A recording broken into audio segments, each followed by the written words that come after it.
The day began like any other, without the slightest hint of trouble. That was, until the moment when Michael received devastating news: his sister had been seriously injured and hospitalized. Standing beside the unconscious girl, Michael gently stroked her cheek, his voice laced with an undeniable sadness. He reminisced about how much he used to enjoy teasing her, especially when she stubbornly stood against him. But now, Lucia showed no reaction at all, neither to his touch nor his voice, lost deep in unconsciousness. Michael gazed silently at his sister's face for a few long moments, as if grappling with an important decision. Finally reaching a conclusion, he quietly admitted something he had kept hidden from her all this time. Lucia was not the only one in their family whose abilities had awakened. He had awakened too. Revealing the truth, Michael explained that his ability was called Steal, the power to take the abilities of others. In the next instant, a blue pearl materialized above Lucia's head, pulling delicate threads of her energy toward it. As the pearl absorbed her energy and settled into Michael's palm, a notification confirmed that the ability theft was complete. Michael had gained a D-rank ability known as Mental Blast, capable of launching a mental charge that could attack enemies. However, surprise flickered across Michael's face upon realizing the rank of Lucia's ability. With such a low rank, it seemed impossible for her to have been turned instantly into an ice statue by what witnesses had described as an unintentional attack. Doubt gnawed at him, and he began to question the truth of the incident. At that very moment, angry voices echoed from the hallway. Michael recognized his father, Nicholas, arguing heatedly with someone. Philip, a lawyer, was trying to convince them that what happened had been purely accidental. Heroes, he reasoned, were not gods, they risked their lives fighting monsters, and accidents were sometimes inevitable. But Nicholas was having none of it. He rejected the offered compensation, throwing the documents aside and furiously shouting that they did not need dirty money. Philip, visibly unsure of what to do, hesitated, caught between duty and decency. Hearing the commotion, Michael stepped out of the room, picked up the discarded papers, and examined them. Seeing this, Nicholas, filled with disbelief, asked his son what he was doing. Surely they couldn't exchange Lucia's precious life for money? Michael calmly rose to his feet, placed a reassuring hand on his father's shoulder, and explained that they needed the money to care for Lucia, who would now remain in a vegetative state. His words struck a painful chord, and Nicholas realized that Michael was right. They could not afford to refuse help, no matter how bitter it felt. Turning his attention to Philip, Michael stated that before signing anything, he had some additional conditions to add.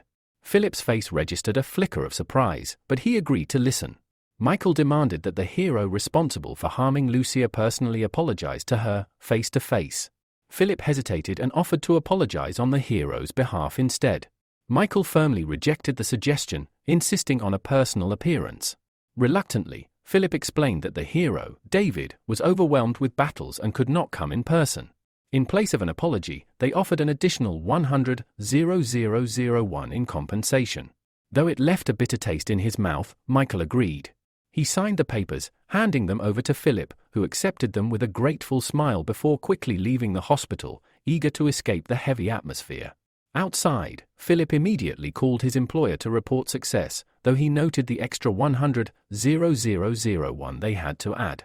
The hero on the other end praised Philip, promising that the money would soon be transferred through the secretary. Ending the call, Philip smiled, wishing he too could be a hero one day.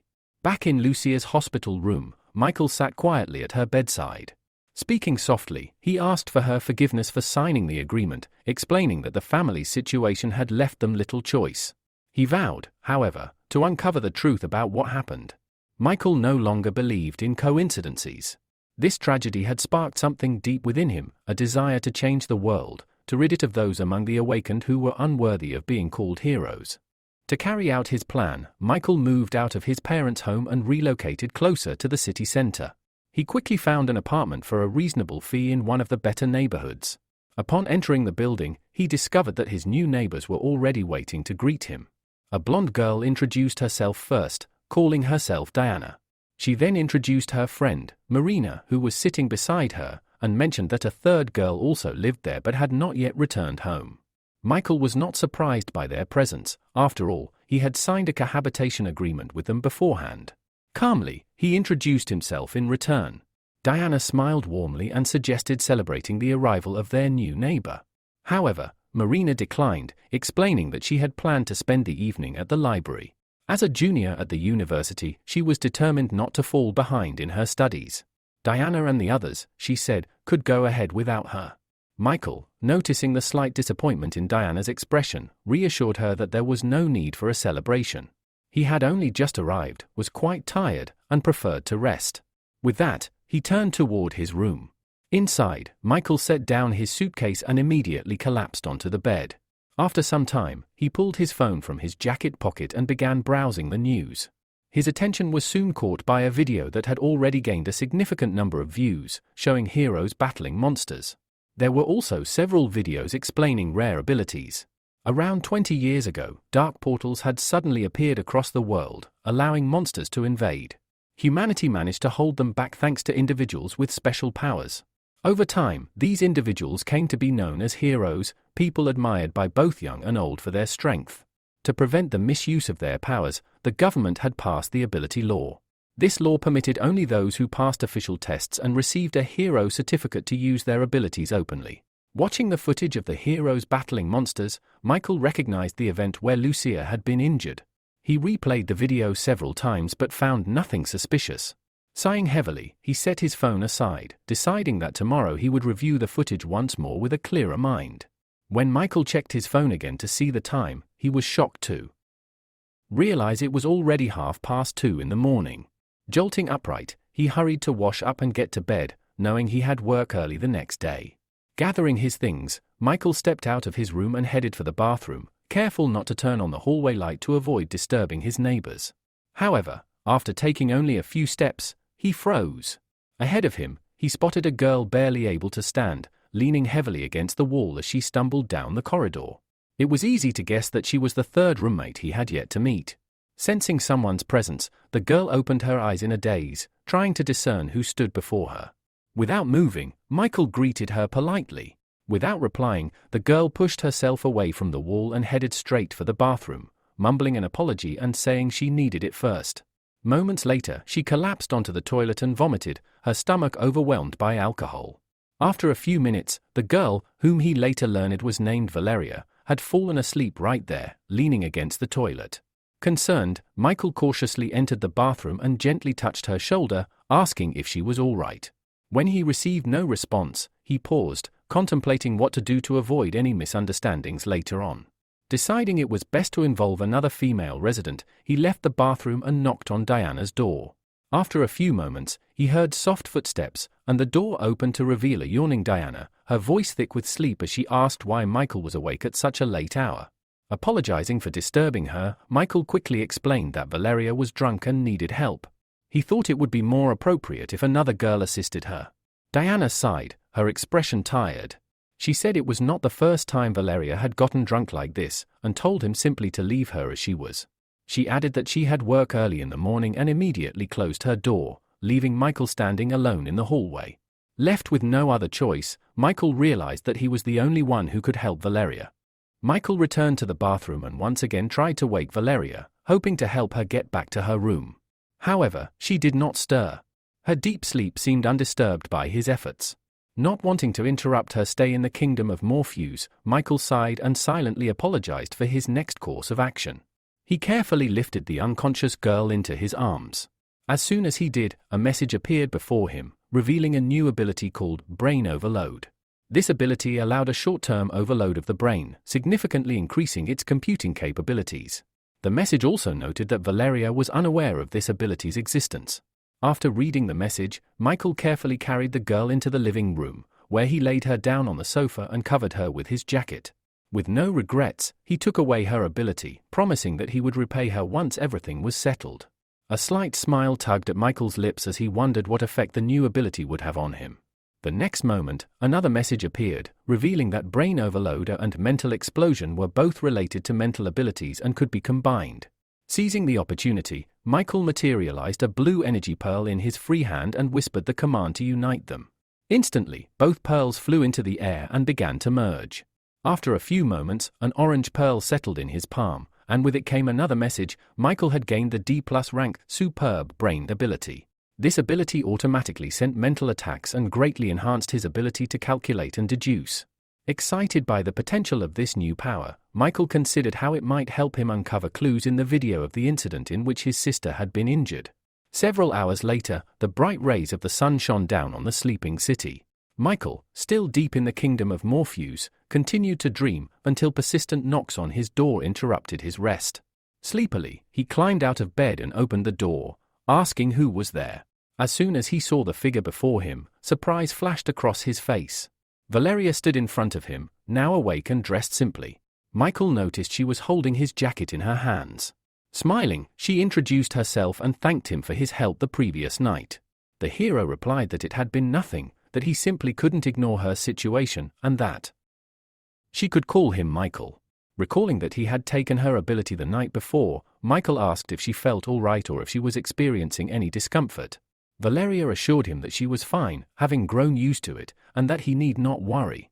At that moment, Alex entered the room, his face lighting up with a joyful smile as he congratulated Michael on his move. When he saw Valeria standing next to him, Alex froze, his expression one of shock. He pointed at her and asked, bewildered, how Michael dared to date someone behind his best friend's back. Michael quickly cleared up the misunderstanding, explaining that Valeria was simply a neighbor. Alex's jaw dropped in surprise, and after a few moments, he straightened up, fixing his hair before clearing his throat.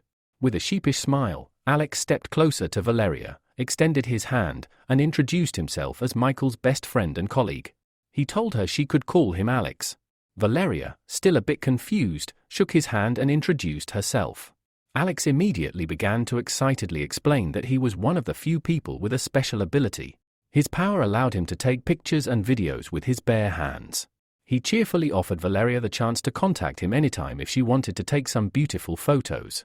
Knowing how talkative his friend could be, Michael stepped forward and turned Alex toward the door, signaling that it was time to leave. He turned to Valeria and explained that Alex had come to give him a ride to the editorial office, and they were leaving now. The journey to the office was quick, as it was still early in the morning. Once inside the building, Michael settled into his work chair and immediately started playing the recording he had studied the previous evening. He had hoped it would provide some new insights, but unfortunately, he found nothing useful. In the video, the hero used his ice-controlling ability to quickly defeat the monster attacking their city. Michael then decided to activate his new superb brains ability and see how much it would help him in his investigation. As he played the video again, he began to notice smaller, previously overlooked details. One of these details caught his attention. During the battle, the hero made a strange movement with his hand, touching his lips. Before Michael could analyze this further, Alex nudged him with his elbow, pulling him from his thoughts. Rolling his chair closer, Alex asked with interest why Michael wasn't pursuing a relationship with girls, especially with someone as beautiful as Valeria. With a wide grin, Alex added that if Michael wasn't going to do anything, then he certainly would, and without hesitation, he continued talking, unaware of Michael's focus on the monitor. Michael replied in an even tone that they were just neighbors and nothing more. Not wanting to fall behind, Alex, still wearing his grin, said that it was very easy to go from roommates to bedmates. He even offered a couple of tips on how to do it. However, this exchange was cut short when suddenly the terrified screams of people rang out from the street. Alex immediately sprang to his feet and rushed to the window, trying to understand what was going on. Meanwhile, a monster had appeared on the street, rampaging uncontrollably. The speakers blared, announcing that a monster with a B-rank disaster level had appeared. People were urged to go to the nearest shelter as soon as possible. The heroes were on their way and would be arriving shortly to ensure their safety. Passers-by followed the advice they had heard and scattered, searching for a safe place to hide. Through the thick columns of dust, a tall figure appeared, walking confidently toward the scene. With a smile on his face, the hero boldly declared that the citizens no longer had anything to fear because the superhero of hot and sour noodles was here. He would not allow anything to happen to their city. When the people saw him, smiles began to spread across their faces. The hero had come to save them. The monster, however, also took notice of its new target. It immediately extended its deadly tentacles toward Adam, who stood bravely before it. Without leaving the window, Alex quickly activated his ability, preparing himself to capture some worthwhile material. He knew that one-eyed killers like this monster not only possessed incredible defense but also had a psychopathic ability for close combat. He was curious to see how the superhero of hot and sour noodles would fare against such a formidable foe, as he might not be able to handle it. Just as Alex was about to turn to Michael to say something, he was startled to realize that his friend was no longer in the room. Accustomed to Michael's oddities, Alex turned his attention back to the window and raised his hands, activating his ability to take a photo, knowing he could make some extra money from this opportunity. At that moment, another hero appeared below. Amelia, known by her nickname Fire Butterfly, flew up to Adam and asked if he needed help. The man didn't even glance her way, keeping his eyes fixed on the monster. He shouted at her that she had arrived just in time and asked her to attack while he held off the creature. Amelia, lacking confidence, replied that the hero of hot and sour noodles could rely on her. Meanwhile, TV channels didn't waste time and began broadcasting the heroic battle live. On the large screen, the dark-haired man, Thomas, criticized the hot and sour noodles hero for being too selfish and narcissistic when he first arrived on the scene. Nathan, sitting next to him, asked why Thomas held such a negative view of the hero. Thomas explained that in order to activate his ability, the hero needed to eat a bowl of hot and sour noodles. As a result, he usually appeared after the other heroes had already exhausted the monster, only to step in and deliver the final blow. A smile spread across the presenter's face as he cheerfully remarked that nothing else was expected from director Thomas. He always had information others didn't know. Clearing his throat, Thomas suggested that they stop the idle chatter and continue watching the live broadcast. Back on the battlefield, the hot and sour noodles hero struck the monster with a powerful attack, knocking it to the ground. As the monster lay motionless, Fire Butterfly, hovering in the air, called for the hero to step aside. The next moment, she extended her hand in front of her, and countless small fire butterflies flew out from her palm, immediately charging toward the monster. Within moments, the monster's massive body was engulfed in her scarlet flames. Adam managed to jump away at the last second to avoid being caught in the fire. Nathan, observing the scene, declared that the monster's life was nearing its end. However, Thomas disagreed. Without taking his eyes off the monitor, he explained that monsters were smarter than people thought. Throughout the entire battle, he had not seen any signs of anxiety from this particular monster. Suddenly, a powerful whirlwind of flames enveloped the monster's body, soaring upwards. The monster, who appeared unscathed, remained standing, its eyes burning with an eerie determination. Adam stood up, his face serious. Looking at the monster, he declared that their enemy had evolved and now possessed a fireproof shield. His words caused a look of horror to spread across Amelia's face, and she asked if the hero of hot and sour noodles could hold out just a little longer until the other heroes arrived. The man hesitated, a recent memory flashing through his mind. His management had told him that if he wanted to become one of the company's most famous stars, he couldn't afford to lose anymore. If he failed, Adam's fame would be significantly diminished, and the company would shift its resources to younger, more promising heroes. The hero realized that if he didn't overcome this challenge now, he might forever lose his place as the senior leader in the company. Meanwhile, Michael had been watching them from a safe distance, his palm raised to his lips. Adam popped a small pill into his mouth. Despite the distance between them, Michael noticed the pill, and a look of surprise crossed his face when he recognized it. He had seen such a pill before. Suddenly, one of the monster's tentacles grabbed Fire Butterfly's body, squeezing it with terrifying force. Amelia screamed in fear, calling out to Adam for help. The tentacle tightened its grip, and more of the monster's limbs rushed toward her at high speed. In a panic, Amelia shut her eyes and screamed that she didn't want to die. Then, one of the monster's tentacles detached from its body. The monster froze, looking at its severed limb, which had just moments ago been holding its captive. The hero of hot and sour noodles had arrived in time, saving Amelia from certain death. Nathan, watching the scene, joyfully slammed his fist on the table. He turned to the rest of the audience and explained that the hot and sour noodles superhero could only maintain his fighting form for 15 minutes. However, this time, he had not only lasted longer but had also become stronger than before. The inspired man jumped to his feet and, raising his clenched fist, shouted that their hero had not yet aged. Thomas, on the other hand, showed restraint, unlike the overly emotional presenter. Though he didn't voice it, it was clear he was pleasantly surprised by this turn of events. However, he was not allowed to finish speaking, as Nathan's expression instantly grew more serious. He sat back down, his eyes glued to the monitor. The one-eyed monster was attacking again. The monster's tentacles sharpened and rose into the air. The next moment, as they rushed toward Adam, a terrible roar echoed, and thick clouds of dust and small fragments of stone surged into the air. The hero, surrounded by blue lightning, managed to withstand the attack, his powers protecting him. Smirking, he declared that it was too weak. Then, with a furious cry, Adam launched himself from beneath the pile of stones. The monster didn't even have time to react before its limbs were severed and its body pierced through in an instant. Adam had put all his strength into this blow, successfully counterattacking his enemy. With a smile on his face, he watched as the monster's body, paralyzed by lightning, remained frozen in the air for a few more moments, while its tentacles rapidly fell to the ground. Without turning around, the hero of hot and sour noodles also fell to the ground, his back now facing the defeated monster.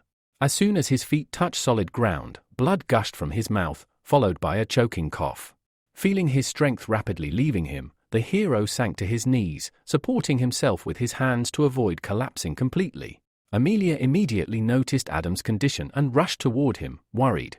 Hearing her footsteps, Adam raised his head and met her gaze with his blue eyes.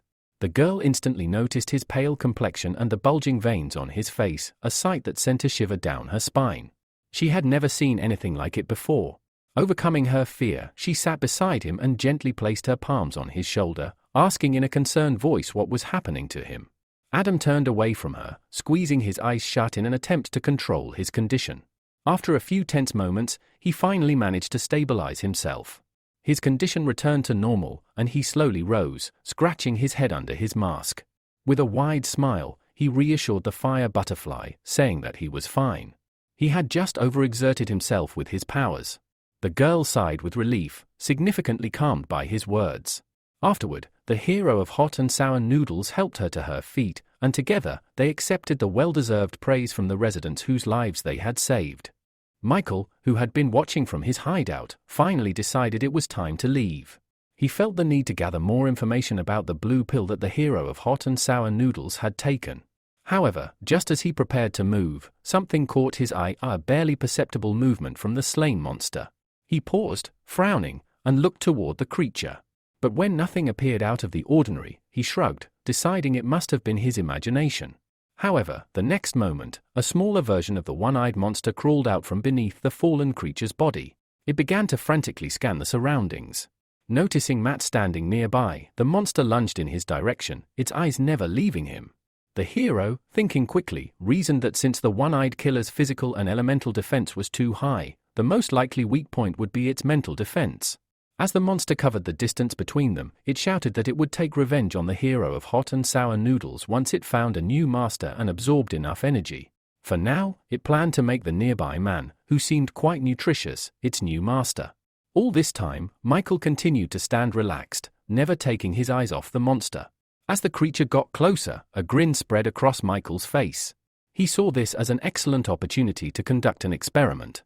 With that thought, Michael extended both hands in front of him and activated his mental blast ability, directing it at the monster. The one-eyed killer froze in shock and bewilderment. Barely a couple of seconds passed before the small creature fell dead to the ground, never reaching the hero. Amelia, who was about to return, turned around when she felt a surge of power nearby. Realizing someone had used their ability, she quickly registered that Michael was the source of the energy. Meanwhile, Michael approached the fallen monster, grabbing it by its numerous pink tentacles to confirm if it was really dead.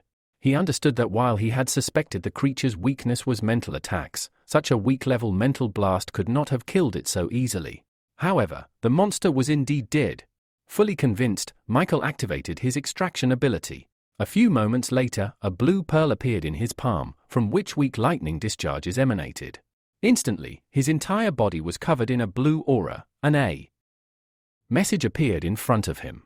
It stated that he had acquired a new ability, Fireproof Shield, which granted immunity to fire attacks below rank B and significantly increased his physical defense. Deactivating the skill, Michael materialized another pearl in his other hand. He gazed at the blue and orange pearls in his palms and muttered to himself, the phrase, "No matter how strong an ability is, it will always have a weak spot," doesn't apply to me. Suddenly, a puzzled voice rang from above. It was Amelia, flying over the buildings in search of the source of the recent surge in energy. Michael quickly ducked behind the nearest building, hiding in the shadows. It wasn't yet time for the other heroes to discover his existence. Moments later, Amelia landed nearby, looking around, certain that the energy had originated from this location. During this time, Michael had managed to put on a mask that completely concealed his face, along with a long dark cloak. From his hiding place, he called out loudly, "Who are you looking for?" Amelia immediately turned toward the voice and asked, "Are you the one who just used your ability here?" Michael hesitated for a few moments before stepping out of his hiding spot. He answered, "Yes, it was me." When Michael was only a few meters away from her, Amelia eyed him suspiciously and asked, "Are you a hero?" "I've never seen you before." Michael shook his head and replied, "I'm not a hero. I'm just a passerby who helped clean up." With that, he threw the dead carcass of the monster he had killed in her direction. Amelia's face displayed surprise when she saw a miniature clone of the one-eyed killer land before her. She shifted her uncertain gaze to the stranger, wondering how such a powerful and dangerous monster had been destroyed single-handedly. Despite this, she reasoned that, since he was not a hero, he shouldn't be using his abilities without permission. Michael remained calm throughout their interaction. The silence between them stretched on, and after some time, the hero decided that his work here was done. There was no reason for him to remain, so with purposeful strides, he began heading toward the girl, planning to pass her by. But before he could, Amelia stepped to the side and extended her hand, blocking his path. Overcoming her shyness, she shouted, "You've used your ability illegally. You'll have to come with me to the Hero Association for a checkup." Michael looked down at Amelia, his gaze pointed as he asked her if she truly believed she could stop him. In response, fiery wings materialized behind the girl, and she soared into the air. With determination in her voice, she declared that his actions were completely against the law of abilities, and that she had the right to take certain measures against him. Despite her display of power, Michael remained still as butterflies, summoned from Amelia's palm, began to surround him, transforming into hot flames. Without a hint of hesitation, Michael reached out and touched one of the butterfly's wings. He calmly asked, "Is this how heroic defenders treat ordinary people?" Amelia's eyes widened in shock and disbelief as Michael crushed one of her butterflies with a single movement of his hand. He then casually moved closer to her, raising his clenched palm to her face. "It's my turn to attack now," he said, his voice cold. Realizing she was no match for him, Amelia shot upward at incredible speed. Without even looking back, she shouted a pleading apology. But Michael, almost immediately, dismissed her from his mind. His thoughts shifted to the strange blue pill that the hero of hot and sour noodles had taken earlier. He was now certain that this same pill had been consumed by the hero responsible for what had happened to Lucia. Taking off his mask, Michael swore to himself that he would uncover the truth at any cost. A few hours later, the city, no longer lit by the sun, was illuminated by countless stars. Michael's workday had ended, and he caught the late-night metro, which arrived on time despite its infrequent schedule. Sitting on the bench, Michael reasoned that, in order to avoid drawing unwanted attention to himself, he should stop collecting others' abilities. He also decided that focusing on developing his brain overload ability and gathering more information about the blue pills was his best course of action. All this time, a man with dyed purple hair had been watching him intently from nearby. As Michael closed his eyes and leaned back, the man waited for a few moments before walking past him, quietly apologizing. Michael didn't immediately realize what had happened. Without opening his eyes, he reached out for his backpack, which was lying nearby, but his hand met only the hard surface of the bench. Confused, Michael opened his eyes and looked around, noticing the space next to him was empty. His backpack was gone. Realization struck him quickly. The man in the green jacket, who had been standing opposite him, must have stolen it. Michael scanned the other passengers in the carriage, but no matter how hard he looked, the thief was nowhere to be seen. The hero frowned, suspecting that the thief might have an invisibility ability. Since they had not yet reached the station, Michael could not get off the train, so he closed his eyes again, activating his brain overload ability to enhance his senses. A few moments later, Michael's plan proved successful. He picked up the scent of his backpack from a nearby man, though the man's clothes and aura were completely different from what they had been moments ago. Michael immediately dismissed the idea of an invisibility ability. It seemed more likely that the man had the ability to change his appearance, or even reincarnate. A smile played on Michael's lips. Such a useful ability. I can't let it slip away, he thought. 20 minutes later, the metro arrived at the final station, and all the passengers disembarked. Michael followed the thief unnoticed, who was strolling leisurely with the stolen backpack. The thief, named Fred, was pleased with his luck. He had managed to rob someone and leave without being detected. Yet, alongside his joy, there was a creeping sense of unease. He didn't know it, but the reason for his anxiety was walking right behind him. After walking a few more steps, Fred turned around, glancing over his shoulder. To his shock, he saw a man happily waving at him, the same man he had just robbed. Fred's heart raced with confusion. How had this guy figured him out? Not wanting to get caught, Fred sprinted away, running as fast as he could. Fortunately for him, a public restroom appeared around the corner, and he dashed inside. Michael, however, had already guessed where the thief had gone. Michael approached the small building and, without hesitation, pushed open the door to the men's restroom. In a mocking tone, he called out, asking if Fred truly believed he could hide from him in a place like this. However, contrary to Michael's expectations, the restroom was completely empty. Frowning, Michael turned and stared at the sign for the women's restroom. It was the only other place Fred could be. Without wasting time, he entered. Inside, there was only one closed booth. Michael knocked on the door, ordering the person inside to come out. A high-pitched, panicked voice screamed back, claiming there was a pervert in the restroom. Sighing heavily, Michael declared that he had no other choice. With a swift kick, he broke down the door. Immediately, a barrage of objects, cosmetic items and a roll of toilet paper was flung at him in desperation. Brushing off the scraps of paper, Michael calmly remarked that Fred's ability was quite unusual. It was even capable of altering his voice.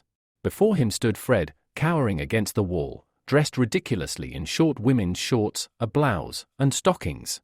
Upon closer inspection, Michael realized that while Fred's ability could change his clothing and voice, it could not alter his physical body or facial features. Defeated, Fred lowered his head in shame and apologized, fully aware of the hopelessness of his situation. Transforming the purse he had stolen back into Michael's backpack, Fred handed it over with a trembling, apologetic smile.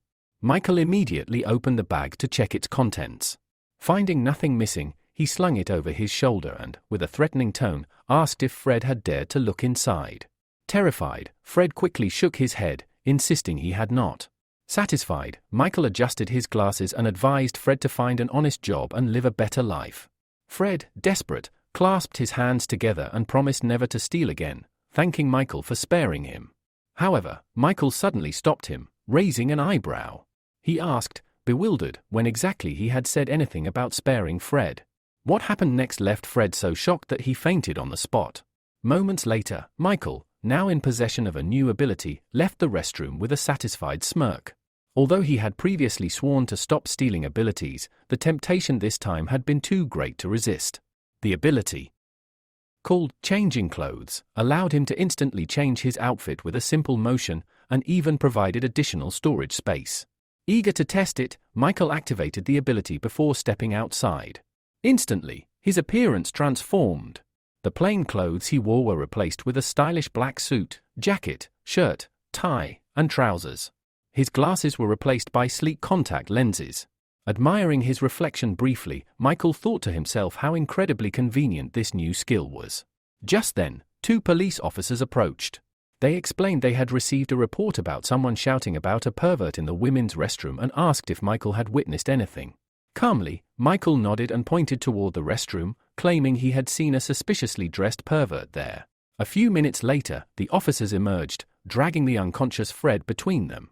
Michael watched the scene without a hint of guilt.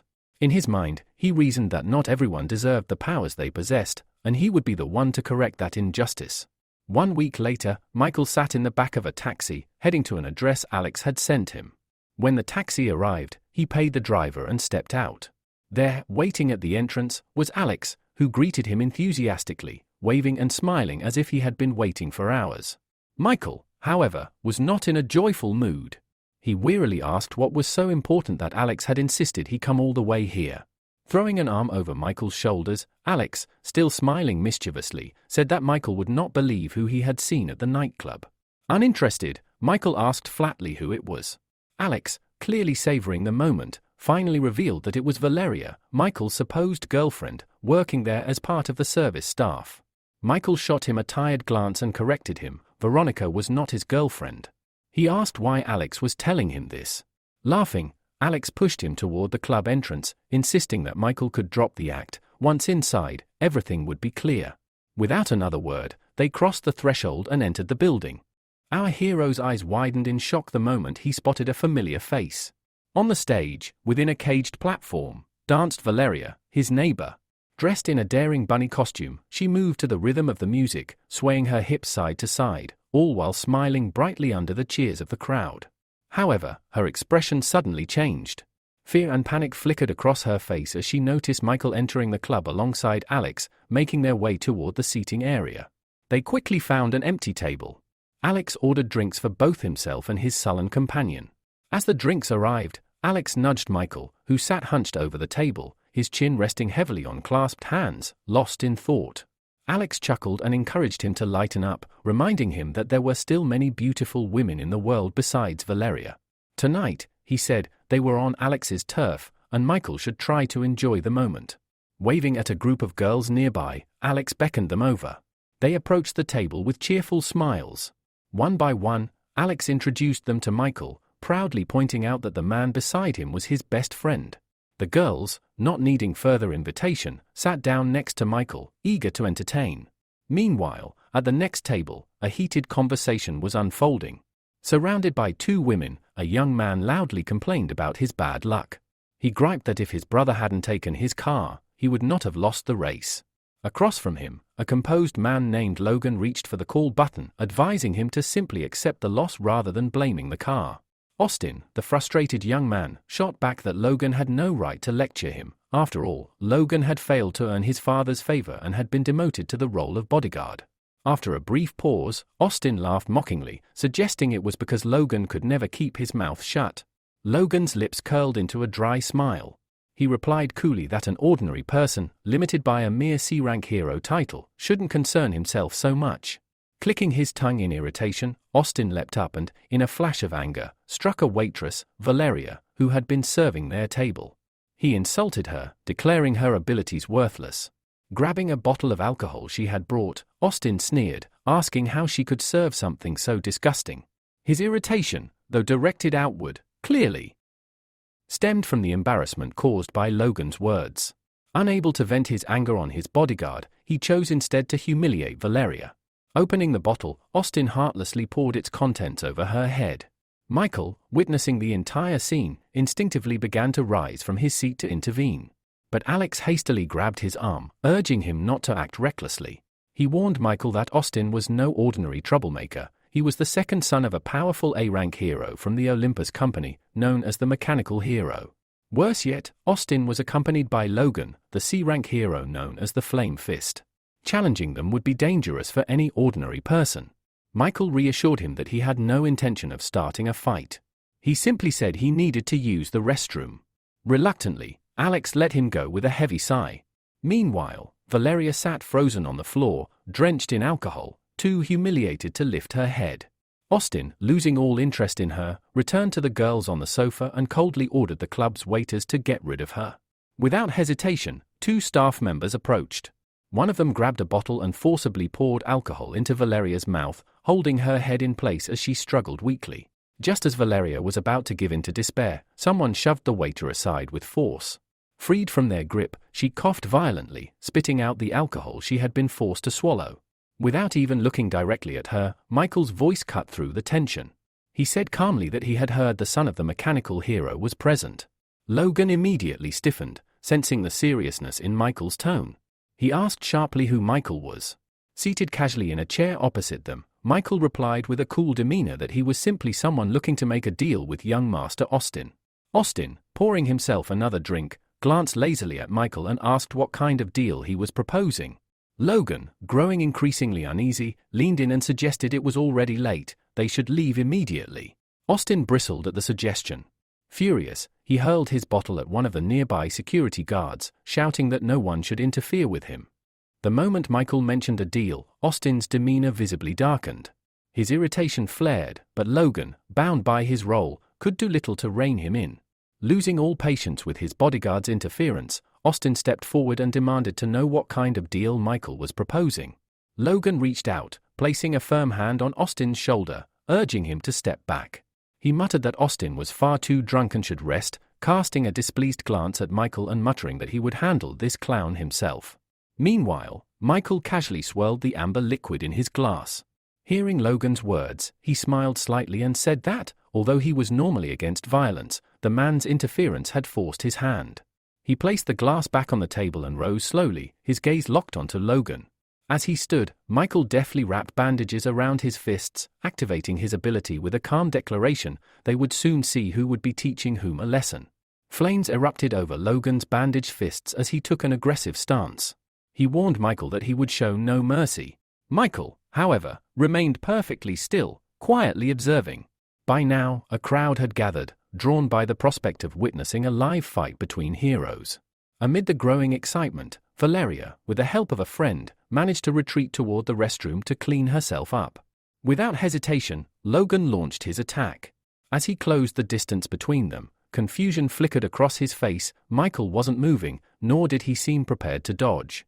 Just as Logan's flaming fist neared, Michael simply sidestepped effortlessly, asking mockingly if that was the best Logan could do. Logan sneered, declaring that no opponent had ever survived this technique. Waving his hand, he unleashed a massive torrent of flames toward Michael. The clubgoers gasped in terror and scattered, fearful of being caught in the blast. The flames were so intense it seemed the entire place might be reduced to ashes. Yet, from within the inferno, no screams were heard. A moment later, a hand calmly emerged from the swirling flames. The fire dissipated as if snuffed out by an invisible force, revealing Michael standing unharmed, his clothes, even his cloak, perfectly intact. Logan's expression twisted in disbelief. Deciding it was time to end things, Michael extended his palm and launched a mental assault. Logan barely had time to process what was happening before his face paled, his body freezing in place. Approaching swiftly, Michael struck him sharply on the side of the neck. Logan collapsed instantly, unconscious before he hit the ground. A stunned silence fell over the club. Austin, who had been watching from the sofas, suddenly sobered. Fear gripped him as he realized that Fire Fist, his personal bodyguard, had been defeated with a single blow. Ignoring the wide-eyed stares from the crowd, Michael crouched beside Logan and pressed his hand against his chest, extracting his ability without hesitation. It was over within moments. Now, Flame's strike was his to command. Rising calmly, Michael began walking toward Austin. Panic flashed across the young man's face. His remaining guards quietly slipped away, abandoning him to his fate. Frantically glancing around the club for any savior, Austin realized no help was coming. Forcing a shaky smile, he stammered, asking what deal Michael had wanted to discuss earlier. If it was money he needed, Austin promised he could transfer any amount immediately. Michael ignored the desperate offer. Closing the distance, he seized Austin by the throat and effortlessly lifted him into the air. Austin clawed at Michael's hand, trying to break free, but the grip was unrelenting. Choking and gasping, Austin managed to rasp out a question. Did Michael even know who his father was? Michael's gaze remained cold. He answered that he knew very well. Austin was the son of the mechanical hero. Then, he added flatly, and what exactly is that supposed to mean now? Austin, gasping for air, croaked that if Michael killed him now, his father would definitely hunt him down and take revenge. But instead of finishing him off, Michael pulled Austin closer and whispered that he had no intention of killing him, he simply wanted to share something with him. Confused and wary, Austin asked what exactly he meant. Michael responded with a question of his own. Did Austin want to gain an ability? The suggestion stunned him. Still kneeling on the floor, Austin rubbed his sore neck and stared up in disbelief. An ability wasn't something anyone could just hand out, only special circumstances or rare talents allowed such a thing. Scoffing, he accused Michael of thinking himself a god. Michael only sighed heavily. Without arguing, he turned and tossed a small piece of paper toward Austin. Calmly, he told him that if he truly wanted an ability, he should come alone to the address written there in exactly 7 days. Without waiting for a reply, Michael left the stunned young man behind. Outside, he quickly changed back into his casual clothes. As he stepped into the fresh night air, his phone rang. It was Alex, his voice slightly frantic, asking where Michael had gone. Michael simply replied that it was too noisy inside and he had stepped out for some air. When he asked if something serious had happened, Alex relaxed and joked that Michael had missed quite a show. He told Michael to wait outside, he would join him shortly, and they could grab some food together while he filled him in. Ending the call, Michael gazed up at the night sky, a small smile playing on his lips. The first phase of the plan was complete. Now, all he had to do was wait for Austin to take the bait. His real target lay within Olympus, the fastest path toward achieving his greater goal. Hours later, an emergency meeting was called at the headquarters of Olympus. All eyes were fixed on a large screen displaying CCTV footage of the fight between Fire Fist Logan and the masked stranger, Michael. Gilbert, Austin's father and a prominent figure in Olympus, sat silently, watching every second. When the video ended, he finally spoke, asking the room for their thoughts. The ice adventurer spoke first, pointing out that the masked individual had used his hand like a blade to defeat Logan in an instant. Judging by his ability, the attacker was almost certainly above B rank. Another man sitting nearby disagreed slightly, saying it wasn't simply a knife strike. He emphasized that Logan had fallen the moment the masked man made a mysterious motion with his hand. Another official pushed a folder across the table. It contained the Identification Department's injury report on Fire Fist Logan. He urged everyone to read it before making assumptions. As the group skimmed through the document, shock spread across their faces. The report confirmed it: Logan's ability had vanished without a trace. A heavy silence fell over the room. It was clear now they were facing a terrifying new problem. Someone out there could erase abilities entirely. Pavel broke the silence first, asking where such a monster could have come from.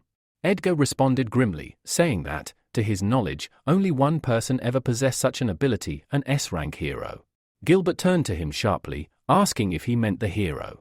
Before Edgar could fully respond, Sam leapt up, shouting that it was impossible. The transporter, the hero in question, was already an old man with one foot in the grave.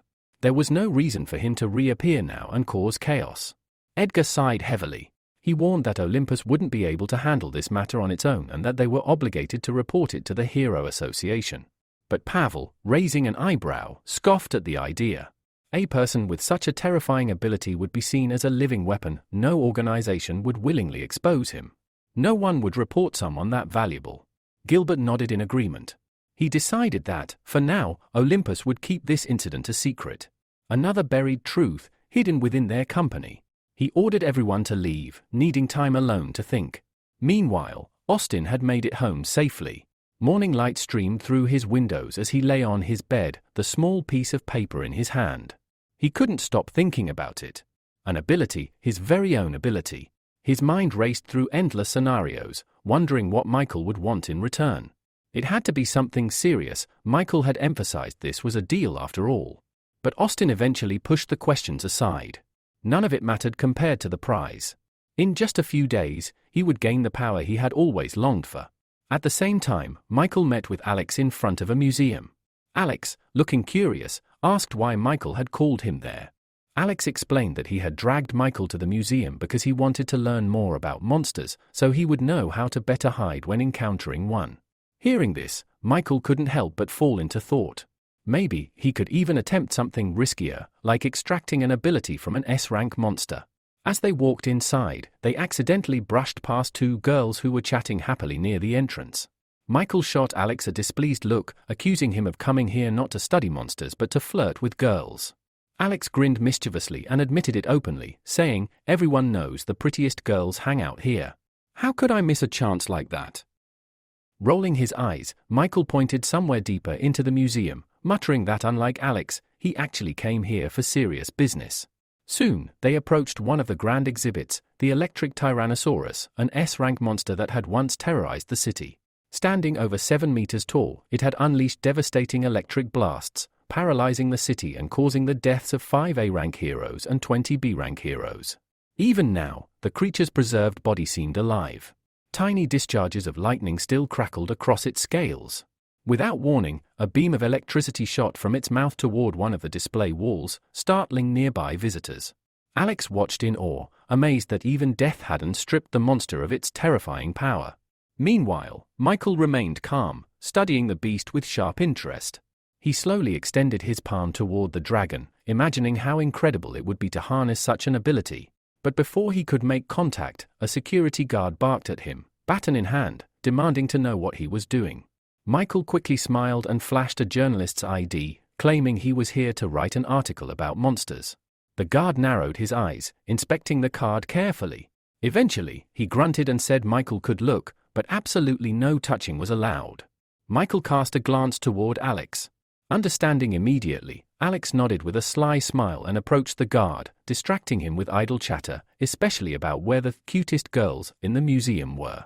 While the bewildered guard was being led away, Michael seized the opportunity. He reached out and placed his palm against the electric Tyrannosaurus, initiating an extraction. At once, he felt resistance. The monster's ability was still there, but extracting it was unusually difficult. Minutes dragged by before he finally succeeded. A small, purple pearl materialized in his palm. Examining it, Michael's heart sank. E-rank. The extracted ability was so weak that it could barely be used to charge a phone. He stared up at the electric Tyrannosaurus, baffled. How could an S-rank monster produce such a low-level ability?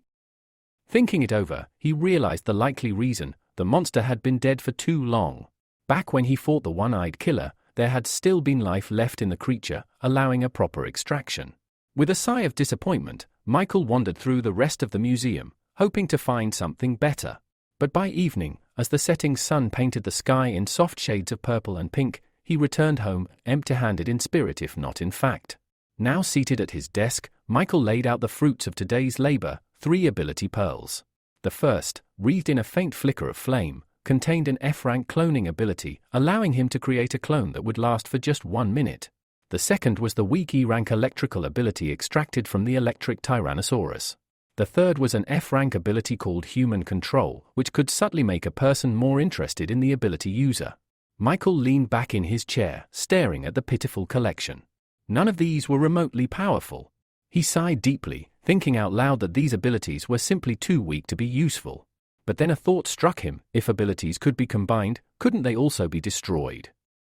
Without hesitation, he summoned the pearl containing the flame control ability, preparing to test this new idea. Michael decided to put his new theory to the test. Closing his eyes, he concentrated on the flame control pearl and firmly commanded, "Destroy." After a few moments, he opened his eyes, only to see the pearl still resting intact in his palm. But Michael wasn't the type to give up so easily. He refocused and tried again. This time, a faint cracking sound reached his ears. Opening his eyes, he saw deep fractures spiderwebbing across the pearl's surface. Moments later, the pearl shattered completely, and in its place materialized several small, black cubes.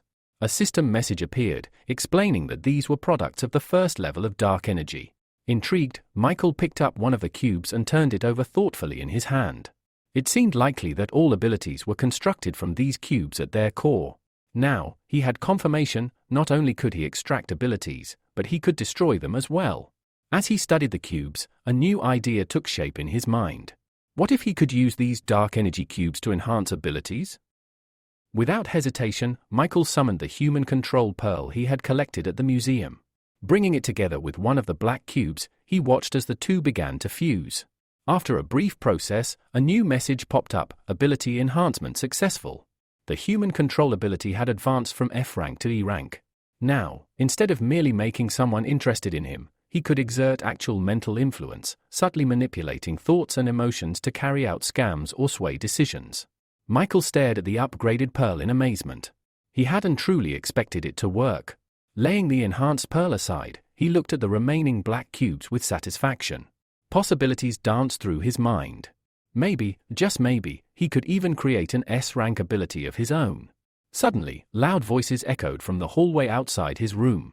Among them, he distinctly recognized Valeria's voice, frantic and distressed. Michael frowned and slipped silently from his room, unnoticed, to see what was going on. In the living room, a heavy atmosphere hung over the scene. A man sat on the couch, a pipe clenched between his teeth, glaring at Valeria, who was in tears. The man exhaled smoke and said coldly that she was only good at crying and irritating everyone around her. He added, almost indifferently, that they hadn't meant to deceive her, at first. Listening carefully, Michael pieced together the situation.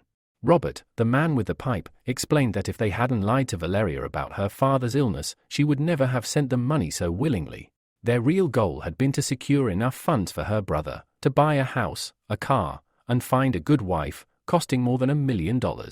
Another woman standing nearby, clearly Valeria's mother, spoke up in a softer tone, saying they simply had no other way to gather that much money. She insisted that they only wanted what was best for the family. Valeria, fists clenched in fury, snapped back.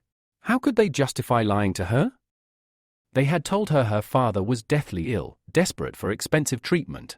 At that time, Valeria had worked herself to the bone, taking on 4 shifts a day, just to send them the money as fast as possible.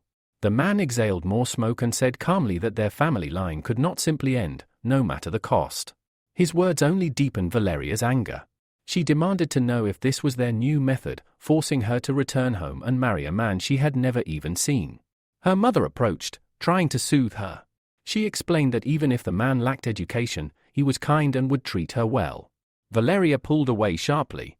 With bitter rage, she asked them if they even knew where the $50,000 she had sent last week had come from. Fighting back tears, she confessed that she had been working not only as a bartender but also had become an escort, all to raise the money they demanded. The revelation stunned her parents into silence. Robert was the first to recover, his face contorting with rage. He stood abruptly, shouting that she had tarnished the family's name and reputation. Furious, he raised his hand, intent on striking her. Valeria simply closed her eyes, resigned. Even if he hit her, it wouldn't compare to the beatings she had suffered from abusive clients.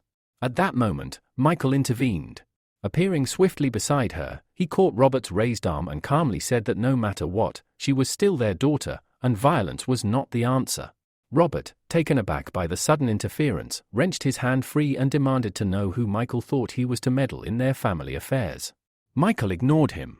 Instead, he turned his attention to Valeria's mother, noting the clear difference between her regretful expression and Robert's cold indifference.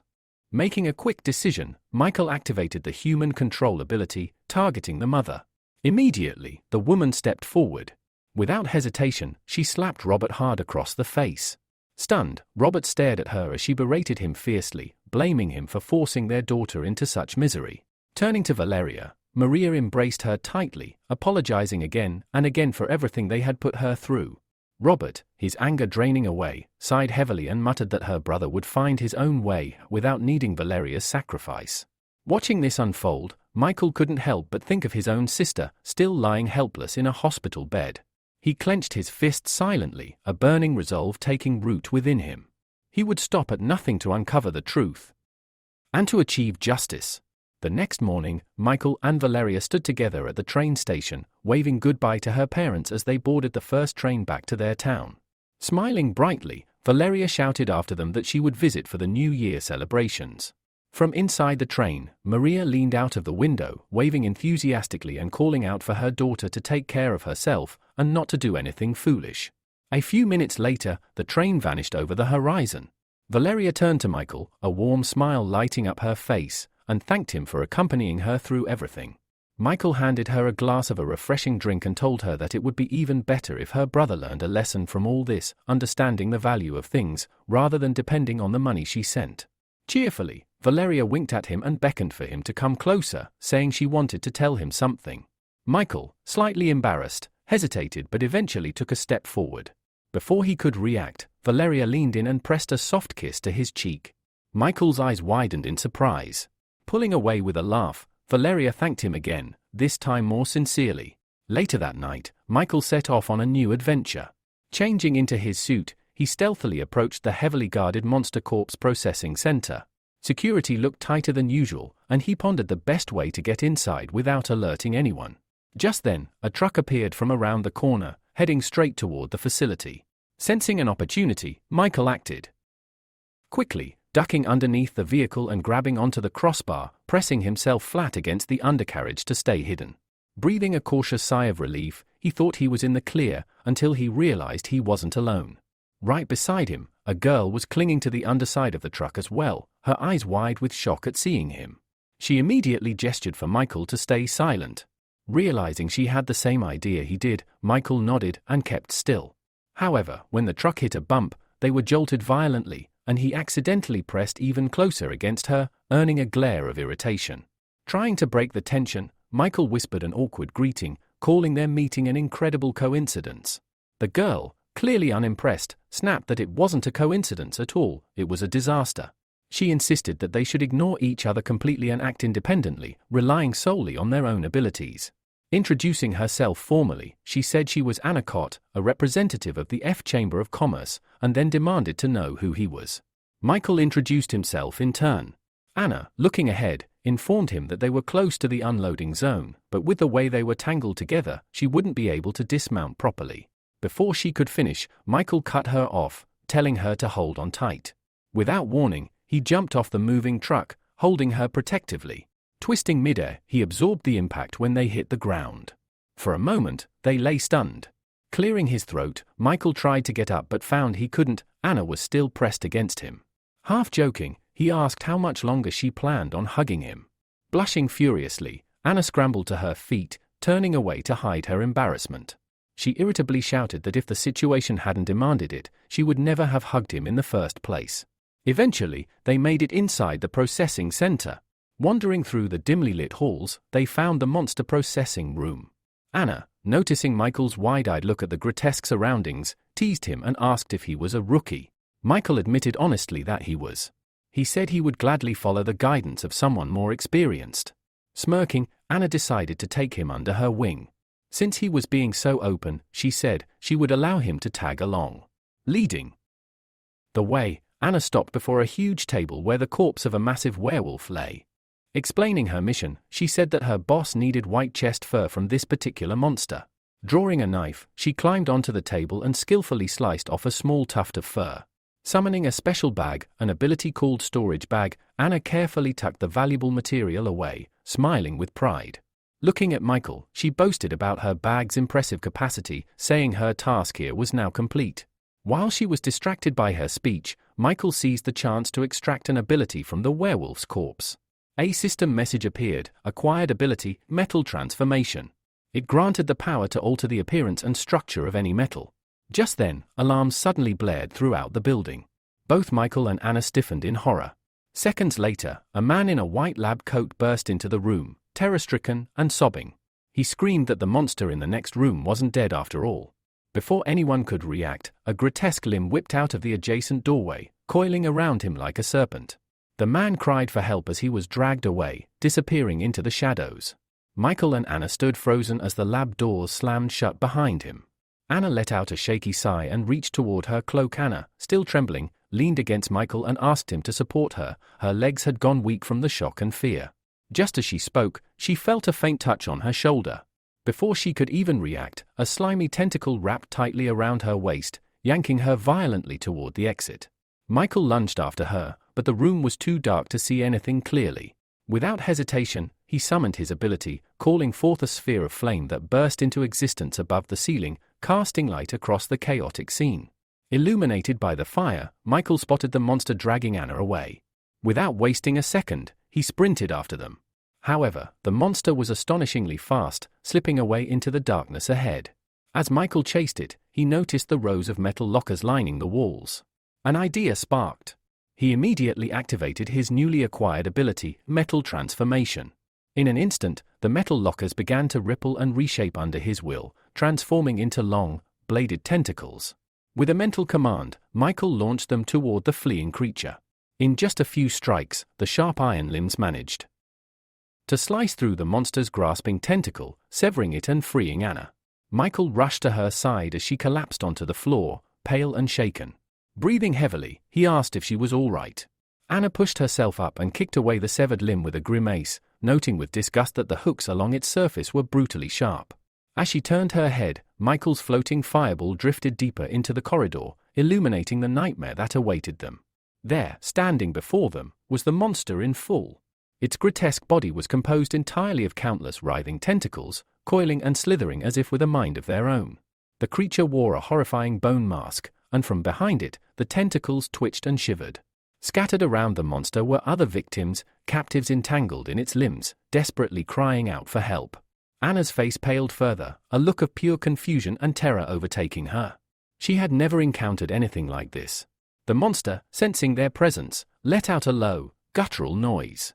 Then, with terrifying speed, its tentacles sharpened into deadly points and lunged straight toward them. Reacting instinctively, Michael swept his arms outward and again transformed the nearby metal lockers, pulling them together into a massive shield. The creature's tentacles struck relentlessly, pounding against the metal barrier. Michael gritted his teeth and held firm, using the makeshift shield to block each violent attack. Blow after blow rained down, the force behind each one immense. Suddenly, one especially powerful strike crashed against the shield, tearing a chunk of it away. Anna screamed, seeing the shield visibly weaken. Terror in her voice, she shouted to Michael that the shield wouldn't last much longer, and he had to come up with something else, fast. As the monster's tentacles surged toward them, the girl panicked once more. She collapsed onto the floor, covering her head with her hands, and screamed that they were doomed to die there, eaten alive by the creature. Still holding his shield, the hero silently agreed with Anna. He realized he would not be able to withstand the monster's assault for much longer and frantically began searching for a way to escape. Then, a flash of memory struck him. He remembered spotting several canisters of gasoline nearby. Without wasting time, he called out to his partner. Michael told Anna to calm down, assuring her that he had thought of a way they might escape.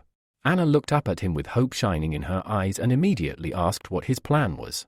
But instead of explaining, Michael moved into action. He separated one of the metal rods from his shield and, with a wave of his hand, hurled it toward the side.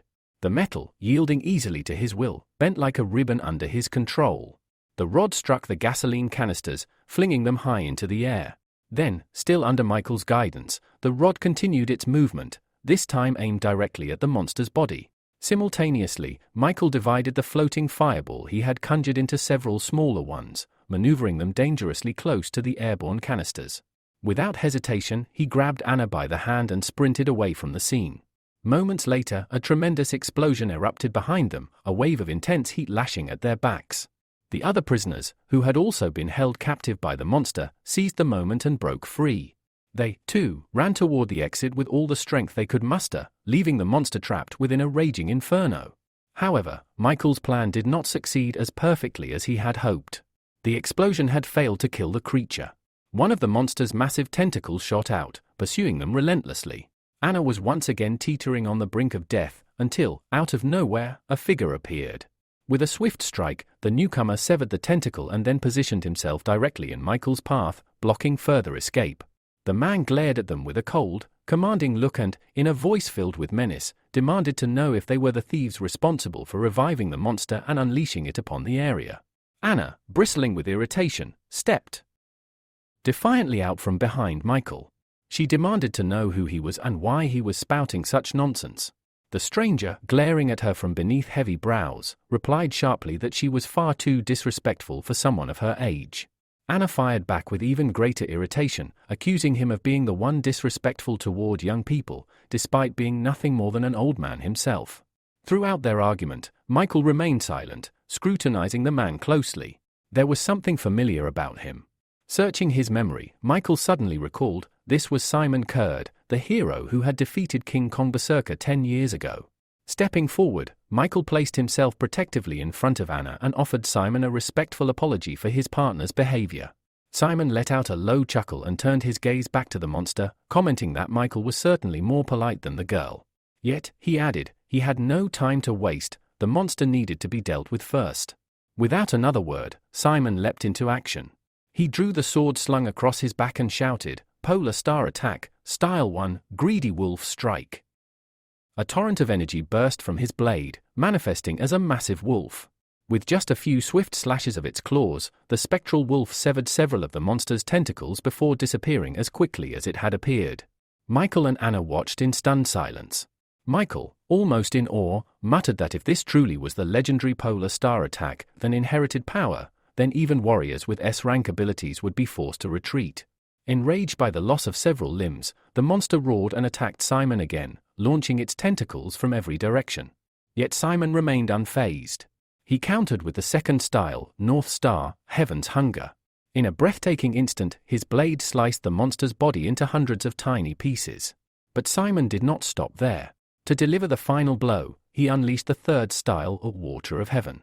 With this technique, he hurled his sword directly into the monster's bone mask. The weapon struck with such force that the monster, once so fearsome, crumbled. Having defeated the beast in mere moments, Simon landed gracefully back on the ground. Without hesitation, he retrieved his sword and immediately turned his blade toward Michael and Anna. It was clear Simon now intended to deal with them.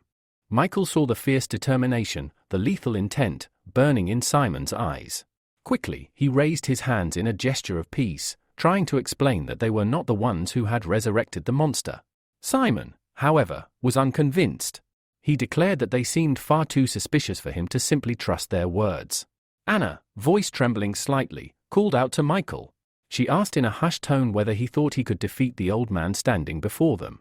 Michael turned to her, uncertainty clouding his eyes. The hero replied with regret that, unfortunately, defeating Simon was beyond his ability. He then asked Anna if she truly expected him to succeed against such an opponent. Anna shook her head and smiled, saying she simply wanted to lend him a weapon. Without warning, she handed him something, and before Michael could even react, armor swiftly wrapped itself around his entire body. Meanwhile, Anna turned and sprinted away, calling over her shoulder that the armor was crafted from the materials of a B-rank monster. It should offer him reliable protection, at least for a short time. At that very moment, Simon launched another sudden attack, a brutal reminder of his presence. The assault was so swift that Michael could only instinctively step back and shield himself with his right hand. Behind the Rooster mask, his eyes widened in shock. The armor had withstood the blow from a hero of Simon's caliber. Simon showed no intention of letting up. Driven by the desire to eliminate his opponent, he unleashed a relentless barrage of attacks. Yet, Michael managed to dodge each strike by the thinnest of margins. Realizing he couldn't last like this forever, he made a desperate move. He activated his brain overload ability, hoping it might tilt the odds in his favor. To his astonishment, it worked. Simon's movement seemed to slow, allowing Michael to read his attacks more clearly. Although this improvement lifted Michael's spirits, he knew it would still not be enough to defeat a legendary swordsman like Simon. Noticing the brief hesitation in his opponent, Simon sneered and warned him to be more cautious in battle. Without giving Michael a chance to recover, he targeted an open spot and lunged forward. Michael stood frozen in horror. There was no way to dodge in time. His only chance was to maximize his human control ability. In an instant, Simon froze in midair, unable to move even a finger. His face twisted in shock as he looked at Michael, demanding to know how he had been paralyzed so easily. The effect, however, was fleeting.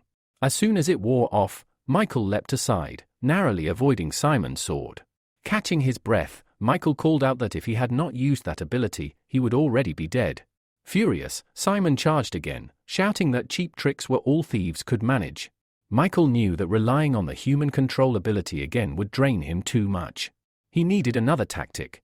Activating his metal transformation ability, he forged a crude sword from thin air, just enough to defend himself. Their blades collided fiercely. Michael struggled against the incredible force behind each strike, realizing that if he did not find a way to end this quickly, he would eventually be split in two. Then, unexpected voices echoed from nearby. A group of men, strangers to Michael, watched the battle with amazement. They marveled that someone was able to stand against the legendary Simon Kurd. Some speculated that Michael must be the A-rank hero from the 6th God of Weapons zone. Hearing this, Michael frowned. He had never heard of any God of Weapons before. His train of thought was cut short as Simon's voice rang out. With a smirk, Simon declared that judging by Michael's skill and attacks, he wasn't a thief after all. He then sheathed his sword. Turning his sharp gaze toward the onlookers, Simon ordered them to leave the corpse processing area at once. He needed a private conversation with the young man who had stood against him. Anna and the others, still shaken from the battle, hesitated. One of the rescued captives asked nervously if they were truly allowed to leave. But when they met Simon's cold, commanding gaze, they wasted no time, fleeing down the corridor without a second glance. Anna called back, shouting that she would wait for Michael outside and wished him luck. When the area finally cleared, Michael turned to Simon and asked what he wanted to discuss. Simon's demeanor grew serious. He said he knew for certain that Michael was not the god of weapons, his skills were far inferior. The only similarity between them was the ability to control metal. Simon's sharp eyes missed nothing. He had noticed that Michael possessed multiple abilities, marking him as someone quite powerful, and someone like that would not have come here just to steal monster fur. Simon's expression darkened. He asked, in a grave tone, whether Michael had come in search of the world's secret. Michael had no idea what Simon was talking about. He had never even heard of such a secret. But sensing an opportunity to gather information, he nodded and answered truthfully that he had indeed come in search of the world's secret. The sincerity of his reply seemed to make Simon pause. Simon burst out laughing, saying that he liked ambitious young people and would tell Michael everything. Michael was taken aback by how easily the man trusted him, but it worked in his favor, so he remained silent and listened carefully. With pride swelling in his voice, Simon revealed that the true purpose behind the creation of the center was to open a one-way tunnel to the monster world, the so-called White Hole. He explained that 15 years ago, the White Hole in their city, City L, had been discovered. In response, the Hero Association dispatched a small squad of high-ranking heroes with a mission to infiltrate the monster world. Simon himself had been among them. His voice grew heavy with sorrow as he recounted the grim tale. During that mission, many S-rank heroes lost their lives. In the end, only Simon and 2 others survived, and that was only because they had been willing to risk everything. Pointing toward the furnace where the scarlet flames blazed, Simon explained that each monster corpse processing center had been built on one of the Earth's weakest points. By continuously burning monster corpses at these sites, they kept the White Hole open, sustaining a fragile bridge to the monster world and beyond. After absorbing all of this, Michael glanced at the freshly killed monster's body and asked why it had come back to life. Simon's face darkened as he admitted that this was a secret they kept hidden from the public. In truth, that monster was a mutation, a creature that had evolved from the monsters emerging through the White Hole. The center believed that humanity was little more than prey, trapped in a cage with beasts. Only by uniting all human strength would they ever have a chance to defeat the monsters and bring an end to this nightmare. Finishing his story, Simon turned and waved dismissively. He told Michael that he was free to go, regardless of which organization he belonged to. He reminded him that, above all else, he was still an important part of humanity. Meanwhile, tension simmered within the center's upper ranks. Katerina was furious. Simon's reckless behavior had long been a problem, but sharing classified secrets crossed an unacceptable line. Sitting beside her, a calm man, Jacob, reasoned that even if Simon had stayed silent, the truth would eventually have leaked out. It was impossible to keep such monumental secrets contained forever. Katerina sighed heavily and turned, asking if preparations for the video conference were complete. The next moment, dozens of windows lit up, showing the faces of participants from various places. A female voice announced that over 25 people were attending, and all conditions for discussing an S-rank matter had been met. Katerina and Jacob listened attentively. Once the report concluded, Jacob nodded and stated that it was time to begin. They would finally reveal the truth to the associations representing the highest-level heroes, those exceeding even A rank. At his words, a flash of fear crossed Katerina's face. She wasn't sure if humanity was ready to hear what was coming. Meanwhile, Michael visited his sister in the hospital. Sitting beside her bed, he quietly shared that he had learned a terrible secret that day. His mind drifted back to the memory of walking out of the corridor into the common area, where workers had already gathered. They stared at him, whispering in confusion, unable to understand why only he had emerged from inside. Anna rushed up to him, visibly worried. She hesitated before asking if he was all right. Michael froze, realizing he could not afford to reveal his abilities. Taking a cautious step closer to her, he asked her to look him in the eyes. Anna blinked in confusion but did as he asked. That moment was all Michael needed. Activating his human control ability, he cast her into a trance. Mentally, he ordered her to forget seeing him use any fire or metal-related powers. He also made her forget that he had brought her the armor, and added that he owed her 10,000,001. With a snap of his fingers, he released her. Anna jolted back, blinking in confusion. Smiling awkwardly, she said she was relieved he was okay, then hastily made an excuse about curfew and ran off. Michael smiled fondly at the memory, remarking to his sleeping sister that Anna reminded him so much of Lucia, sweet, caring, and just as obsessed with money. Gently stroking Lucia's cheek, Michael whispered with hope that once he achieved his revenge, he would find a way to wake her up. He stayed with his sister until late into the night, until the nurses announced that visiting hours were over. Reluctantly, Michael left and returned home. There, he threw himself into critical preparations for his upcoming meeting with Austin, using his metal transformation ability to forge what he would need for the battles ahead. Back at home, Michael finished his final preparations. On his right middle finger, he attached a homemade stellar absorption ring. In his free hand, he held a small jar containing a shimmering blue liquid, the so-called ability medicine. Michael needed a way to hide his true powers, and these two items would serve as perfect tools to deceive Austin. He also had a special mask prepared for this operation, a snake-themed mask. Taking it in his hands, he put it on, then activated his transformation ability, instantly changing into a different outfit that matched the mask. This identity, known simply as a snake, would possess a C-rank electricity manipulation ability, and if necessary, could also wield fire attacks. Michael had a grander vision in mind. He intended to create an entirely new organization, a group composed of his many alternate personas. It would be called Judges, and its mission would be to pass judgment on fallen heroes. With Austin providing funding, Michael was confident there would be no obstacles to establishing this secretive organization. The next morning, Michael headed to the meeting place. Austin had been waiting there since dawn and, exhausted, had fallen asleep right on the ground. As Michael approached, he nudged Austin's side with his foot, waking him up.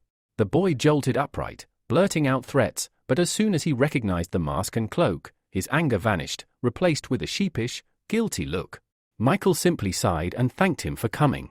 In response, Austin threw himself at Michael's legs, clinging to them desperately.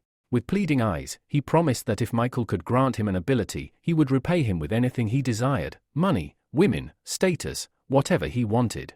Michael frowned in disgust and shook him off, stating coldly that he had no interest in any of those things. He then told Austin that obtaining an ability was simple, all he had to do was look him in the eyes. As their gazes met, Michael immediately activated his human control ability, expecting Austin to fall under his influence. He quickly ordered Austin to reveal everything he knew about the blue pill. But to Michael's surprise, Austin remained silent. Frowning, Michael tested it again, commanding Austin to slap himself. Yet again, there was no reaction. A suspicion formed in Michael's mind: this boy must possess an ability of his own, and it was strong enough to block human control. Moving quickly, Michael raised his palm and lightly tapped Austin's forehead, unleashing a mental attack. Austin collapsed instantly, unconscious. Staring down at him, Michael recalled that when they first met in the bar, Austin had appeared weak and unremarkable. He hadn't imagined the boy could have any ability at all. Yet now, it was clear there was more to him. Deciding to test further, Michael used ability extraction on the unconscious boy, and to his shock, it succeeded.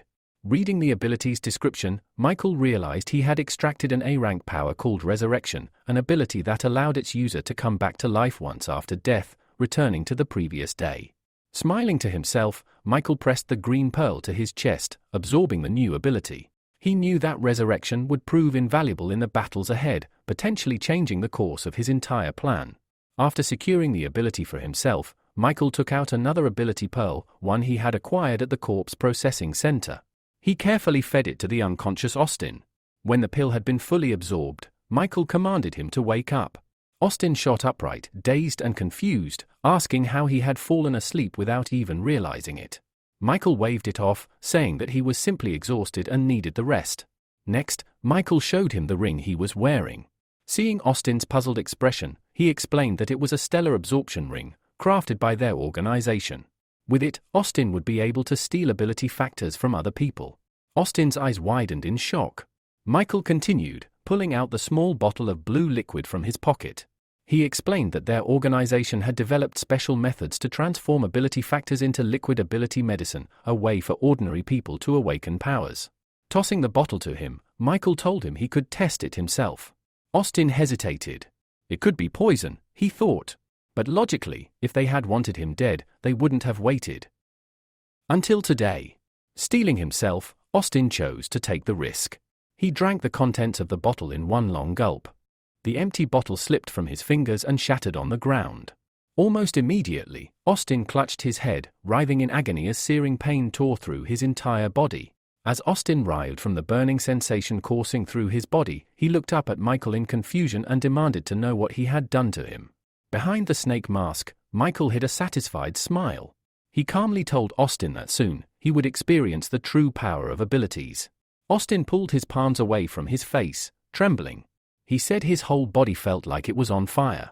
Michael silently watched as the transformation unfolded, even though the truth was, the blue medicine had nothing to do with it. It was Michael who was remotely controlling the pearl of ability he had implanted into Austin.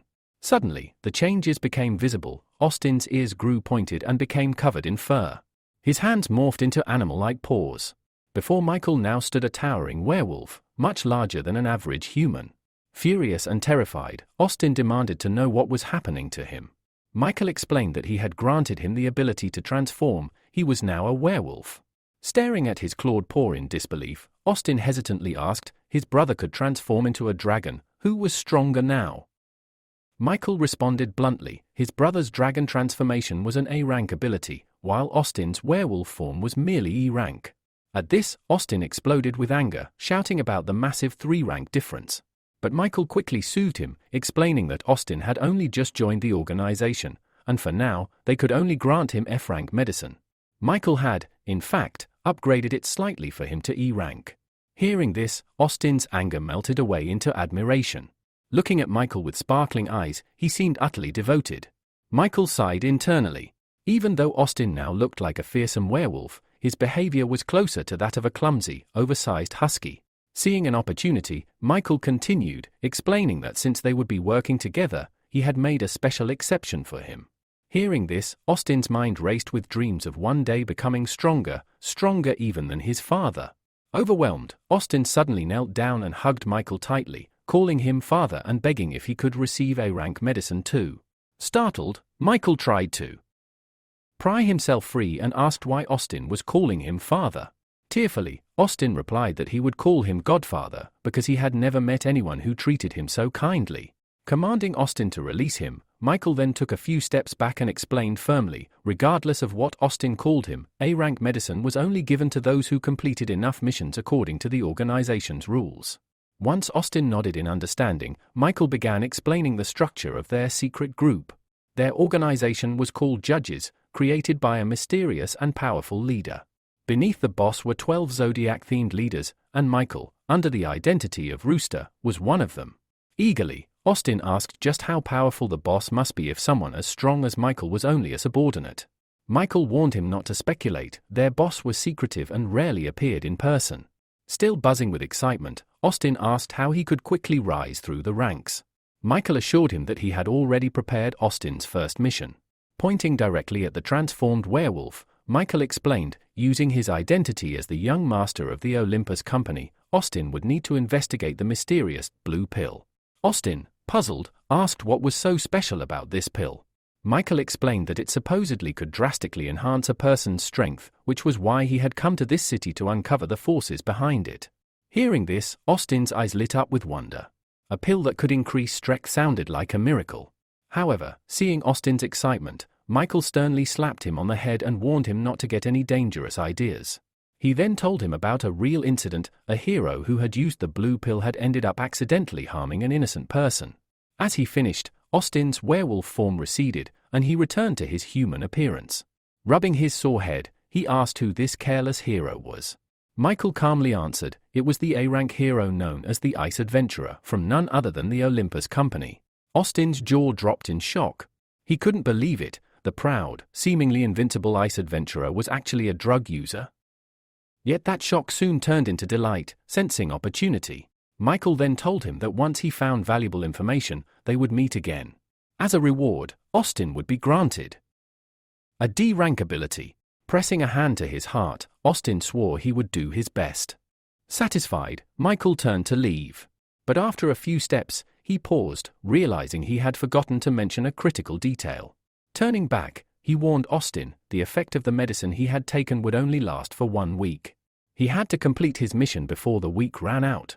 Hearing this, Austin's confident expression froze. The ticking clock shook him deeply as Michael disappeared into the distance, leaving the boy alone, the weight of the task pressing heavily on his shoulders. After leaving Austin behind, Michael found an empty alleyway where he changed out of his disguise and into his everyday clothes. Today was his day off, and he decided to take it easy. Grabbing a cold cola from a nearby vendor, he wandered through the busy city streets, enjoying the simple pleasure. As he passed a newspaper stand, something caught his eye, an advertisement posted on the side. Curious, Michael stopped to take a closer look. His eyes widened in shock. The poster announced that Anacott was searching for a young man dressed in a black cloak and wearing a white rooster mask. A phone number was listed below for anyone with information. Michael was so stunned that he choked on his drink, spraying cola onto the newspaper stand's wall. The angry shouts of the seller jolted him back to reality. Quickly apologizing, Michael tore down the wanted poster and hurried away. As he walked, studying the poster, he couldn't believe it.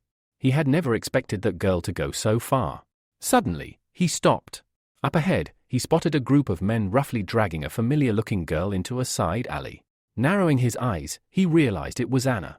Quietly, Michael followed, staying out of sight. Whatever trouble she had gotten herself into again, it couldn't be good. In the dead end of the alley, Anna pulled away from the men and a stern-looking woman accompanying them. With clear irritation, Anna demanded to know who they were and what they wanted. One of the men, Edward, snapped at her to cut the act and return their young master's blade while they were still asking nicely. Anna blinked innocently and claimed she had no idea what they were talking about. She insisted she didn't even know how to wield a weapon, let alone steal one. But Edward's patience was wearing thin. He accused her of playing their naive young master all along, tricking him and stealing the precious Muramasa blade. Michael's eyes darkened. The Muramasa blade was rumored to be an S-rank legendary weapon. If Anna really had it, she would be in far more danger than she realized, and it would be almost impossible for her to get rid of it. Anna, realizing from Edward's words that the blade she stole was more valuable than she thought, tried to play dumb. She claimed she didn't even know the young master they were talking about and suggested they had the wrong person. Michael almost groaned aloud at how poor her acting was.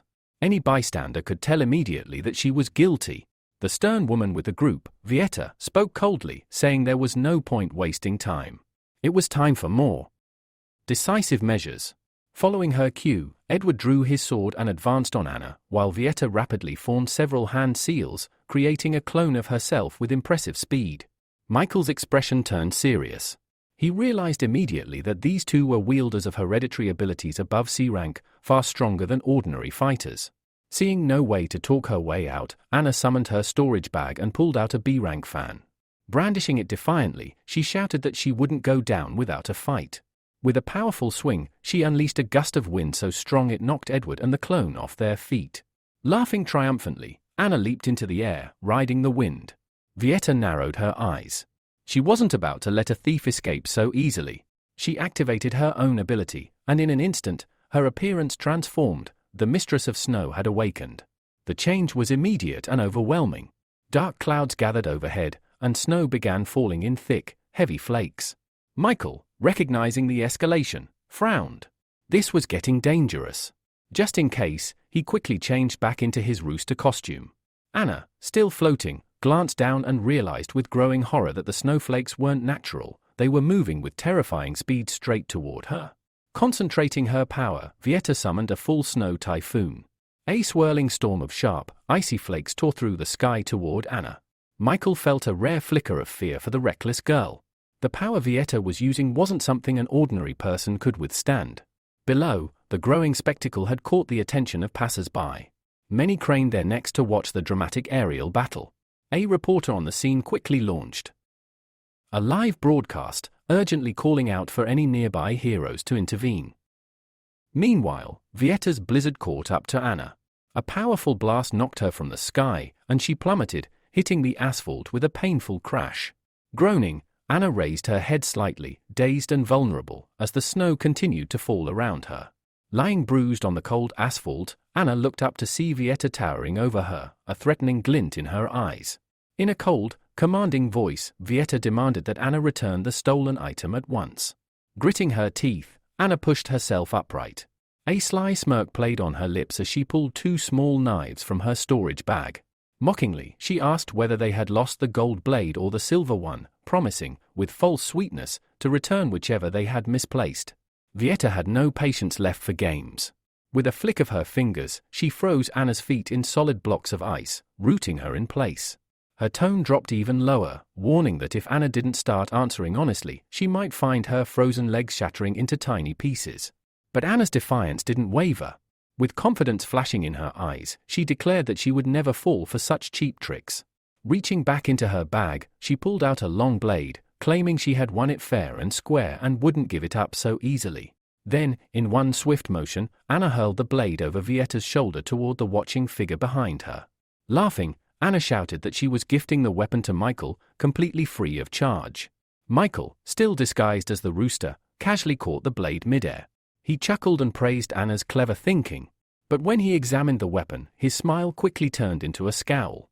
With a sharp bark of irritation, he said that nobody would want such a worn-out, flimsy piece of junk, even if Anna paid them to take it. Anna pouted and protested that was exactly why she had stolen it. She never imagined a worthless blade would cause this much trouble. Realizing that Anna's partner, Michael, had been hiding among the crowd this whole time, Vietta's eyes flared with fury. She ordered her men to attack. In an instant, the air filled with shurikens as numerous clones lunged at Michael from all sides. One of the men, Paul, shouted confidently that no one had ever survived their assault. Michael, however, remained completely still. All the while, he could feel the blade Anna had thrown absorbing his energy. And though this unsettled him, he was curious to see just how valuable this so-called legendary blade really was. Then, something strange happened. Without warning, Michael's body began to move on its own. His hands gripped the blade tighter, and in 2 clean, instinctive swings, he effortlessly cut through every single clone around him. The original attackers didn't fare any better. They collapsed in stunned disbelief, the shock plain on their faces. Michael himself stood in the middle of the chaos, genuinely confused. He hadn't consciously moved. Something inside the blade was guiding his actions, and he had no idea what was happening. Edward crept up behind Michael, blade raised high, fully intending to end his life in a single strike. But at the last moment, Michael managed to leap aside, narrowly avoiding death. As he gripped his sword tighter, a strange phenomenon began. Purple aura started leaking from the blade. Within seconds, the aura became visible to the naked eye, trailing behind him like purple flames. Violetta's eyes widened in shock at the sight. In an instant, Michael vanished from her view, only to reappear right beside Edward, delivering a fatal blow. During this attack, he made contact with Edward without being noticed and successfully extracted an ability from him. It was the 3 styles, Sun Moon Blade, a C-rank ability that allowed him to activate his sword's true power and fight with enhanced strength. Suddenly, a tremor ran through Michael's body. He realized the sword had absorbed too much of his strength. It would be difficult to hold out much longer. Before he could recover, a barrage of Violetta's ice needles hurtled toward him. Turning around, he saw no path of escape. If he couldn't dodge in time, he'd be forced to rely on the revival ability he'd received earlier. Then, a powerful beam of green light flashed across the sky, stunning everyone. In the blink of an eye, all the ice needles disintegrated before they could strike. Michael recognized the beam's aura. It was the light of despair. Anna was equally stunned when she saw the figure stepping through the fading light. The lazy swordsman, Edgar, had arrived. He stepped forward, facing Violetta directly, and declared coldly that while they might have ignored the lawlessness of her group in the 6th area, they would not tolerate open rebellion in the 1st. Violetta frowned, responding that they had come only to reclaim what originally belonged to them. At this point, Anna interjected angrily, shouting that her master was the one to blame. He had willingly given away his old blade. Violetta turned her attention to Anna, assessing the situation. She knew she couldn't stand against 2 A-rank heroes, so she prioritized her own safety. Ice needles began to swirl around Anna, trapping her. In a calm but stern voice, Violetta offered a bargain. If they returned what belonged to her clan, she would leave the city and release the hostage unharmed. Edgar laughed at her words, a smirk on his face. He said no one had promised her safe passage. This was the 1st region, a place one did not enter or exit so freely. Turning to his partner, Edgar asked him to handle Violetta while he checked the abilities of their masked intruder, Michael. The lazy swordsman moved forward, cautioning Edgar not to go too far, reminding him that the company had plans for the boy. Edgar brushed off the warning, claiming he understood perfectly. Then, with his fist raised, he charged at Michael. All Michael could do was raise his sword in defense. Edgar's punch was devastating, sending Michael flying several meters back. Anna screamed his name in panic. Violetta, seizing the opportunity, launched a sneak attack at Edgar, sending a storm of ice needles at his back. But his partner reacted instantly, summoning a blade of wind that neutralized all the needles in one sweeping strike. Violetta looked on in disbelief as a retaliatory beam surged toward her. She couldn't react in time.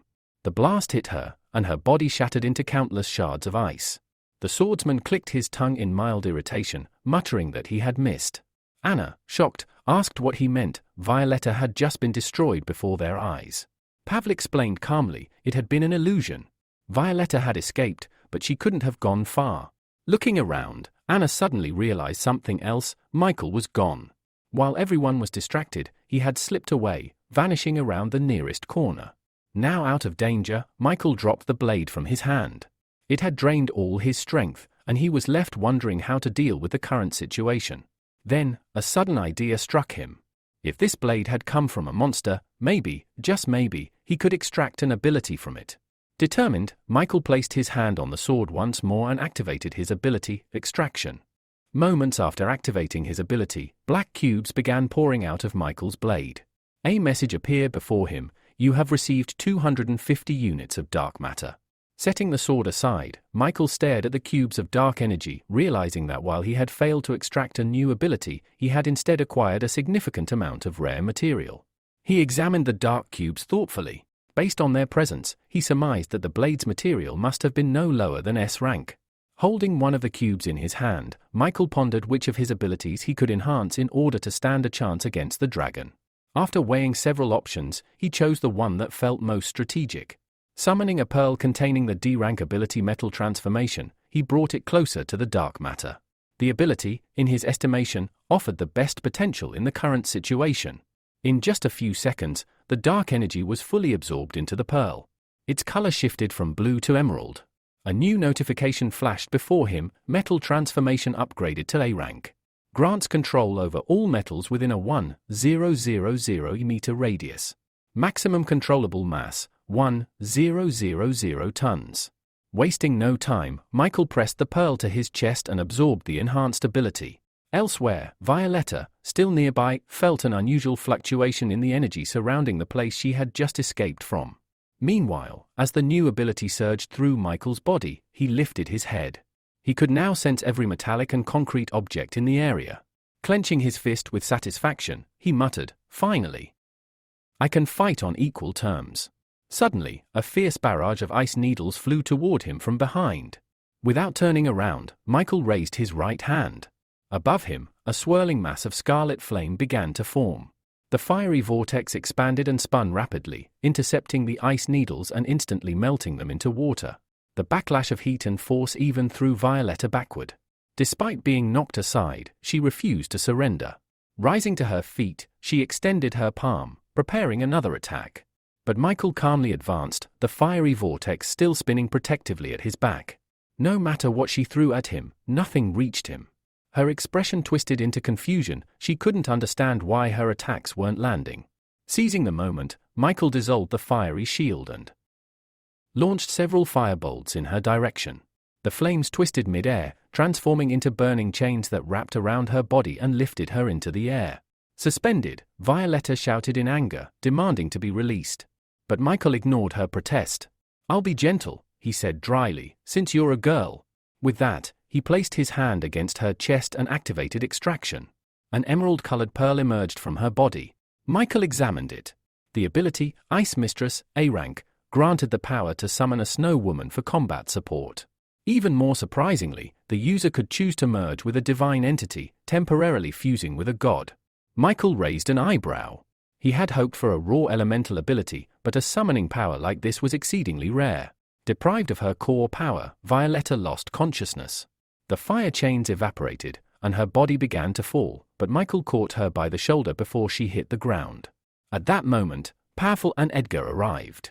A strange grin crossed Pavel's face. "Not the best place to flirt with a girl," he remarked, clearly amused.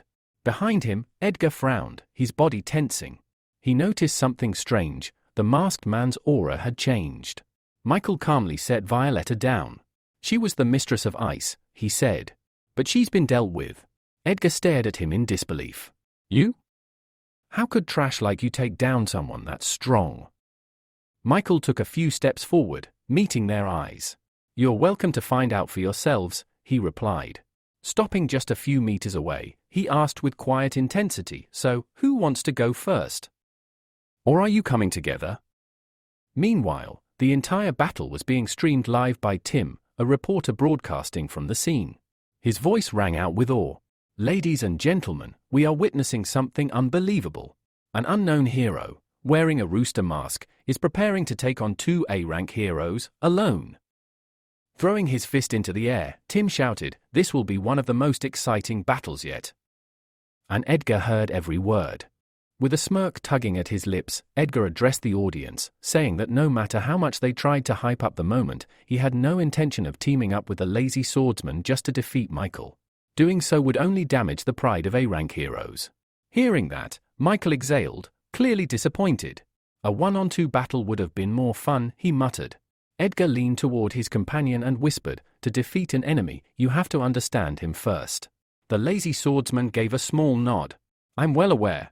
Then, Edgar pointed out something strange, the ring on Michael's finger. It didn't look ordinary, and Edgar suspected it might be the key behind his opponents mysteriously losing their abilities. They needed to be extremely cautious and watch his every move. Without hesitation, Pavel stepped forward, brandishing his blade. "Don't worry," he told Edgar. "I just want to see how this boy defeated the Snow Mistress." He raised his voice for all to hear. "If you can beat me, then the Black Dragon will face you next." Michael gave a nod and gestured for him to come forward. "Go ahead. Let's see what you've got." Pavel didn't need any more encouragement. He lunged forward, swinging his sword and unleashing a powerful stream of energy. Michael didn't move. Instead, he summoned a blazing wall of fire to block the attack. As the flames erupted, blinding his opponent's view, Michael darted behind Pavel and struck. But Pavel sensed him in time. He turned quickly, parried Michael's strike, and their blades clashed. As they did, the flames around Michael's weapon began to morph, twisting and binding around Pavel's sword. The older man's eyes widened. "No one controls my sword," he roared. With a heavy step and sheer willpower, he broke the flame's grip and swung again. The force of his attack sent the fire hurtling back toward Michael. Caught off guard, Michael was thrown backward. He crashed to the ground but quickly regained control of the flames and redirected them, forming another massive wall between himself and Pavel. Within seconds, Michael had made two critical observations. First, Pavel's sword was forged from monster materials. It wasn't metallic. Second, there was nothing else on Pavel's body he could manipulate with his metal control. At this rate, there was no way he could win unless he did something drastic. Then, an idea hit him. He quickly retrieved two pearls, one containing the Snow Woman's ability and the other human control. He hesitated, considering his options, and ultimately crushed the Snow Woman's pearl, feeding its fragments into the other one. As the shards merged into the second pearl, its glow intensified. A notification appeared: Human Control Ability, Rank A, allows illusionary manipulation of A-rank targets. Can brainwash targets below A-rank and borrow their powers for up to 10 years. Grants temporary control over a target's body for up to 2 hours. Michael studied the purple pearl in his hand. This could actually turn the tide. Meanwhile, behind the wall of fire, Pavel's voice rang out impatiently. "What are you doing over there?" "Our fight's not over." Michael opened a small window in the wall and smiled. "Don't be so impatient." Then, without warning, he activated his newly enhanced ability, Human Control, and sent his consciousness into Pavel's mind. The effect was immediate. Pavel staggered, his legs barely holding him up. Confusion spread across his face as a strange weakness crept through his body. Then came the illusion. In his mind, Pavel saw a young girl standing before him, her face strikingly similar to his own. She wore a delicate yukata and looked at him with sorrow. "Brother," she asked softly, "are you really going to raise your sword against me?" His eyes widened in disbelief. Regret flashed across his face. Slowly, she stepped forward and reached out, her hand brushing his cheek. At that moment, the illusion cracked. With a growl, Pavel broke free from the manipulation. He slashed through the mental fog and struck, cutting through a blade Michael had conjured from his palm. The illusion shattered. The swordsman smirked. "I suspected it. You're using more than one ability, aren't you?" Taking a step forward, he attacked again. Michael barely avoided the strike, jumping back. "Too bad you realized it too late," Michael replied. "Though I'll admit, I didn't expect someone who mastered the Storm's Word technique to have such a glaring weakness." But the truth was, Pavel couldn't replicate that same precise strike again. The mental attack had left its mark. He was clearly weakened. Completely drained from the mental attack, Pavel collapsed to the ground, leaning on his sword for support. Gasping, he confessed in a trembling voice, "That was my sister. I won't let anyone mock her memory." Gasps spread through the audience. Their once proud champion now looked utterly defeated. For many, hope wavered. Doubt crept in.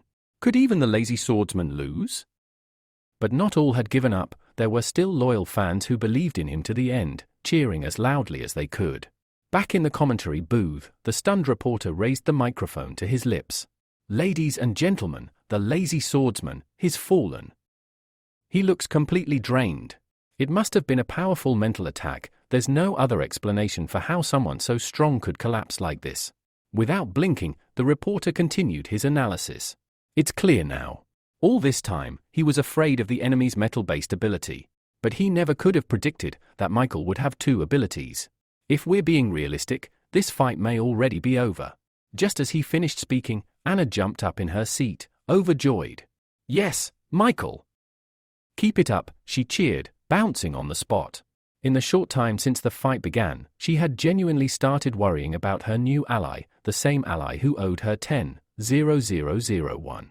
Michael could clearly hear her, and a sarcastic thought crept into his mind: she doesn't care about me. She only cares about getting paid. At that moment, the black dragon stepped up beside the fallen swordsman. Without taking his eyes off Michael, Pavel muttered, "I did my job." He was forced to use his trump card. Then he looked up at his partner and warned, "Don't look him in the eye. If you do, you'll see the person you love most.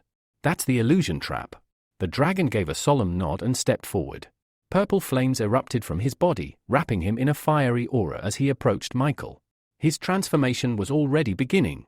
As he stopped a few feet from Michael, our hero greeted him with a confident smirk. "I've been waiting for you," Michael said, voice calm. The man didn't respond, he simply studied Michael carefully, his amber eyes scanning every detail. Then his body began to shift.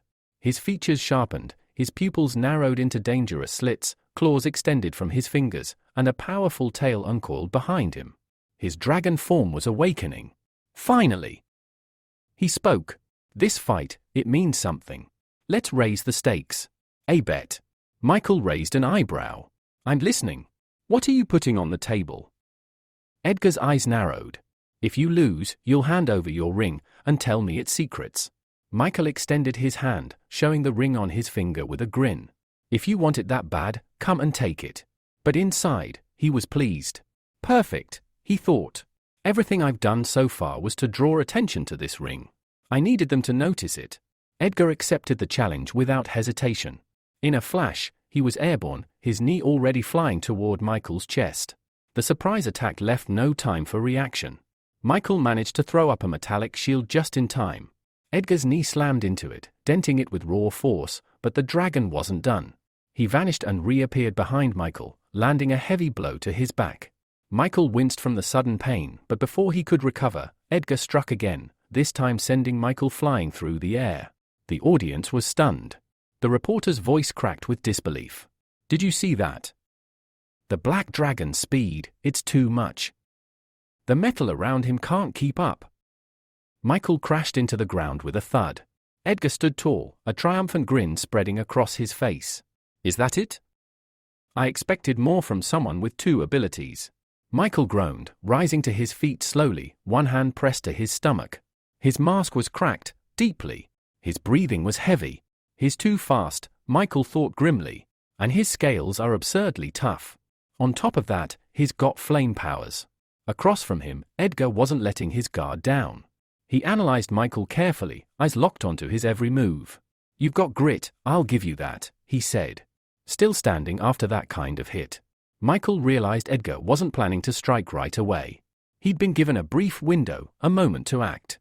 And he seized it. He raised his hand and activated his upgraded human control ability once more. The very next moment, horror twisted across the black dragon's face. In place of Michael stood someone else, his younger brother, eyes filled with tears, clutching his neck and desperately begging Edward to save him. The image was so vivid, so raw, that for a moment, Edward froze. Then Pavel's warning echoed in his mind, "Don't look him in the eye. He'll show you the person you cherish most." Rage surged within Edward. Clutching his head, he shouted, "How dare you take his form?" A furious roar erupted from his throat as he shattered the illusion in one devastating surge of power. In the blink of an eye, Edward transformed into his true form, a black flame earth dragon. Michael's eyes widened in surprise. His illusion had been broken almost instantly, and worse, it had only made his opponent angrier. The audience gasped, unable to believe what they were seeing. The reporter's voice cracked with excitement. "Incredible! We're witnessing something very rare, the second phase of the Black Dragon transformation. This only proves how strong the masked stranger must be to force his opponent to go this far." Consumed by rage, Edward launched himself at Michael. "You better be ready to die." Thinking fast, Michael used his metal control to create a massive, spiked shield in front of him. But Edward was not an ordinary opponent. His entire body pulsed with dark energy, and mid-air, he transformed again, becoming a whirling cyclone of black fire and power. With a mocking tone, he scoffed, "You really think some spikes are going to stop me?" Michael, while surprised by the transformation, didn't falter. "If you want to kill me so badly, you'll have to catch me first." And with that, he launched himself into the air atop his metal shield, narrowly avoiding Edward's strike. But Edward wasn't letting him escape. "You won't get away," the dragon roared, soaring after him at full speed. Michael waited patiently. He knew the dragon would come closer. When the moment was right, Michael thrust his hand forward, and the metal around them responded. In an instant, chains of solid metal wrapped around Edward's limbs and torso, locking him in place mid-air. Edward looked stunned, only for a smirk to crawl across his face. "Did you forget about this?" Suddenly, his entire body ignited in black flames. The fire grew larger, fiercer, threatening to melt everything in its path. The reporter cried out. "It's the black flame! It's melted metal before, he could break free at any moment." Anna, furious, slapped the man beside her on the back of the head. "Don't doubt my brother.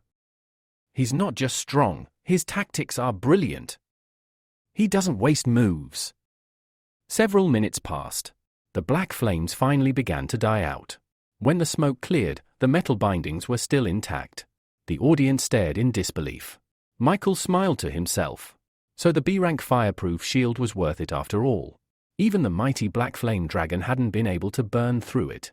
But Michael wasn't done yet. It was time to move to the final phase of his plan.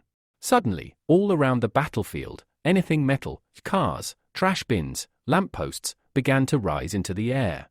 High above them all, a massive block of metal took shape. Edgar looked up, eyes wide with dread as he realized what was coming. Michael slowly lowered his hand. "Let's end this."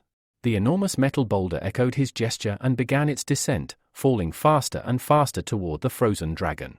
All across the arena, people leapt to their feet and ran for cover. The sheer size of the falling metal sent shockwaves of panic through the crowd. The black dragon stared death in the face, unmoving, knowing he could not escape. So this is how it ends. With a deafening crash, the metal cube slammed into the earth, sending giant clouds of dust billowing into the air. Even Anna and the reporter had to retreat to a safe distance as chaos erupted. When the dust began to settle, the reporter finally dared to raise his microphone. "And now that the dust has cleared, let's find out whether the black dragon has survived that blow, or not." Everyone stared at the colossal block of metal. The silence was thick. "There's no way anyone could have survived that," whispered a thought shared by many. Suddenly, a small flame flitted into the arena. It was the fire butterfly, trembling as it searched desperately for the black dragon. Her eyes glistened with tears. Then, another figure appeared behind her. A voice rang out. "Fly away! Now!" Startled, she immediately obeyed, fluttering off into the sky, leaving the battlefield behind. The mechanical hero narrowed his eyes and focused on the enormous metal cube. A moment later, twin blue laser beams shot out from his eyes, striking the surface of the cube with incredible precision. Deep cracks spread across the structure like spiderwebs. The crowd watching from a distance gasped, then broke into relieved smiles. If he was here, the legendary mechanical hero, then there was nothing left to fear. A few tense minutes passed.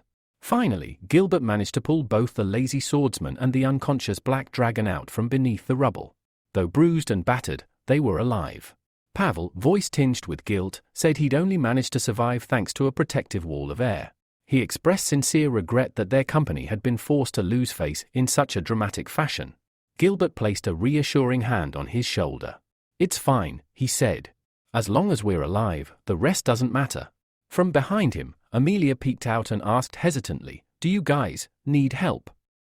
The lazy swordsman, still catching his breath, gave her a tired smile. "I'm fine." Then he glanced down at the unconscious dragon beside him. "But he's going to need it." Meanwhile, Michael had already returned home. On the way, he stopped by a pharmacy and picked up supplies. Now he sat alone, treating his cuts, bruises, and aching muscles. The pain was sharp and unrelenting. After about half an hour, he exhaled deeply and leaned back. Meeting the snow mistress and the black dragon, that was definitely not how I expected today to go. Shaking his head, he forced himself to focus on his main objective, the mysterious blue pill. He already had 2 solid leads. The first was the ice adventurer, whose case he'd passed along to Austin. The second was the B-rank hero known as Hot and Sour Noodles, who was set to hold a fan meeting soon. I'll have to attend that, he thought. Looking down at the dozens of painkiller bottles on the table, Michael came to a hard conclusion. This kind of danger, it's not something I can share with others anymore. If he kept living with roommates, they'd eventually get dragged into his mess. Suddenly, a familiar voice cut through the silence. Why does it smell like medicine in here? Michael flinched and barely stopped himself from yelling in surprise. Valeria stood nearby, frowning. Her eyes scanned the room and locked onto the medical supplies. He forced a nervous smile. I bumped my foot on the corner of the table. Had to rub some ointment on it. She raised an eyebrow, clearly not buying it. Michael quickly looked away, and just then, Diana and Marina entered the room. Seeing them all together, he decided it was time. Since you're all here, I wanted to let you know that I'm moving out. The word stunned the girls. Valeria blinked in disbelief. What? Resting his elbows on his knees, Michael explained, when I first moved in, I didn't have the money for anything else. But now that I've been promoted and my salary's gone up, I figured it was time. I just don't feel comfortable living with a bunch of girls. Marina's expression changed. Pointing at Valeria, she asked, then what about her? What's going to happen to her? Michael scratched the back of his head. We don't really have anything in common. Why would you ask that? Valeria's lips tightened. Without saying a word, she turned and walked silently to her room, closing the door behind her. The silence she left behind was heavy. Marina sighed. Well, if that's your choice, we can't stop you. We all have each other's contact numbers, so call us when you're free. Michael nodded. Of course. I'll treat you all to a good meal before I go. Think of it as a farewell dinner. Suddenly, slam. Valeria's bedroom door echoed through the apartment, causing everyone to jump. Michael frowned. He hadn't expected such a strong reaction. What did I say wrong? For a few seconds, no one said anything. Then, breaking the silence, Michael suggested, if we're going to eat, we might as well go together. That's when Marina finally snapped. Stepping forward, she asked angrily, why, Michael? Why does a beautiful, kind girl like Valeria not deserve to be with you? Why are you treating her like this? After voicing her frustration, she exhaled slowly, trying to calm down. Then she turned away. Handle things with Valeria. We'll eat after that. And with that, Michael was left alone in the living room, staring at the floor. He knew what he was doing. He wanted to distance himself from Valeria, for her sake. If she stayed close, she'd only get hurt. But the guilt still gnawed at him. After a few minutes of silence, he got up and walked quietly to her room. He knocked. From inside, her voice came, soft but tense. Come in. She was lying on the bed, facing the wall, not even bothering to look at him. Michael stepped inside and stopped near the doorway. He wanted to apologize, but the moment he said I'm sorry, Valeria cut him off. Why are you apologizing? She asked sharply. You didn't say anything wrong, right? After all, we have nothing in common. When Michael said those words, he hadn't meant them the way they sounded. But Valeria's eyes widened, and then, with tears forming, she abruptly sat up in bed. Just be honest, she snapped. You don't like me, do you? Michael took a careful step forward, trying to explain. You've misunderstood. That's not what I meant, but his words only seemed to make things worse. Her brows furrowed, her voice trembled. Then what is it? She asked, hurt and bewildered. Is it because I'm ugly? Michael let out a heavy sigh and gently rested his hands on her trembling shoulders. Please, calm down. There was no anger in his voice. Only concern. He paused, then asked quietly, can't we just stay good friends? But instead of answering, Valeria repeated her question, her voice soft and trembling. So, you really don't like me at all? Michael hesitated. He looked into her tear-filled eyes and remembered everything he'd come to understand about her. Valeria's warmth toward him wasn't just affection, it was an escape. A way to fill the painful void left behind by her broken relationship with her family. To her, he had become a reason to believe she could be loved again. And yet, he had never properly responded to those feelings. She must think that I see her past as something shameful, he thought. The image before him of Valeria sitting there, eyes downcast and vulnerable, reminded him of a porcelain doll. Beautiful, but so fragile that the smallest mistake could shatter her completely. He couldn't do that to her. Not now. Michael opened his mouth to speak, but Valeria beat him to it. Maybe you're right, she said quietly, looking away. Michael blinked in surprise. What do you mean? Turning back to him, she explained, maybe I was rushing things. I thought, after the kiss, that we had already found each other in our hearts. She stood up and slowly approached him, her voice trembling with hope. I know maybe now's not the right time. But I don't want us to become strangers, Michael. So, can you be my first real boyfriend? Her words weren't confident, they were pleading. There was desperation in her eyes, like this was her last chance to hold on to something real. And seeing that, Michael couldn't say no. While Michael was confronting emotional turmoil, Austin was already deep in the field, executing his mission. His brilliant plan? Lure David, the ice adventurer, into a nightclub and get him drunk. Simple, but effective. He watched the hero like a hawk all night, internally grumbling that if it weren't for his new godfather backing the investigation, he wouldn't have to blow so much cash just to get intel. Hours passed. Finally, David dozed off on one of the plush couches, completely out cold. Austin didn't waste a second.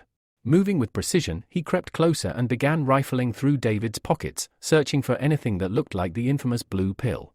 That's when he found a small, strange case. He was just about to open it, when David's eyes snapped open. What the hell are you doing? He asked sharply. Austin's heart practically stopped. But his instincts kicked in. Keeping a straight face, he quickly pulled out a cigarette. Looking for a light. Lost mine, he lied with a strained smile. David stared at him for a beat, then wordlessly handed over a lighter. Where'd the girls go? He asked. Austin, now lighting the cigarette with shaky hands, forced a casual grin. They're in the next room. I can even ask the one you like to join you in the bath. That seemed to please the adventurer. He smirked and got up, heading toward the bathroom. An hour later, with muffled voices and laughter echoing from behind the closed door, Austin slipped back into the room. He got straight to work, tearing through their belongings until he found the strange case again. Opening it, he carefully pulled out a small blue cube. It was smooth and faintly aromatic. Is it candy? He wondered. Gum? But the scent, though pleasant, wasn't sweet. It was something unnatural. Something dangerous. For a split second, he felt a strong urge to eat it. Just a tiny bite. But he stopped himself. Focus, Austin. This is the pill. As he examined the cube more closely, he noticed something, a broken edge. His eyes widened. This is it. The actual blue pill.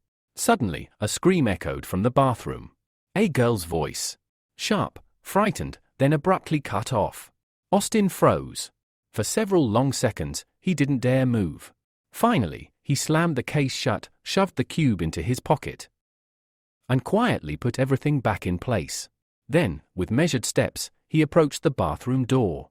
David, he called out, knocking softly. Everything okay in there? The door opened. David stood in the doorway, face pale, lips tight. The tension in the air was unmistakable. Austin's eyes flicked past him, toward the bathroom. Something felt off. Peering over David's shoulder, his blood ran cold at the sight beyond the door. Tell me this isn't what I think it is, Austin whispered, a sliver of hope in his voice. David stepped into the room, began grabbing his clothes in a rush, and muttered, "You're not wrong. She's dead." Austin stared at him in shock. "Then you need to leave. Now," he said. "I'll handle things from here. I'll get someone from the company."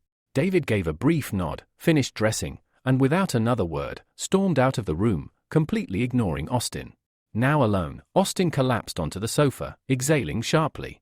Relief washed over him, not because of what had happened, but because David hadn't realized what else he'd done. If he had? Austin was certain his own corpse would be lying next to that girl's. Meanwhile, David had already made it down to the parking lot and gotten into his car. But the moment he closed the door behind him, the fury he had been holding in finally erupted. With a guttural growl, he yanked the strange pill case from his pocket and hurled it at the windshield. The latch burst open on impact, and the contents scattered wildly across the car interior, blue cubes, glinting under the dashboard lights. David gripped the steering wheel tightly, chest heaving. This wasn't the first time. Every time I take these pills, I lose more control. His strength, the very thing that made him powerful, was slipping further and further from his command. He shut his eyes tightly and tried to slow his breathing. He needed to calm down. If he didn't, something else, something worse, could happen. Then, his eyes flicked to the scattered cubes. He started counting them. 1, 2, 3. His heart skipped. One's missing. Frowning, he frantically patted down his jacket, searched his pockets, checked the seat crevices. Nothing. After a minute, he leaned back in the seat, exhaled hard, and shook his head. Forget it. There were only a couple of days left before the next game. It's not worth spiraling over. The next day, Michael reached out to Alex and asked for help moving. Now, the two of them were riding in a car together, Michael driving, while Alex chattered non-stop in the passenger seat. But why the sudden move? Alex asked, clearly fishing. You had such great neighbors. Michael sighed, clearly annoyed. I was delusional, that's all. Living next to girls isn't as amazing as people think, it's just inconvenient. Alex chuckled. That inconvenience is exactly what makes it interesting. Michael gave him a deadpan glare. You seriously need to stop filling your head with pervy nonsense. But Alex just grinned wider, entirely unbothered. A few minutes later, they pulled up to an enormous mansion. Alex's jaw dropped. Dude, where did you get the cash to rent a place like this? Michael, carrying one of the boxes, answered casually. My adopted son gave it to me. Alex raised an eyebrow. Right. And I'm the king of the underworld. Just say you won the lottery, man. It didn't take long for them to unload everything. Once the last box was set down, Alex gave a lazy wave and left, leaving Michael alone to settle in. The very first thing he did? Collapse onto the massive bed in his new bedroom. But then a thought hit him. He had never activated the summoning ability from the Snow Woman's golden pearl after the battle with the black dragon. He sat up and summoned the pearl into his palm. Though he had already spent some of its dark energy to improve the human control ability, the power still remained at a C-rank level. Holding his hand out, Michael activated the summoning skill. Within seconds, a chilling breeze swept through the room, and a figure began to materialize. The moment he saw the spirit's form, he froze. Instead of a fearsome entity or elegant warrior, a small, delicate lowly-looking girl stood before him. As soon as she appeared, the room's temperature plummeted. Frost crept across the windows, and Michael shivered violently. He sneezed, arms wrapped around himself. The girl, her pale hair and icy aura unmistakable, tilted her head in concern. Climbing onto the bed, she asked softly, "Are you all right, Master?" Michael panicked and began crawling backward, one hand raised in protest. "Stay back," he said firmly. But the girl simply smiled. "There's no need to be afraid. I won't hurt you, the temperature is just a little low, that's all." Michael stared at her with chattering teeth. A little is an understatement. Then, an idea struck him. He extended his hand and conjured a small tongue of flame above his palm. The snow spirit's eyes immediately lit up. "Fire, may I come closer, Master?" she asked, hope in her voice. Instead, Michael brought the flame toward her. To his surprise, she leaned in happily, her small hands reaching out to bask in the warmth. "Aren't you supposed to hate fire?" he asked, baffled. "I don't hate it," she replied sweetly. "I love warmth." Now sitting closer to the fire, the spirit gave him a soft, serene smile. "I'm lucky to have an owner like you." Michael stared at her in silence, processing her words and her presence. He realized then, the icy atmosphere she created was simply passive. Her presence might have chilled the room, but it wasn't actively harmful. If it had been, his flame wouldn't have lasted a second. Then, her eyes began to droop.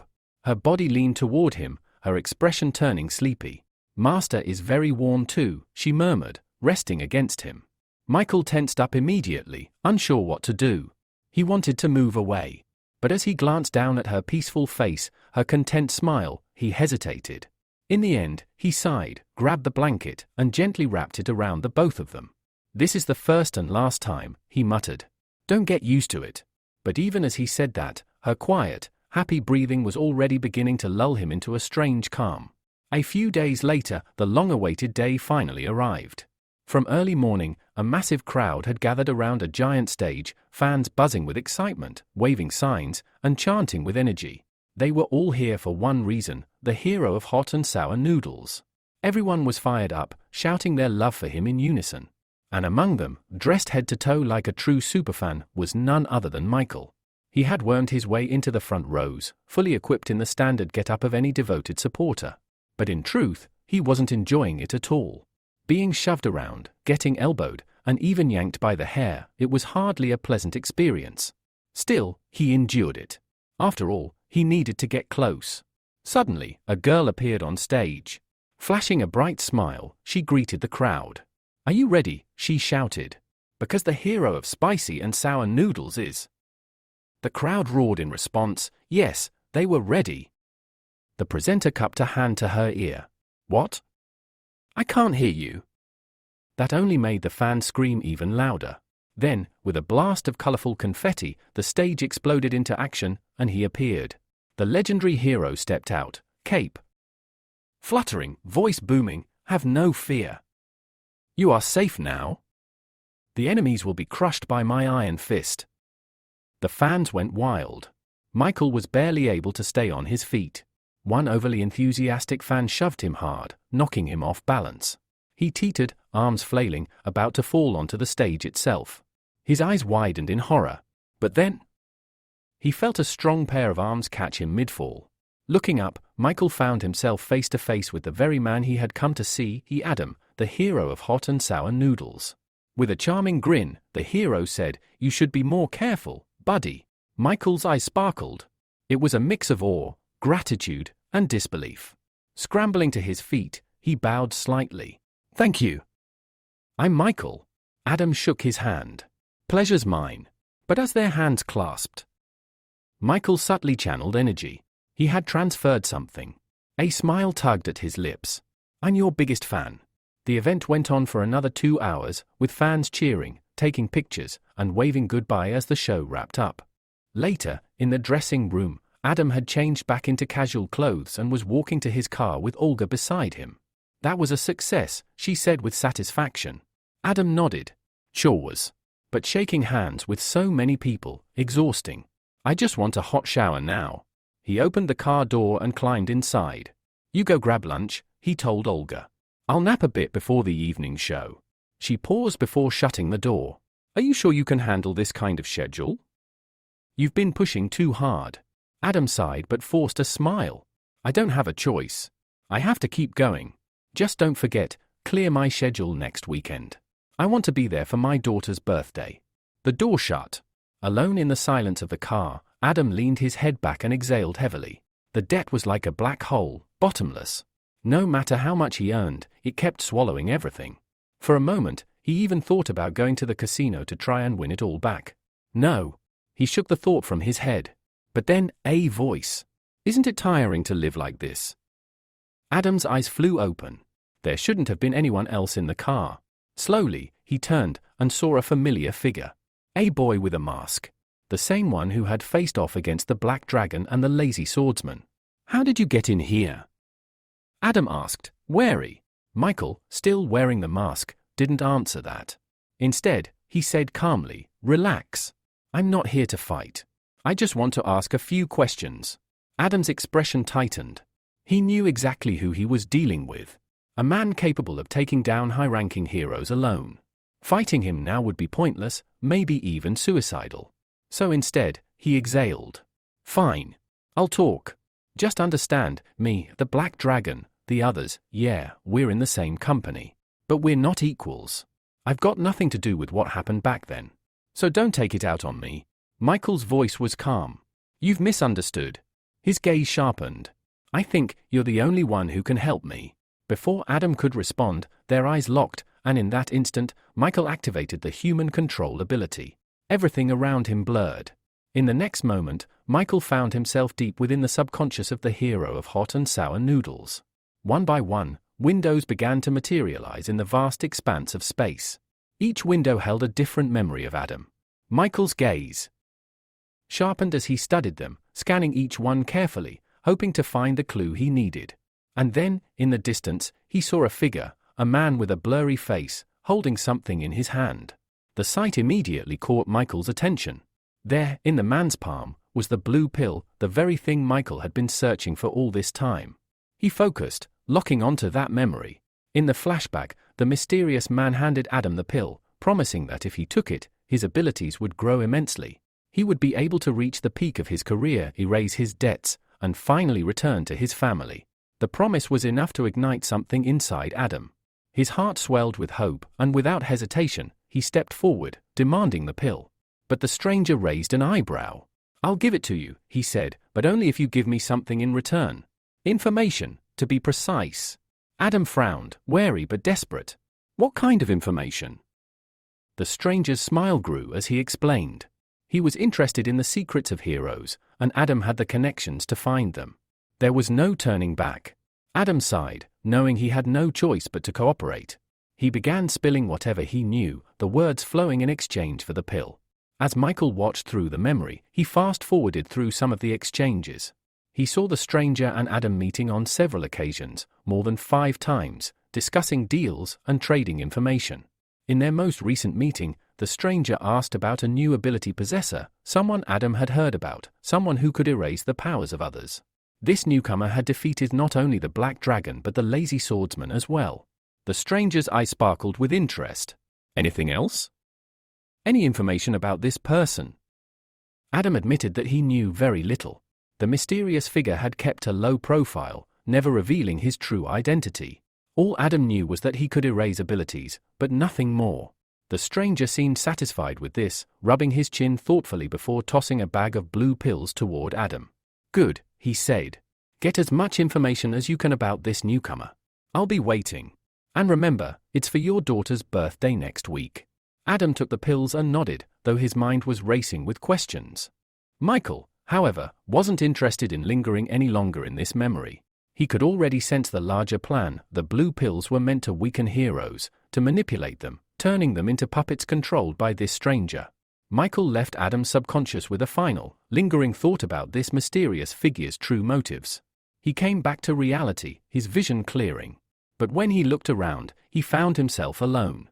A few hours later, as the sun dipped below the horizon, Austin stood impatiently at a pre-arranged meeting spot, swatting away mosquitoes and growing increasingly frustrated. "I've been forgotten," he muttered, annoyed. Just as he was about to give up, a voice cut through the air. "Say that again." Austin whipped around, his eyes lighting up when he saw Michael approaching. With a grin, he ran to his so-called godfather and shouted, "I've been waiting for you forever."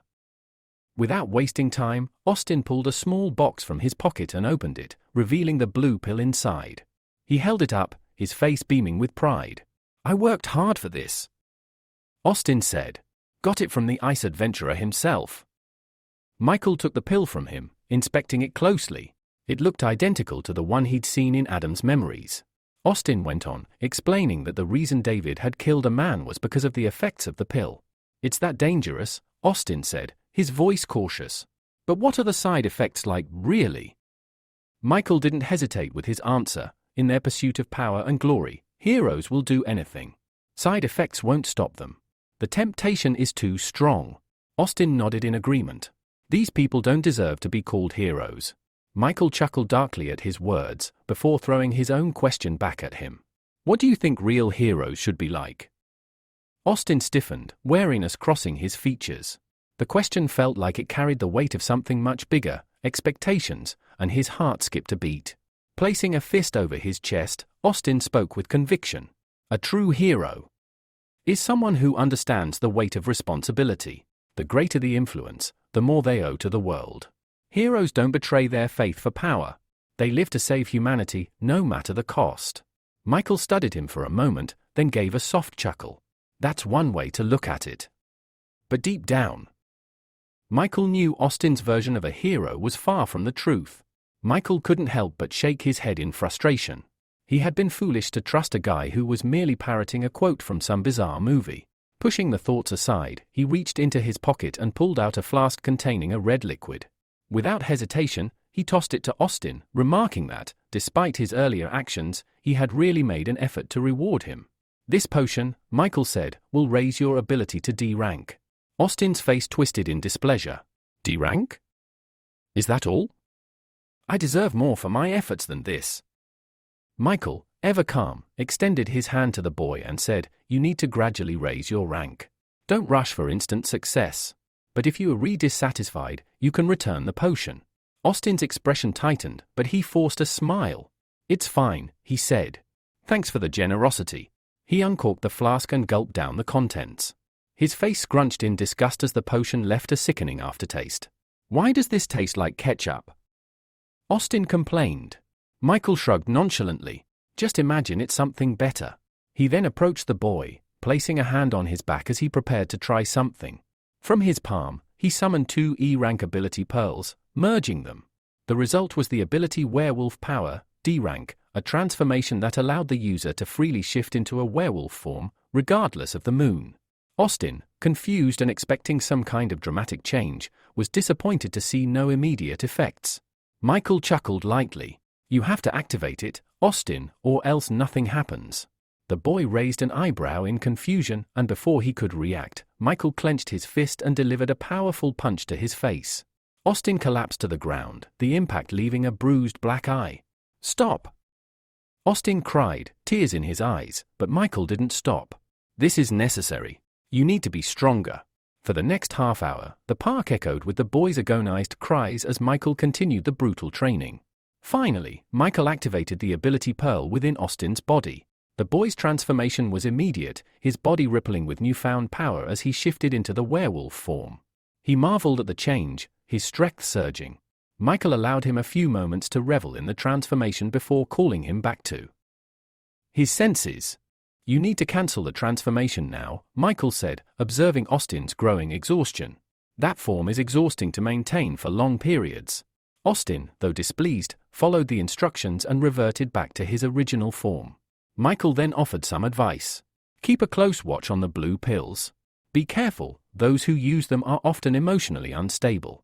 Austin smiled, satisfied with the new power he had gained. Thanks for the advice.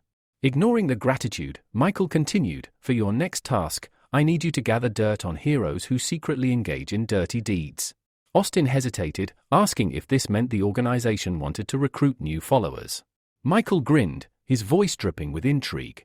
Not everyone can join. Some are just raw material. Austin's eyes widened in surprise. You mean? The organization plans to absorb their power.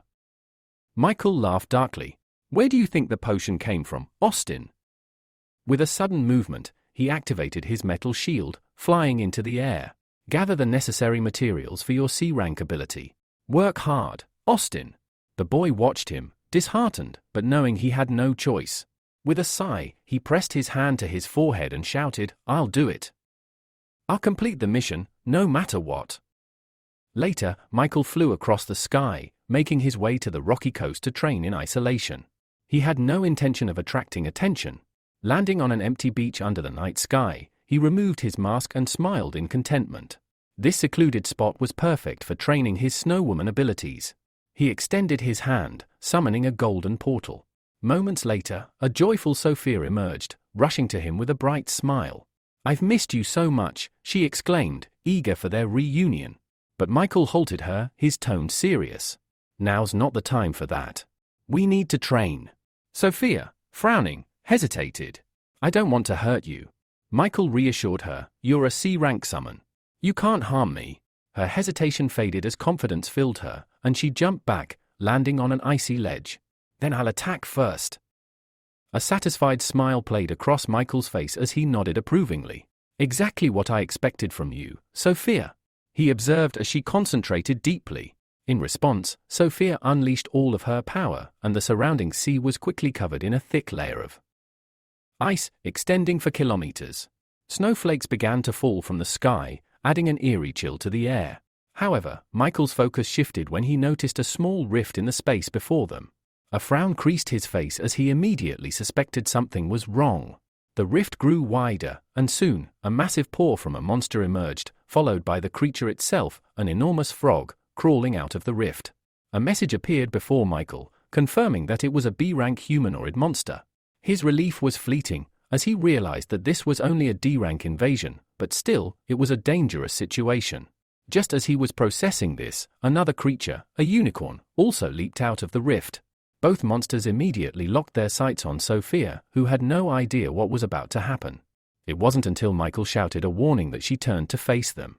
Upon seeing the creatures, Sophia froze in shock. Before she could react, the frog closed the distance between them and struck her with a powerful blow, sending her flying through the air. Realizing the danger, Michael knew he couldn't afford to do nothing any longer. He rose into the air, but before he could act, a blinding flash of light enveloped him. As the light faded, he removed his hand from his face and looked around in confusion. The first thing he saw was a huge block of ice, now hovering above the water. Cracks began to form along the block, and as the walls shattered, Sophia emerged from the ice, fully grown. She hovered above the ground, her gaze fixed on the monsters. Her voice, cold and menacing, echoed as she threatened the creatures, "Are you really that desperate to die?" With her words, the snowstorm intensified, and the temperature dropped further. The frog, struck by a fragment of the ice block, staggered out of the hole it had created. It stared at Sophia, croaking loudly as if to communicate. Sophia cursed under her breath, clearly irritated. At that moment, Michael cautiously approached, noting how much Sophia had changed. She explained, "This is my combat form." Michael blinked, clearly a little embarrassed, and turned his gaze away. Before they could speak further, Sophia wasted no time. She turned her attention back to the frog monster, unleashing a barrage of ice needles. The creature was instantly frozen into an ice statue, but Michael's question about its fate was met with a quick response. "It's not that simple." As if on cue, the frog broke free from its icy prison, and smaller fragments of ice flew in every direction. Michael, seeing an opening, activated his flame control ability. A bolt of blue fire shot toward the frog, but the creature managed to dodge. Undeterred, Michael launched several more fire attacks, each one narrowly avoided by the frog. Turning to Sophia, he urged, "Try to stop it." Sophia nodded and created more ice needles, this time pinning the frog to the ground, restricting its movements. Taking advantage of the moment, Michael used his fire ability once again, creating several fireballs that engulfed the frog. The creature let out a painful roar, but moments later, it was over. With the battle won, Michael landed gracefully on the ground. He approached the now-dead frog and knelt, activating his extraction ability. A message appeared, indicating that he had acquired the physical training ability, D rank, which allowed him to enhance his physical stamina through training. Sophia, sitting down beside him, remarked, "We lost one." Michael rose from his knees, scanning the area for any sign of the unicorn. Sophia, pointing towards the distant city, noted that there was a high probability the creature was heading there. Michael agreed, and they prepared to pursue. However, just as they were about to set off, Sophia suddenly clutched her head, shouting in frustration, "It's not fair. I've only just broken free, and now part of me wants to take control again." Michael, concerned but focused, watched as Sophia struggled with her internal conflict. What had seemed like a routine training session had quickly escalated into something much more dangerous, and the situation with the unicorn was far from over. Michael's curiosity got the best of him as he excitedly asked Sophia what was happening. But the response he received wasn't from Sophia at all, it was from a completely different entity inside her. Miranda, as she revealed herself to be, desperately tried to resist taking control of Sophia's body. She shouted, "My name is Miranda, not the Snow Maiden." Before Michael could react, Miranda grabbed him by the cloak, her grip tight as she whispered that she wouldn't let anyone take this opportunity away from her. In a move that left Michael in a state of shock, Miranda closed her eyes and leaned in for a kiss. His face turned a mix of surprise and embarrassment. However, her desires didn't come to fruition, as she suddenly reverted back to her smaller, more innocent form. Michael quickly reacted, catching Sophia in mid-air and gently lowering her to the ground. Sophia, now back to her usual self, looked confused and asked, "What just happened?" Michael, surprised by her question, stroked her head softly, asking if she truly didn't remember anything. She responded with confidence, saying she had no recollection of what had just occurred, only that they were about to begin training. This moment left Michael with a chilling realization: Sophia seemed to have two personalities, and they didn't share a common memory. His thoughts were interrupted when Sophia suddenly smiled brightly and joyfully exclaimed, "Finally, you stroked my head." With a childlike innocence, she stretched out her arms, asking him for a hug. Michael was stunned by her request. After a brief pause, he sighed, realizing that dealing with her dual personalities would certainly cause problems in the future. Standing up, he offered her his hand to help her up, but Sophia shook her head and said she was too tired and wanted to sleep. He agreed and told her she could return and rest. With his permission, she activated a portal, covering her mouth with her hand and waving to him as she said goodbye. "I'll miss you," she called out before disappearing through the portal. Left alone on the deserted shore, Michael glanced towards the city.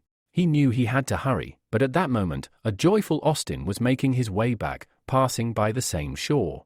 He noticed something unusual in the distance and slowed down, trying to understand what was going on. As he peered into the distance, he soon saw a huge unicorn charging toward the shore. A wave of horror gripped Austin, and he immediately slammed on the brakes. He spotted a group of young people relaxing on the beach and quickly ran out of the car, waving his arms and shouting at them, "A dangerous monster is coming. Get out of here!" The group, initially skeptical, turned their attention to him. A dark-haired girl glanced at Austin and told the others to pay attention to the strange man. Albert, irritated by Austin's behavior, dismissed him as someone trying to draw attention. However, another girl listened closely and caught his words, realizing he was warning them about a monster.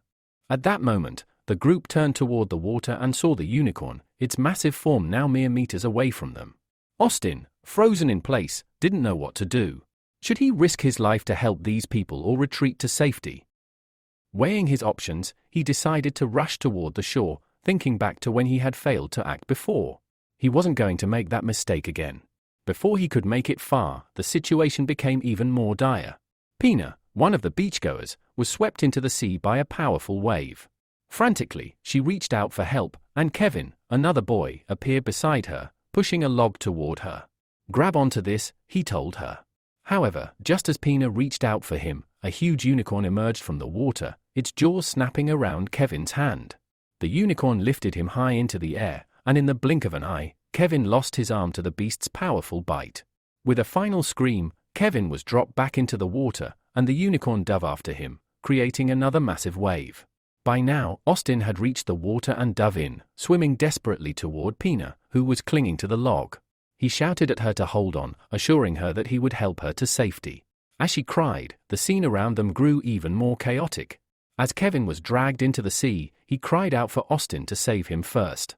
But Austin, without hesitation, stretched out his hands to Pina, telling her he would save her first. He urged her to swim to him as quickly as possible before the monster returned. Pina, terrified of the unicorn, closed her eyes and jumped toward Austin, shouting that she was scared. Within minutes, Austin had Pina safely ashore, all the while wondering how someone so slender could weigh so much. As they reached safety, the sound of an approaching helicopter filled the air. The doors opened, and a live broadcast began. The reporter announced that the station had received numerous reports of a monster and huge waves near shore number 8.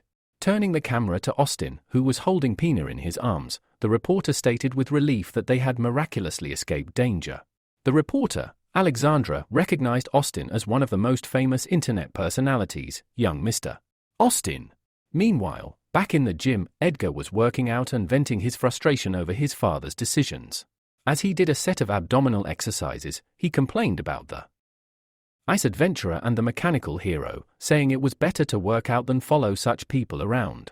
His friend, Pavel, chuckled and told Edgar to stop being jealous. But suddenly, Pavel's face twisted in horror as he shouted, "You need to see the live broadcast. There's a monster on the shore, and your brother is there." Edgar immediately froze, disbelieving the news. He couldn't believe his ears. He refused to believe it at first, thinking that his little brother Austin would be too scared to face a monster. But when the image was zoomed in, Edgar's heart sank. Austin was indeed there, and the unicorn was closing in on him fast. Alexandra said with urgency that if the heroes didn't arrive soon, the monster would catch up with Austin and Pina. Edgar, panic rising, screamed at the TV, begging Austin to run. But his voice could not reach his brother. At that moment, Austin looked over his shoulder and saw the monster fast approaching, its terrifying presence looming. Pina clung to him as they raced against time, but Austin, determined to save her, made a shocking move. Much to Edgar and Pavel's surprise, Austin transformed into a werewolf. His powerful body increased his speed significantly, and he surged ahead, defying the monster's pursuit. Edgar watched in disbelief, stepping back as the realization dawned on him. His brother wasn't just a regular human, he had the power to transform into a monster. Austin's transformation gave him the upper hand. In an instant, he was at a safe distance with Pina in his arms. He set her down gently and told her with a reassuring smile that she no longer had to worry about her safety. Before Pina could fully process this, Austin turned and rushed toward the unicorn. He moved with speed and confidence, fully aware of his new powers. Meanwhile, Michael had also arrived at the shore, pulling a drowning man from the sea. He turned his attention to the battle between Austin and the unicorn.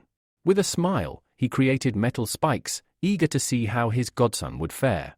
Austin, now fully in his element, chased after the unicorn with a smirk. He grabbed the unicorn's leg and, with a flash of determination in his eyes, said, "Today's a great opportunity to test my new technique." The unicorn attempted to dive under the water to shake him off, but Austin held on tightly, refusing to let go. In a move that stunned everyone watching, Austin began to spin at high speed, dragging the unicorn along with him.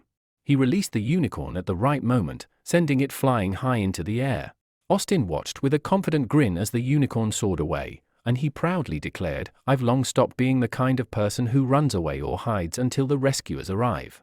Moments after Austin launched the unicorn into the air, the beast crashed lifelessly into the water just meters from where he stood.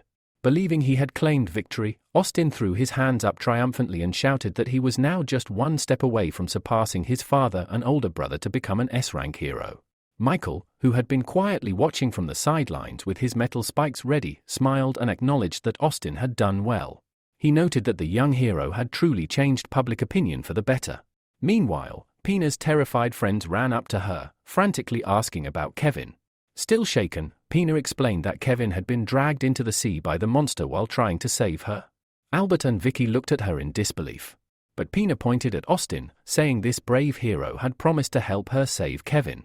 Suddenly, the calm was shattered. The water below began to swirl unnaturally. Austin froze in confusion. Hadn't the monster already been defeated? Without warning, the water surged up and wrapped around his legs, lifting him high into the air in a vortex. From behind came the chilling neigh of the unicorn. The monster, still alive, drove its sharp horn into Austin's back. A scream of pain escaped from Austin's throat as the unicorn struck and hurled him downward with its hoof. Despite the injury, Austin managed to land on the shore, barely conscious. In the helicopter above, Alexandra watched in horror but continued to narrate the events live for the public. Far away, Edgar, Austin's older brother, couldn't bear to watch his brother be killed. He immediately donned his combat gear and stormed out of the Olympus office building. As he left, Pavel reminded him to leave the rest in his hands. Edgar took flight toward the battlefield.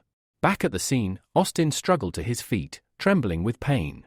The unicorn, refusing to relent, charged at him with renewed ferocity. As it transformed into another giant water vortex, Austin stood stunned, unable to counter the sudden burst of power. Alexandra reported that the monster had entered a berserk state, escalating the danger dramatically. The whirlwind engulfed Austin, submerging him once again and stealing his breath.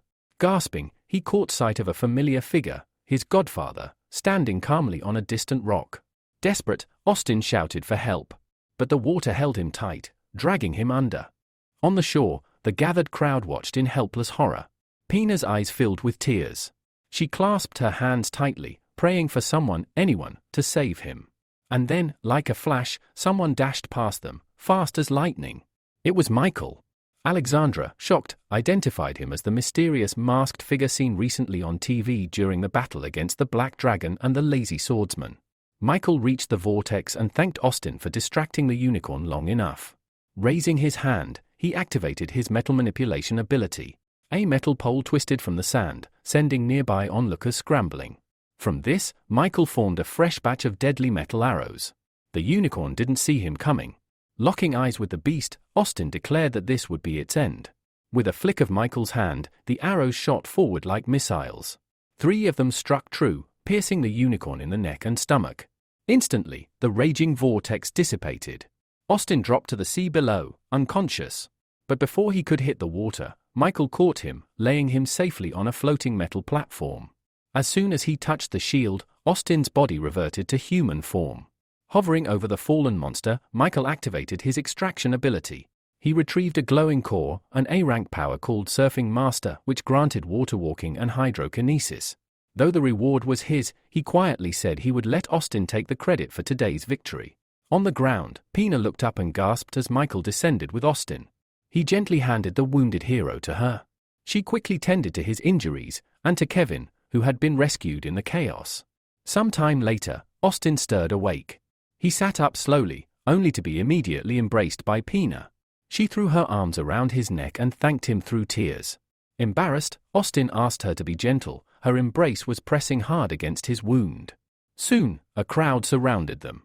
Everyone had watched the battle unfold, and questions rained down. When had Austin awakened his power? How long had he been hiding it? Michael, satisfied that things were under control, quietly left the scene. But just as things began to settle, a man none of them recognized forced his way through the crowd. Austin turned and immediately knew who it was. The man, stern and stone-faced, told Austin that he had broken the law by using his powers.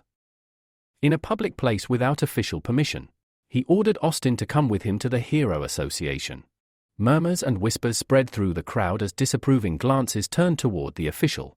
But the man, I nicknamed Grumpy, was unfazed. Austin tried to defend himself, saying he was only trying to save people, but Grumpy cut him off. "Doesn't matter. You still broke protocol," he said flatly. Just then, a commanding voice echoed through the crowd. "That decision doesn't belong to the association anymore," it said. Everyone turned and gasped. Standing there was none other than the Black Dragon, Edward. Admiring murmurs filled the air. The atmosphere shifted completely. Even Grumpy flinched at the sight of Edward, the mighty S-rank hero and Austin's older brother. He'd come not just to protect his sibling, but to face down anyone who dared threaten him. Austin's eyes widened with surprise as he saw his brother Edgar approaching. He stepped forward, asking what Edgar was doing there.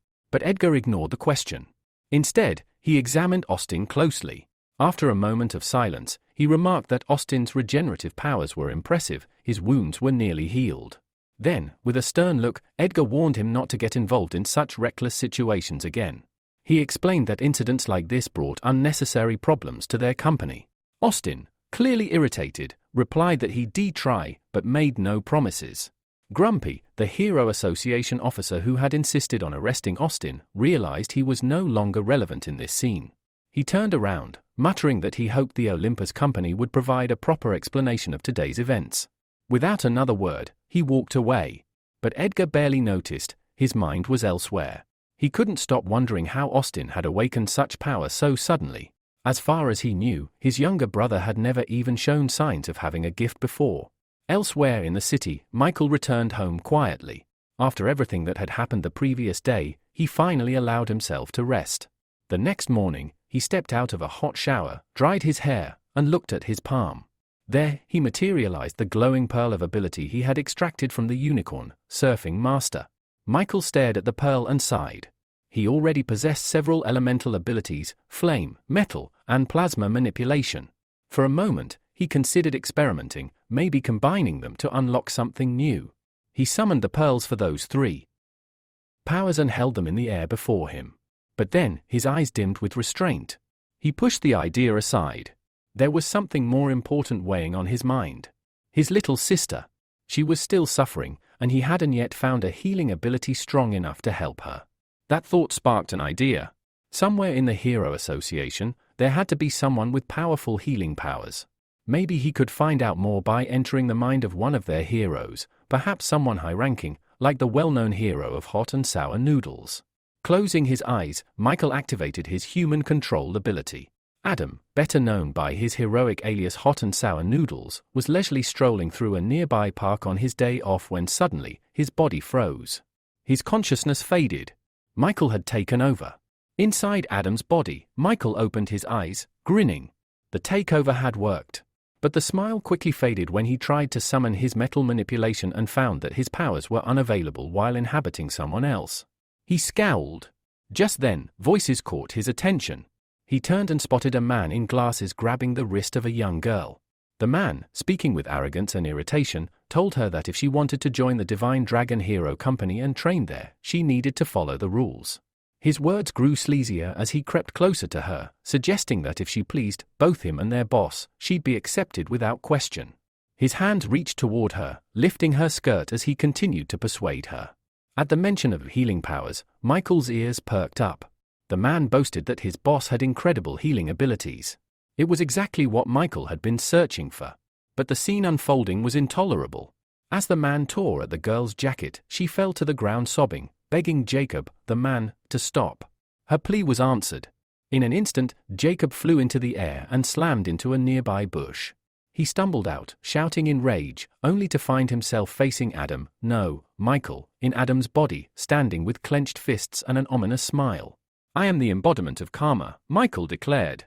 "And your retribution begins now." Jacob blinked in disbelief. Why is the hero of hot and sour noodles getting involved in this? "It's none of your business." Michael ignored the question and helped the girl, whose name was Via, to her feet. "If someone tried to blackmail your sister or daughter like this," he said coldly, "you'd do the same." Jacob's expression twisted. "That wasn't harassment. She's been interning with us for months. She's been waiting for this." Via couldn't take it anymore.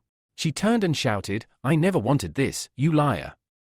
Michael gently told her that if she truly wanted to be a hero, she needed to stay focused and never let people like Jacob break her spirit.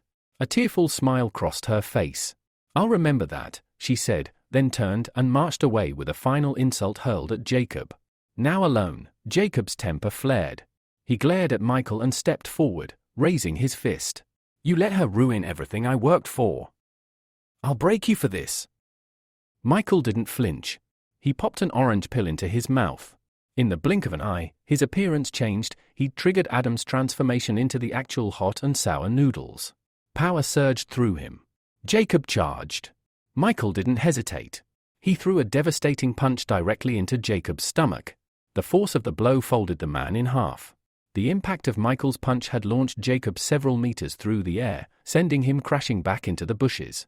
Michael stood still, expecting his opponent to reappear, but the surroundings remained eerily quiet. His brow furrowed as he called out, demanding Jacob to come out. Hidden among the leaves, Jacob's voice responded, dripping with resentment.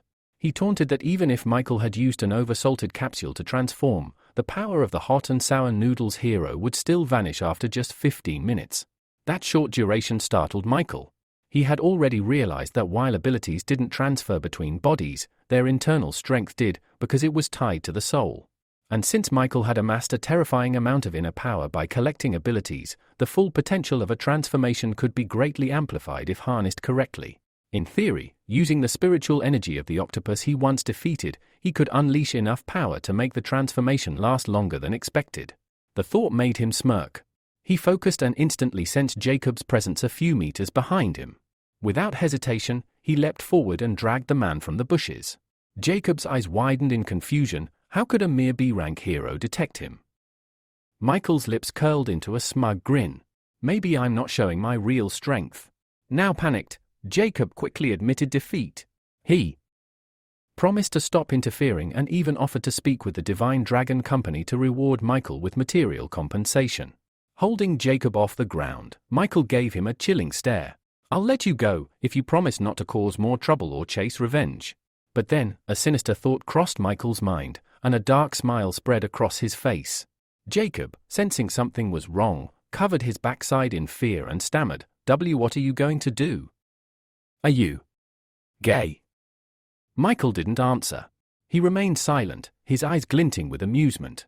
Jacob, terrified, pleaded for a peaceful conversation. But Michael had a different plan. He wasn't just going to punish this scumbag, he was going to ruin his reputation. He dragged Jacob into the bushes. Moments later, screams echoed through the park, Jacob's frightened voice begging Michael not to take off his clothes.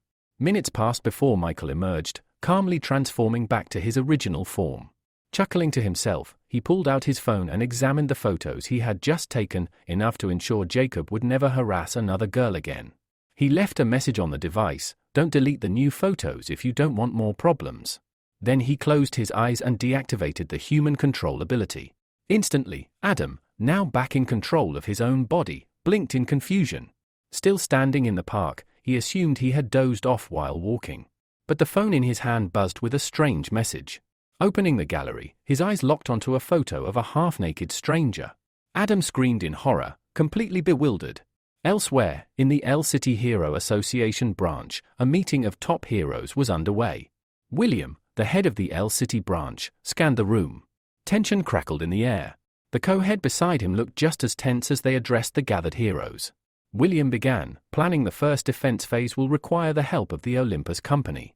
The scale of the depressions is enormous, everyone needs to be on alert. Yang elaborated, once the plan was in place, the heroes would simulate driving monsters back to their world, with Olympus members leading the charge. The rest of the heroes cheered in agreement. But the mechanical hero remained silent. He was thinking about the hidden motive behind this operation.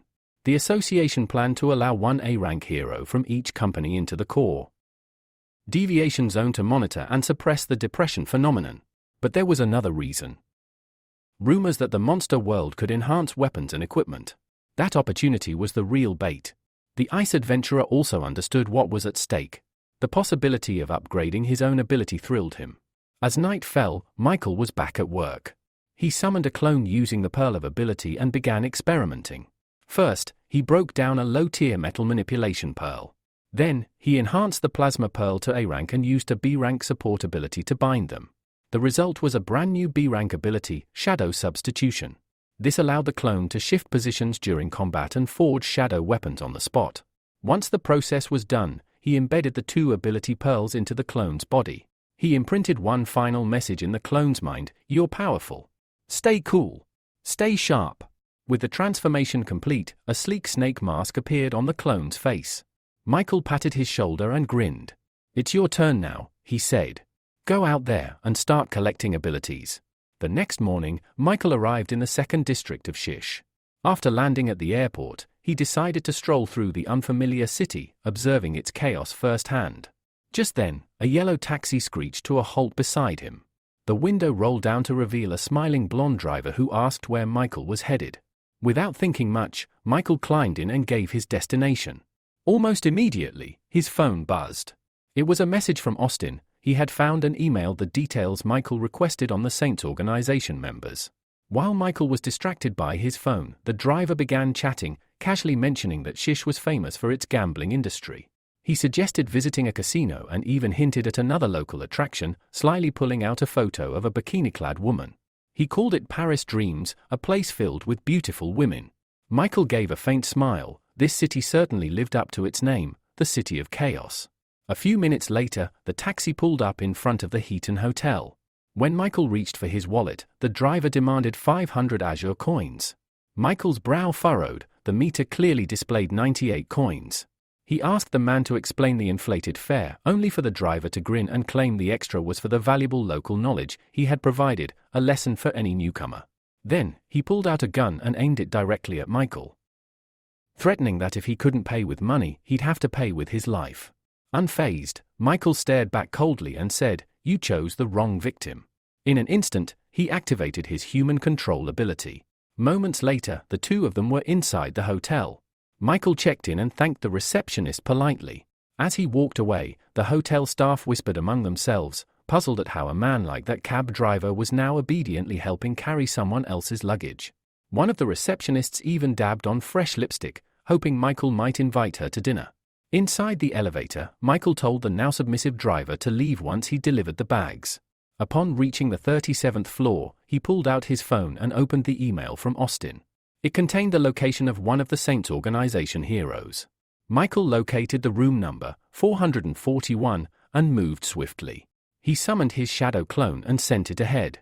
The clone merged into the shadows and slipped under the door. Inside, it took human form once more. From the next room came voices, laughter, teasing, and the sound of water.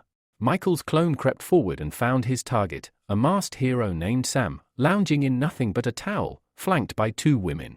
Before the man could react, several black arrows emerged from the shadows and wrapped around the women's necks. Their giggles turned to choked gasps before their bodies went limp. Sam, wide-eyed and furious, shielded himself with one of the corpses and bellowed that Michael wouldn't get away with this. Absorbing the fear of the dead, he lunged toward the shadowy attacker. Michael's clone dropped low and fired a shadow spike at Sam, but the man swatted it aside. As he closed the distance, he asked, stunned, "Who are you? No one's ever used shadow manipulation like this before." Michael didn't answer. Deep inside, he felt the discomfort of the brutal method he was using, but this had to be done. Sam grew more agitated and attacked again. His punch tore through Michael's head, only for the image to dissolve into shadow. It had been a decoy. Suddenly, shadows ensnared his wrists, binding him. Desperately, Sam pleaded for release, claiming the priest would kill him if he returned empty-handed. The clone said nothing and ripped off his mask, calling it trash. Then he placed his palm over Sam's head and extracted his ability. A glowing pearl emerged, a C-rank ability called Mask of Fear, which allowed the user to absorb fear to grow stronger. When the process ended, Sam collapsed, sobbing. "What did you do to me?" he cried. "Give it back. Without it, the priest will kill me." The clone calmly said, "Then let's meet this priest you keep mentioning." He activated human control again. Sam's body went limp, and the clone entered his subconscious. From his memories, Michael saw the truth. Sam had fought in the war of abilities and was left fatally wounded until a mysterious priest appeared and offered to heal him. Sam agreed to serve him in return. His body had been healed in seconds, and ever since, he'd sworn loyalty to the priest. Using the memory, Michael guided himself to a set of garages near the coast. There, he searched until he found the one Sam used. Closing his eyes, he dived once more into Sam's mind. A vivid scene unfolded. Inside a grand hall, the priest sat on a throne with two women by his side. Before him knelt disciples, his most trusted lieutenants. A dark-haired woman reported that a young swordswoman had infiltrated their secret production base. Sam, groveling at her feet, swore he'd find and kill her at once. But nearby, another of the priest's commanders, bloodthirsty Rose of the Deep Sea Army, doubted his ability to take down an A-rank hero. The great land mage, stroking his beard, muttered that even if the girl were an A-rank, the saints had no reason to fear any hero, no matter how powerful they were. And with that, Michael realized he had just scratched the surface of the saints' power. And his battle against them had truly begun. The saint intervened in the conversation with a sinister smile curling on his lips. He ordered his subordinates to capture the girl who had infiltrated the base, declaring that before her punishment, he wanted to enjoy her for himself. At his words, 3 of his confidants stood from their seats, swearing to fulfill his command. Sam also bowed his head respectfully and requested permission to take a vacation. Just as he turned to leave, Jackson called out to him. Sam knelt before him again, awaiting instructions. Lighting a cigarette, Jackson mentioned that some goods had arrived at the port on the first platform, a container that might hold information about the infiltrator. He ordered Sam to investigate and report immediately if anything important turned up. As he turned away, he patted Sam on the back and added with a smirk that every damaged item can still be useful if handled properly. Back in the present, Michael came out of the memory trance and stood in front of the garage. He scanned the area and spotted a fingerprint reader on the door. Holding out his hand, he was relieved when it accepted the print and unlocked the entrance. Without delay, he activated his plasma manipulation ability, opening the heavy door and slipping inside. A few steps in, he discovered a staircase leading underground. The garage, it seemed, was merely a front. As he descended, the metallic tang of blood grew stronger. On reaching the basement floor, Michael saw a man seated at a table, Clark, the one managing the storage.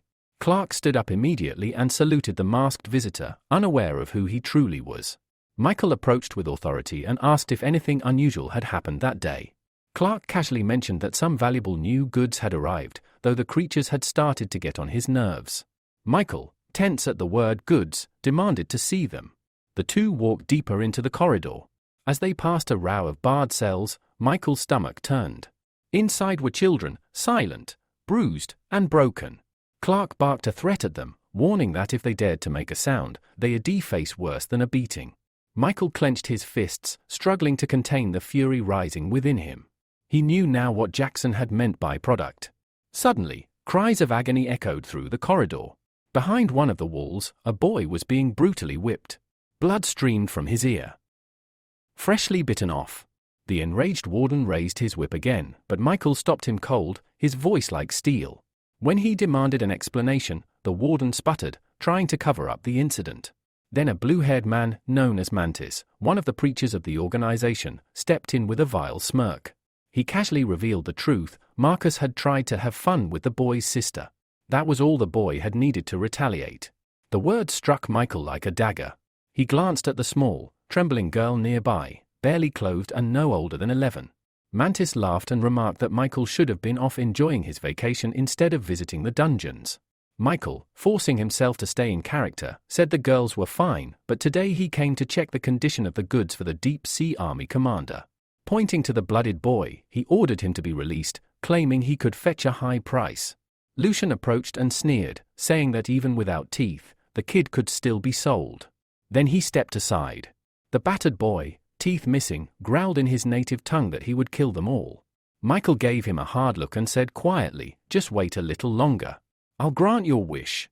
Then, in one fluid motion, he struck. A beam of energy pierced Lucian's chest, his face twisting in shock. "Why?" the man gasped as he fell. Michael stood tall and said with cold fury, "Because we're the same. You just don't realize it yet." And with one final movement, he severed Lucian's head. Panic spread. The other guards froze in disbelief. Michael summoned strands of shadow infused with blue flames. "All of you will die here," he declared. One of the blonde guards lunged at him, but Michael's shadows engulfed his body mid-air, flames consuming him. An electric pulse shot through the shadows, paralyzing the man with pain. Clark tried to flee, trembling, but a shadow strand shot after him and dragged him back. A wide trail of blood followed in its wake. From his corner, Lucas watched it all unfold with wide eyes. Suddenly, he saw two glowing pearls appear in Michael's hand. The boy looked up with determination and asked, "Who are you?" Michael turned to him and replied, "I'm the one who came to save you." Lucas didn't buy it. "I heard how you laughed at us," he said grimly. Michael sighed. A blue flame flared in his palm as he stepped back and sliced through the boy's chains. "Sit here a little longer. I've still got work to do," he said. Lucas stood, silent, and walked toward his little sister, kneeling beside her protectively. He pulled his sister closer, her small frame trembling as she buried her face into his chest. Lucas hugged her tightly, as if trying to shield her from everything they had just witnessed. Watching this silent moment of reunion, Michael couldn't help but think of his own sister, still unconscious, still unreachable. His heart clenched with sorrow. But that moment was short-lived. Suddenly, guards swarmed in from both ends of the corridor, weapons drawn and eyes wide with panic. Without hesitation, Michael raised his hand, shouting, "Shadow bonds!" And with a ripple of dark energy, the shadowy tendrils burst forth, dancing like serpents wreathed in blue flame. In a matter of seconds, the corridor was cleared, each enemy falling to pieces, cut down by a single swing. Just as the dust settled, a new figure emerged. A long-haired man stepped around the corner, his pale face calm and almost bored, holding a strange disc in the air. "Impressive," he murmured, then looked behind Michael. "You're surrounded now. You won't escape." Another man appeared, his expression cruel and pleased. "I'll go first," he said with a nod, and the long-haired one, known as the Lord of Music, grinned wickedly. "Then let the music begin." He raised the disc and twisted it.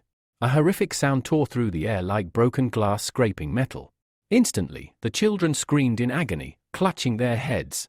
Michael staggered, the frequency burning his mind, but he quickly realized the music wasn't physical. It was attacking their consciousness. If he didn't act fast, they could go mad. So he acted. Michael dropped his hands and slouched forward, laughing to himself like a man possessed. His strange behavior made the Lord of Music grin triumphantly. Thinking the hero had fallen to the sound, he tossed the spinning disc straight at Michael, but it passed through empty air. He had disappeared. A breath later, Michael reappeared behind him, and with a brutal kick to the back, he sent the man sprawling. The Lord of Music choked on blood, reaching out in desperation to his partner. "Help me!" The spearman didn't hesitate. With a roar, he hurled his flaming spear at Michael. The weapon found its mark, piercing clean through the hero's shoulder. Michael didn't even cry out. He just looked down at the wound for a moment, clenched his fist, and then smashed it into the Lord of Music's skull with everything he had. The man's eyes went lifeless instantly. The spearman froze. "Why?" he whispered. "Why betray the organization?" Michael stood slowly, blood trailing from his arm. "You really don't know?" he asked bitterly, then swept his hand toward the cages. "For them. For justice." The word confused the spearman. He scoffed, masking his fear with a sneer. "You call this justice? You're no better than us. And you still won't leave alive. The commander of the Deep Sea Army is already on his way." Michael's eyes narrowed. "Then I'll kill everyone who comes." Sensing danger, the spearman gripped his weapons tightly. A thin thread of heat energy extended from his forehead, connecting to Michael. In that moment, Michael absorbed his ability.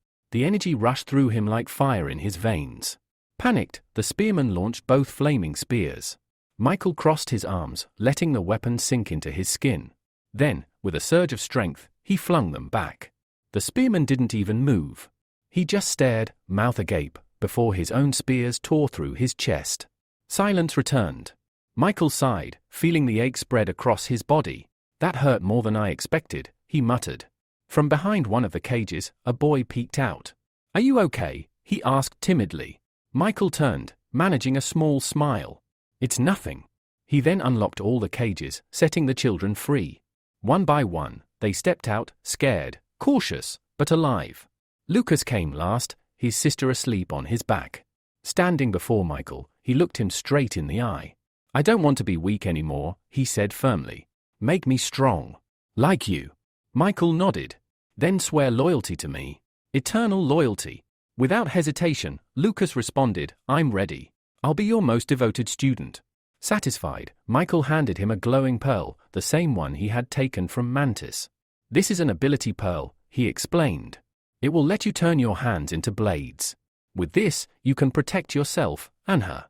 Lucas accepted it with a glowing smile and a nod of gratitude. Then, carrying his sister, he followed the other children toward the exit, glancing back once at the masked man who had saved them. Michael turned back to the corpses. There was one last task. He stretched out his hand, activating his extraction ability. One by one, he pulled the pearls from the dead bodies, harvesting their powers. A pleased smile crept across his face. "Last time, it took me forever to get 2 pearls from the frog and unicorn," he muttered. "This time, I hit the jackpot." He first upgraded his shadow exchange to A rank. Now, he could summon 5 clones, and during battle, switch places with any shadow, including an enemy's. Task complete, Michael stepped out of the garage. But then, he stopped. He felt danger. Behind him stood a girl with sharp eyes and a sword aimed at his back. "Who are you?" she demanded. "And where did these children come from?" Michael slowly turned his head. "And who are you?" Before she could answer, the children ran to her joyfully, calling out her name. "Alex! He saved us!" She blinked in shock. Realizing her mistake, the swordswoman sheathed her blade and bowed slightly. "Forgive me." Michael smiled. "It's fine. You're the A-rank swordswoman, Alexa." She nodded. "I heard rumors of human trafficking in this area. I came to save them, but I didn't think anyone would beat me to it." She walked over to Lucas and gently touched his cheek. "I'm sorry. I came too late." Suddenly, the ground beneath the children's feet began to tremble. Panic spread across their faces, and Michael felt the unnatural vibrations as well. He glanced at Alexia in confusion, asking what was happening, but there was no time for an answer. From beneath the port, thick, thorny vines burst upward, coiling around the children's legs and yanking them into the air. In mere seconds, the entire port was overtaken, garages, crates, and every inch of space consumed by the creeping tendrils. Tears welled in the children's eyes as they cried out for help. Michael shielded Lucas with his body and whispered that they had to run. He'd saved the others himself. Ahead, 3 men and a woman stood among the vines. At their center sat a man atop a giant blooming rose, the source of the vines. Amanda, the woman among them, scoffed at Michael's confidence and questioned how he planned to save anyone. A smug smile appeared on Wilhelm's face. Raising his staff, he gestured toward his subordinates and ordered them to demonstrate the true power of the saints. He then activated his healing ability, a divine energy surging from him and into Amanda's back, instantly revitalizing her. She straightened up, strength flooding her limbs. The priest had restored her entirely. With a mocking tone, Wilhelm warned Alexia not to interfere with the saints. Goods. If she valued her life, she should surrender now. Then, his gaze turned cold as it landed on Michael. Without hesitation, he commanded the traitor to be eliminated on the spot. Michael and Alexia stood ready. She gripped her sword with both hands, determined. She was confident she could handle the 3 subordinates, but the priest would be another matter entirely. Fixing her eyes on Wilhelm, she warned him that the Hero Association was already on its way. If they didn't surrender now, they'd be executed for defiance. But Wilhelm only sneered. He repeated his order. His subordinates charged. Alexia stepped forward, activating her seal power. Her sword gleamed with dangerous energy, shocking even Michael. This was no ordinary A-rank technique. She dashed forward, determined to stop them. The Earth Mage, Jackson, conjured a sand-based magic circle, and a massive wall of earth erupted in her path. But Alexia didn't falter. With one mighty swing, she shattered the barrier and pressed on. Jackson didn't stop. He began casting again. Nearby, 3 spheres of water materialized. Alexia moved first, unleashing a searing wave of fire from her sword. But as she looked down at her attack's path, her eyes widened in horror. Amanda stood ahead, holding a captured child in front of her like a shield. With a twisted smile, Amanda declared that this child would be her first victim. The flames engulfed the boy before Alexia could react, leaving no trace behind. Trembling, Alexia screamed, asking how she could stoop so low. Amanda's smile only deepened.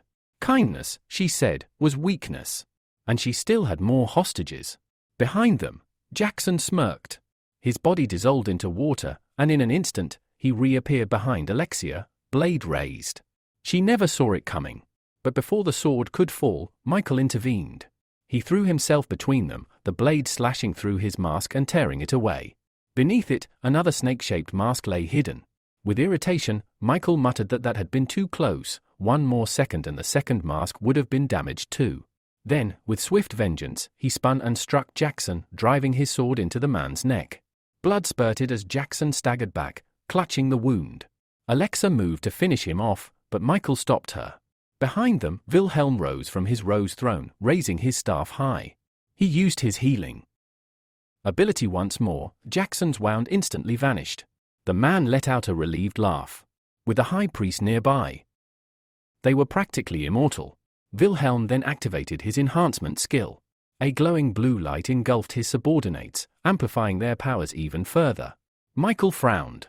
At this rate, their combat strength could rival A rank or more. Jackson dropped to one knee, concentrating.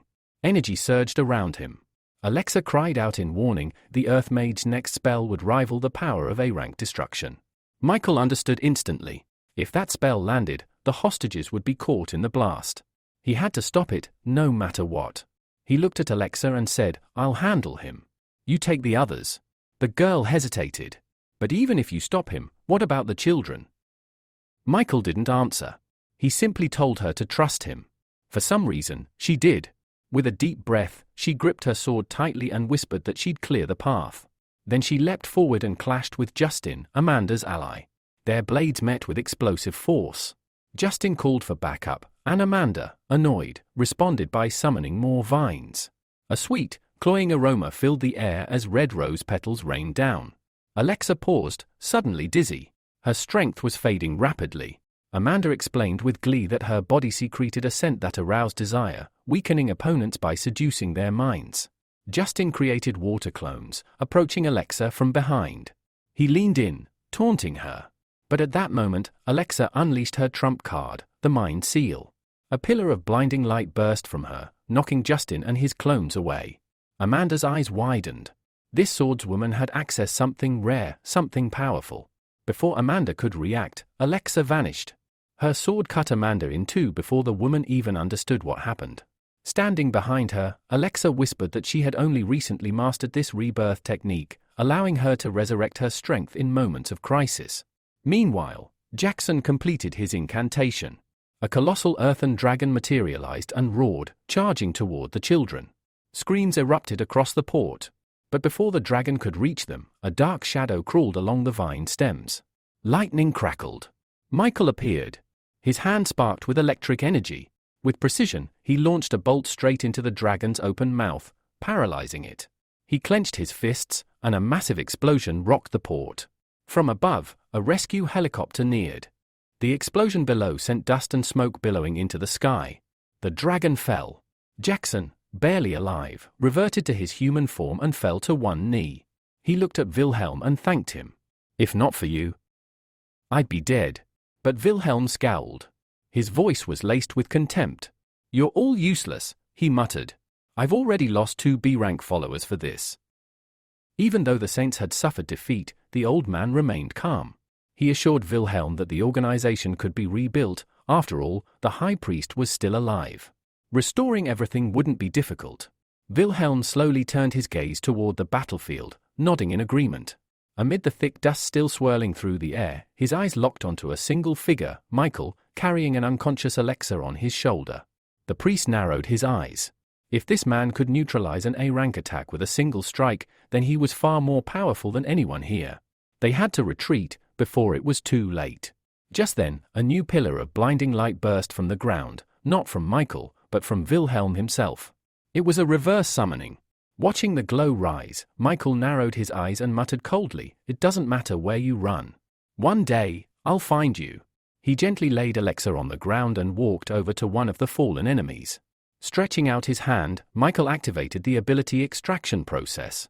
In a matter of seconds, a glowing pearl appeared in his palm. This was the B-rank ability Deep Sea Ghost. It granted the user control over the water in a human body, allowed them to create water clones, and summon massive waves, so long as there was moisture nearby. Without wasting time, Michael approached the rose-controlling girl. Repeating the same process, he extracted her power too, another B-rank ability known as Bloodthirsty Rose. It gave the user the power to summon thorny rose vines using their own blood. These vines emitted a scent that could boost attributes but came with a dark side. The user risked losing control over them entirely. Now holding two B-rank abilities, Michael had no intention of keeping them as they were. Instead, he broke them down into F-rank abilities and combined them with the skill he had previously acquired. A few minutes later, a bright emerald pearl pulsed in his hand.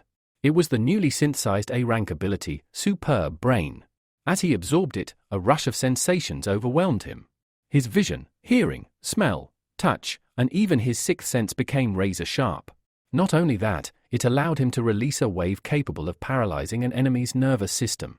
Right then, Alexa stirred. She opened her eyes slowly, blinking at the ruined port around her. Michael noticed and approached. The girl stood, took a few hesitant steps, and then turned to him. What rank are your abilities?" she asked, bewildered. "And who are you?" Michael replied calmly, "I'm from the judges' organization." Alexa frowned, confused. "I've never heard of that. Not once in all my time in the Hero Association," but then her eyes caught something that froze her blood. The vines, the ones that had imprisoned the children, were now empty. With dread in her voice, she asked, "Where are the kids?" Michael didn't answer immediately. He simply nodded behind her and said, "Turn around." When she did, Alexa's eyes filled with tears. All the children were safe and running toward her. The protective dome had fallen, and they were free. They clung to her, excitedly telling her how Michael's shadow had cut the vines and taken them to safety. One child explained how, even after the explosion, his shadow formed a dome that shielded them from harm. She was stunned. This man had saved them all. Alexa turned to thank him, but the mysterious stranger had already vanished. As the dust began to settle, a helicopter hovered above the scene, loudspeakers echoing across the ruined port. "From this moment on, the Hero Association has taken control of this area. Please refrain from any further action." The chopper landed near the garages, and several association members poured out. Among them was a young reporter named Valeria. Nervously adjusting her microphone, she turned to her assistant and asked where to begin. He pointed to Alexa. "Start with the seal swordswoman."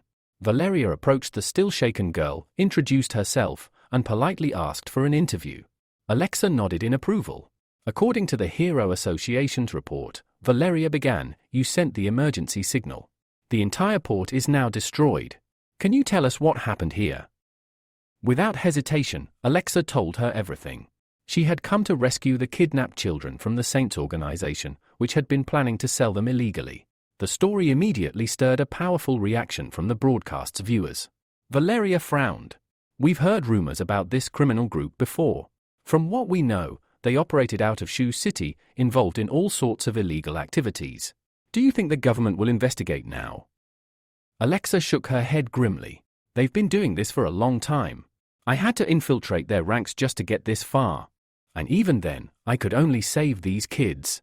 The crowd that had gathered nearby listened closely. Some wept. Others shouted in anger that the criminals must be punished. Then, Alexa continued. "I wouldn't have made it out alive if I had fought the high priest alone, but someone came to help me." Valeria's eyes widened. "A masked man?" "Yes," Alexa replied. "His skills were far beyond mine. He broke through the priest's enhancement spell, a power normally only usable by A-rank heroes." She pointed to a scorched crater still smoldering with smoke. "He did that. All I know is, he wore a mask with a snake emblem. And he said he was from the judges' organization." Valeria glanced around, trying to find the mysterious savior, but saw nothing. "He ran off toward the garages," Alexa added. "He was chasing the high priest. By that time, Wilhelm and the Earth Mage had already escaped to a hidden location. By this time, Wilhelm and the Earth Mage had already taken cover in a safe location. Casting a deeply displeased glance at the old man beside him, the priest asked if the mage sand magic was capable of eliminating the brat who was interfering with their plans. The Earth Mage nodded confidently, replying that he had saturated the area with his magic. Even if their enemy tried to launch an attack, it wouldn't make a difference. Unbeknownst to them, Michael was hiding just around the corner, hearing every word they spoke. He listened carefully as Wilhelm, now moving toward the far end of the parking lot, instructed the old man to find a suitable car so they could escape and lay low. Michael frowned. He had no intention of letting them get away. In fact, his plan was to make this place their grave. Everything was going according to his carefully laid out strategy until disaster struck. A phone in Michael's pocket suddenly began to ring, shattering the silence and revealing his presence. The moment the ringtone echoed through the air, both men froze and turned sharply toward the direction of the sound. Michael cursed silently, wondering who could be calling at such a critical moment. As the melody rang out again, the two enemies began cautiously approaching the nearby partition, his only cover. Quickly taking out his phone, Michael saw the caller ID. It was Valeria.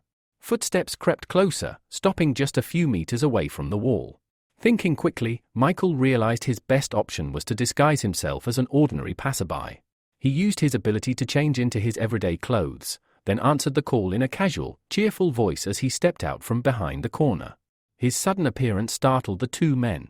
Doubt clouded their eyes. They weren't convinced this guy was just a civilian. Still, they chose to remain on high alert, unwilling to let their guard down. Valeria's voice chirped through the phone, teasing that Michael would never guess where she was. Confused, he asked if she wasn't supposed to be at home. She casually replied that she had flown to the city of HH aboard a Hero Association helicopter. Michael froze momentarily. The news threw him off balance. Why was Valeria here, and how did she manage to fly with the association? Trying to keep his tone light, he remarked that the city was currently in turmoil and asked what had brought her there. She cheerfully explained that she'd landed a new job and simply wanted to share the good news. Michael's surprise deepened. Valeria proudly told him that she had been accepted as a journalism intern for the Hero Association. She had already conducted her first interview with the sword-wielding heroine, Alexa, and now planned to find and interview the mysterious masked man, him. Still reeling from the revelation, Michael barely kept his balance. This news was anything but welcome. With the association's resources, Valeria could very well track him down.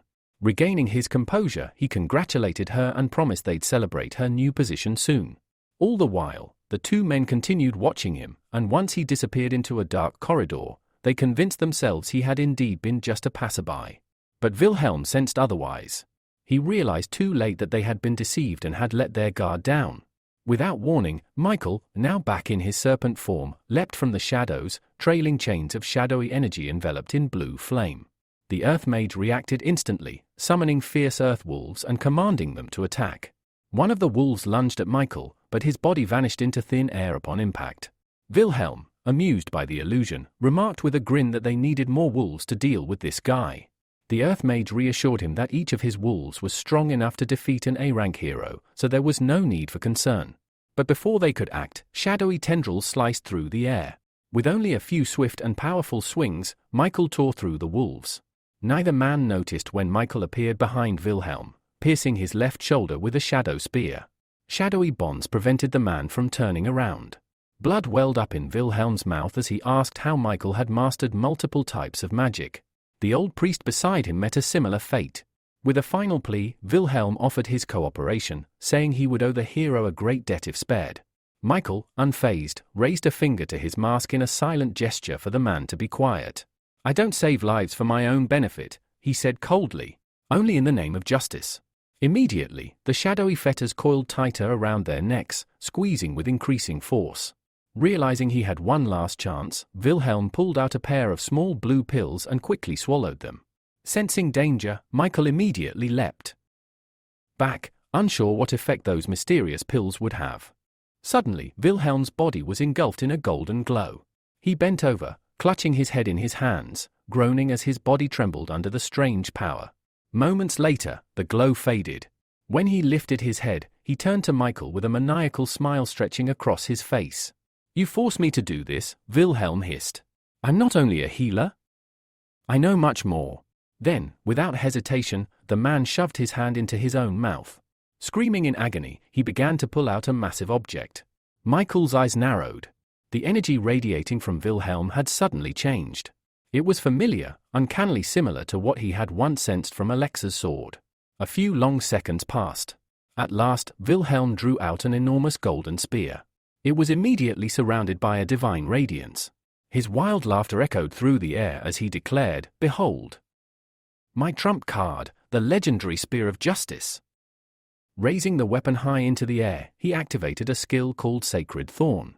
The moment the skill triggered, numerous golden portals appeared in midair. From each one emerged identical replicas of Wilhelm's spear. With fury in his voice, Wilhelm roared, "Justice will be done!"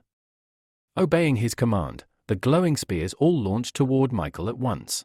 Michael narrowly dodged the first wave, leaping aside just before they could pierce him. But the attack didn't stop. More and more spears poured from the portals, chasing him relentlessly. No matter where he turned, they followed. Suddenly, one of the spears grazed his left leg. A sharp, deep wound was left in its wake. Wilhelm, watching from a distance, burst into gleeful laughter. "You can dodge all you want," he taunted. "But your end has already been decided." Michael dropped to one knee, pain shooting through his leg. He gritted his teeth, frustrated that such a seemingly light strike had wounded him so severely. As he looked up at the ceiling, he realized something troubling. The golden glow from the spears had lit up the entire area, making it impossible for him to remain hidden. Once again, the spears descended. But this time, Michael was ready. Determined, he whispered, "Let's see which of us is faster." Wilhelm only laughed harder. "Faster than light? Don't make me laugh." Yet at that very moment, Michael's eyes glinted sharply. He had activated his superbrain ability. Time seemed to slow. The movements of the spears decelerated noticeably. Then, near the stunned Wilhelm, several massive shadows emerged. Without needing to move, Michael summoned multiple shadow clones, each one armed with bladed weapons. In perfect sync, the clones surged past Wilhelm, slashing as they moved. Only after the ambush did Michael release his grip over Wilhelm's movements. "You should surrender," Michael said coldly. Wilhelm's expression shifted from triumph to confusion. He couldn't move a muscle, no matter how hard he tried. Just then, 5 shadow-infused spears, mimicking the trajectories of the earlier clones, shot toward him with terrifying speed. All 5 pierced him simultaneously. A guttural scream tore from Wilhelm's throat. Struggling to breathe, he managed to gasp. No one man, should have this many powers." Michael, seeing the man's attempt to heal, stepped forward. "Don't bother," he warned. "You'll keep experiencing death again and again until you stop trying." He extended his hand and activated his extraction ability. A golden light glowed around Wilhelm's chest, and Michael absorbed it. The ability was called Heart of Light, an A-rank power with multiple functions. Recovery heals physical wounds.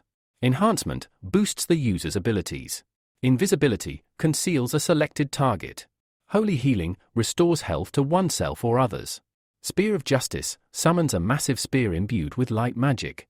Without delay, Michael used Holy Healing. A warm glow enveloped his body, knitting his wounds and replenishing his strength. He exhaled slowly, feeling vitality return to his limbs. "I'll need to be more careful next time," he muttered. "I didn't expect Wilhelm to have one of those blue pills. I almost died because of it." With his healing complete, he walked over to the corpse of the Earth Mage. Activating extraction once more, he absorbed the Mage's B-rank ability, Great Land Wizard. This power allowed the user to reshape terrain using sand and summon an offensive sand creature. Just then, a loud voice rang out from the street. It was a public announcement from the Hero Association. "Attention! The Hero Association is taking control of this area. Please stand by." Michael didn't intend to be discovered. He quickly changed out of his combat attire and slipped away into the shadows before the association members could arrive. By the time he vanished, several Hero Association helicopters had already landed near the building. Valeria, now on site with the investigation team, reported that the earlier noise had indeed been the result of an intense battle. As they descended into the parking lot, her eyes landed on a familiar figure. There lay Wilhelm's body, pierced by his own legendary spears. Valeria stood frozen in place, staring in disbelief at the lifeless body lying before her. This was the high priest, she whispered. The leader of the organization of saints. A cameraman moved in closer, capturing detailed footage of the fallen villain. The broadcast spread rapidly, and viewers across the region reacted with shock and satisfaction. The long-feared criminal had finally been brought to justice. Suddenly, one of the investigators shouted, "There's another body here." Valeria's face turned pale. The sight of more death overwhelmed her.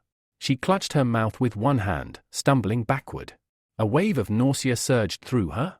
Unable to hold it in, she turned and rushed to a nearby wall. "Valeria! Are you all right?" someone called out, concerned. But she couldn't hear them. Reaching the corner, she leaned against the wall, and then everything she'd eaten came back up. Her body trembled as the moment's horror overcame her. Then, just as she wiped her mouth, a hand extended a bottle of water toward her. She froze. That voice, calm and familiar, spoke gently. "Here, drink." Valeria looked up. "Michael. What are you doing here?" she asked, her voice still shaky. "I was nearby when you called me," he answered, crouching beside her. "With all the noise the association made, it wasn't hard to find you." A faint blush rose to her cheeks. Looking away, she murmured, "You're never around during my best interviews, but somehow, you always catch me like this." Michael chuckled softly. He pulled her into a comforting embrace and pressed a gentle kiss to the top of her head.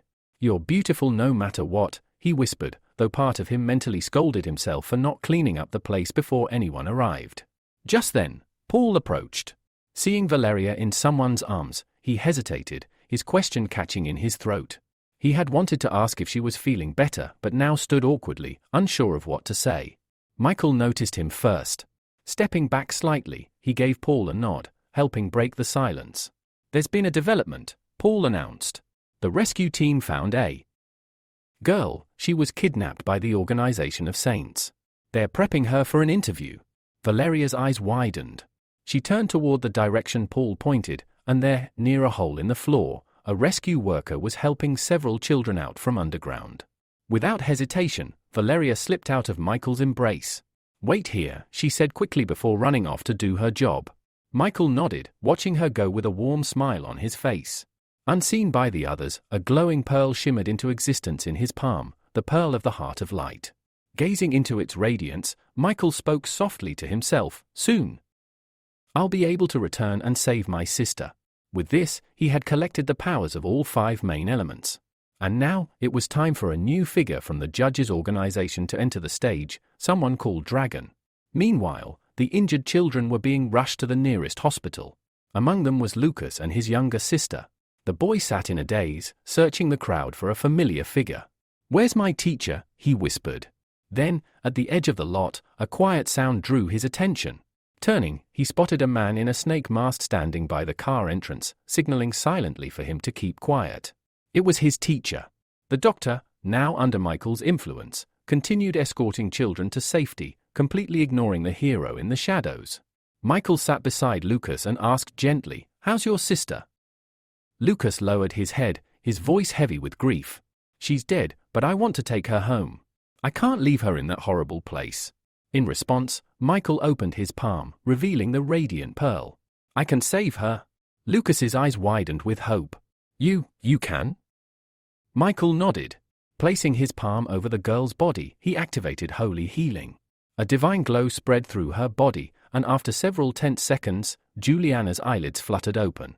She blinked and instinctively pulled closer to her brother. Tears welled in Lucas's eyes. "She's alive," he whispered, his voice breaking with joy. "She's alive." Smiling, Michael moved to heal Lucas's own injuries. "I'll take you both away from here soon," he promised. But no one must know how quickly Juliana was healed. "Understood." Lucas wiped his eyes and nodded solemnly. Then, Michael placed a hand on the boy's shoulder. "From now on, you can call me teacher," he said, handing the boy a small pouch of money. "Your sister is still too young, she deserves to live a normal life. But I need you to infiltrate the hero class at sea." Lucas hesitated. I'll need stronger abilities to do that," he said quietly. Michael handed Lucas a glowing pearl. "You don't need to worry about that," he said calmly. "This one contains the mimic ability. Combine it with your mantis technique, and you'll have more than enough to qualify for the university." Lucas stared at the pearl, barely believing what he was hearing. This was the kind of opportunity he never dreamed he'd receive. He took it carefully, then looked up with a determined glint in his eyes. "I'll do my best. I promise," he said, a confident smile on his face. Michael rose from where he was sitting. "Live a good life," he said softly. "Don't look for me. If anything happens, I'll find you. I'll stay in touch." With that, he turned and walked away. Once outside, Michael changed out of his disguise and back into his regular clothes. But he had barely taken a few steps when he heard a voice call out, sharp and annoyed, "Michael!" He turned, startled, to see Valeria striding toward him with clear irritation written all over her face. "Where did you run off to?" she snapped. "I told you to wait, but I had to search the whole place for you." Michael averted his gaze, scratching his head sheepishly. "I was helping the kids at the hospital," he explained. "Is everything all right?" Valeria exhaled, some of her anger melting away. "They're safe now," she said. "The association is contacting their families. As for the orphans, they'll be sent to shelters." Michael smiled faintly. "I hope they grow up happy and healthy." Suddenly, Valeria grabbed him by the shoulders and pulled him toward her. Her hesitation vanished. She kissed him. Michael's eyes widened in surprise, but he didn't pull away. A few seconds later, she parted from him, her cheeks glowing. Before he could say anything, a member of the association called out her name. "Valeria! We need to head back." Turning to wave goodbye, Valeria smiled warmly at Michael.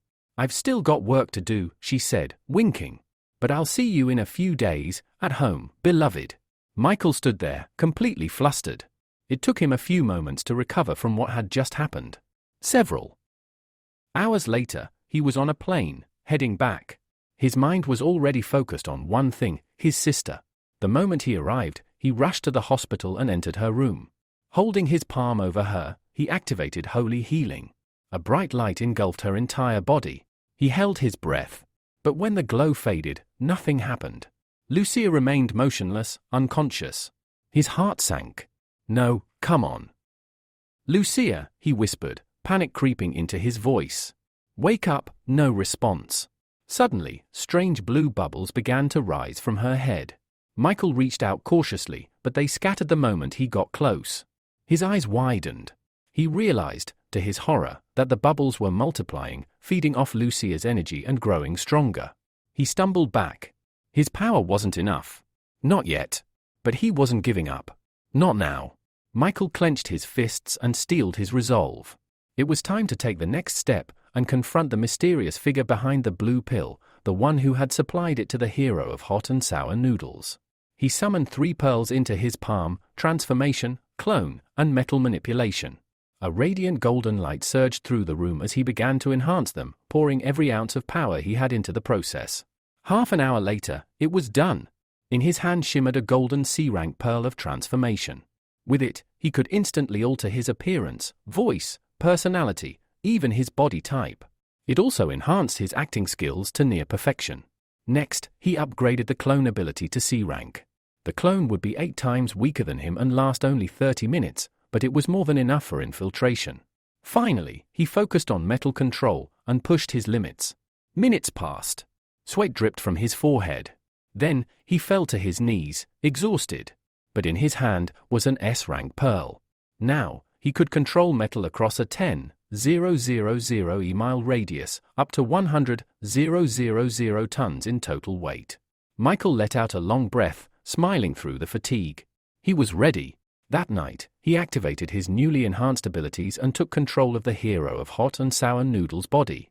Using information from Adam's memories, he made his way to a rooftop where the next meeting was supposed to take place. Moments later, space shimmered, and a rift opened before him. From it stepped a mysterious man. The same one Adam remembered. The man adjusted his hat and greeted him. "Well? Got any new intel?" Michael folded his arms, keeping his expression calm. "I might. I've got information on the man in the mask," he said coolly. "But I doubt you can afford it." The stranger tilted his head, amused. "If it's real, I'll pay double." Michael nodded. "A few days ago, the Organization of Saints was completely wiped out. You've heard, I'm sure." "Yes," the man said. "It was the Seal Swordswoman from the Hero Association. She's famous for that kind of thing. Michael leaned in slightly. But here's the curious part. During her report, Alexa mentioned she was helped by someone who called himself Snake. The stranger folded his arms, his voice casual. I already know about Snake and Michael. Both of them are from the judge's organization. That's common knowledge. Michael's expression didn't change. Calmly, he asked, do you also know they both possess 2 abilities? This caught the stranger slightly off guard, but only slightly. I figured as much, he replied. Probably a requirement to join the judges. Michael chuckled and shook his head. You're wrong. People like that are incredibly rare. The chances of gathering them into one group? Practically zero. The stranger raised an eyebrow, clearly intrigued now. Then what are you getting at? Without answering, Michael reached into his coat and pulled out a small flask filled with a glowing liquid.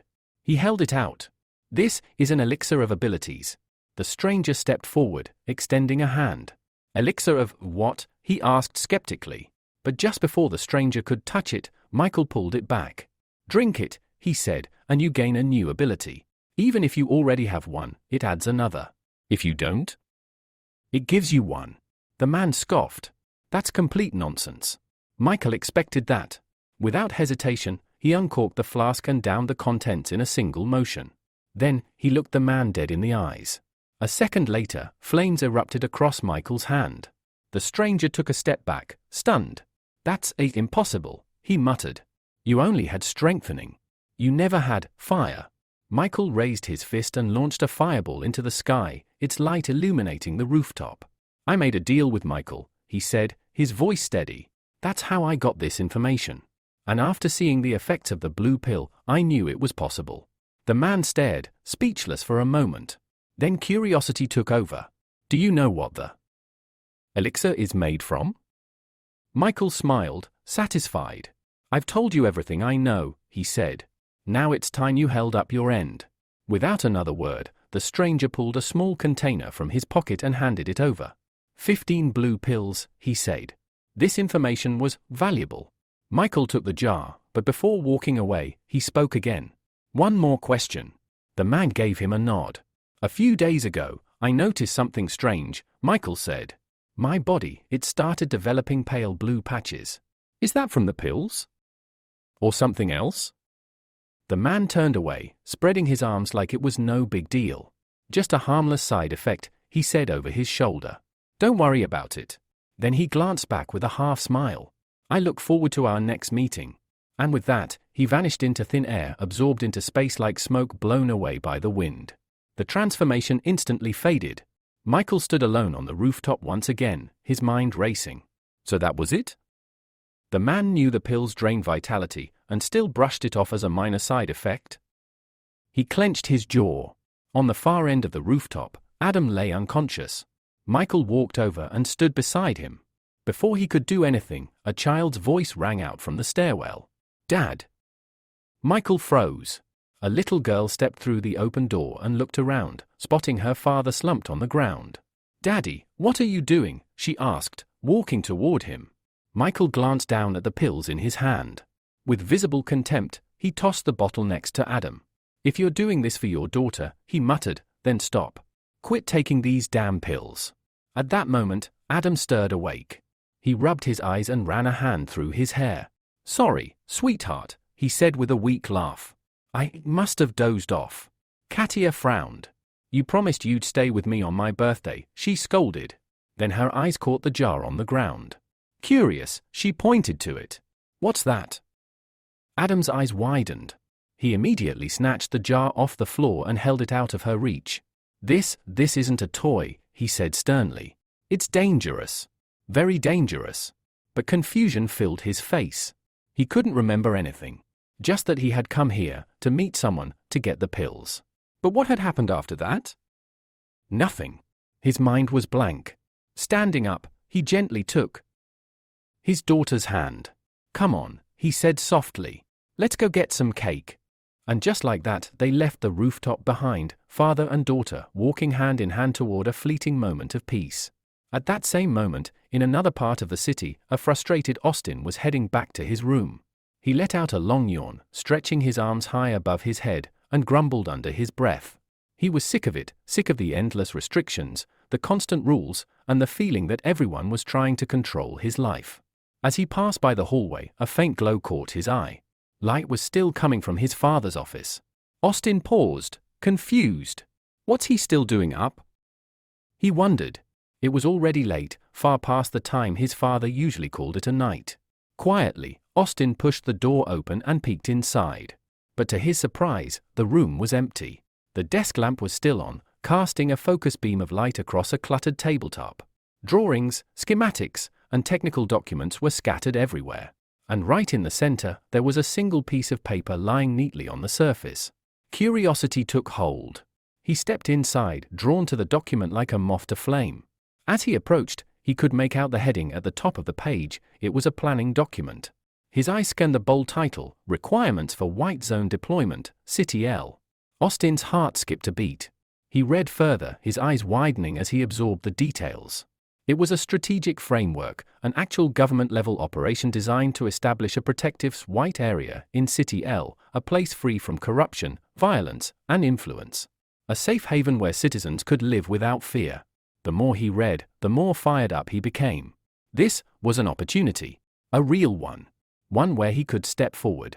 He could make a difference, not just as someone's son, but as a true hero. A savior.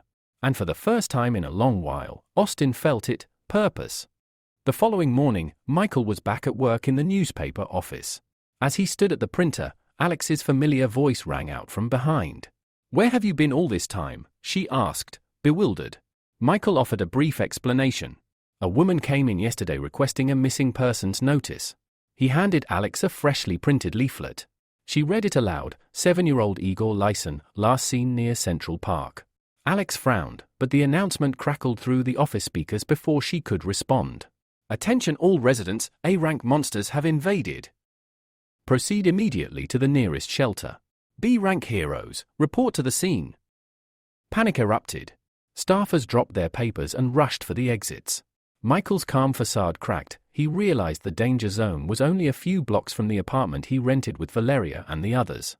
His heart pounded as he dialed her number. "Valeria, where are you right now?" he demanded. Her terrified whisper answered, "There's a monster in our building." A scream shattered the line, and the call went dead. Horror and determination surged through Michael. He barely registered Alex's shaken question, "Are you okay?"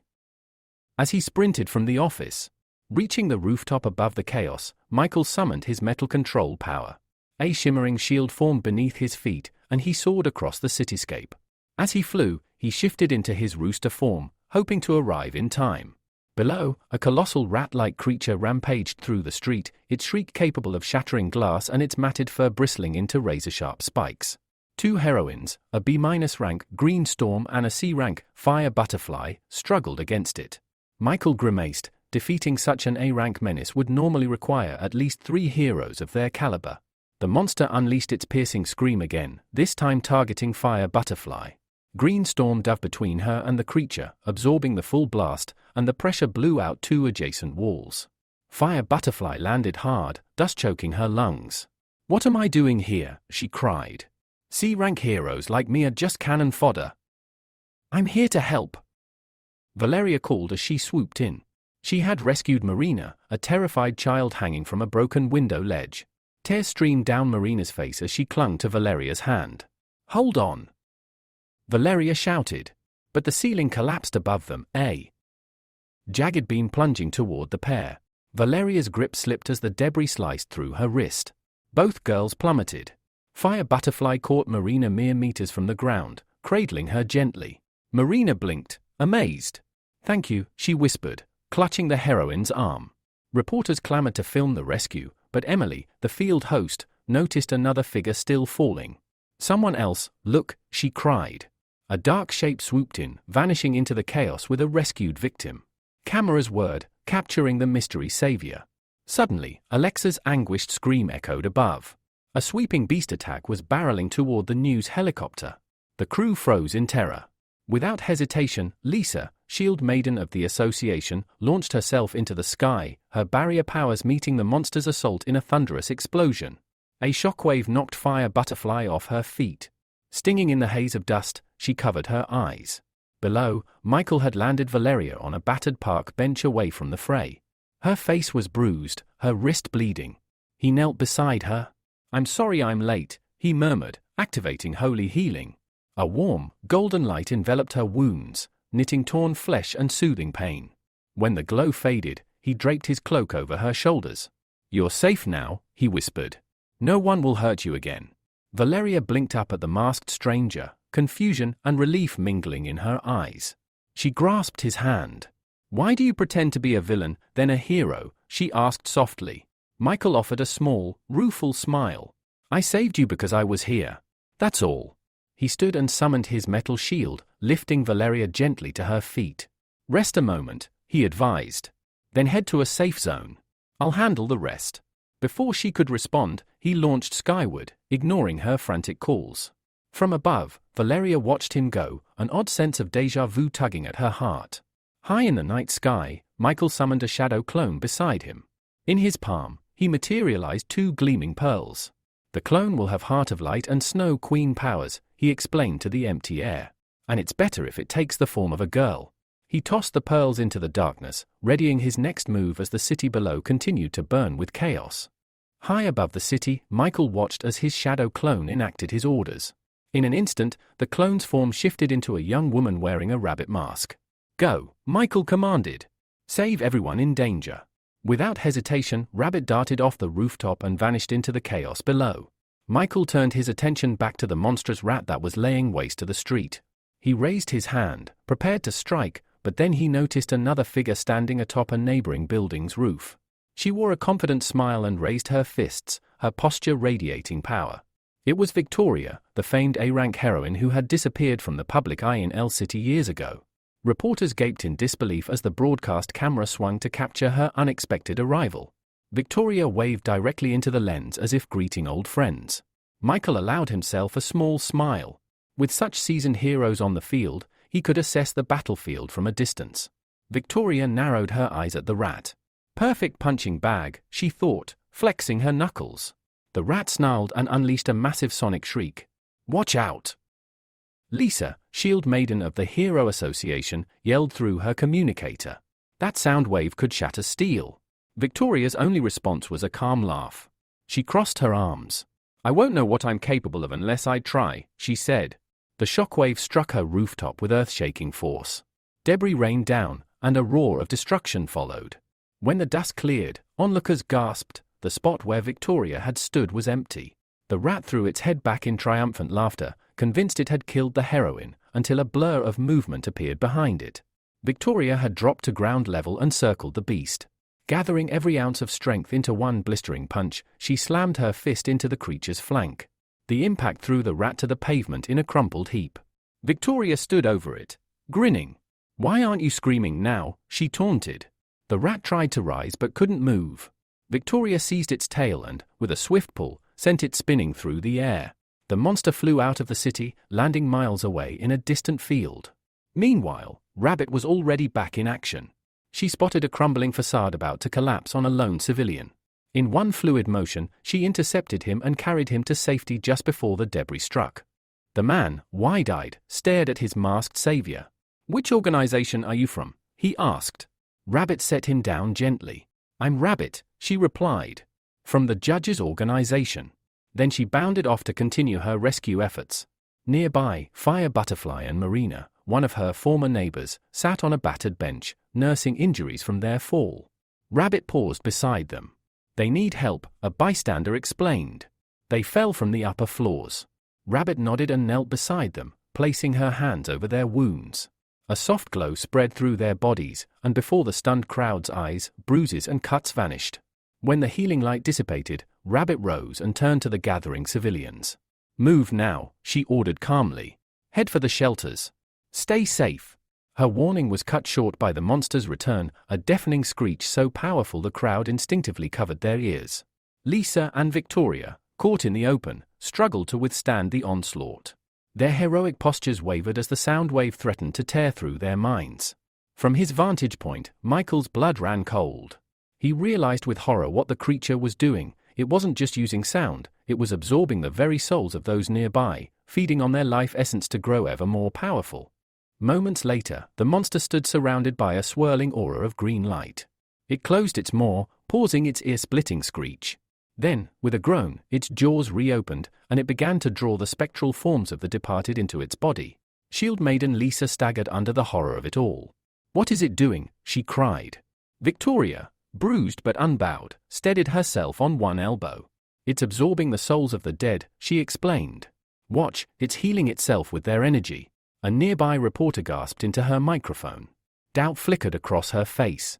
Could even the city's finest fighter overcome such a power? Victoria's gaze hardened. "Lisa, fall back. This thing's next attack will be worse."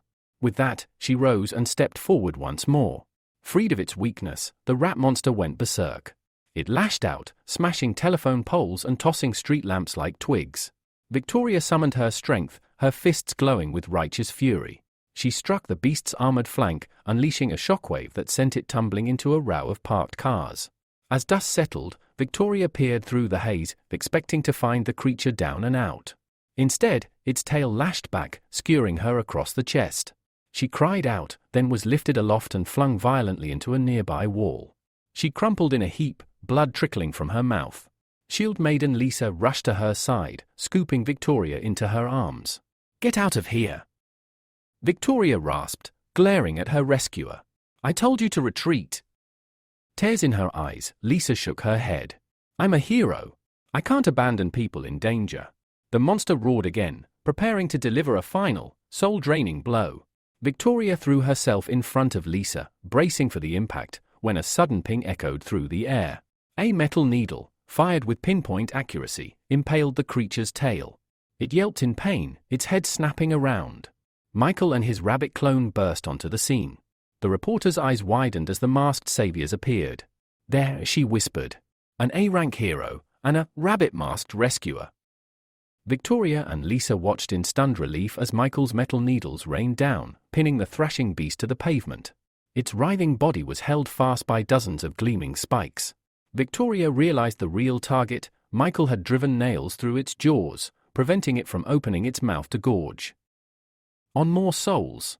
The monster, still alive and furious, opened its maw in a last, desperate screech, aimed this time at Michael himself. He slammed a metal shield before him, and the sonic blast rattled harmlessly off its surface. "Rabbit," Michael called out, "stop it from opening its mouth." The clone nodded and swept her arms skyward. Instantly, temperatures plummeted. A swirling storm of snowflakes descended, enveloping the rat monster in an icy vortex. In seconds, its massive form was frozen solid, suspended in midair. The onlookers stared in awe as the beast pounded futilely against its crystal prison. But then, green lights began rising from the rubble once more. Victoria's eyes narrowed in horror. "It's feeding on new souls again." Michael soared upward, dragging the frozen creature with him. "From up here," he shouted, "it can't reach any fresh victims." Higher and higher he climbed, until, at last, he hovered above the skyline. With a decisive twist of his wrist, he shattered the ice, and the monster's body exploded into countless frozen fragments that rained down across the city streets. Below, citizens caught the falling shards in their hands, marveling at the display. High above, Michael closed his fist. In the instant before the fragments scattered, he drew out the creature's A-rank soul leader ability, a cruel power that restored its wielder with the strength of harvested spirits but at the price of creeping madness. Michael absorbed it swiftly. As he studied its essence, he realized it was nearly identical to his own Heart of Light, save that it demanded souls for its healing.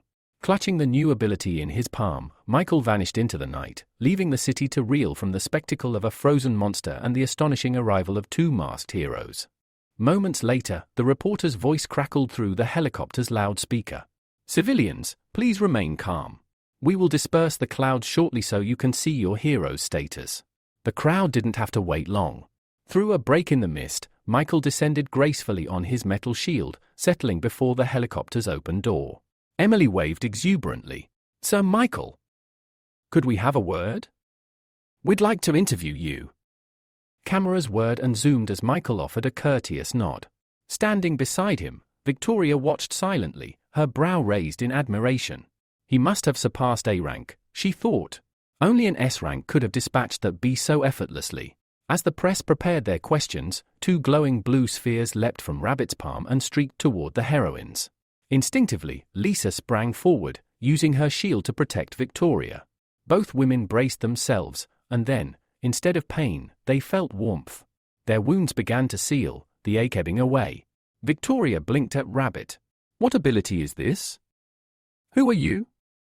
Rabbit inclined her head beneath her mask. "I am Rabbit," she replied calmly, "a representative of the judges' organization." Behind them, the helicopter's presenter piped up. "Viewers, you're witnessing the arrival of a new heroine, one who accompanies Mr. Michael. She, too, hails from the judges' organization and possesses remarkable healing powers."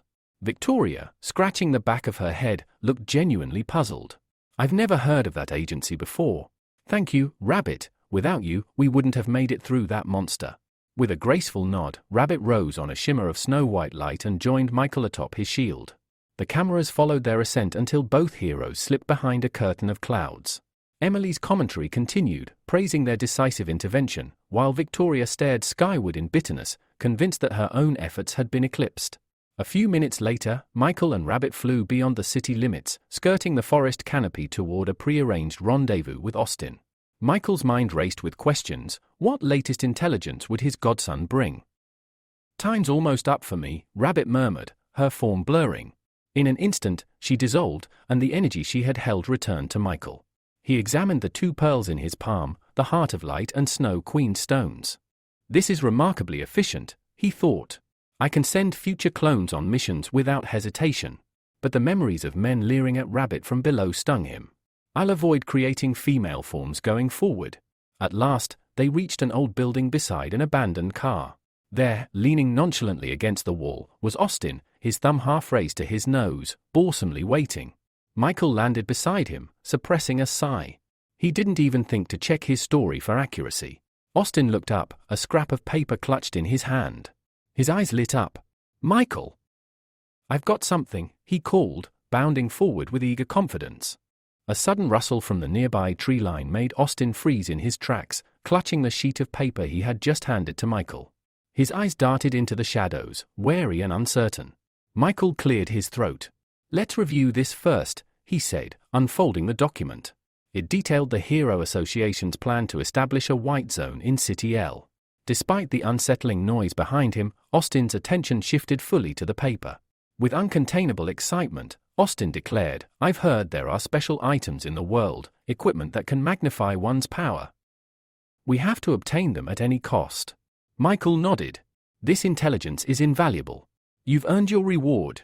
He produced a tiny vial of amber liquid, an ability potion of C-rank potency, and handed it to Austin. Without hesitation, Austin downed the elixir in a single gulp, wincing at the taste. "Ooh," he muttered, wiping his mouth. "These potions taste worse every time." "All good medicine tastes bitter," Michael replied with a reassuring pat on his godson's back. Within moments, Austin's form convulsed, bones stretching and sinews thickening. Fur sprouted across his body, his canine features sharpening into a full werewolf's visage. He howled in triumph, marveling at his newfound hereditary lycanthropy and the promise of double strength under the full moon. Michael glanced toward the forest. "You needn't hide any longer," he said. Austin frowned. "Michael, I think you're mistaken. My father should be elsewhere." But stepping through the undergrowth came the unmistakable silhouette of the mechanical hero, Austin's own father, his eyes blazing with furious light. He strode forward, fists clenched, and turned to Michael. "Permission to discipline my wayward son," he growled. Austin whimpered as his father's metallic boots began to collide with his ribs. Each blow was delivered with iron resolve, an attempt to correct his betrayal in front of his new godfather. Michael watched calmly until Austin's pleas grew too desperate. Stepping between them, he raised a gloved hand. "We had a deal," he reminded the mechanical hero. He simply wished to gain an ability. Show him mercy. The blows stopped. Austin, battered and tear-streaked, wiped at his cheek. "I've been punished enough," he sobbed. "I won't reveal our family secrets again." The mechanical hero's rage faltered, and he barked an order for silence. Then, eyeing Michael with reproach, he growled, "My son was born powerless. You had no right to grant him these superpowers." Michael spread his arms in a calm gesture. "It's actually quite simple. Granting C-rank, or even A-rank, abilities isn't difficult. But obtaining an A-rank power carries a prohibitive cost." Intrigued despite himself, The mechanical hero leaned forward. Anyone can obtain these abilities? Even an A-rank hero like me? Michael allowed himself a thin smile behind his mask. Yes, anyone. But prepare to pay dearly for top-tier powers. Without further ado, he produced a single blue pill and tossed it to the astonished father. The man caught it mid-air, studying its smooth surface with a mixture of awe and trepidation. Michael's voice remained low and steady. That's your starting point. And with that, he turned away, the night air carrying the promise of even greater power and greater peril for those who dared to seize it. Late that evening, the mechanical hero, Gilbert, stood beside Michael beneath the sparse glow of a street lamp. In his fist, he turned a single blue pill over and over. You're telling me our own heroes have been using these pills for ages? Gilbert's voice rumbled with disbelief. One bite, and your power triples. Michael nodded, his masked face unreadable. They do. I'm not one of the manufacturers, but I'm working with Austin to uncover their source. Gilbert's gaze snapped to his son. Austin, explain yourself. Austin swallowed hard and recounted what he'd seen, how the ice-wielding adventurer used the pills to eliminate rivals, twice, events he'd witnessed firsthand. Gilbert frowned as the pieces fell into place. So Pavel's behind those accidents, Gilbert muttered. He met Michael's eyes. Your mission is clear, find out who makes these pills, and how. Michael inclined his head. Consider it done. I'll also need your help to access the White Zone plan.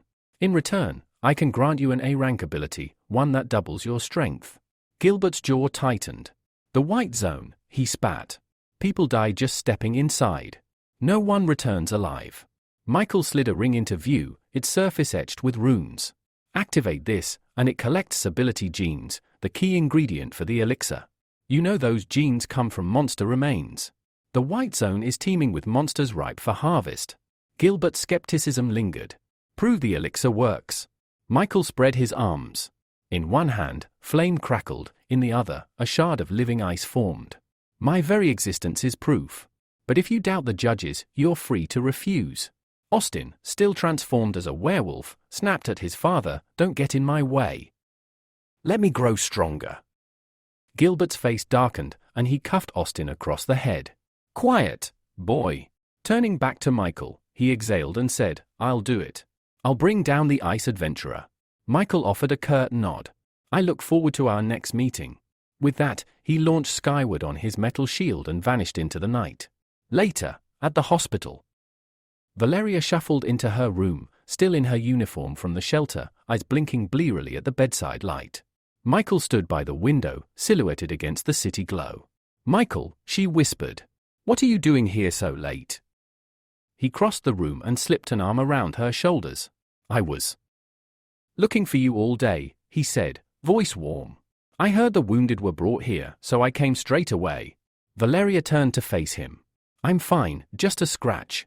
But my home's gone. I have nowhere to live. Michael's smile was gentle but sudden. Then move in with me. Valeria's eyes went wide, her cheeks flushing. That's too soon, Michael. He stumbled over himself. No, I didn't mean. Before he could explain, she wriggled free and fled to the far corner of the room. Standing by the window, she sighed, sorrow in her eyes. I still miss my family. Michael watched her, heart heavy, realizing he needed to give her time and space if he ever hoped to truly stand by her side. Michael raised an eyebrow, visibly confused, and asked, without even turning toward her, what chicken she was talking about. Valeria, her eyes distant and dreamy, replied that she had nearly died today, but was saved by a mysterious hero in a rooster mask. As she continued to float in her romantic fantasy, Michael's expression soured.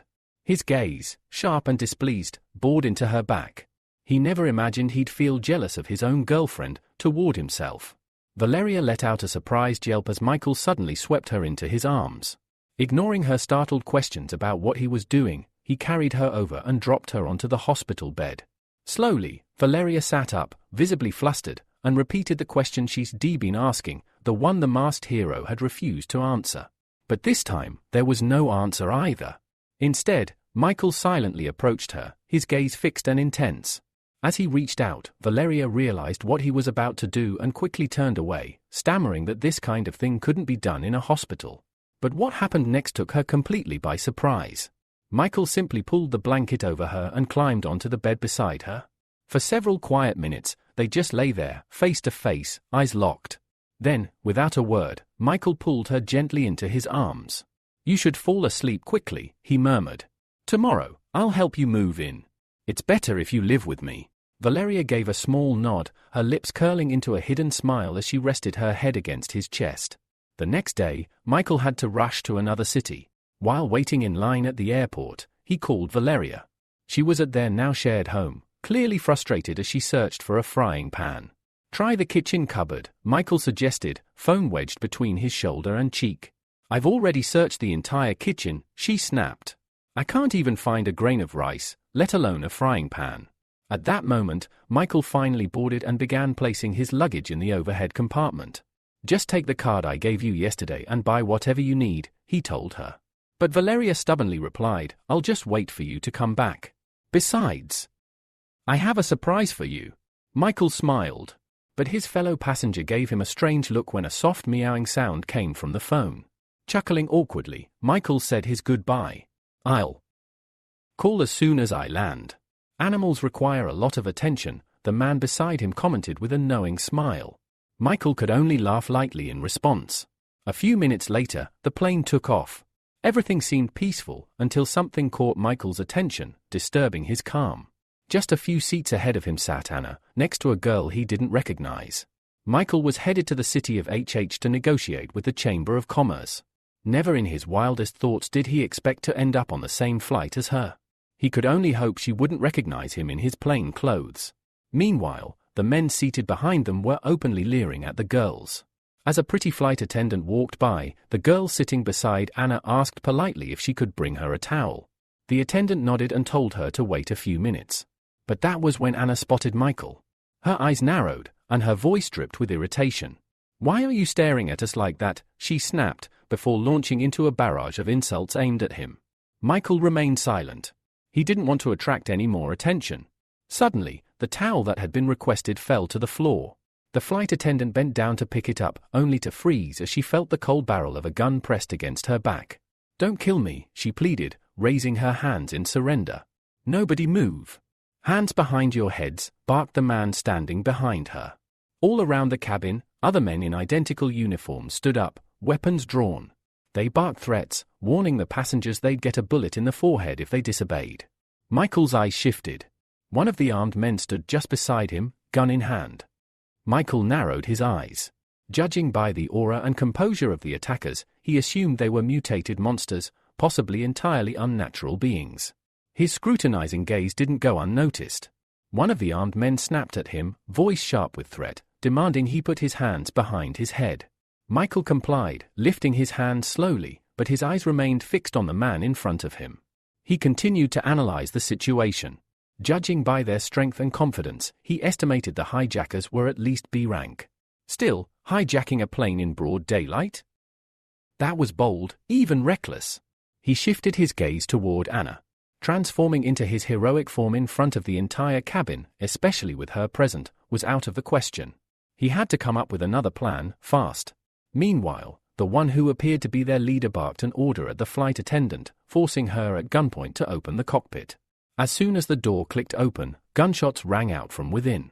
The sound echoed through the cabin, sending a jolt of alarm through Michael. They had eliminated the crew. The leader, a man named France, stepped forward and placed one of his own men at the controls, reminding him in a stern voice to follow the planned course exactly. Thomas, the hijacker at the controls, nodded in agreement. One of the flight attendants, now kneeling and trembling, looked up through tear-filled eyes. "Where are you taking the plane?" she asked in a shaky voice. France turned toward her, his expression as cold as steel.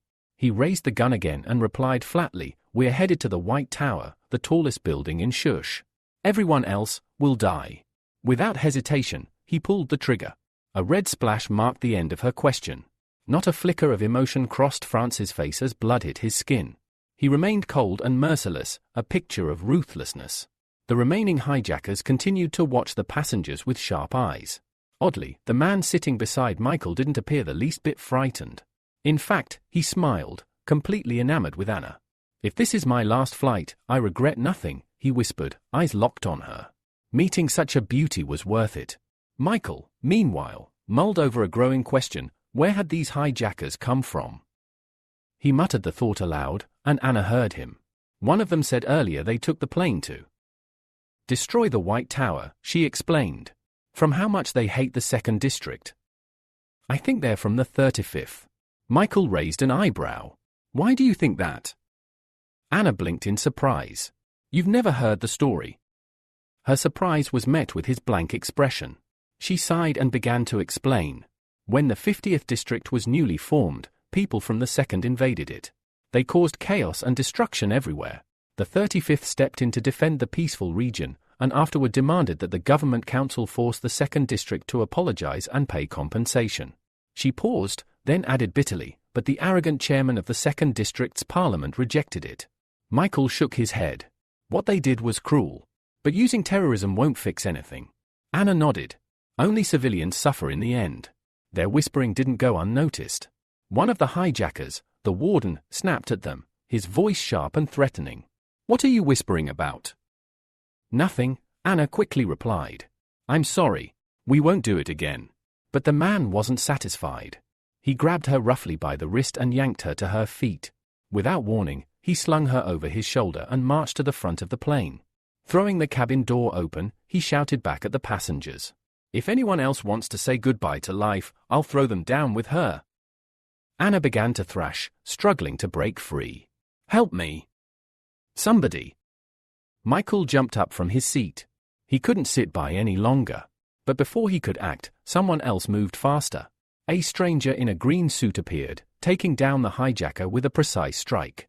He gently picked Anna up in his arms and reassured her. You're safe now. I'll take you back to your seat.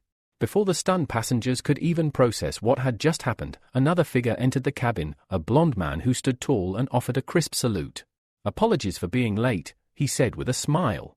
Michael recognized him immediately. He was an A-rank hero, Star Cloak. Following close behind was another man with a prominent scar across his forehead and a cigar clenched between his teeth. He too was an A-rank hero, known as Captain Cigar. At the sight of the two heroes, the cabin erupted into cheers. Hope surged through the passengers. With these two present, their lives were no longer in danger. Michael exhaled in relief. He wouldn't need to reveal his identity today. Several of the male hijackers lunged toward Star Cloak in a desperate attack, but the hero didn't even flinch. Calmly, he extended a single hand. In the next instant, something surged through the air at a terrifying speed, sweeping past the hijackers and sending a wave of panic through them. Michael's eyes widened in surprise. The hero's cloak, it wasn't just for show. It was a spiritual weapon, one with sentience and formidable combat power. Moments later, the ringleader, France, rushed out in response to the commotion only to freeze at the sight of the new arrival. By that time, Klaus had already neutralized all of the invaders within the cabin. Turning toward France and the lone subordinate still standing, he coldly declared, "Only you two are left. It'd be smarter to surrender." But instead of backing down, France growled defiantly, shouting that this was far from the end. The next moment, both he and his ally activated a grotesque ability, Fruit Meat Bomb. Their bodies began to bloat like balloons, inflating rapidly. Then, an explosion. The blast rocked the aircraft violently, damaging critical structural elements. The plane lurched, tilted, and began a rapid descent. Passengers screamed, clutching at their seats in desperation. The cabin turned into chaos. Despite the panic, the heroes stayed composed. Ivan shouted with authority, ordering everyone to don their oxygen masks immediately. Then, turning to Klaus, he asked urgently, "Do you have anything, any power, that can help in this situation? Can your cloak lift the plane?" Klaus scoffed, clearly irritated. "You'd need to be at least S rank for that," he replied. "My cloak can carry a few passengers, nothing more." The moment those words left his mouth, the entire cabin erupted. Dozens rushed toward him, pleading to be saved, offering anything in return. Some shouted prices, others screamed promises. Michael, watching it unfold, couldn't help but raise an eyebrow at the desperation. He sincerely hoped no one tried to negotiate payment right then and there. The cries only grew louder, more frantic. Meanwhile, Ivan approached the girl he had rescued earlier, Anna, and told her to return to her seat and fasten her belt. "Thank you again," she said, still shaken, before hurrying back. When she reached her seat, she was greeted by Sakura, who was visibly relieved to see her. Elsewhere, Klaus removed his cloak and spread it across the floor. "I have a plan," he said confidently, beckoning Ivan. "Come with me." Ivan hesitated. "We can't just leave these people alone. What are you planning to do?"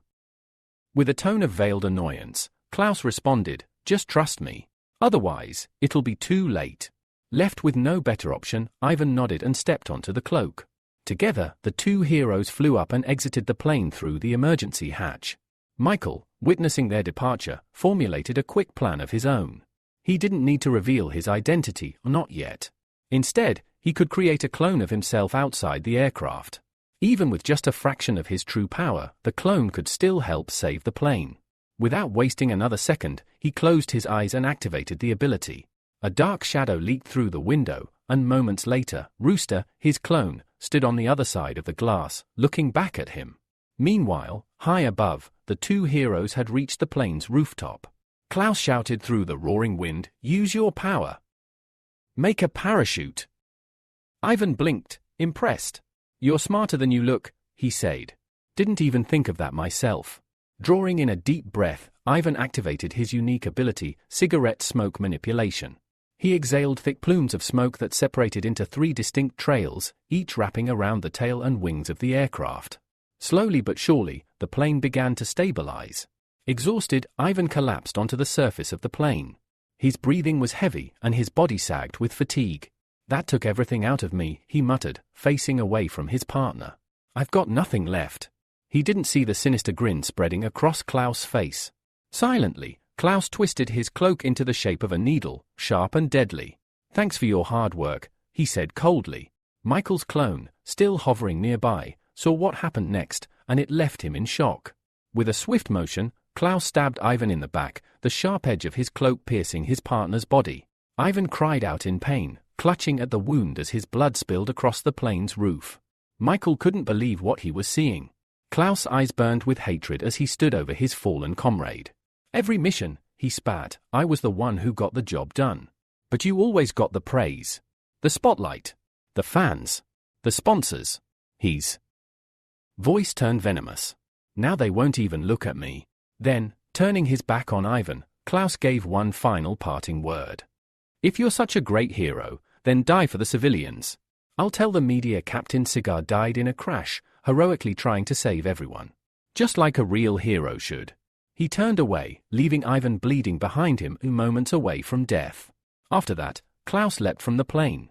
As soon as he vanished from sight, Michael rushed over to the wounded Ivan and immediately began healing him using his power. Ivan, breathing heavily, stopped him. "Don't waste your strength. This wound was caused by a spiritual weapon. It can't be healed." Michael's eyes widened in disbelief. He winced in shock, unable to accept what he was hearing. Still managing to stand, Ivan looked at him with sorrow in his eyes. "I was too naive. I never imagined Klaus hated me so much." His voice cracked. "I have a son. He's waiting for me at home. We were supposed to play football this weekend." Suddenly, Ivan's power, his smoke-based ability, flickered and vanished entirely. The plane jolted again. By this time, Klaus had already returned to the aircraft. The passengers looked at him in confusion as he calmly re-entered the cabin. When someone asked where the other hero had gone, he answered with a sorrowful tone, "Captain Cigar, he gave everything he had to slow the fall. But it wasn't enough. I'm sorry." Then he added that his cloak could only carry a few people. Before anyone could question him, the cloak surged to life, grabbing several girls at once. Among them was Sakura, who screamed as the cloak wrapped tightly around her waist. "I want to stay. I want to be with Anna," she cried out. But Klaus wasn't listening. He had already made his selection, and with that, he left the plane, abandoning everyone else. A sense of crushing despair fell upon the remaining passengers. Back outside, Michael knelt beside Ivan's fading body and extracted what remained of his ability, vowing to avenge him. Then, something caught everyone's attention. Crowds rushed to the windows when they spotted a familiar figure outside, the hero in the rooster mask. It was Michael's clone. Channeling his metal manipulation, he focused on stopping or at least slowing the descent of the aircraft. Each second felt like an eternity. For a moment, nothing happened. The plane kept falling. Then, when only a few kilometers remained between them and the ground, the metal finally responded. The plane froze in mid-air, suspended, as though caught in an invisible hand. Michael gently guided it downward, doing everything he could to land safely. At last, the aircraft touched down. Passengers erupted into joyous cries. They burst from the doors, overwhelmed with relief. Many immediately began scanning the area, trying to find the hero responsible. Anna was the last to exit, stunned that she was still alive. Regaining her composure, she too began searching, looking for Michael. Meanwhile, Klaus, now far from the crash site, returned to the city and brought back reinforcements. Soon, an association helicopter hovered over the area. Inside, a reporter gave a live broadcast, promising to update viewers on the events surrounding the hijacked plane crash. As Klaus landed from his cloak, he wore a look of practiced confusion. He had expected to return to a wreckage filled with corpses, yet everyone had survived. Anna spotted him and ran over, her voice trembling with emotion and fury. "Where are the girls?" she demanded. "The ones you dragged off the plane." The reporter landed nearby and began broadcasting. At the moment, details are unclear, but what matters most is that the plane landed safely. Eyewitnesses claim a hero in a rooster mask appeared just before the crash, someone who could control metal, but both he and Captain Cigar are missing. Klaus listened closely, already forming a story to fit that version of events. When reporters swarmed him with questions, he put on a mournful act. "Captain Cigar, he was my closest partner," he said, covering his face with his hand. At the final moment, he sacrificed himself. Gave everything he had to slow the fall. He died, from exhaustion. He claimed he had only been able to save a few passengers and had immediately called for ambulances. He said he never imagined so many would make it out alive. Then, a voice rang out from above. "Stop your performance." Everyone turned. Michael descended slowly, landing in front of the crowd. In his arms, he carried the lifeless body of Captain Cigar. Gasps broke out from the passengers, the media, and even Klaus, who went pale. Anna ran up to Michael. "Is it true? Were you the one who saved us?" Michael gently laid Ivan's body on the ground. "I just helped a little," he said. "The one you should thank is Captain Cigar." Anna's eyes welled up with tears. She looked at Ivan's body, then whispered, "Did he really die? From using too much power?" But as she gazed down, she noticed something horrifying, a gaping hole in his chest. Her breath caught. Wait, this wasn't from exhaustion. Whispers spread through the crowd. Doubts began to form. Michael turned toward Klaus, eyes blazing, and pointed at him. "What really happened up there?" Klaus' expression darkened. He turned red with rage. I don't know," he snapped. "I have no idea what happened to my partner." Michael let out a heavy sigh. "If that's how it is," he said, "then I'll tell them the truth myself." He stepped forward and addressed the crowd, his voice clear and firm. He told them that he had witnessed everything, how Klaus had lured Captain Cigar out of the plane under the guise of a rescue mission, then forced him to use up his ability until he was weakened, and stabbed him from behind. Gasps rippled through the onlookers. To support his claim, Michael pointed to the hem of Klaus' cloak. There, clearly visible, were bloodstains. "That's Ivan's blood," Michael said coldly. "If you need proof, run a test. It'll all add up." The crowd shifted uncomfortably. Eyes turned to the cloak. And sure enough, the blood was there. Shock spread like wildfire. People struggled to believe it, but the evidence was undeniable. Whispers turned to accusations. Reporters swarmed Klaus, shoving microphones in his face, demanding answers. The mask dropped. Klaus' face twisted with irritation. "This is ridiculous," he growled. "I didn't think some stray dog could ruin everything." His voice cracked, emotions breaking through as he shouted at the crowd. "Why was he always more popular than me?" he snapped, eyes burning with hatred. "I've always matched him, surpassed him even, but all the praise, all the glory, it went to him." "To Ivan?" Michael interrupted coldly. "You know, the people from the 35th region were surprised to see you. Their faces said everything. They felt betrayed." The implication landed like a hammer blow. Michael continued, "You struck a deal with them, didn't you? You sold out this flight." For a moment, Klaus was silent. Then, a low, manic laughter bubbled from his throat. He rose into the air, cloak fluttering wildly behind him. "Yes. That's right," he bellowed. "I'm from the 35th region too." He tore off his cloak, revealing a jagged scar on his chest and a twisted look in his eyes. Thanks to your interference, Michael, the deaths of my brothers were in vain. Suddenly, the ground shook. A massive sand whirlwind burst from the earth, swallowing ambulances, medical crews, and innocent bystanders alike. Screams erupted as people were pulled into the spiraling vortex. As the chaos unfolded, Klaus' past began to surface in his mind, memories he'd long buried. When he was just a child, his mother gave him a tattered cape, one she said all true heroes wore. She died not long after. He had grown up in the 35th region, a land of ruin and ash where sunlight never touched the ground. Life was harsh. Food was scarce. And yet, he had been a happy child, believing this was simply the way the world was. That illusion shattered when he accidentally crossed into the 2nd region.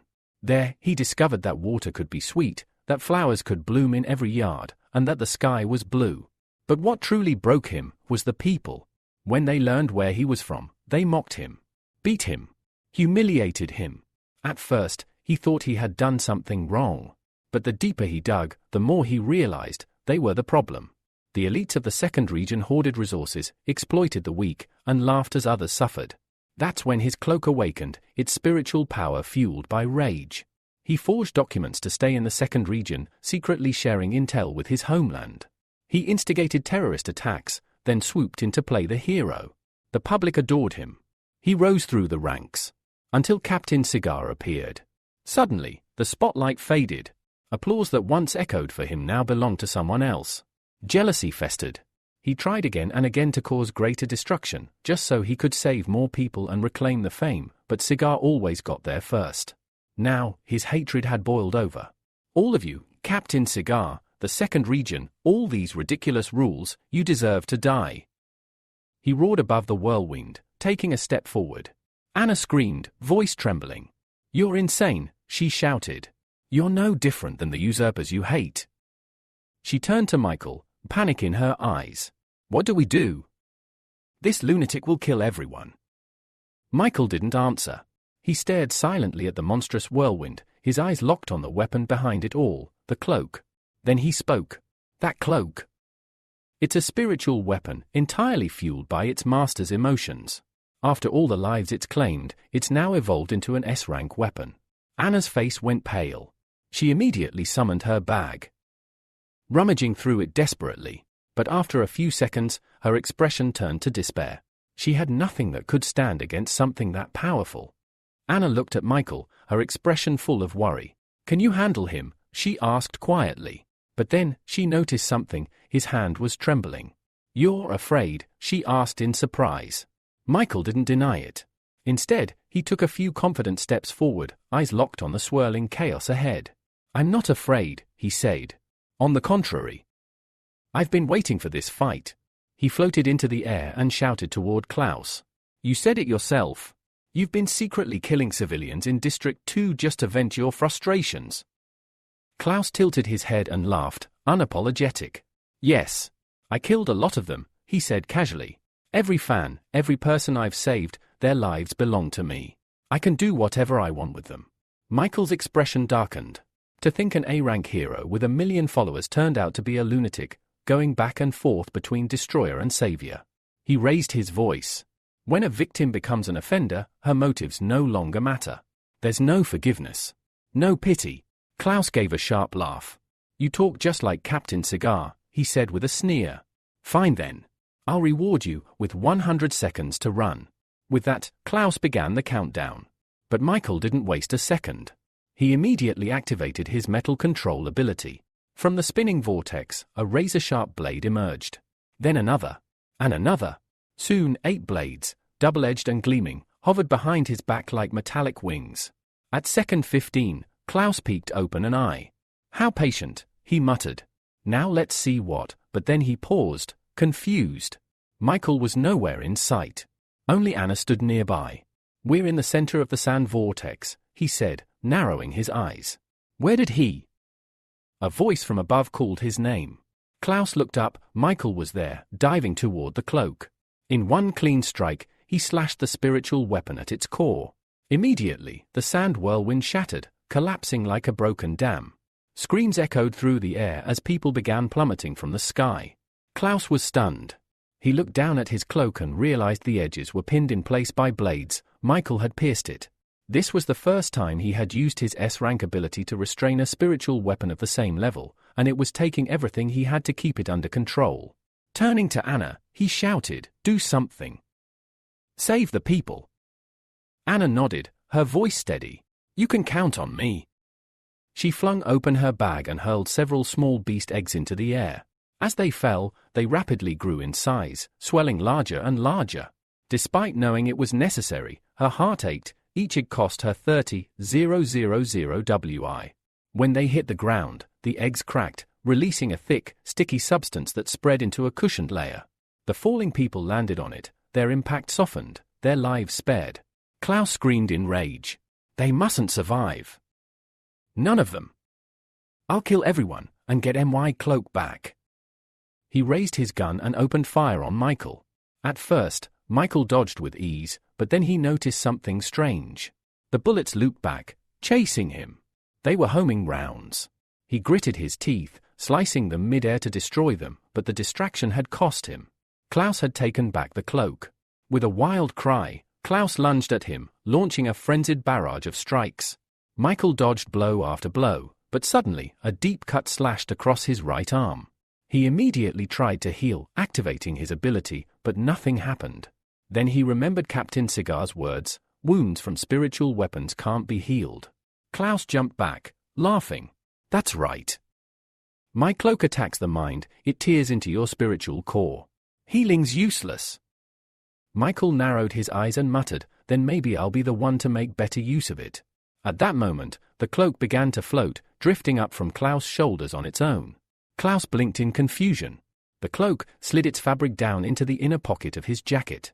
A moment later, it pulled out a handful of pills. Michael's heart sank. "If it uses those," he whispered, "it'll become unstoppable." He watched in horror as the cloak, now acting independently, forced the pills into Klaus' mouth, ignoring his resistance. Michael stood frozen, tense, waiting for the outcome. The fact that the spiritual weapon could now move and act on its own deeply troubled him. It meant Klaus was no longer in full control, and the weapon itself had become a greater threat. Then, Klaus' posture straightened. His eyes glowed an eerie blue, and his voice roared out, "This is your fault, Michael. Because of you I had to swallow that disgusting thing again." The cloak ripped off his shoulders, then rapidly grew in size, monstrous and overwhelming, and surged toward Michael like a living storm. Michael found himself trapped. The massive cloak had sealed off every exit, wrapping around him like a dome. There was no sky above him, no light, no direction, only pitch blackness. "Damn it," he muttered, now completely blind inside the spiritual weapon. Suddenly, small points of light began to glow overhead. At first, Michael squinted in confusion. "What are those?" But as they drifted closer, his eyes widened in horror. They were stars, but not ordinary ones. They were sharp, and they were flying toward him. They clung to him, covering him almost up to the neck. In desperation, he grabbed one and tried to throw it off, but the moment it left his hand, it began to glow brighter, then heat up. The other stars followed. That's when it hit him. These aren't stars, they're bombs. A moment later, a massive explosion rocked the inside of the cloak. Outside, Anna stood frozen, eyes wide with panic. Smoke poured from the shrinking cloak, and Klaus let out a cruel laugh. "It's over," he sneered. "Your boyfriend's nothing but ash now." The cloak slowly shrank back to its normal size, thick steam hissing out from underneath it. Anna clutched her mouth in disbelief. But as the smoke cleared, they saw something unbelievable. Standing where Michael had been was an iron statue. He had encased himself in a shell of hardened metal just in time. The statue cracked open, and Michael stepped out, dusting himself off, exhausted but alive. "If I'd waited even a second longer," he muttered, "I'd be dead." From the crowd below, cheers erupted. The people he'd saved earlier were overjoyed to see him alive. Anna smiled, her relief washing over her. Michael reached into his pocket, staring straight at Klaus. "I got a little something from Captain Cigar," he said. He placed a dead man's cigarette between his lips. Klaus' eyes flared with rage. "Don't you dare mention him." Fueled by anger, he lunged at Michael, but Michael raised his hand and calmly activated absorption of stars. Klaus stopped in midair. He couldn't move. Dark liquid began to ooze from his body, and then, his entire form collapsed, transforming into a perfect black sphere. Michael had pulled every trace of metal from his opponent's body. A moment later, Klaus was gone, erased without a trace. The star cloak, now color-shifted, drifted into Michael's hands. He inspected it carefully. The weapon had changed. Its description now read that it could damage mental power, possessed A-rank immunity, and had incredible elasticity. Then, the cloak spoke. "The previous master is gone. You are my new master." It changed shape, folding into the form of a heart. Michael let out a tired sigh. He knew right away, if he didn't grow stronger, this weapon might one day turn on him and consume him entirely. Just then, screams called out from nearby. Civilians were still stuck in the sticky liquid that Anna had spread using the beast eggs. Michael gave her a confused look. She laughed awkwardly. "That was me. I didn't think about how to clean it up." Rising into the sky on a metal platform, Michael called down, "The rescue team will be here soon. You handle the mess." And with that, he left. Hours later, Michael landed in the quiet backyard of Captain Cigar's country home. A young boy, about 6 years old, was kicking a soccer ball around by himself.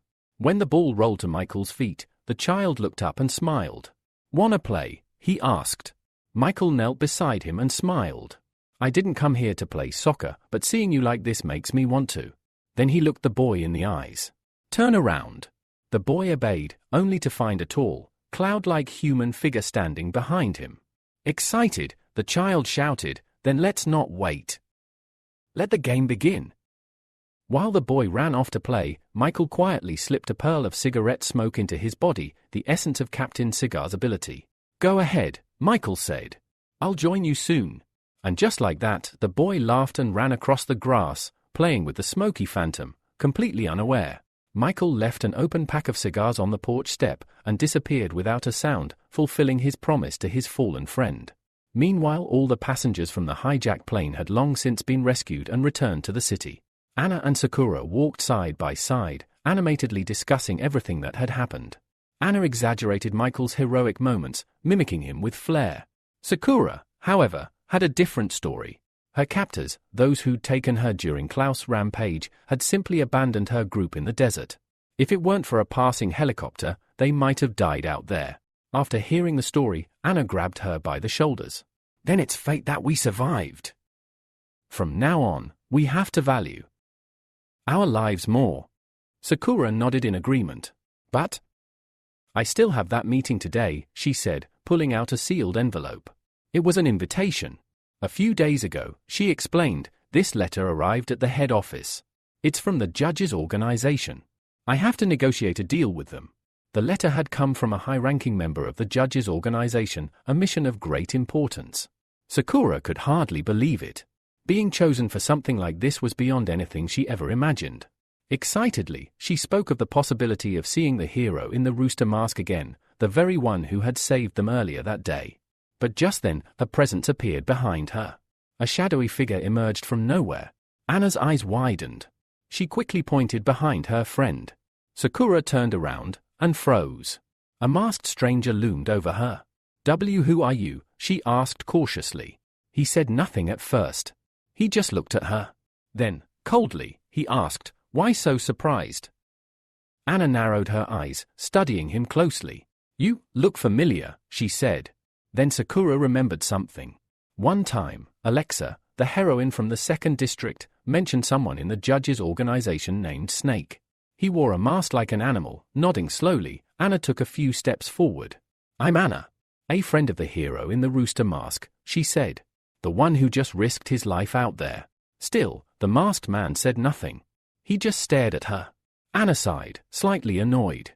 Despite being in the same organization, this one, Snake, was icy and distant. Not like the Rooster at all. Turning away, she muttered, "Whatever. We were sent by HQ to help transport the goods. But there are no goods in sight." Suddenly, Sakura gasped. Snake had grabbed her wrist and yanked her a few steps back. Anna spun around, irritated. "What are you doing now?" Michael, still hidden under his snake persona, reached for a hanging chain, tugging on it with a wicked grin. "You wanted to know where the goods were, didn't you?" Then, he pulled. And the floor vanished beneath Anna. She let out a startled scream as she fell. Michael crossed his arms, smirking. "She's needed a lesson for a long time." Sakura dropped to her knees in horror, crawling to the edge of the hole. Anna! Anna, are you okay? There was no response. Then suddenly, woo! I'm rich. Anna's voice echoed joyfully. From below. Sakura blinked, stunned. Anna's voice called up again, more composed this time. Sakura! Jump down. You've got to see this. Hesitantly, Sakura lowered herself into the pit, and her jaw dropped. Mountains of jewels. Crates of gold. Treasures beyond imagination. Anna had already climbed inside a box of gold, her eyes glittering like the gems around her. I could stay here forever, she sighed blissfully. Michael finally descended and calmly explained. All of this belongs to the judge's organization. For some reason, they are re-handing it over to the MOPS Chamber of Commerce. Anna playfully pulled out her purse and winked. Don't worry. You can trust us. But then, lowering her voice, she leaned toward Sakura. Why do you think they're giving MOPS so much treasure? Sakura answered thoughtfully. MOPS is the largest business agency around. After the trade, they'll have a foundation of trust. That's crucial for future cooperation. Anna raised an eyebrow. What kind of cooperation? When powerful heroes level up, Sakura explained, they don't just rely on strength. They need high-quality weapons. Anna picked up a gleaming diamond. You mean, they can forge weapons from monster materials? Sakura nodded. Exactly. And if the judge's organization ever needs specialized gear, MOPS will be their supplier. As they talked, faint blue bubbles began to rise from Sakura's body, surrounding her. Suddenly, her expression twisted in pain. Still asleep, she clenched the sheets beneath her, and called out weakly, "Brother," later that evening. Michael returned from his mission. As soon as he stepped off the plane, someone called out his name. Michael! Valeria came running, her voice trembling with emotion. I saw the news. The hijacked plane, when I heard it crashed, I thought I'd never see you again. Michael caught her in a warm embrace. With a soft smile, he whispered, You're exaggerating. Gently, he stroked her hair, comforting her. But as he looked around, he noticed something amusing. All the men passing by were staring, glaring, even burning with jealousy. Valeria took a small step back, a faint blush on her cheeks. Tears welled in Valeria's eyes as she looked up at Michael. The next time something like this happens, promise me you'll at least send a message. I need to know you're okay.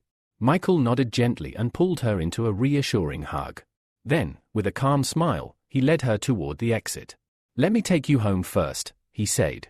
After that, I have to meet my godson. Valeria blinked in surprise.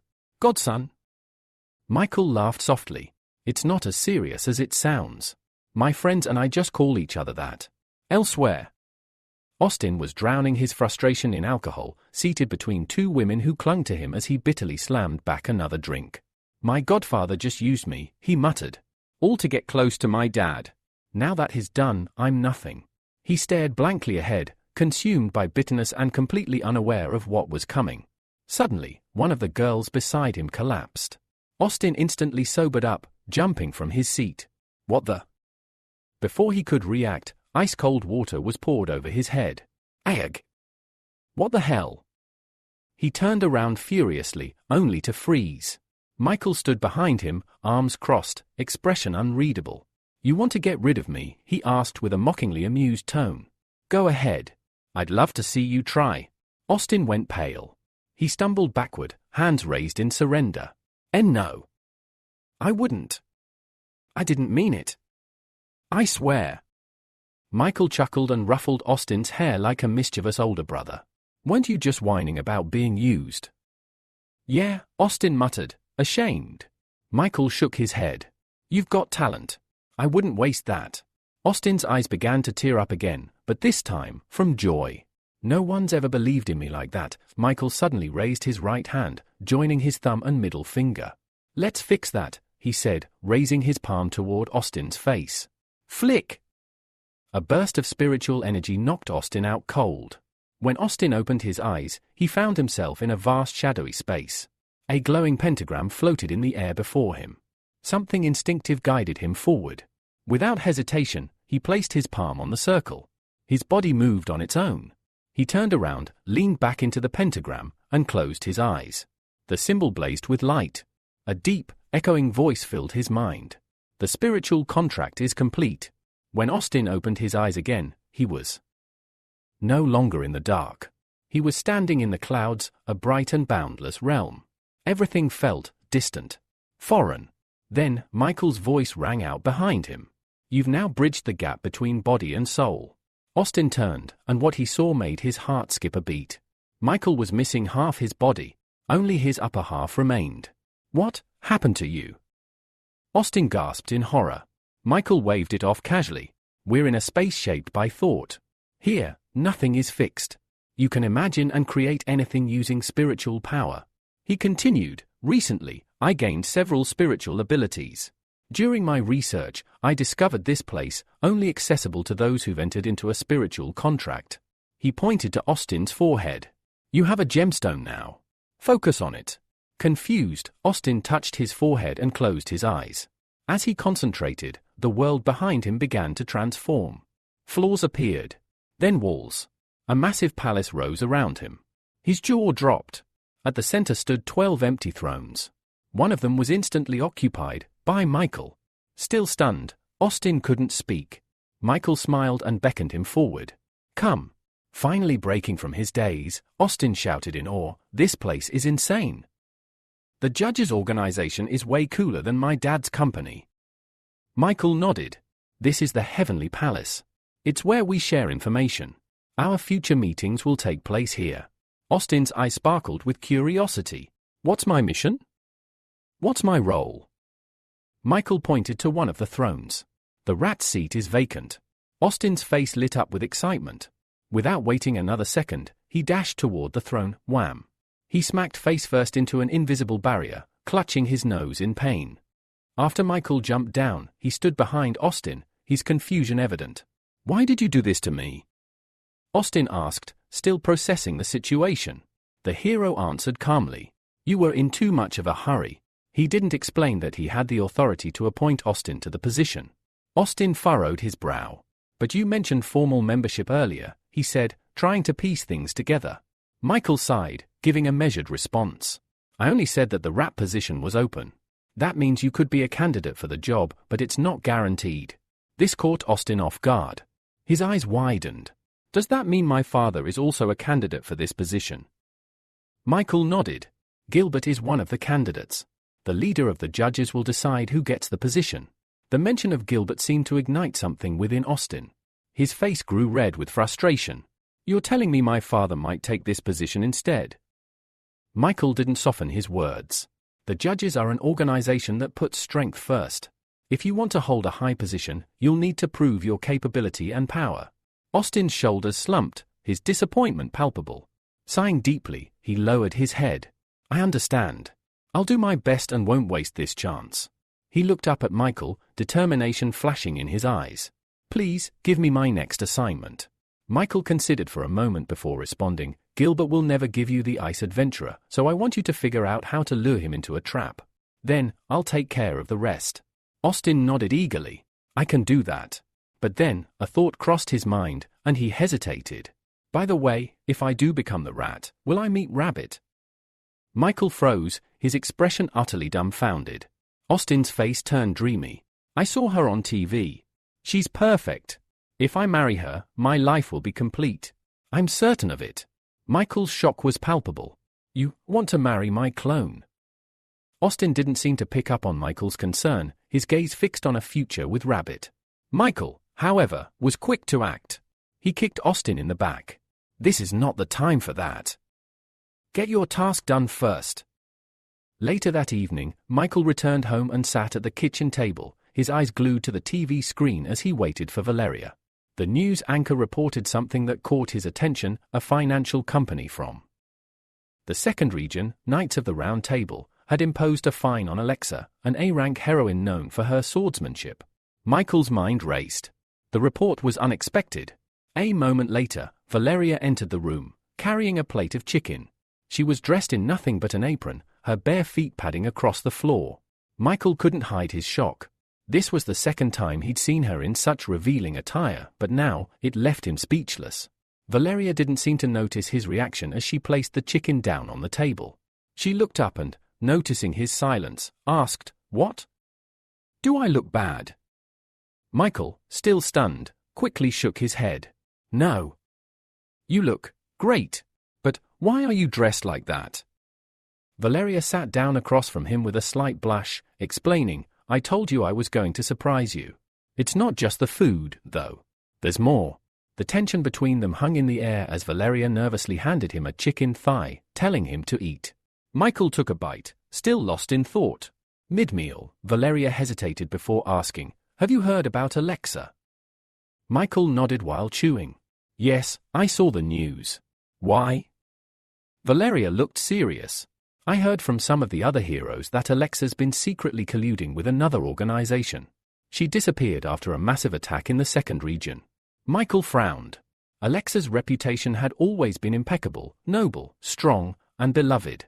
Such rumors didn't make sense. He studied Valeria closely. Why would such rumors start? She's a hero with an excellent reputation. Beautiful, strong. Everything she's done has been for the good of others. Valeria seemed to grow tense. She raised an eyebrow, asking, "Are you concerned about her?" Michael's expression softened. "No. I just think someone with that much charisma has plenty of secrets. I'll look into it tomorrow." Valeria paused, the conversation turning more serious. But then, as if to change the mood, she suddenly put down her chopsticks, stood up, and snapped, "I can never be like Alexa. Maybe if I help more people, you'd notice me." Michael's eyes widened as he moved quickly toward her, grabbing her by the shoulders. He pulled her into an embrace, trying to explain.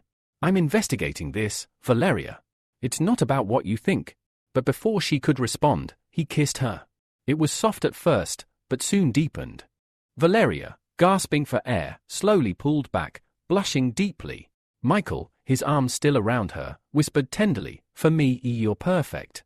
Valeria, still uncertain, looked up at Michael, asking, "What do you mean when you said earlier that it wasn't what I thought?"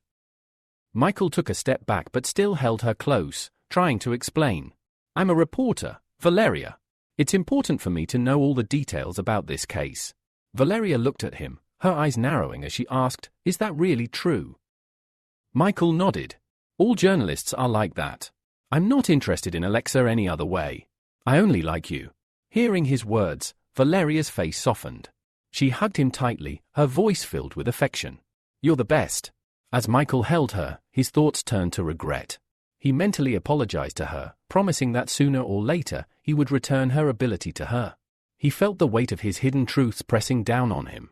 The next morning, Michael began his investigation, knowing he needed Anna's help. She responded more quickly than he expected, sending him a link to the dark web with all the information he needed. Without hesitation, Michael opened the link and was pleasantly surprised by the wealth of information it contained, almost everything about the heroes.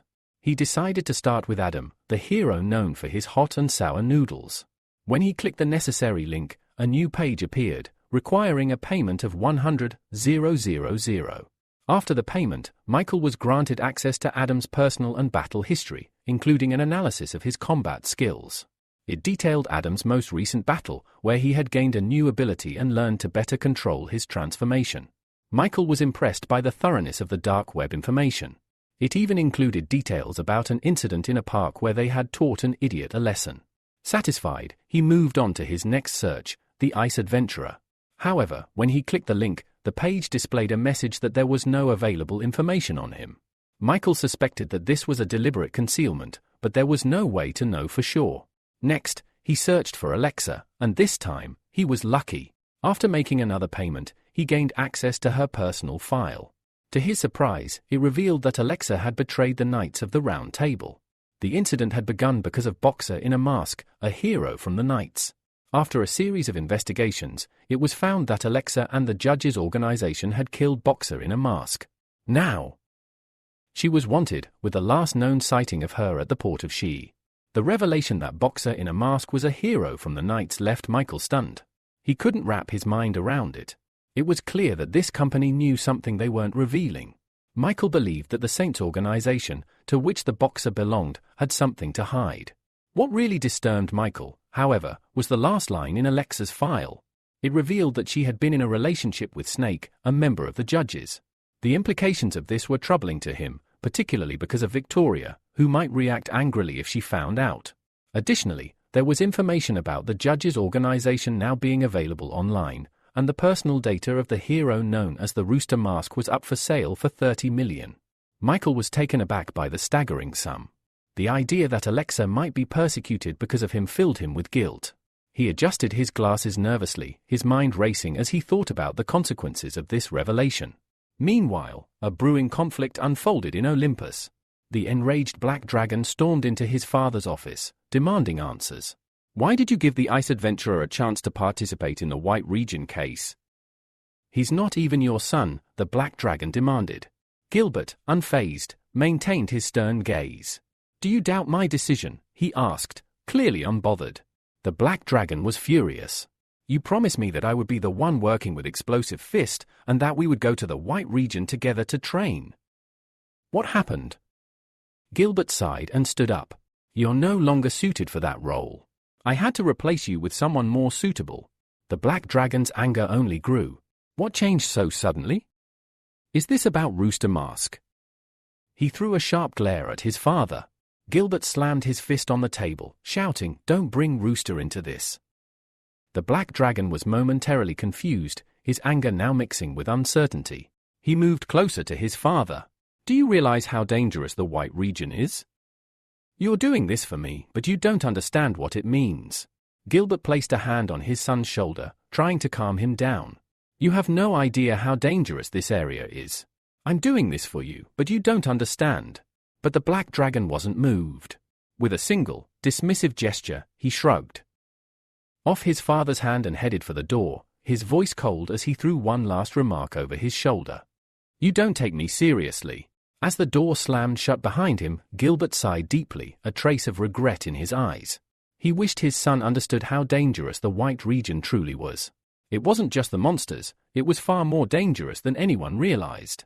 In the corridor, Edgar, still furious, ran into Austin, who was sitting nearby. Edgar paused, noticing him. What were you and Dad arguing about? He whispered. The Black Dragon glared at Austin, his anger still simmering. Our father wants to send Pavel on an operation in the White Region. That's why I'm so furious. Austin was taken aback. He couldn't understand why Gilbert would make such a foolish decision.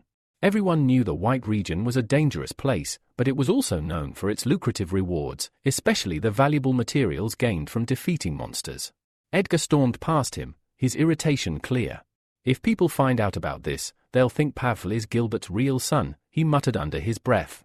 Austin's mind raced as he tried to make sense of the situation.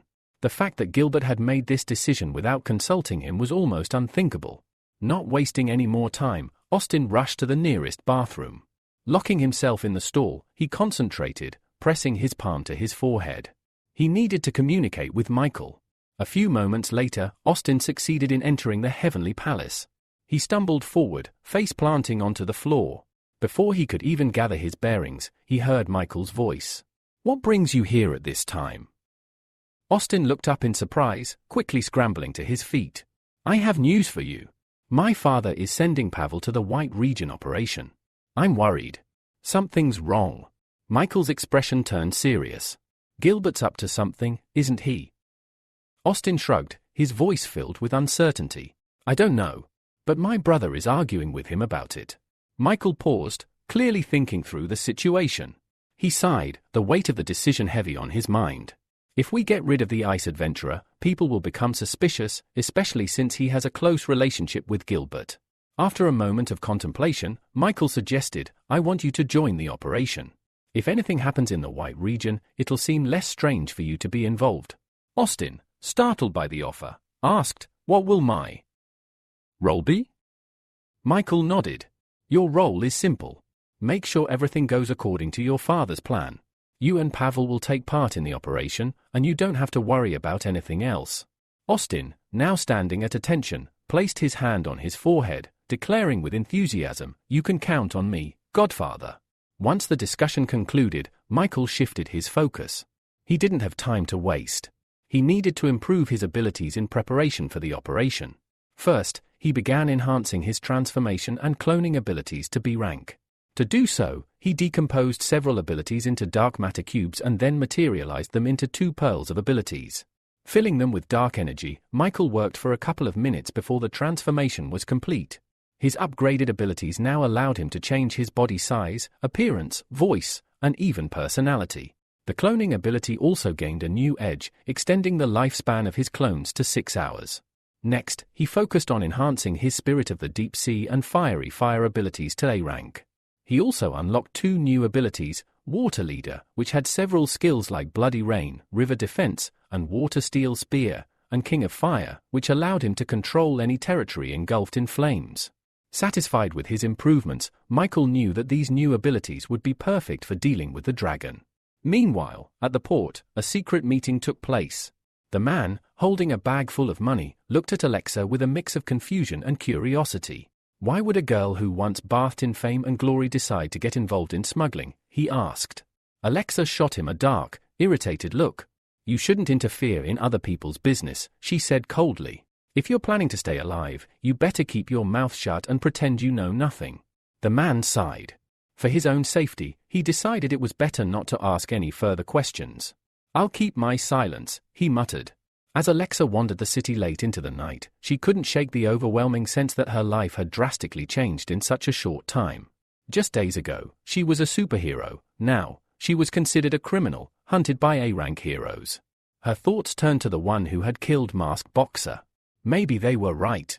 Boxer had been a servant of the Saints organization, and he didn't deserve any forgiveness.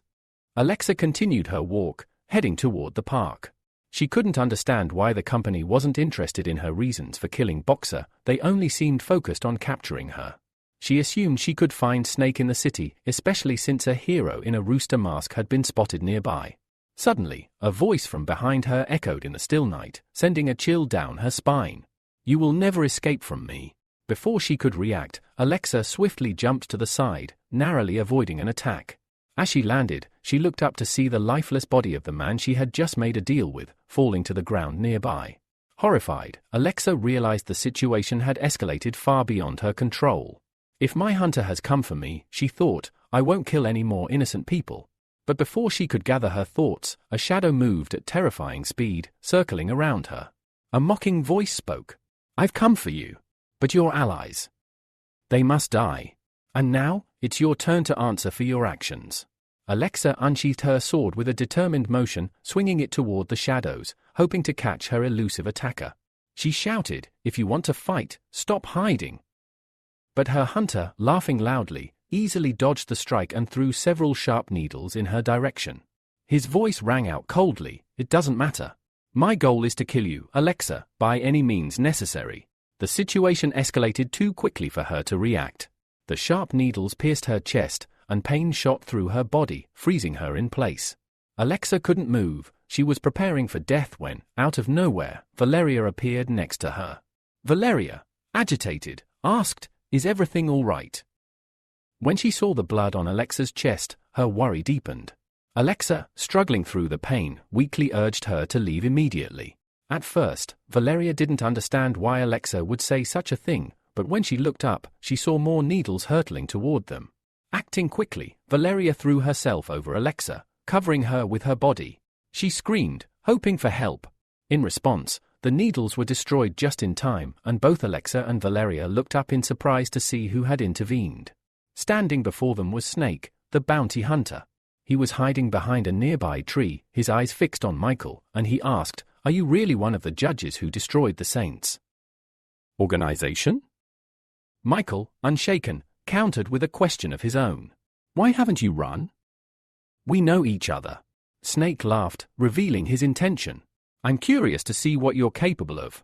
With that, Snake stepped out from behind the tree and released a powerful stream of energy from his palm. Michael immediately launched a counterattack, but Snake's energy was too strong, and Michael's strike was quickly neutralized. Surprised by the intensity of Snake's power, Michael remained unfazed but kept his guard up.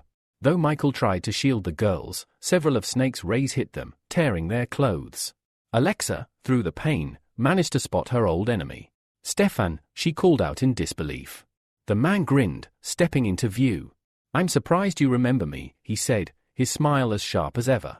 Alexa, stunned, asked how he had escaped since she had put him behind bars 2 years ago. Stefan's smile didn't falter as he explained, "Someone help me. And now, I'm not the weakling I once was. I'm a user of an S-rank ability." Alexa's grip on her sword tightened despite her pain. "Even if it costs my life, I will send you back to prison," she declared, taking a step forward. Michael stood aside, watching the confrontation carefully. He knew that if Stefan's abilities were truly at such a high level, the battle could endanger Valeria. His only option was to scare Stefan off. With determination, Michael spoke to Stefan, "You may be strong, but you didn't come here alone. Rooster, an S-rank hero and one of the judges, will be here soon. It won't be hard for him to handle someone like you." Stefan laughed, confident in his power. "Then I'll just have to kill you first, before anyone else arrives." Michael summoned an electric ball in his palm, preparing to strike. But Alexa, realizing the danger, turned to Valeria and shouted, "Run! You need to get away quickly. The snake won't be able to stop him alone." Valeria, undeterred, pulled out her phone and began dialing. "I'm not going to leave you to your fate. I'll call for reinforcements from the Hero Association." Stefan, hearing her words, took a leap onto a nearby lamppost. "This time, you have the advantage. But don't think I'm done with you. One day, I will return for your lives." With those final words, Stefan vanished into the night. Valeria exhaled a sigh of relief, glad they had managed to scare him off. But Michael, watching her carefully, asked, "Did you really call the association?" Valeria shook her head. "No, I just said that to scare him. Especially since Alexa is wanted. Bringing in the association would only complicate things." Finally, Alexa cleared her throat, catching Michael's attention.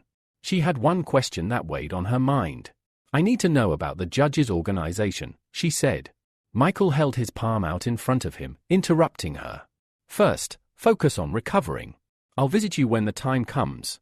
After Stefan's departure, Valeria turned to Alexa, noting the emptiness of the space where the bounty hunter had just been. She couldn't help but remark that powerful heroes always seem to vanish without a trace. Shifting her focus, Valeria asked if Alexa needed to be taken to the hospital before the poison from the needle spread too far. Alexa, shaking her head, firmly rejected the idea. "It's too dangerous there," she explained. "You need to get out of here and find a secluded place where I can heal." When Valeria suggested going to her house, Alexa's eyes widened in surprise. She hadn't expected such kindness from someone she barely knew. "Are you sure about this?" Alexa asked, still unsure of Valeria's offer. At that moment, Michael entered the park and immediately noticed Alexa standing there. Surprised, he asked, "What are you doing here, Alexa? A famous heroine like you, in this place?" Alexa hesitated, glancing at Valeria, who quickly responded, "She's my boyfriend. We went jogging earlier, and she needed to use the restroom." Valeria then briefed Michael on the situation, how she had found Alexa in danger and offered her a place at their house. She hoped Michael would support her decision. Michael, ever calm and collected, nodded approvingly. "In that case, I'll carry her," he said, his smile reassuring. With no objections raised, they set off towards Michael's house. As they walked, Alexa shared her story with Valeria and Michael, explaining everything that had happened since she had been branded a criminal. Valeria smiled gently. "Fate must have brought us together today," she said. Alexa, exhausted and emotional, closed her eyes and quietly thanked them. After all, she was a wanted criminal, and they had no reason to help her. But Valeria reassured her. "The Alexa I know always sacrifices herself to help others. You were the one who helped the children in Shu, so Michael and I don't think of you as a bad person." Tears welled up in Alexa's eyes. She finally admitted, "I didn't kill the masked boxer, nor am I working with the mysterious judges organization." Michael, ever perceptive, said, "I heard the masked boxer had ties to the saints in Shay. Even if you did kill him, it would probably have been for the best." Alexa shook her head, still troubled. "It doesn't matter how he died. The real issue is that someone is using his death to frame me. But there's more to this than just getting rid of me." She fell silent, contemplating whether to voice her theory. But before she could speak, Michael filled in the gap, suggesting, "It's a good chance to expose the judges' organization and make them public enemies number one." This revelation shocked Alexa. She asked in surprise, "Why would you think that?" Michael explained, "The rumors and news stories not only point to you but also suggest you're collaborating with the judges." Valeria spoke up at this point, offering her insight. "It won't be easy to take them down. The judges have a strong reputation, especially since Rooster has saved people on multiple occasions. And now Snake has helped us. Alexa responded gravely, recently, heroes from all regions have become afraid of the judges.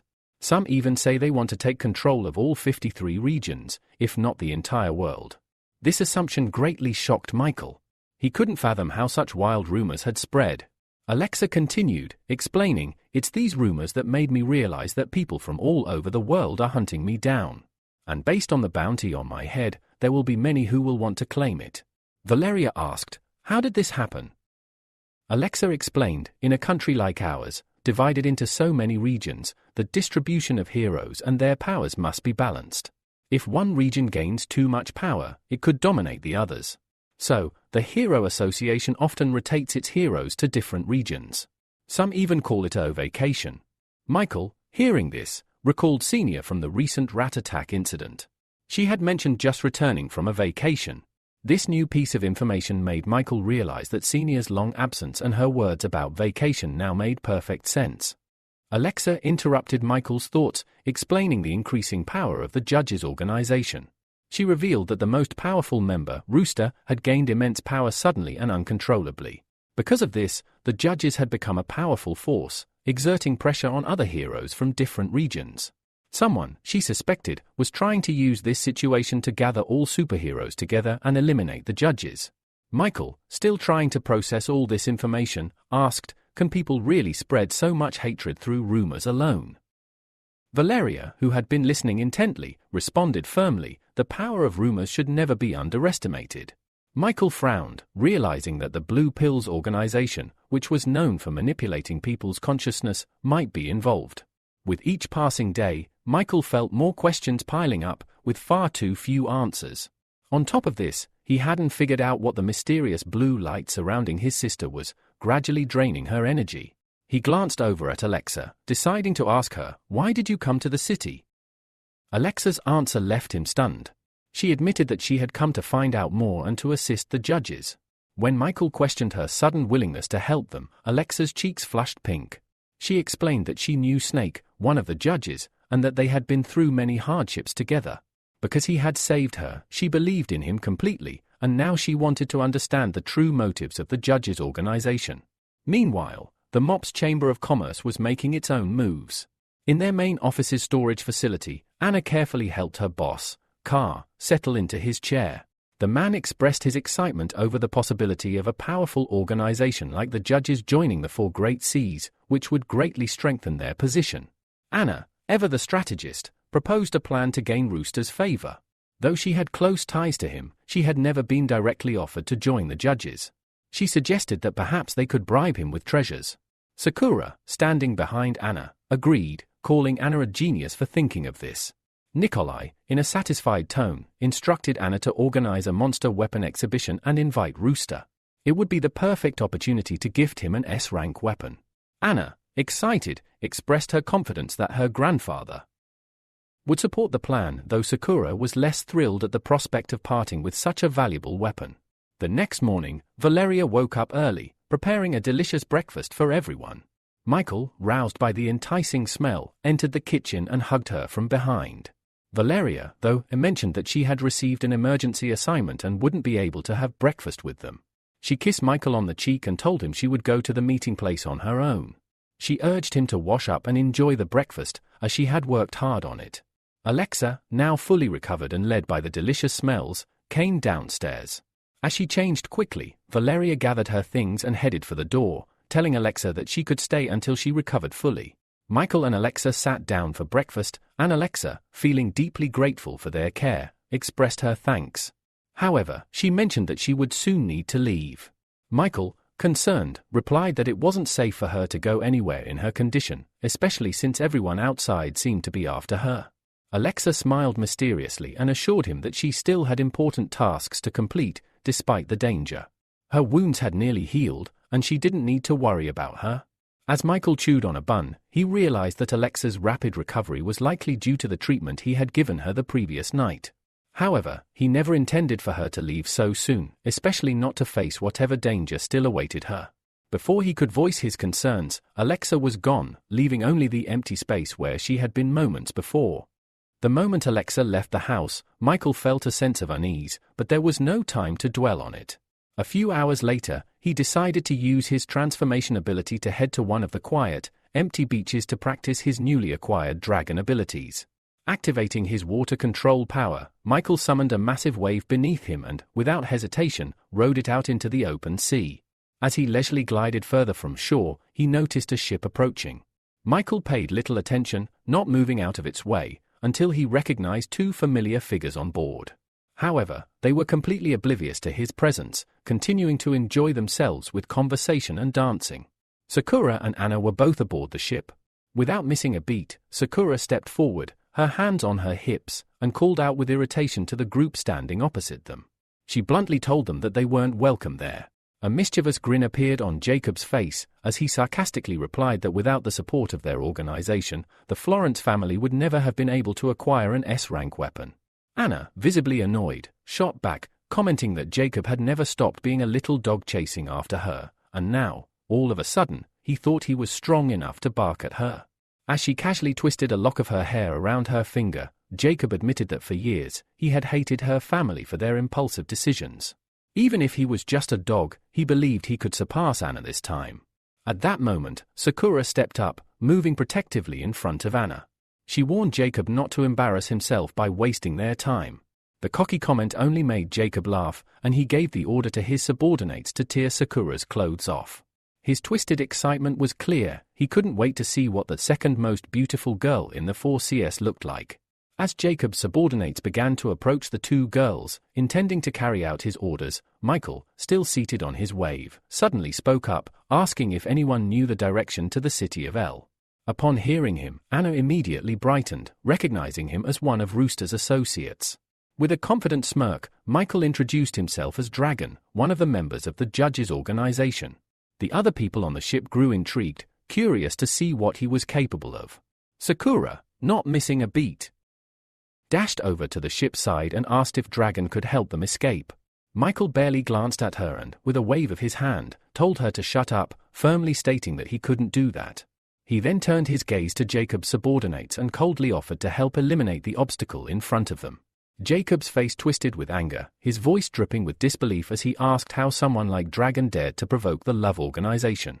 Without another word, his subordinate, Wilson, charged at Michael, launching several bolts of dark energy in his direction. Remaining completely relaxed, Michael activated his river defense ability. Water droplets surged upwards rapidly, forming a shield around him. As everyone watched in awe, the figure of the water protector manifested behind him, effortlessly deflecting Wilson's attack. With a mocking voice, Michael commented that he had expected more from them, but now, it was his turn. The water protector's enormous fist reached out, grabbing Wilson's sword and rendering the boy immobile. A sharp water needle shot through the air, narrowly missing Wilson's shoulder and tearing his clothes. The protector then released him, and Wilson fell into the sea, realizing the vast gap in their strength. Determining that the odds were against them, Jacob's second subordinate, a fiery individual, charged forward.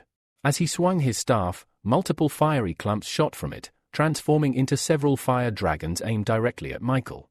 With a mocking tone, Michael casually told his opponent to calm down, assuring him that he could use more than just water.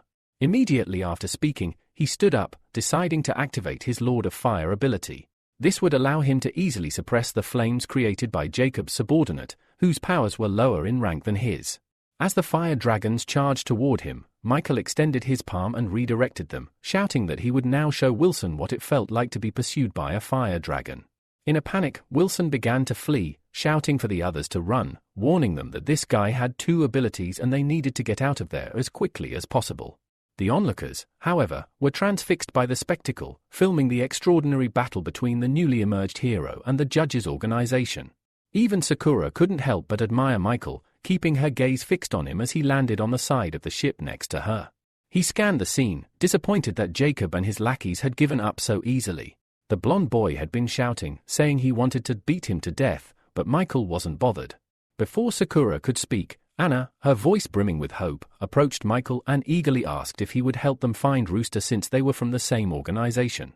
She explained that she wanted to invite him to an auction that the MOPS Chamber of Commerce was organizing. After a moment's contemplation, Michael replied that he had a way to help them contact Rooster and invite him personally. Anna, surprised, asked how he would do that.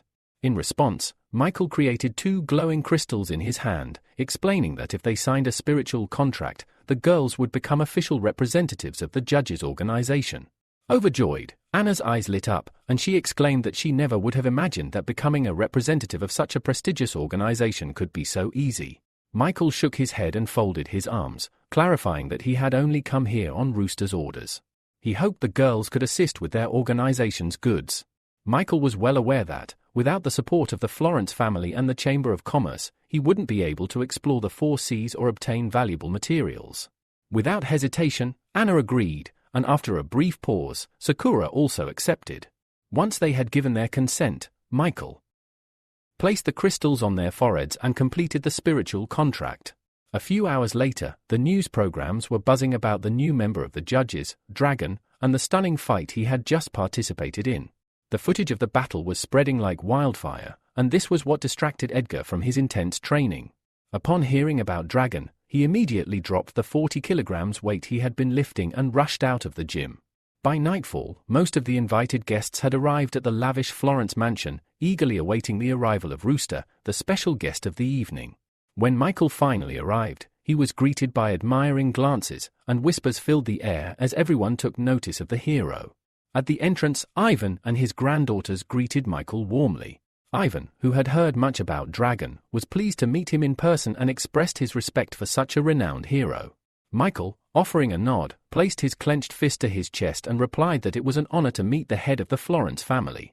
As Ivan looked toward the guests, he good-naturedly told them to take their seats as the auction was about to begin.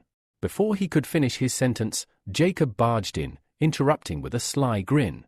He demanded to know why the auction was in such a rush, as not all the high-ranking guests had arrived yet. Michael grimaced under his mask.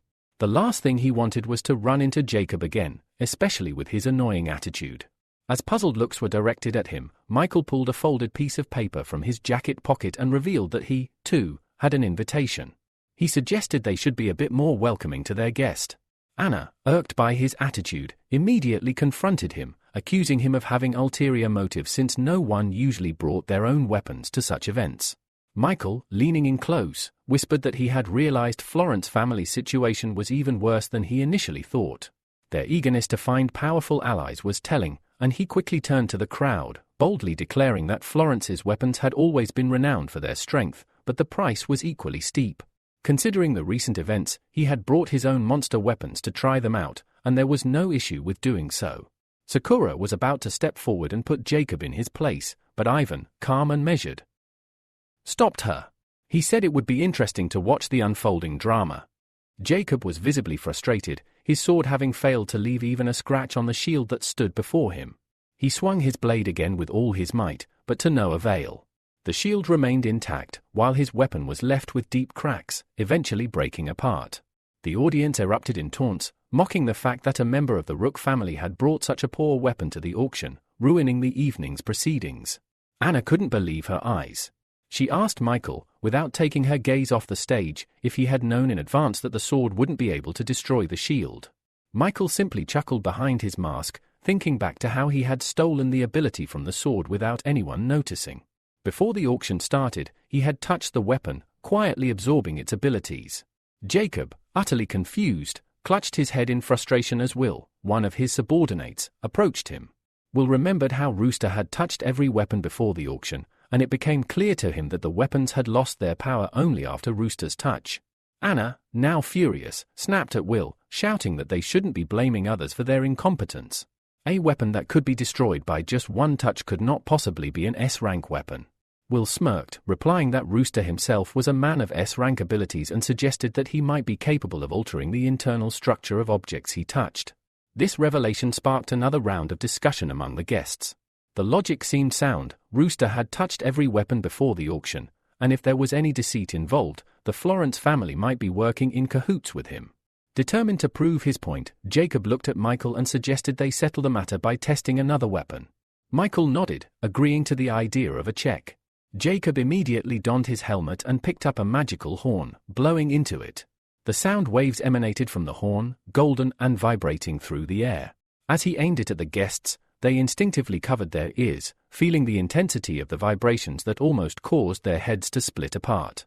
Once he confirmed that the horn was functional, Jacob removed his mask, his face reflecting real confusion. The attack and defense capabilities of the horn were indeed at the S-rank level, which directly contradicted the theory that Michael had somehow caused the destruction of his sword. Anna, seething with anger, approached Jacob and shouted that she had had enough. She accused him of treating them cruelly, slandering their clients, and even daring to accuse Rooster and the Florence family of lying. Jacob had no retort to her accusations, so Will stepped forward and remarked that there was likely a traitor within the Florence family who knew exactly what was going on. Without saying another word, Jacob, flanked by his subordinates, left the hall. As they walked out, Michael mentally rejoiced, knowing that Jacob had failed to stop him before he could remove the dark energy from another magical weapon. Michael had been intrigued by the mask Jacob wore, and he had been planning to absorb its unique ability. But just then, a question about Michael's aunt was asked, and he decided it was time to leave the matter there, returning to the guests. Sakura approached him, surprised, and asked if he had foreseen this outcome from the start. Before Michael could answer, Ivan walked over and said that he was also curious to know how Michael had managed to deal with the sword. He suggested they continue their conversation in the VIP room. Meanwhile, Alexa wandered through the deserted streets of the city, unaware of the danger closing in on her. She felt eyes on her and looked up to find mercenaries from the 5 elements watching from the rooftops. One of them, sitting casually on a tree branch, twirled her red curls around her finger and asked with a smile if Alexa's parents had taught her not to walk alone in the dark. Alexa, clearly irritated, shot back that her parents hadn't, and the stranger would be the first to learn why.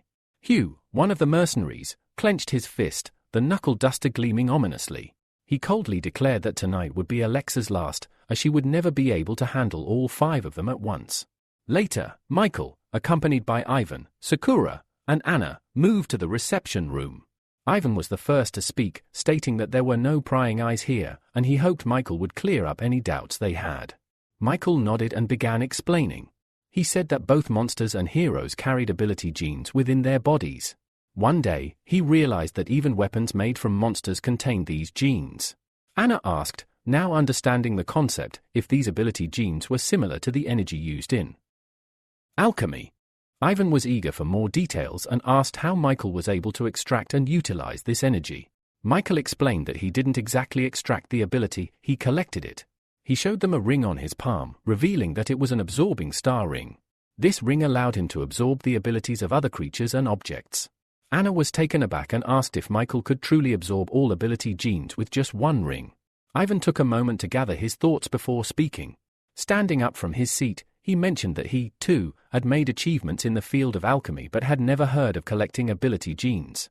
He then handed Michael a drank wolf brush, an item known for its healing properties, and asked if Michael could demonstrate how he absorbed the ability genes from it.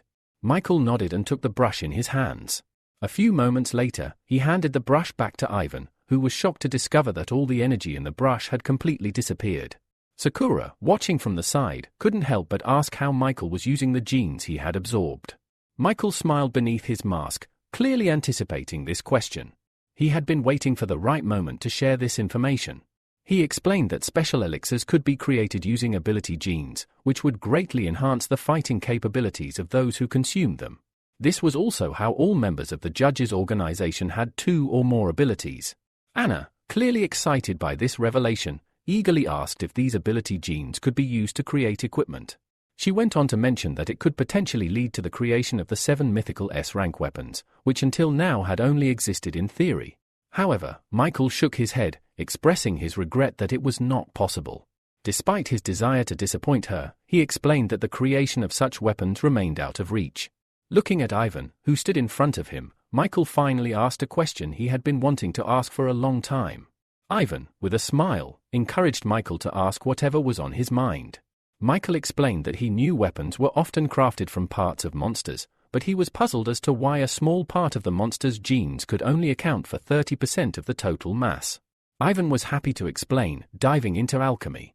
He said that when a monster died, a phenomenon known as an energy beam occurred. All of the monster's energy would concentrate in a specific place, and it was from this charged area that they extracted the energy. Special techniques, combined with an alchemical matrix, were then used to turn this energy into a weapon. As Ivan walked to the far corner of the room, he offered to demonstrate his accumulated alchemy experience for Michael if he was interested. Michael, clearly intrigued by the offer, followed him. Meanwhile, a drone had been recording the skirmish between Alexa and the 5 elements. The TV presenter explained that about 10 heroes had gathered on one of the city streets. Hugh, noticing the drone, frowned in confusion, unsure why it was focusing on them. But before he could figure out what was happening, a black dragon appeared, accompanied by the lazy swordsman and the explosive fist heroine. The black dragon, enraged, demanded to know how anyone dared to interfere with his precious prey. Hugh calmly explained that it was the 5 elements who had found Alexa first and that it wouldn't be fair for them to simply take her away. Edgar, the black dragon, was unfazed. His body was covered in dark flames as a sinister smile curled on his lips. He announced that Alexa was a traitor, and so were the 5 elements from the Hero Association. He wouldn't let any of them escape alive. Without warning, Edgar vanished and reappeared in front of Hugh, delivering a powerful blow to his chest. The TV presenter, watching the scene unfold through the drone, remarked that the black dragon could easily defeat the golden claw tiger with such power, making the chances of his opponents escaping nearly impossible. The spectators cheered, excited to see how this skirmish would play out. Meanwhile, the 5 elements decided to strike first. 3 of them attacked Edgar simultaneously from different sides, activating their abilities. But the black dragon effortlessly dealt with them, overpowering them without breaking a sweat. As Hugh attempted to attack Edgar from behind, taking advantage of the moment, Edgar simply threw him over his shoulder, knocking him out cold. Cassandra, one of the members of the 5 elements, stood by, terrified and too afraid to engage with such a powerful enemy. Realizing she had no chance, she turned to run. Edgar, however, wasn't about to let any of the traitors escape. In a flash, he was on her, piercing her chest with his claw. With a sadistic smile, he muttered that he never let go of his prey. After dealing with the 5 elements, Edgar turned his attention to Alexa, who was still standing there. He declared that it was now her turn. Meanwhile, Oscar and Amelia, watching the scene unfold through a TV screen, seemed confident that Edgar would emerge victorious. Amelia reassured Oscar, telling him not to worry about his brother, since Alexa wasn't in the best shape and the Black Dragon's victory was practically guaranteed. However, Oscar wasn't worried about his brother's victory. He had been consumed by something entirely different, something far more important than the outcome of the fight. As Oscar stood silently, watching Amelia, her observation wasn't lost on him. While he had claimed not to be worried about his brother, Amelia noticed a different story on his face. There was a deep concern he couldn't mask. Oscar turned abruptly and left the room, asking Amelia to monitor the broadcast. He mentioned he needed to visit the restroom. Once alone, Oscar locked himself in the booth. It was there that he used a spiritual contract to transport himself to the judge's secret meeting place.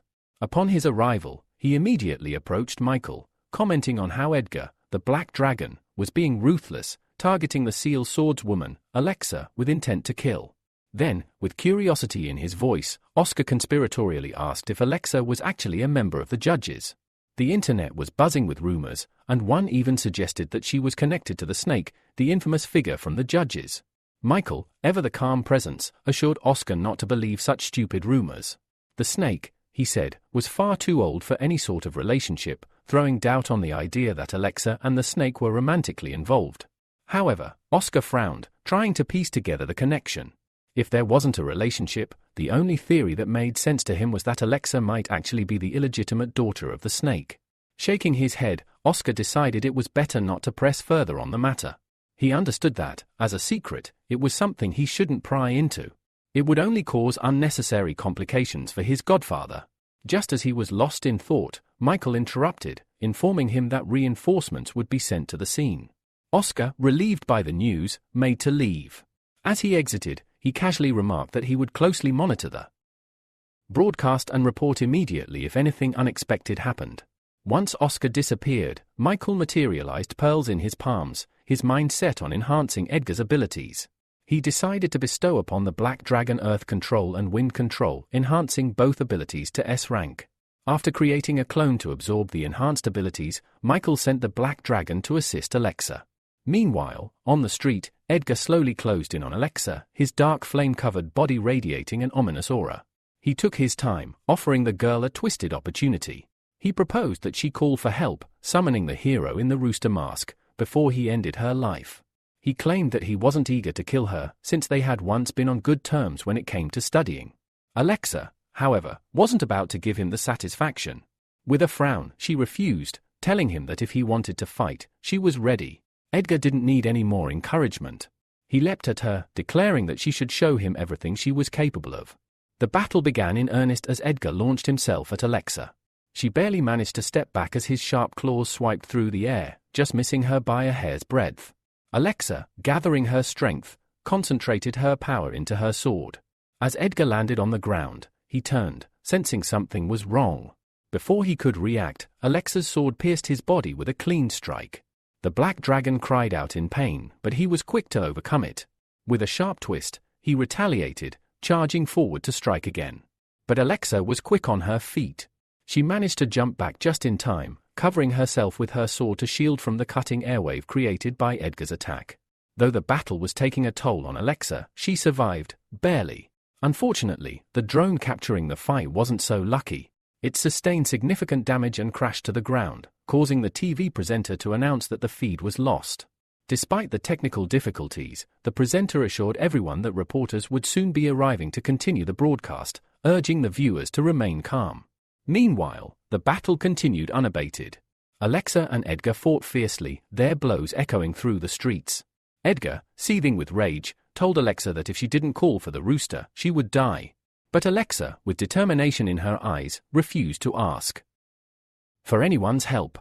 Frustrated, Edgar pressed on with his attacks, each blow growing more vicious, hoping to break her resolve. But as Edgar prepared for another full-on assault, Alexa raised her sword high, summoning a protective dome. Edgar's fist crashed into the golden shield, leaving deep cracks in its surface. Still, Alexa held her ground, though it was clear that with each passing moment, the shield's resilience was wearing thin. Minutes later, Valeria arrived at the scene, accompanied by a drone. She reported that Edgar and Alexa were still locked in battle, with Edgar having broken through Alexa's shield. The black dragon approached the girl, grabbed her by the throat, and lifted her off the ground, squeezing with increasing force. He offered her one last chance, call the rooster, and he would let her go. Alexa, with defiance burning in her eyes, shouted that she would never call for help. The battle had reached its climax, and there was no turning back now. Edgar, irritated by Alexa's stubbornness, showed no mercy.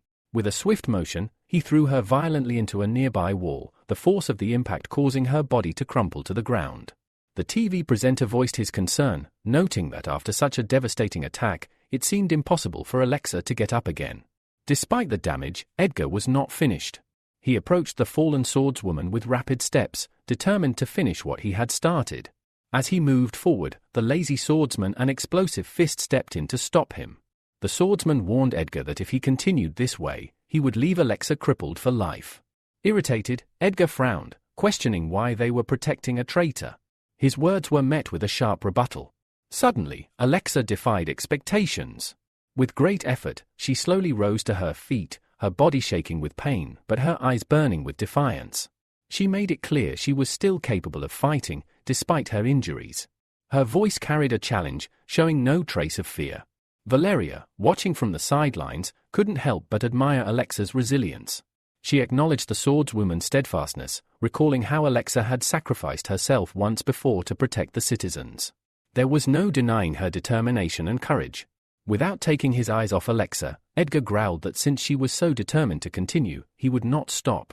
He prepared to attack, but just as he was about to strike, something unexpected happened. A massive column of water appeared out of nowhere, completely engulfing Edgar's raised fist, freezing him in place. Confused and struggling to move, Edgar looked up and saw a giant water guardian looming above him. The water giant's other hand gently reached down and carefully lifted Alexa, pulling her out of harm's way. Surprise flashed across Alexa's face. She gazed at the dragon in front of her, still in disbelief. The water guardian spoke, apologizing to Alexa for the lateness of their arrival, revealing that they were part of the same organization. This moment confirmed the suspicions of the onlookers. Alexa was indeed a traitor, aligning herself with the judges, and the rumors surrounding her were true. Still processing the shock of the situation, Alexa swallowed her fear and hesitantly asked why the water guardian referred to her as a member of their organization. In response, the dragon calmly explained that if Alexa wanted to stay alive, she had no choice but to join them. His words filled her with doubt and fear, but at that moment, she understood that her options were severely limited. If she wanted to survive, aligning herself with the judges might be her only chance. Before Alexa could fully process the situation, the hero, the Rooster mask, appeared. He jumped down to join the scene, approaching the black dragon. With a teasing smile, he asked what had happened to the black dragon and why he wasn't worried about Alexa. The black dragon ignored the question, instead asking why the rooster had shown up and not the rooster's expected backup.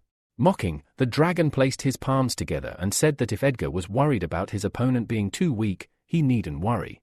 Even if Edgar miraculously defeated him, there were many others much stronger who would be coming for him. The dragon hinted that the black dragon's problems were far from over. In the next moment, two massive palms formed entirely of water surged from both sides, rushing toward Edgar with terrifying speed. Caught off guard, he barely managed to extend his arms outward in a desperate attempt to brace against the incoming attack. Nearby, the dragon watched with calm interest. A faint blue glow surrounded his clenched fist as he murmured, "The next move will be more interesting." Suddenly, the walls of water compressing Edgar began to rise, lifting upward with unnatural force. His eyes widened in horror as a gigantic water palm formed above him, poised to strike from above. The black dragon realized he wouldn't be able to escape in time. A second later, the massive palm crashed to the ground with explosive force, kicking up a thick cloud of dust that swallowed the scene. Meanwhile, Michael had finally exited the Florence family mansion. After putting some distance between himself and the entrance, he paused and scanned the area cautiously. Assured that no one was watching, he slipped behind a large tree with a thick trunk. From his pocket, he retrieved an old, weathered notebook, an item given to him by Ivan, who claimed it contained the life experiences of a respected alchemist. Michael quickly skimmed through the pages when, suddenly, a soft white glow began to emanate from one of them.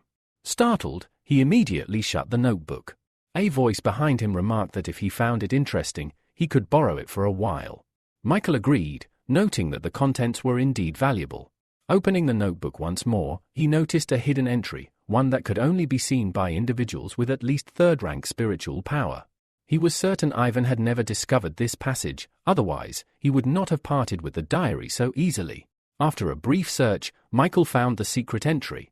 It revealed that a man named George came from a distant continent on the planet Odusa. Using elementary magic, George managed to reach Earth, where he discovered the legendary heroic stone. This artifact was said to be incredibly powerful, even accessible to those lacking magical talent. It granted strength to those who could comprehend its true essence.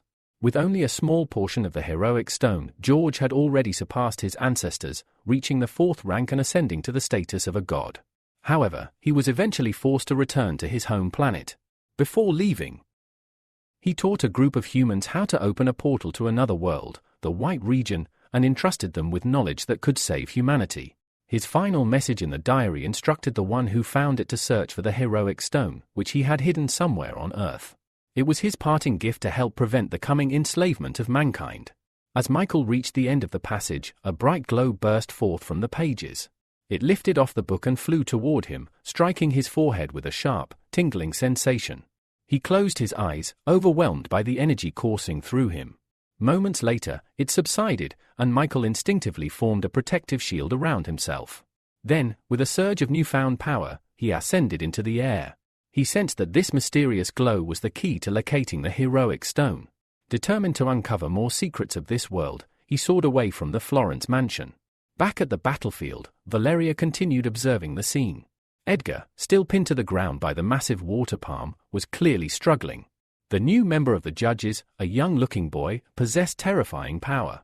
Day by day, the might of the judges was growing more intimidating. Suddenly, the dragon landed beside her, interrupting her thoughts. He gave her a reassuring smile and said kindly, "You don't need to be afraid of me." Turning his gaze toward a hovering drone, he introduced himself to the camera. "My name is Dragon.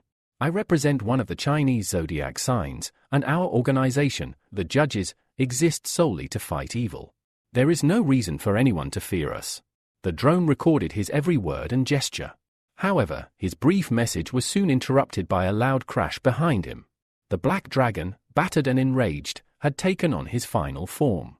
With sheer effort, he lifted the collapsed water palm off his body and glared at his opponent with eyes full of fury. Dragon turned to Valeria and said urgently, "Edgar has lost his human mind in this state. It's too dangerous for you to stay. You need to leave now." Without waiting for a response, he charged at his opponent. Valeria stood frozen, watching his retreating figure. There was something strangely familiar about him, something that reminded her of the hero in the Rooster mask who had once saved her. For reasons she couldn't explain, the feeling stirred within her once again as Dragon leapt toward the raging enemy. Once again, the dragon stood face to face with the protector of the waters. The black dragon held his position, refusing to make the first move. Suddenly, a smaller but much faster stone palm shot toward him. Reacting quickly, the black dragon leapt into the air and clamped his sharp fangs onto the stone hand. However, the palm abruptly shifted direction, thrashing him violently from side to side. From the Olympus office, Austin watched the battle unfold with childlike excitement, cheering at the strength and spectacle of the judges. But the girl beside him did not share his enthusiasm. She stepped closer, concern on her face, and quietly asked whether he had also noticed how cold the room had become. Her question was answered moments later when the black dragon's tail slammed into the building, tearing off half the roof with sheer force. Amelia's expression turned to horror as she imagined what could happen if they too were caught in the destruction. Perched on the rooftop of a nearby house, the black dragon struggled to restrain the stone hand. It proved too strong. With another violent jerk, it knocked him from his footing as the rooftop beneath him crumbled. The black dragon tumbled downward. On the ground, Valeria watched in frozen terror as a massive chunk of the collapsing roof hurtled toward her. She instinctively shut her eyes, bracing for death.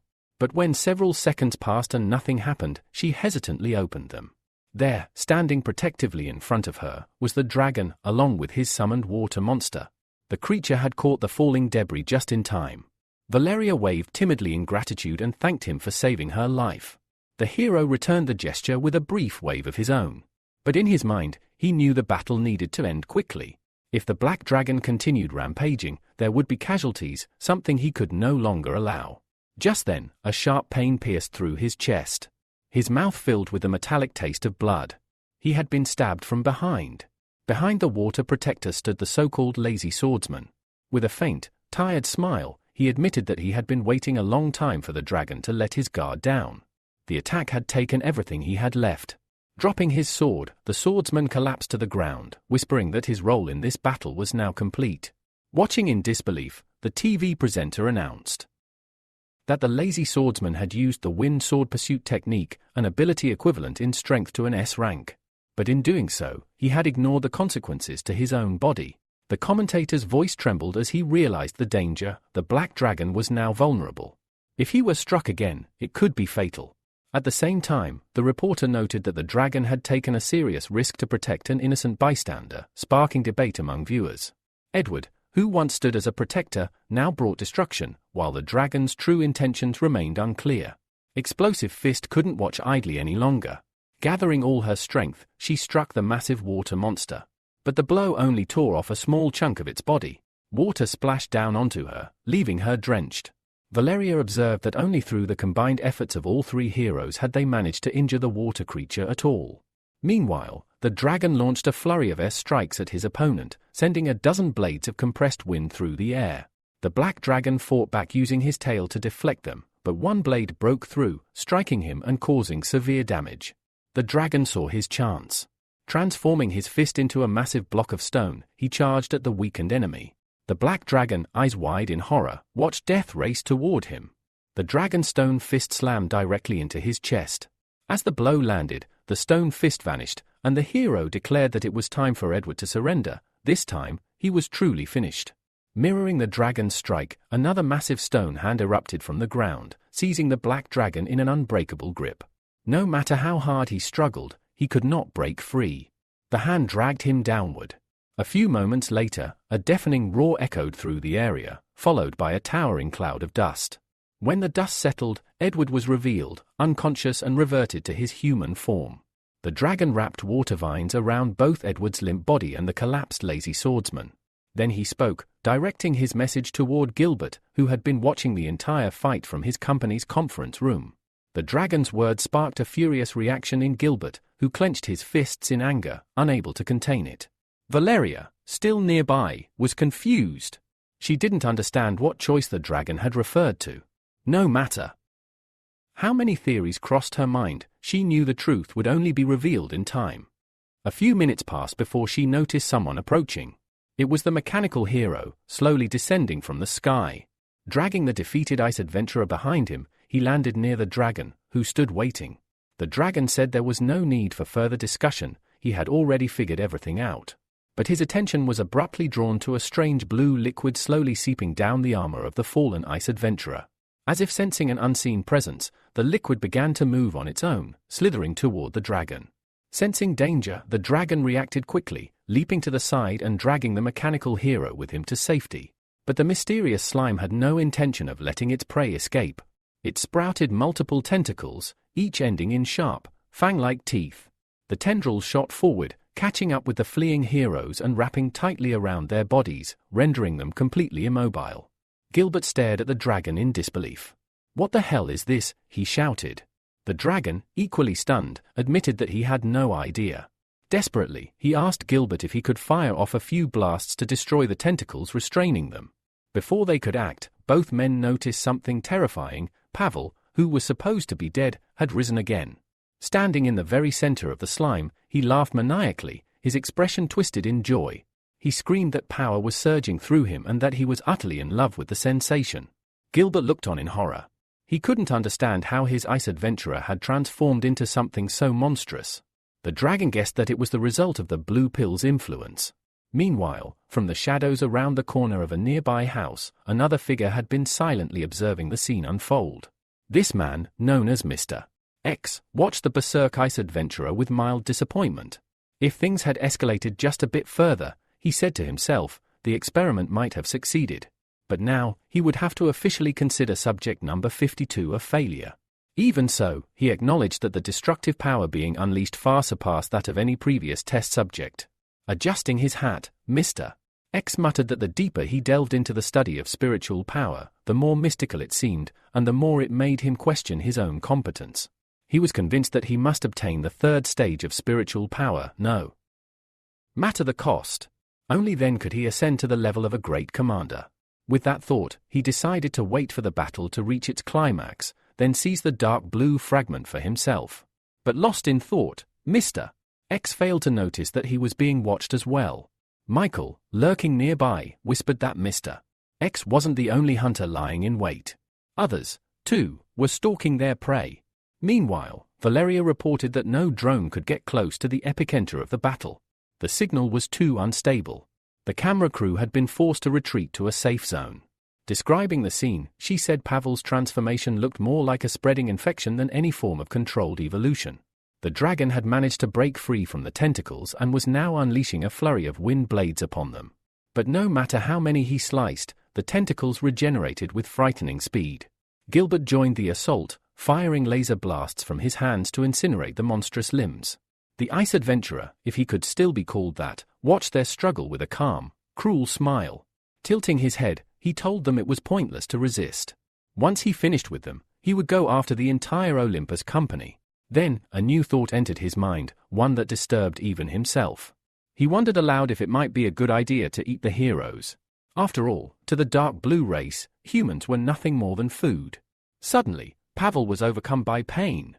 His head throbbed violently, as if splitting in two. He let out a scream, struggling to focus. The agony faded slightly, and his gaze locked onto the dragon and the mechanical hero. With hatred in his voice, he blamed them for his suffering. A tentacle wrapped itself around Pavel's head, and he sighed with relief.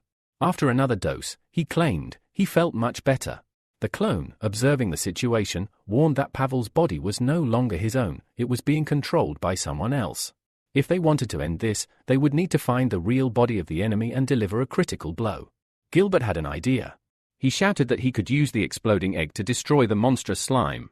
But for that to work, the dragon would have to figure out how to free him from the tentacles. Without hesitation, the dragon summoned the fire phoenix. Raging flames erupted, burning through the slime's tendrils. It was just enough for Gilbert to break free. Wasting no time, he hurled the exploding egg directly into the monster's core. As it descended, Gilbert looked back at the dragon, who was still trapped, and casually remarked, "Oh, right. I forgot to mention something. The blast radius of the egg is 500 meters. You won't be able to escape in time. The clone cursed aloud. He hadn't expected Gilbert to betray him like this, though, in hindsight, he should have known better. It was just like Gilbert to pull a stunt like this. Rotten to the core. In the next moment, the exploding egg began to glow ominously. Then, with a deafening blast, it detonated, its force echoing for kilometers. The impact left a massive crater in the earth, and thick smoke rose in towering clouds. For a moment, it seemed as if the explosion had obliterated the blue monster entirely. But to everyone's horror, it had survived. The dragon had not been as fortunate. Half of his body was gone. Fortunately, Michael, watching from afar, was relieved to know that it was only a clone. If it had been his real body, he would have been dead. Drones flew in, capturing the destruction in real time. Spectators watching the footage were stunned. This was the first time the judges' organization had suffered such catastrophic damage. But what truly sent chills down their spines was the monster's resilience. It regenerated and returned to its previous form as if nothing had happened. For many, the sight of the creature rising once again felt like an omen of the end of the world. Suddenly, one of the tentacles shot skyward, towering over the nearby rooftops. At that moment, a new figure arrived, the hero of hot and sour noodles. Though injured, he had recovered enough to fight. Right behind him stood Senior, who had also joined the fray. Their presence sparked hope. Seeing their determination, the remaining heroes rallied, ready to join the battle. Valeria, observing everything from the command center, voiced her unease. She said that tonight had become the longest night in the city's history. An unknown force had invaded their home, and the enemy's destructive power was beyond anything they had prepared for. Still, she held on to hope. With so many heroes rising to face the threat, she believed that dawn would come, and they would face it together. The TV presenter, watching the broadcast, exhaled heavily. He admitted that a part of him felt it might have been easier to simply give in, to nobly sacrifice himself. But seeing the heroes below, he couldn't help but feel a renewed sense of awe. From the battlefield, the wounded dragon, still breathing despite the loss of his legs, gazed at the gathered heroes and asked sarcastically if they had all come just to serve themselves up as food to the monster. Senior met his gaze head-on, defiance burning in her eyes. "Do you have a better plan?" she asked sharply. The dragon turned toward the monster and nodded. He asked everyone to clear the area. He didn't want to hurt them in what he was about to do. As they stepped back, he began forming a powerful wind blast technique in his palm. Being a clone, Michael didn't fear death, but he still didn't want this to be his end. Senior kept a close eye on him, trying to discern what he was planning. Standing next to her, Adam explained that ranged attacks were futile. The monster's skeleton was buried too deep. The only way to kill it was for someone to get close and strike directly at its core.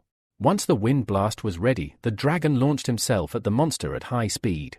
The technique generated violent currents of air, slicing through the surrounding area like blades. Wounds covered his body, but he didn't stop. Then, impact. A terrible explosion shook the battlefield, and hurricane-force winds blew out from the center in all directions. Senior shielded her face from the debris. The hero of hot and sour noodles did the same, momentarily blinded by dust and stone. When the smoke began to clear, they looked toward the center of the blast. But there was nothing. Only thick columns of smoke remained. No movement. No sign of the dragon. The TV presenter shot to his feet, stunned. No one had expected this. The dragon had given his life to destroy the monster. Even after losing both legs, he had fought to the very end. A true hero. Tears welled up in Valeria's eyes. She felt joy, relief, and sorrow. Silently, she thanked the dragon for giving them a new dawn. Elsewhere, Michael created another clone and appointed it as the new dragon. He confirmed the clone would retain all of the same elemental powers: earth, water, fire, and air. The clone simply nodded and promised to carry out his mission. Two judges stood atop a tall building, watching the sunrise. They waited patiently for the moment when it would be their turn to take the stage. Back on the battlefield, Gilbert had returned. He scanned the wreckage, looking for any signs of the monster's remnants. He needed to be sure it was completely destroyed. That's when he saw it. Hovering just above the ground was a glowing blue stone. Its light shimmered, hypnotic and otherworldly. An irresistible urge to possess it surged through Gilbert. He stepped forward, hand outstretched. But a voice rang out behind him. Ordinary people are not allowed to touch that. Before he could react, Gilbert felt a sharp, cold pain. A weapon had pierced straight through his body. His eyes widened in shock. He looked down, his armor had not been breached. The alarm systems hadn't even activated. Somehow, the enemy had bypassed all his defenses. Behind him stood Mr. X, his expression filled with disappointment. He pulled his blade free and muttered, "Heroes these days rely far too much on magical enlightenment." The TV presenter watching was stunned. Where had this stranger come from? How had he gotten so close to Gilbert, one of the most well-defended mechanical heroes, and landed a blow without being seen? Gilbert stumbled back, trying to get some distance. Holding his wound, he demanded, "Who are you? How did you injure me?" As he moved, he saw Mr. X slowly bending down, reaching for the glowing blue stone. Mr. X responded coldly, stating that the mechanical hero had simply been too weak to sense the danger right behind him. Just as he extended his hand to take the glowing blue stone, something unexpected happened. Michael swooped in from above and snatched the stone away in the blink of an eye. Now floating mid-air, Michael held the radiant blue stone in his hand and stared down at the stranger in the wide-brimmed hat. "This stone," he declared, "now belongs to the judge's organization." The moment the main character appeared at the heart of the crisis, a joyful smile broke across the TV presenter's face. He firmly believed that with Michael and Rooster working together, they might finally break through the chaos and reach a peaceful future. The audience watching the broadcast erupted in cheers, voicing their support for their new idol. Looking up at Michael, Mr. X spoke calmly. He claimed that Neva's organization had no desire to feud with the judges and suggested that, to avoid unnecessary conflict, Michael should return the blue stone to its rightful owners. Meanwhile, a cameraman who had just arrived at the scene glanced at his equipment in confusion. "Strange," he muttered, "the camera isn't recording anymore." He assumed it was a technical failure. But Valeria, examining one of the nearby drones that had landed and gone inactive, disagreed. She suspected it wasn't mechanical failure at all, but rather some kind of spiritual interference. Michael, overhearing their conversation, quickly pieced it together. Mr. X had disabled the recording equipment on purpose, not wanting his actions to be exposed. It was a calculated move, one that hinted at a much larger objective. He turned to Mr.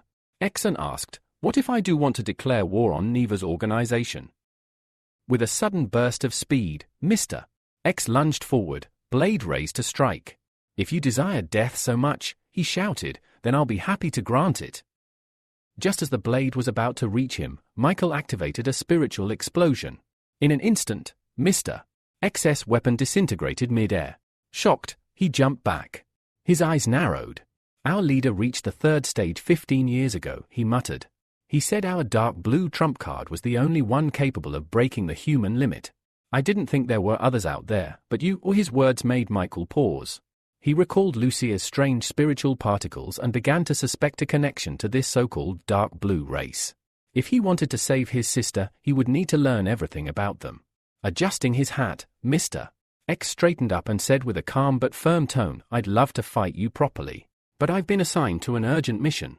He turned to leave, offering a final remark. "Take care of the stone until we meet again." But Michael wasn't about to let him go.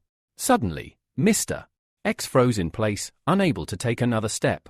Before he could even turn around, a powerful spiritual blast struck him in the back, launching him several meters forward.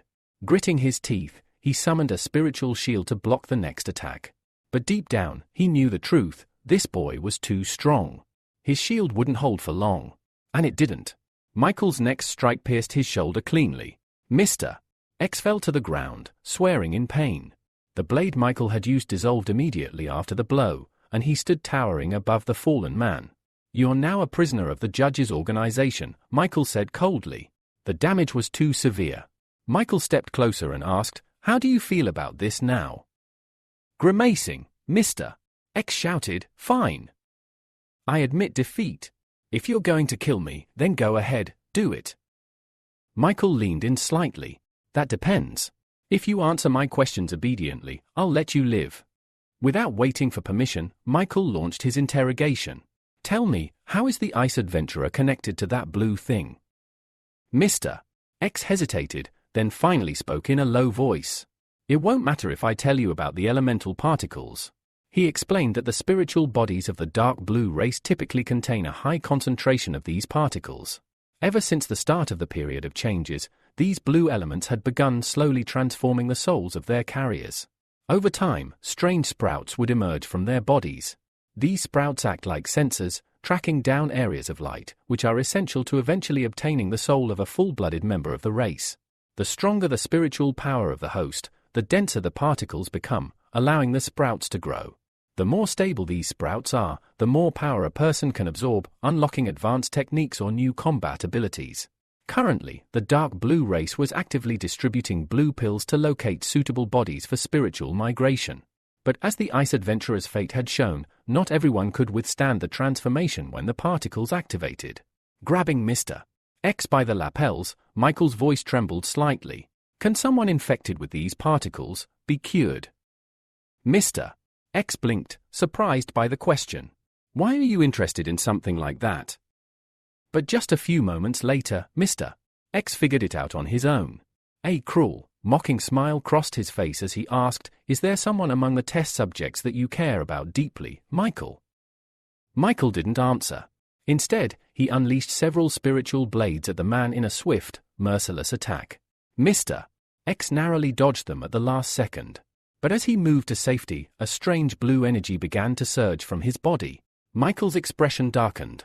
He cursed loudly, realizing what had just happened. The creature that had been controlling Mr. X had fled. The man's body went limp and collapsed to the ground. White steam began to rise from his form. Then, to everyone's shock, his physical appearance began to change. Michael's eyes widened under his mask. Gilbert, who was standing nearby, froze in disbelief as well. The figure of Mr. X evaporated completely, and in his place lay an unconscious woman. And not just any woman, this was none other than the head of the Hero Association in their city. Michael clicked his tongue in disgust. So, Neva's organization has already infiltrated the very top of the association, he muttered grimly. Gilbert stepped forward, clearly disturbed but trying to stay composed. Regarding the accusation of Headmistress Olivia's murder, he said, "I can testify on behalf of the judge's organization.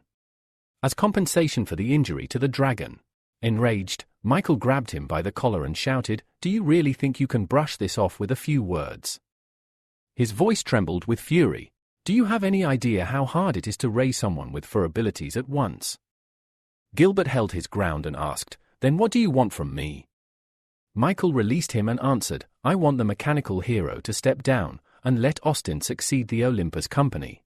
A nervous smile appeared on Gilbert's face. "I can name my son as my heir, but only if he reaches A rank. Without that, the others will never support the decision." Ascending into the air on his spiritual shield, Michael replied with certainty, "That won't be a problem. Once Austin becomes an A-rank hero, he'll take his place as the heir of Olympus." Without another word, he soared off. Mid-flight, Michael created a spiritual clone and transformed it into the serpent. He commanded it to take care of the problems related to Alexa, while he made his way to the hospital to check on his sister. The serpent nodded silently and moved swiftly to fulfill the order. As Michael flew, thoughts weighed heavily on his mind. After the ice adventurer's death, some strange spiritual wave had been released. He needed to make sure Lucia was safe. Meanwhile, Gilbert returned to his office and immediately called an emergency meeting with everyone who had witnessed the earlier events. Staring out the window, he said solemnly, "All of you saw what happened with your own eyes. Headmistress Olivia had been infected, which means she may have been a spy for the organization responsible for the ice adventurer's mutation." He turned to face them. "That's why I'm asking each of you to cooperate fully with the Hero Association's investigation." Senior and Adam exchanged glances and nodded. "We'll do everything we can." The trio began to head for the door, but before they could leave, Gilbert called out to his son, "Austin, stay a moment." The young man stopped and turned around, clearly exhausted. "What is it?" Gilbert walked over, placed a hand on his son's shoulder, and said, "I've made a deal with Rooster. He wants you to become the next head of the Olympus company. That means you'll need to earn an A-rank ability, no matter what it takes." He ruffled Austin's hair gently and added, "I'm counting on you, son." But Austin shrugged his hand off and scowled. "This will only make things worse between me and my brother." His voice hardened. "My goal is to become one of the judges, one of the Zodiac, to fulfill the will of the dragon." Looking his father in the eyes, he added bitterly, "My godfather opened a path to a bright future for me. But you? You've done nothing but chain me to family errands. I won't waste my talent running errands anymore." Gilbert stared at his son in silence. His expression grew heavy. He realized, perhaps too late, how much his children had grown, how far apart they now stood. Unable to contain his emotions, the mechanical hero hugged his son tightly. "I didn't even realize how much you've all grown," he whispered. Austin struggled in his grasp. "Let go already," he shouted, clearly embarrassed and frustrated. At that same moment, in a quiet alley far from the chaos, Alexa sat slumped against the wall of a house, clearly worn out. Suddenly, a shadow approached. A hand extended toward her. She looked up in surprise. It was the serpent, offering her help. But Alexa, eyes filled with fatigue and confusion, shook her head. Alexa shook her head and replied that she could handle it on her own. Gripping her sword tightly, she tried to lift herself up from the ground, using it for support. But her weapon couldn't withstand the pressure, its blade slipped out from beneath her, and she collapsed once again onto the cold pavement. Her strength was gone. With her body trembling from exhaustion, the weight of everything she had held back finally came crashing down. Tears welled up in her eyes and spilled over uncontrollably. Covering her face with her palms, she sobbed and whispered an apology to the serpent for the death of the dragon, for everything that had gone wrong because of her. The serpent knelt beside her and gently stroked her head. "It wasn't your fault," he said softly. "None of this was. That's why the judges sent me, to bring you back. Come with me." After a long silence, Alexa nodded weakly and reached out. He helped her to her feet, and the two of them disappeared into the distance. Meanwhile, Michael had already arrived at the hospital. His worst fears were confirmed. A strange dome of energy now surrounded the entire building. Descending to the ground, he made his way inside, strangely unhindered. But once he passed through the doors, an eerie silence settled over everything. No nurses. No doctors. No staff. The halls were completely empty. Then, just ahead of him, a thick energy began to form, dense and shimmering like a curtain of light. From this mist, grotesque, zombie-like figures began to emerge. Michael stepped back in shock as he recognized them. These were victims from the department store incident. But now, clad in dark blue hospital uniforms, they had been twisted into something else entirely. Suddenly, he felt a cold touch on his shoulder. Spinning around, he came face to face with one of the creatures, its jaws gaping open, ready to attack. Without flinching, Michael grabbed the monster's glowing blue arm, twisted it over his shoulder, and slammed it to the floor. Then, with a single, crushing punch to the chest, he ended it. He reached for his spiritual blade. Within seconds, he cut down every last creature in the corridor. As he stood over their lifeless bodies, he prayed, "Please don't let Lucia be one of them." Without wasting another second, he hurled his blade toward a security camera, destroying it. Then he sprinted through the hospital, finding his sister's room in moments. What he saw inside made his heart stop. Blue energy bubbles filled the room, and in the center of them floated his sister, Lucia, her body glowing with a ghostly blue light. She was suspended in the air, nearly transparent, with strange appendages beginning to burst out of her back. It was just as Mr. X had described. Lucia was mutating. Panic rising in his chest, Michael called out to her. "Lucia! Don't give in. You can fight it!" The glow began to flicker. Her face twisted in agony. A terrible scream tore from her throat as her body slowly began to return to normal. The appendages vanished, her glow faded, and at last, she drifted gently down onto the bed. Lucia clutched her chest in silence. Her scream stopped. Her hair, once a soft golden wheat, had turned pitch black. Michael rushed to her side, checking her breathing anxiously. Her eyes fluttered open, heterochromatic as always, filled with confusion as they settled on him. She sat up in bed in a flash. A spiritual dagger formed in her palm, and she pressed the blade to his throat. "Who are you?" she demanded. "What are you doing here?" Michael raised both hands in surrender. "It's me. Your brother," he said carefully. But Lucia narrowed her eyes. "Nice try. My brother's voice is completely different." With a resigned sigh, Michael dropped his disguise. His form shifted back to normal. Still, the suspicion didn't fade from her eyes. "You're not him," she said. "My brother can't transform like that." Michael adjusted his glasses and gave her a small smile. "Remember when you were 7? You wet the bed and were so scared our parents would find out, you woke me up and asked me to sleep next to you. Then you blamed it all on me." Lucia blinked in shock. Her weapon vanished instantly. With a sheepish smile, she looked at him. When did you learn to transform like that? Michael gently took her hand. I'll explain everything. But first, we need to get out of here. Later, after they returned home, Lucia immediately went to take a long shower. Valeria had also made it home by then, exhausted from the night's chaos. She was in the kitchen, preparing breakfast. Michael stepped up behind her and wrapped his arms around her in a grateful hug. Thanks for all this. She turned to face him and smiled warmly, throwing her arms around his neck. Well, there's a good reason. Lucia's finally awake. But then her smile faded slightly. She looked down. Today, at work. I realized something, she said quietly. How truly powerless a person can be when faced with the unknown. Valeria couldn't stop thinking about the dragon. The image of that powerful, noble warrior giving his life in a selfless battle still haunted her. His death had left a scar on her heart. But as she raised her gaze and looked at Michael standing beside her, she managed a soft smile.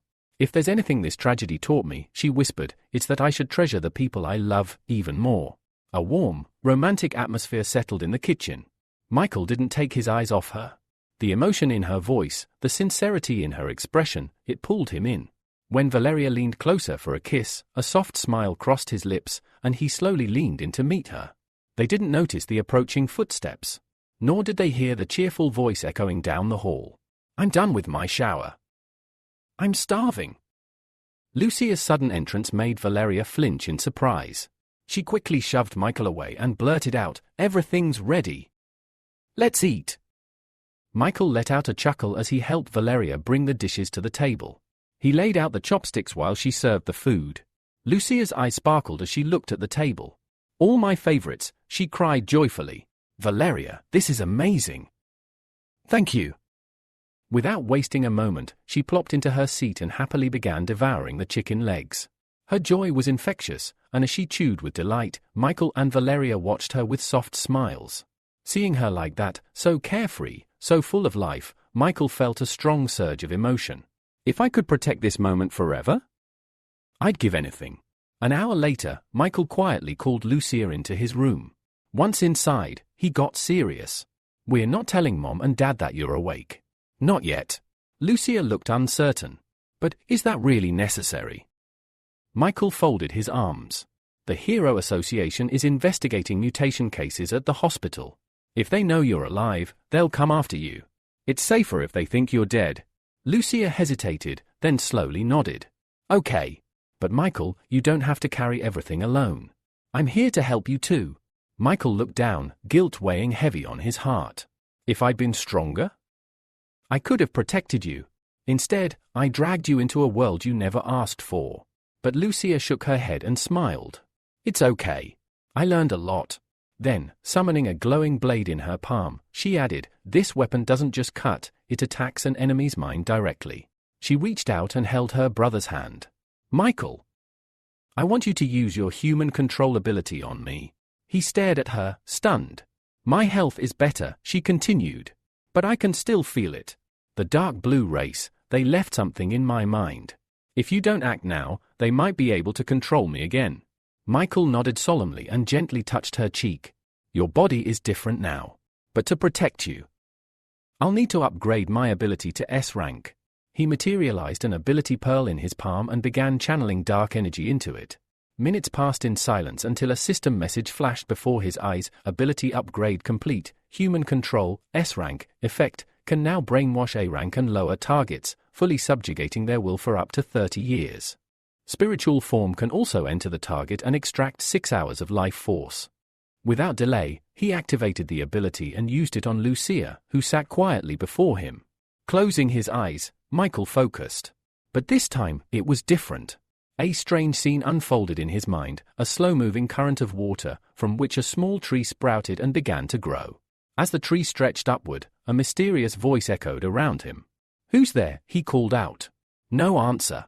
Then, something yanked him downward, dragging him into the depths. The voice laughed, filled with sorrow and darkness. Just another dismal find, Michael snapped back to reality with a gasp. Terror clutched his heart. Someone, or something, had nearly broken his spiritual defenses. Lucia noticed his pale expression and rushed over. Michael! Are you okay? He slowly pulled her hand away from his face. There's something I need you to do. At that moment, Valeria peeked into the room. Want some fruit? Michael looked at her and smiled gently. Yeah, something light sounds good. Lucia chose to stay in the room, and Michael returned to the kitchen with Valeria. As she settled at her laptop, he asked casually, "What are you working on?" "I got offered a new position," she replied, glancing back at him. "It's because of how well I performed during the last mission." Michael's expression tightened. "Will it be dangerous?" Valeria chuckled softly. "Don't worry. This time I'll just be broadcasting from a special booth. No field work." Relieved, Michael stood and stepped behind her. As she typed, he gently took her hand and discreetly passed her a glowing ability pearl. Valeria blinked in surprise and turned to him. "What's this?" The ability Michael passed to Valeria was called Green Snake Chain. It was a dual-purpose skill. In moments of danger, it would automatically form a defensive barrier around the user, while simultaneously transforming into a green snake to strike back at the attacker. A blend of protection and offense, just what she needed. Meanwhile, Alex, accompanied by Sakura and Anna, made her way to a hot spring. Sakura explained that these waters were known for their restorative properties, especially after exhausting night battles. Curious, Alex dipped her hands into the warm water, her expression skeptical. She scooped some into her palms and frowned. Was it really that miraculous? Soon after, she rose to her feet. Looking at her companions, Alex informed them she couldn't stay long. Her organization was still on the move and would be expecting her. Coming ashore, she laid out a rug and rested on it, her mind already turning to what sort of mission might await her next. Anna looked at her with admiration. "You're doing a great job staying off the radar," she said with a smile. Moments later, Alex's consciousness was pulled into the Heavenly Palace, a virtual coordination hub, where Michael and the others were already waiting. Michael addressed her directly. "Have you heard of the Four Seas territory?" he asked. He explained that her next mission was to investigate that region and gather intel on the dark blue race. If she succeeded, she would earn her place as the 28th member of their organization. Without hesitation, Alexa bent down on one knee. "I will depart immediately," she replied. Michael gave a small, satisfied smile. His fabricated story had worked. Alexa believed this was a test mission, and now the team finally had a truly powerful member to rely on. Raising a hand, Michael added, "Before you go, visit the Florence family. Fully replenish your strength first. Only then may you begin the mission." A happy, confident smile crossed Alexa's face. She bowed low. "Understood. I will give this mission everything I have." And with that, she vanished from the Heavenly Palace. A moment later, a voice spoke up. "Can I say something now?" It was Rabbit, Michael's sister. He gave her a nod. Without holding back her excitement, Rabbit shouted, "That was Alexa." "The Alexa?" "One of the actual knights of the Round Table. I saw her up close. Do you think next time I could ask for her autograph?" Michael sighed heavily. Now it made sense why she had been so quiet earlier. She had met her idol. Placing a firm hand on her shoulder, he looked at her and said, "Your name is Rabbit now. And you must be extremely careful. No one can know who you really are." But it was like she hadn't heard a word. The moment he let go, she happily declared, "I'll definitely work closely with Alexa after this mission. That'll give me a better chance to get her autograph." Michael was speechless. She was focused on all the wrong things. Sigh. He could already tell it would take a long time to get her to understand this wasn't some kind of game. Suddenly, Rabbit looked up. "So, what are you going to do next?" Michael's expression hardened. "I have a plan." He explained that the Knights of the Round Table Company had ties to the dark blue race. To investigate, he assigned several people their missions. The hero of sour and spicy noodles and Oscar would work together to dig into the company's secrets. Alexa would continue her reconnaissance across the Four Seas. Meanwhile, Lucas was tasked with infiltrating the Hero Association and rising to the top, becoming a hidden trump card, a black horse under the judge's command. But before any of that, Michael had one more thing to do: visit an old friend. Later that night, Lucas sat quietly on a bench near a small park, a bottle of water in his hand and a tired look on his face. Behind him, a familiar voice called out, "You've been pushing yourself too hard." Startled, Lucas turned, but relaxed as he saw who it was. "Michael," he said with a smile. "It's been a while." Michael placed a hand on the young man's shoulder. "How have you been holding up?" Lucas looked away. Not great. I still can't fully awaken my ability. My body is only 7 times stronger than a normal human's. Michael raised an eyebrow in surprise. 7 times? That's impressive. When someone reaches 10, they're already knocking on A-rank's door. He gave the boy a reassuring pat on the back. You're doing great. Don't pressure yourself. Just grow at your own pace. With that, Michael turned to leave. Oh, and Lucas. He paused without turning around. I know you'll win this year's World Hero Championship. Lucas grinned and stood up straighter. I'll give it everything I've got, for the sake of the organization. But Michael simply raised a hand to silence him. He didn't look back. The danger was imminent, and Michael knew that to prevent any possible harm, he would need to use his human control skill on Lucas. With a firm nod, Lucas agreed, prepared for whatever Michael had planned. A few moments later, Michael took control of Lucas's body. Meanwhile, not far from where they were, an intense battle was unfolding. The men the girl had been fighting with were closing in on her. One of them sneered, accusing her of meddling where she shouldn't have. He warned that Firecloud CL, his organization, would never let her actions go unpunished. In response, the girl questioned in disbelief, since when did responding to ordinary people's letters become business? But she didn't have time to finish her thought, as she noticed a blob of dark energy speeding toward her.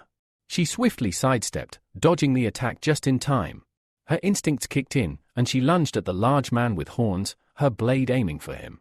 Before he could react, part of his horn was shattered. As purple liquid began to pour from the injury, he realized she had poisoned him. But before he could make a move, an explosion erupted nearby. The man, hiding behind his partner, staggered backward, struggling to shield himself from the powerful gust of wind. As he regained his balance, he felt another impending threat. Turning just in time, he barely avoided a beam of light, which slammed into the ground where he had just stood. Stunned, he looked at the girl in confusion, asking how it was possible for someone to wield so many elements simultaneously. With a casual smirk, Alice threw her gun over her shoulder and answered, "You could try to guess. If you get it right, I might share the secret with you." Irritated, the man began to emanate a grey mist from his body. But before he could act, he suddenly felt a boot slam into his face, knocked out cold by Lucas's kick. He looked at Alice, standing a bit off to the side, and warned, "If you cause another explosion, this place will be finished. And in 5 days, the entrance exams at B University will be held here." Alice paused, sizing up Lucas. His swift takedown of a C-rank opponent made her think that this boy must be at least a B rank, or even higher. She stepped forward and extended her hand to him, introducing herself. "My name is Alice. If things work out, maybe we'll meet again at the entrance exams. We could even be partners." Lucas, taking her hand, nodded. "If we end up on the same team, so be it." As they shook hands, Alice tried to squeeze Lucas's hand to test his reaction, but he didn't flinch. Surprised by his lack of response, she smiled sweetly and asked, "How about we grab dinner together tonight?" Lucas, unsure how to respond, glanced nervously at Michael, who was still controlling his body. Michael, sensing the awkwardness, intervened and advised, "Lucas, calm down. You don't need to overthink this." He then took back full control of Lucas's body, cleared his throat, and said, "I've got some things to do at home. I'll have to pass on dinner today." Without waiting for a response, he quickly pulled his hand out of Alice's grasp and walked away. Alice stood there in surprise, watching as he left. She'd never had anyone refuse dinner with her before. Meanwhile, Michael, still controlling Lucas, whispered in his ear, "Never forget, Lucas, don't get distracted by girls. Focus on your goals. Remember your sister." Lucas, now back in full control of his body, nodded gratefully, thanking Michael for his guidance. 5 days later, the bustling atmosphere around B University was palpable as many people gathered for the entrance exams. The first to arrive were the team of reporters. Veronica, one of the main commentators, greeted the crowd with excitement. "Welcome, everyone. Today, I'll be your commentator, and I'm thrilled to introduce my new partner, Valeria." Veronica continued with a wink. "You're all here to witness the entrance exams, but don't get too comfortable. It may seem simple, just complete the assigned tasks within a set time using any abilities you have. But what you don't know is that the organizers have prepared plenty of traps and obstacles for the participants." Valeria took over, adding, "The rules themselves are simple enough, but expect to face plenty of surprises. It won't be a walk in the park. In the meantime, Lucas, alongside the other participants, was already at the venue, waiting for the start. As he stood there, Ethan approached and threw an arm over his shoulder, eyeing him with curiosity. "Do you have some abilities that enhance your physical strength?" he asked, noticing that Lucas didn't seem to be using any transport. "I also noticed you're not wearing windproof glasses. Is there a reason?" Lucas shook his head. "I don't need any of that. I just have good speed and don't require the glasses." The entrance exams were about to begin, and everything was set. The participants were ready, but none of them could predict just how intense and unpredictable the tests would become. Ethan grinned widely, clearly excited about the day's events. He mentioned that it was going to be an interesting day, especially since he had heard that even the S-rank Purple Panther had been invited. Alice Wilson, an A-rank fighter, was also present. However, before Ethan could continue, Lucas interrupted him. As the boys looked up, they saw Alice standing before them, dressed in a sports uniform and smiling. She greeted Lucas, saying that she had been looking forward to this meeting. Alice reminded him that they had agreed to work together, and now, they would be on the same team.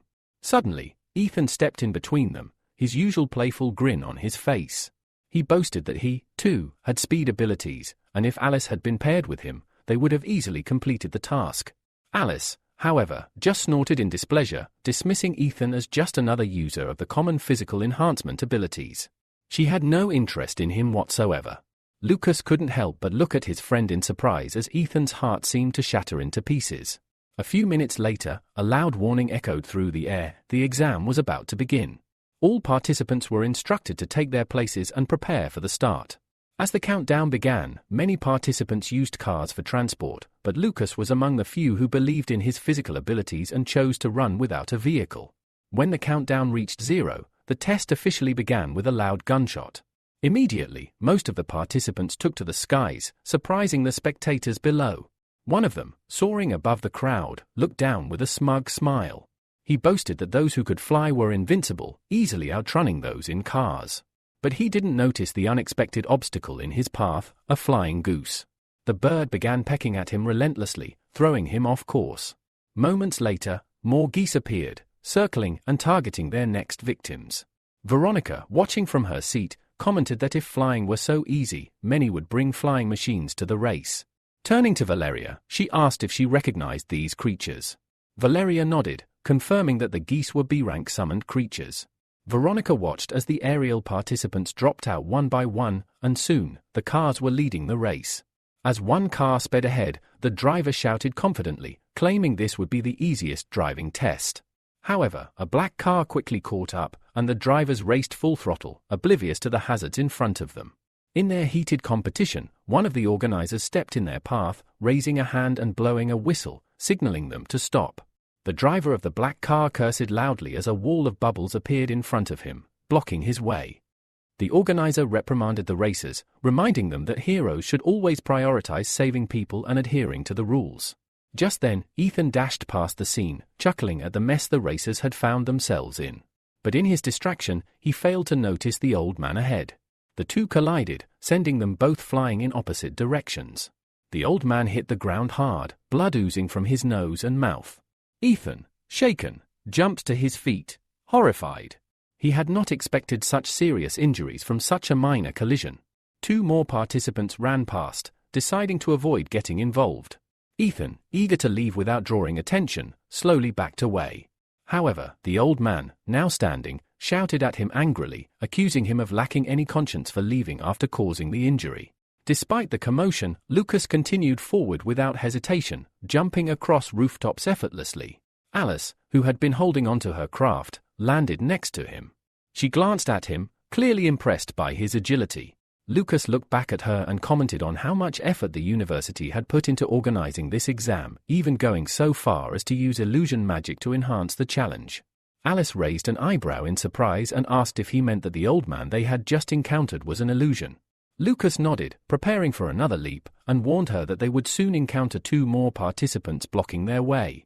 Alice eagerly responded that she was truly looking forward to the next test.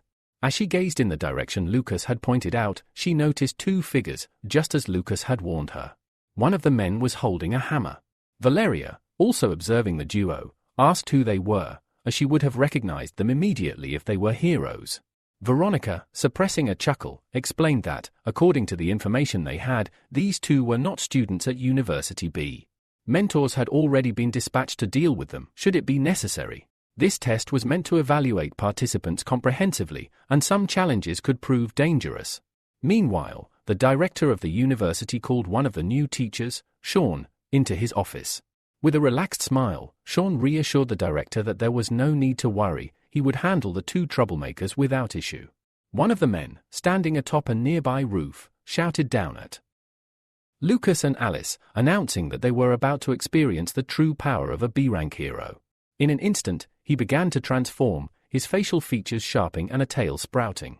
He rested his hands on the roof and meowed loudly. Alice found this scene unexpectedly adorable and couldn't help but delight in it. Lucas, however, didn't share her sentiments. He turned his gaze toward the transformed man and calmly stated that he would handle him, leaving Alice to deal with the other. Without waiting, Lucas leaped forward, charging toward his opponent. Inside his mind, Michael, who had taken control of his body, advised Lucas to feel every muscle and bone move before harnessing his strength fully. His opponent, Finn, wasn't about to wait and immediately jumped at Lucas. In response, Lucas reacted quickly, landing a powerful punch to Finn's stomach. The sickening sound of broken bones echoed, and blood gushed from Finn's mouth. He was utterly stunned. Finn, a strong and fast fighter, had never expected to be so easily defeated. Lucas was surprised too, having initially thought Finn was more formidable. It turned out Finn's resistance and endurance were lacking. As Lucas stood over Finn, extending a hand in concern, Finn angrily shouted that Lucas had gone too far. Just as Lucas was about to speak, a fiery ball shot toward him. Reacting swiftly, Lucas jumped back just in time to avoid the explosion. The second attacker, wielding a large hammer, swung it fiercely, hurling fiery clots at Alice. She deftly avoided the attacks, but as the flames increased in number, she created a fire extinguisher cylinder, putting out the fires with ease. Lucas, impressed by her quick thinking, noted how incredibly useful her ability to create items was. If she could make equipment, they would be unstoppable. After the smoke cleared, Lucas realized that the opponent he had been fighting had disappeared. But before he could react, he saw movement from the side. Throwing Finn over his shoulder, the second attacker began to flee, realizing he couldn't win. By this time, Valeria had gathered enough information about the attackers. She informed the viewers that the two men were part of the Firecloud Society. One of them, who had the ability to transform, had been easily defeated by Lucas with just one blow. Veronica, sitting next to Valeria, eagerly exclaimed to the audience that they should all take notice of Lucas. She predicted that this boy might soon become a super strong hero, deserving of gifts for his impressive display of strength. The defeated attackers didn't get far, though. As soon as they thought they were safe, Sean appeared before them. With a cold gaze, he declared that anyone who dared harm his students would have to pay the full price for it. Meanwhile, Lucas and Alice had already reached the finish line. Alice looked up at the massive screen and sighed in disappointment when she saw that they had secured 14th and 15th place. A nearby competitor tried to reassure her, saying that their battle performance would be enough to get noticed. Alice smiled in satisfaction, nodding in agreement. At that moment, Michael's voice resonated in Lucas's mind, telling him that it was time for him to go. Lucas looked ahead, his expression serious, and replied that everything was fine, he could handle things from here on out. Far from the university, a blue clot of energy shot through the air, traveling across a vast distance until it reached a small, uninhabited island in the middle of the sea. The clot descended into a cave, moving toward the deserted room at its center. There, a cloaked stranger stood beneath a mass of blue tentacles hanging from the ceiling. The clot landed before him and transformed into a blue monster, its eyes glinting ominously. The cloaked figure, his face hidden, grinned as he revealed a significant piece of information. With a subtle nod of approval, he told the others that a hero from the Judge organization had reached the 3rd level of spiritual power. Something intriguing, he implied, was brewing. The following morning, Lucia reported to her brother, Michael, that she had experienced something unusual. She had briefly seen several dark blue shoots awaken, though only for a few seconds. Michael, shocked, asked in disbelief if she had truly been able to see through other people's eyes. Lucia confirmed it, mentioning that she had only succeeded 3 times, and each time involved a representative of the dark blue race. Opening his laptop, Michael inquired if she could remember the location she had seen. After a brief pause, Lucia recalled the 3 places. The first was a large white tower in the second region, the second was a clubhouse, and the third was inside a mansion. Michael began searching for similarities and, after a few minutes, he called out in triumph. He had found the clubhouse. He asked Lucia to verify if it was the same place. Moving closer, Lucia confirmed that it was indeed the location. She had seen people from the dark blue race visit there to get their nails or hair done. Michael furrowed his brows, his mind racing. He recalled that among the leadership of the Knights of the Round Table, there was a girl who owned half of their shares but possessed no known abilities. Lucia continued, describing the third location. She remembered seeing a lawn, a fountain, and some antiques, but nothing else stood out. Fatigued, she collapsed onto her bed, lamenting that she didn't understand anything. Suddenly, an idea struck her, and she suggested to Michael that he use his ability to enter her mind and review all her memories himself. Meanwhile, a significant family meeting was taking place at Olympus. Gilbert sat, his hands clasped thoughtfully, contemplating the best way to present the information to his eldest son. After a long sigh, he finally spoke. He had gathered them there to announce something important. Looking at Edgar, he declared that Edgar would take his place in the heroic union, and Austin would be entrusted with running the company. Austin, tense, watched his brother closely, waiting for his reaction. Contrary to his expectations, Edgar seemed relieved, even joyful, at the news. He praised his father for recognizing Austin's talent, stating that his brother was far better suited for the role. However, Edgar's expression quickly grew serious. He clarified that his only ambition was to become the strongest hero. Gilbert, frowning, acknowledged Edgar's grudge against the Judge organization but felt it was necessary to reveal a truth. With a serious glance, he asked if Edgar knew why the members of the organization were so strong. Edgar, dismissing the idea, assumed it was simply the result of hard work and innate talent. Gilbert shook his head. He explained that Edgar was mistaken. The members of the Judge organization had access to special technology and equipment that allowed them to create an elixir of abilities. But more importantly, they were aided by forces from another world. Back with Lucia, Michael followed through on her request and entered her memories. He scrolled through everything until he found what she had seen. With this new information, he wasted no time. Transforming into the attire of the judges, Michael and Lucia made their way to the House of Firearms. Upon their arrival, Michael instructed Lucia to stand aside. She, however, was not pleased with this. Confused, she asked why he had brought her along only to make her an observer. Michael reached out, gently ruffling her hair, and calmed her down. Lucia, in response, laughed, teasing her brother. She told him that she knew he was strong, not because of his abilities, but because of his acting skills. Inside the house, the man who owned the property sat calmly sipping tea in his garden. Noticing the stranger's presence, he smiled and asked why they had arrived uninvited. Michael descended, releasing his shadows to destroy a nearby statue, sending it crashing toward the man's table. The man, however, easily dodged the attack, and when one of Michael's shadows rushed at him, the man landed in front of Michael. He smiled again, commenting that he had heard an interesting rumor, that the Judge organization helps the dead and that Florence's family supports them in this. This revelation caused Michael to tense up. He couldn't understand where this rumor had come from or why it was spreading so rapidly. Meanwhile, the man stood up and, with a questioning glance, asked if the judges could truly return the soul to a dead person's body. Michael, unfazed, responded that the dark blue race had made significant progress in understanding the spiritual component. He then shrugged, clearly disappointed, and commented that the answer was always the same. With a swift motion, the man pulled out a gun, pointing it directly at Michael. Without hesitation, he fired, declaring that since Michael couldn't provide any useful information, he was no longer needed. As the bullet sped toward Michael, he activated his clone ability, summoning a dozen shadow clones. The bullet struck one of them, passing straight through it, but it didn't stop there. The bullet shifted its trajectory, heading for the next clone.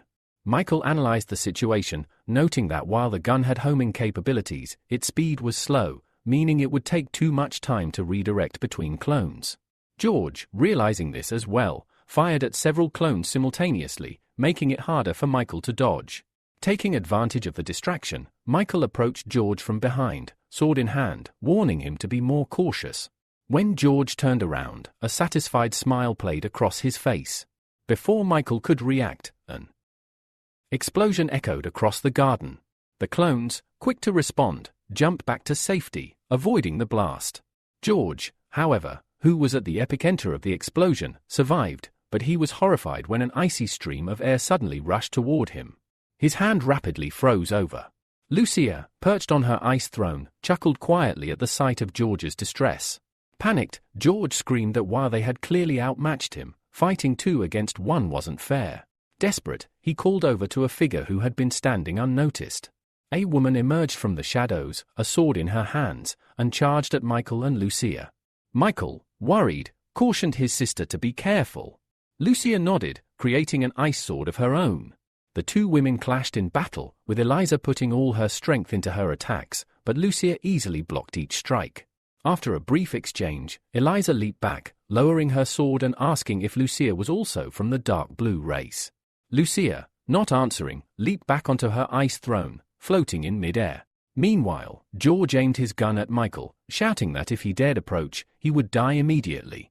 As he fired, Michael closed his eyes, deep in thought, trying to figure out the best way to deal with the homing bullets. The bullet grew closer, and just as it was about to strike, Michael had an idea. The next bullet flew straight for his head, but Michael dodged it just in time. The bullet instead embedded itself in a nearby tree trunk, piercing it through and igniting the wood in a fiery blaze. George, visibly frustrated, realized that Michael had already figured out how to counter his homing bullets. Meanwhile, Michael conjured an electric ball in his hand and charged toward George. At the same time, Rabbit rushed into the fray, charging toward Eliza. She skillfully dodged the electric ball, stepping aside just as it grazed her shoulder. When Rabbit engaged Eliza in battle, she summoned a shield to block his attack. Realizing that they couldn't win this way, George reached into his pocket, pulling out a handful of blue pills. Shouting that he wasn't going to give up so easily, he swallowed them all in one go. His body was immediately enveloped in a blue glow, and the hand that had been frozen by Lucia's attack began to heal. As his transformation continued, George's eyes and hair turned blue. Eliza, noticing the change, froze in horror. She rushed to her husband, desperately calling out to him. She reached him just in time to stop his transformation, creating a small blue stick in her palm and touching his forehead. She managed to bring him back to consciousness, explaining that his spiritual body couldn't handle such a large concentration of particles. If he hadn't stopped, he would have fully transformed into a dark blue being. With urgency, Eliza approached him and began absorbing the blue energy from his body. Michael, seeing the opportunity, summoned another electric ball in his palm. As the ball flew toward George, his eyes widened in shock. To protect his wife, he threw himself in front of her, taking the full force of the electric attack. George collapsed to the ground, the fight taking a dramatic turn. Eliza collapsed to the ground beside her husband, tears filling her eyes as she pulled him onto her lap. George gazed up at her, speaking softly. He told her that he had waited for this day for a long time and was grateful to the heroes for helping him. He explained that after her death, life had become worse than death itself. Gently touching Eliza's palm, he asked her to return to the way she was, to restore her original hairstyle because he wanted to see his real wife one last time. As he looked at her, he mentioned that the representatives of the dark blue race had promised to help bring her back, but in exchange, he had to betray humanity.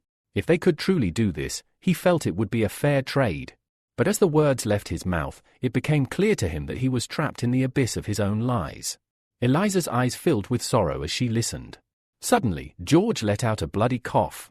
His gaze shifted to Michael, and he said that he wanted to trade the information he knew for Eliza's life, since she was not at fault except for falling in love with an idiot like him. When Michael nodded in agreement, George continued, revealing that the people he had been working with were somehow connected to the Crawler Chamber of Commerce. That was the last thing George managed to say before his consciousness slipped away. Tears of despair streamed down Eliza's face as she clutched his body tighter. She began to beg him not to leave her alone. Meanwhile, Rabbit asked Michael what they should do, as they needed to deal with the girl from the dark blue race. Michael raised his hand to stop her, signaling that they should wait. Through her tears, Eliza declared that when she chose to join the dark blue race, she had already been willing to sacrifice everything for George. This was enough for her. She lay down beside him, a peaceful smile on her face, and as she did, blue energy began to emanate from her body, forming a glowing blue ball. Once fully formed, the ball dropped to the ground. Michael, understanding the importance of the energy, picked it up without hesitation, deciding it was better not to leave such a thing behind. Rabbit, distracted by something else, absent-mindedly asked if she could meet someone who would love her as much as George had loved Eliza. Michael ignored the question, concealing the blue ball as he turned to leave. "It's time to go," he said simply, and Lucia followed him silently, a heavy sigh escaping her. As they flew back, Michael suddenly changed his appearance, taking on the form of Raven. Lucia, her irritation mounting, asked where they were headed, but Michael remained silent, fully absorbed in his thoughts. Unable to contain her frustration, Lucia asked if he would at least answer one of her questions, or if he planned to continue playing this silent game. Meanwhile, at the university stadium, the fighting competitions had ended, and it was time for the awards ceremony. Lucas and Alice had both improved their rankings and were now reaping the rewards of their hard work. Michael had flown in to watch the ceremony, pleased to see his protégé thriving and even making friends in such a short time. Afterward, he visited the GU place to personally congratulate Lucas. Materializing a green sphere in his palm, he announced that he had improved his ability to A rank, and handed the sphere to the surprised young man. Within moments, the sphere was absorbed into Lucas's body. Michael then patted Lucas on the shoulder, telling him that their next goal was the entrance exams, and that Lucas had to give it his all. Michael also informed him that he would need to leave for a while. As Michael turned to leave, Lucas called out to him, asking where he was going. Without turning around, Michael replied that his goal was the territory of the 4 Seas. That same evening, Austin made his way into the Black Dragon's office. Finding it empty, he quickly located the safe and deduced that the password was likely his brother's birthday, the same password Michael used everywhere. Testing his theory, Austin entered the date of birth, and the safe opened. Inside, he found a book about the territories of the 4 Seas. Austin was amazed at his brother's carelessness in using such an important password. He took the book and left the office, whistling a cheerful tune. His actions, however, did not go unnoticed. Edward had seen Austin enter the office and leave with the book. Though he didn't know why Austin wanted it, Edward was happy to see his brother in such high spirits. Later, Edward transported himself to the Heavenly Palace and handed the book to Michael. The book detailed that, from ancient times, 2 races had lived on the planet across 4 continents. After a prolonged war, creatures from another world had invaded the southern lands, enslaving a third of the civilization. To redistribute power, the territory had been divided into 4 parts: the Hero Association, the Iron Blood Army, and the Trade Organization Association. Since then, the territory of the Heroes has been governed by an association bearing the same name, while the territory of the Free Union has been subordinated to a Trade Organization Association. In the Mixed Lands, all these forces coexist under a protective agreement. Although the relationship between the Dark Blue race and the Heroic Stone remained uncertain, all evidence pointed to the Free Sea territory. Michael decided to test this theory and began his search from there. Placing his hand on Austin's shoulder, Michael congratulated him for the great work he had done, noting how it demonstrated his growth as a member of their organization. Austin's eyes lit up with excitement at the praise, eagerly rubbing his palms. He wanted to voice his request, but Michael preemptively spoke, saying that since Austin had passed his test, he would not be deprived. Austin had earned his elixir of abilities, and Michael tossed him a flask containing the potion. Austin immediately unscrewed the lid and winced at the disgusting smell. However, he wasn't deterred by the scent. Having worked hard for this moment, he gulped down the contents of the flask in one go, ignoring the equally terrible taste. As soon as he finished, he felt a wave of weakness wash over him, collapsing to the floor. Confused, he asked Michael what rank the potion was. Michael casually replied that it was B rank. He then explained that the potion contained 2 B rank abilities, an improved werewolf ability and a mask of terror, which used people's fear to boost the wearer's strength. The maximum increase in strength was 9 times, and the fear energy only lasted for 45 minutes. Hearing this, Austin's face lit up with happiness. He jumped to his feet, hugging Michael and expressing his heartfelt gratitude for such a wonderful gift. After saying goodbye to his godson, Michael returned home, where a delightful dinner awaited him, prepared by Valaria. There was a romantic atmosphere surrounding them that evening, and Valaria wore a beautiful black dress that accentuated her figure. Michael shared that he had received an offer for a year-long assignment abroad. With a slightly saddened expression, he mentioned that they could go together. Valaria smiled brightly and assured him that she could take care of herself, encouraging him to work hard for their future together. Michael agreed, raising his glass of wine and drinking it in one swift motion. He wished to resolve all his issues and enjoy life to the fullest. Valaria stood up, walked over to him, and embraced him around the neck, telling him that she would eagerly await his return. Michael hugged her back, a happy smile spreading across his face. He was pleased to hear these words from her. The evening took a passionate turn, and the couple moved to the bedroom, helping each other undress as they enjoyed their last night together before the long separation. The next day, Michael visited Florence's family estate. The butler, recognizing them as members of the judge's organization, greeted them warmly and led them inside. He escorted Michael and his sister to the office of the head of the family, where Ivan and his two granddaughters, Anna and Sakura, were already waiting. Ivan greeted them with a joyful smile, mentioning that he had already interacted with members of the judge's organization a few times. Anna immediately recognized Michael and eagerly recalled the time they had flown together on the same flight, which had been captured by the Star Cloak. Michael nodded, replying that it was on that very day that the Rooster had noticed him. He had already prepared his cover story and explained that the gentleman had given him an elixir of A-rank ability and allowed him to join the organization. Anna looked at him with suspicion, asking if it was really so easy to obtain an elixir of such a high rank. She also inquired about the ability he had gained from the elixir. Ivan, sensing the tension, raised his hand and shot her a disapproving look, telling her not to be rude to their guests by interrogating them about their abilities. Michael chuckled, reassuring everyone that it was fine. After all, they were future allies, and he had no issue answering a few questions. He then revealed that his ability was called the Folding Plum Navy Suit. Sakura leaned forward in curiosity, admitting she had never heard of such an ability before. Michael explained that this was not surprising, as the ability was a combination of both the martial arts of the underwater army and the plum-style suit. This unique combination allowed him to dodge enemy attacks with the grace and agility of a plum blossom. Anna, still intrigued, asked another question. She pointed to Lucia, who was standing beside him, and asked who she was. Michael answered that she was Rabbit's ward and, like him, she was an A-rank user. Lucia cast a distrustful glance at everyone in the room before speaking. She confirmed her ability was ice control, making it clear that she wasn't entirely trusting of the group. After this, Michael mentioned that the Rooster had instructed them to travel through the Free Union Sea territory under the guise of being part of the Florence family. He was curious about the head of the family's thoughts on this arrangement. Ivan rubbed his chin thoughtfully, considering the question. He then replied that it was indeed time for Florence's family to return to the Free Union. A few hours later, as the deep night settled outside, the brother and sister arrived at the port. Michael approached Lucia from behind, placing his hand on her shoulder. He asked her what was occupying her thoughts so deeply. Lucia, turning to face him, replied that she was simply a little worried. Tomorrow, they would be leaving the city, and though her brother reassured her that it was not forever, his words failed to ease her mind. Lucia had once envisioned spending the rest of her life here, never suspecting the existence of the territory of the Four Seas. Michael, understanding his sister's concerns, nodded in agreement. He explained that now he understood why the three governing forces avoided discussing these lands. Once others learned about the territory of the Four Seas, they would also uncover the ongoing war with another world, along with the true nature of the conflict. Lucia sighed heavily, her gaze drifting to the sea. She remarked that the local residents had to endure constant stress, their lives far more difficult than the ones they had known. Michael ruffled her hair, offering his own insight. He told her that the atmosphere within the Free Union was tense, and it was crucial for her to always stay vigilant in order to protect herself. The following morning, the 6-star ship Sea Dolphin arrived at the port.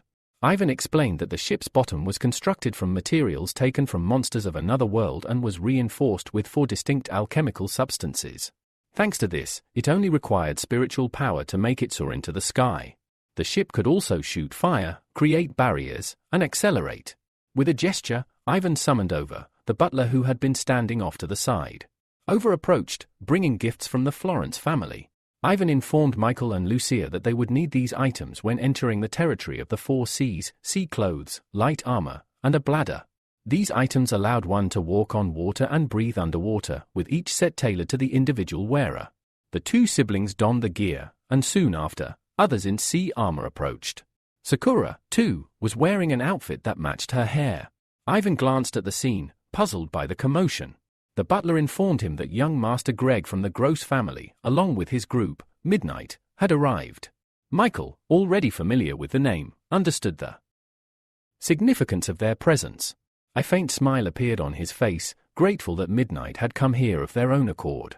Ivan, however, did not seem pleased by the arrival of uninvited guests.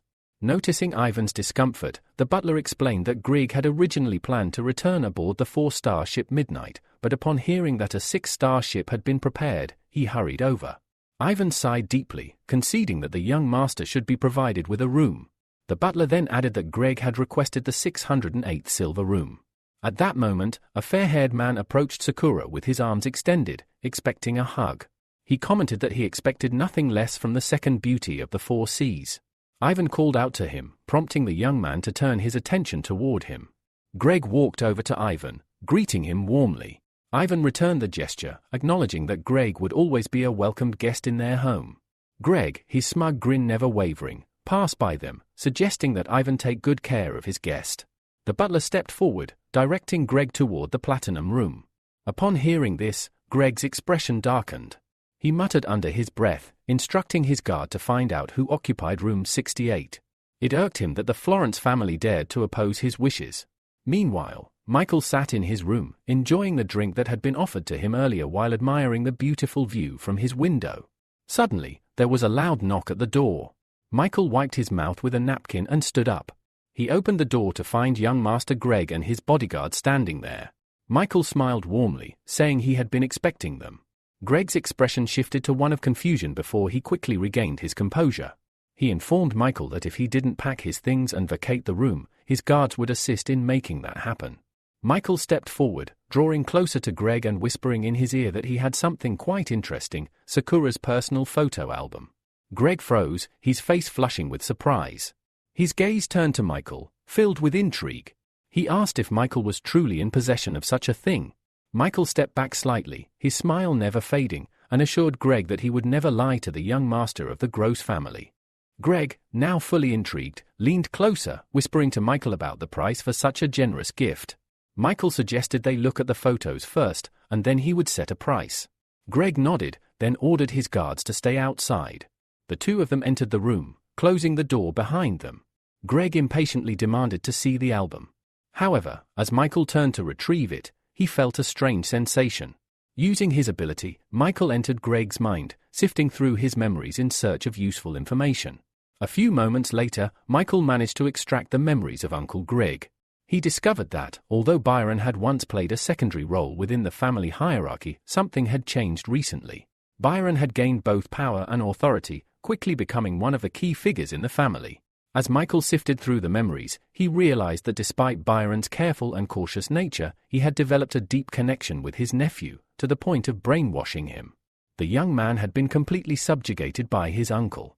Michael approached Greg and, with a serious tone, ordered him to behave more appropriately toward the young master of the Gross family from now on.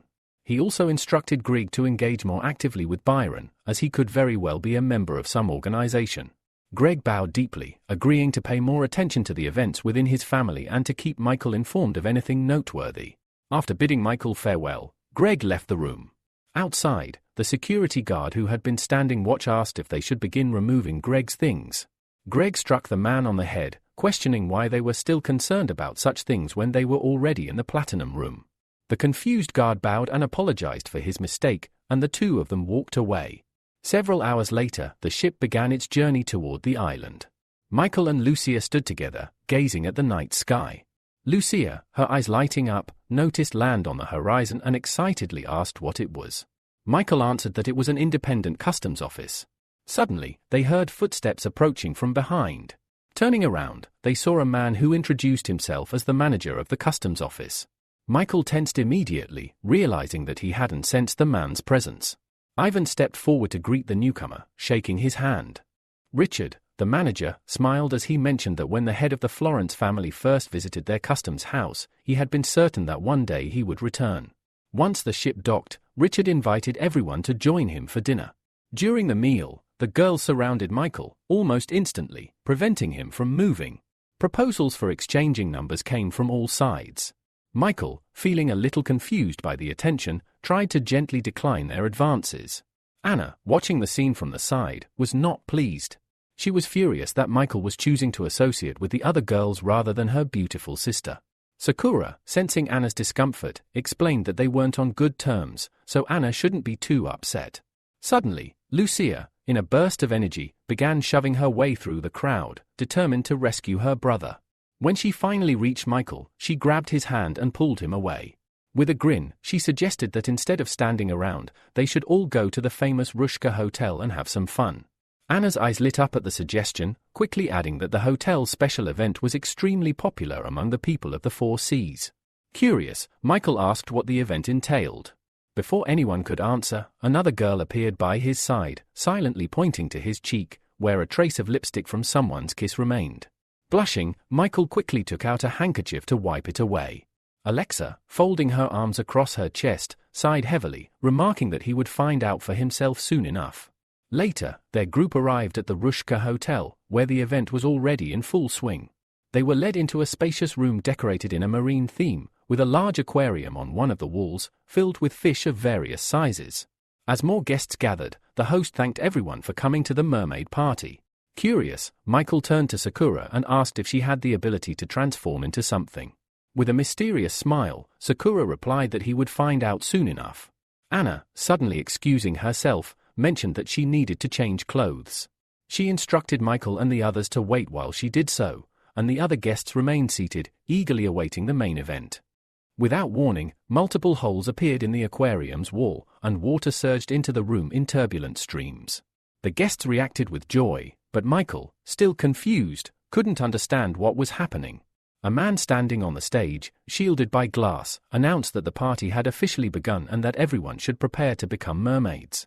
Now even more bewildered, Michael instinctively held his breath, unsure of what was going on. He turned around as Anna's cheerful voice rang out, asking why Michael hadn't transformed yet. As he looked around, he noticed other girls who had sprouted mermaid tails and were moving easily in the water. Then, Michael felt a strange sensation in his body. He looked down in surprise to find his own tail, marveling at the transformation.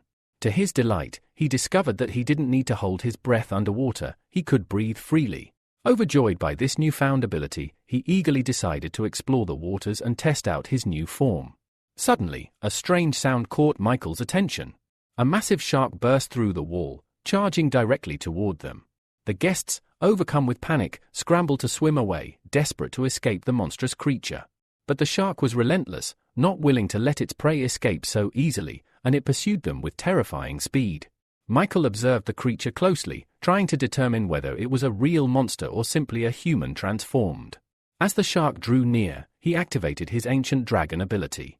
With this power, Michael managed to grab the shark by one of its fins, squeezing it painfully. The creature let out a sharp, pained cry, but with a powerful surge, it threw Michael aside, slamming its enormous tail into him. The blow sent a thin stream of blood flowing from Michael's mouth, and he clutched his chest, feeling a sharp pain. It didn't take long for Michael to realize that this shark had likely been sent to test his and Lucia's fighting strength. He decided to first analyze the creature's tactics before formulating a plan to defeat it, knowing that revealing too much strength too early could be dangerous. Alexa, unable to stand by idly, created a weapon and launched an attack on the monster. However, the shark was too quick. It dodged her strike and, with a powerful bite, destroyed the sword she was holding. Sakura couldn't believe her eyes. The sword Alexa had used was an S-rank weapon, and it should have been nearly impossible to destroy it so easily.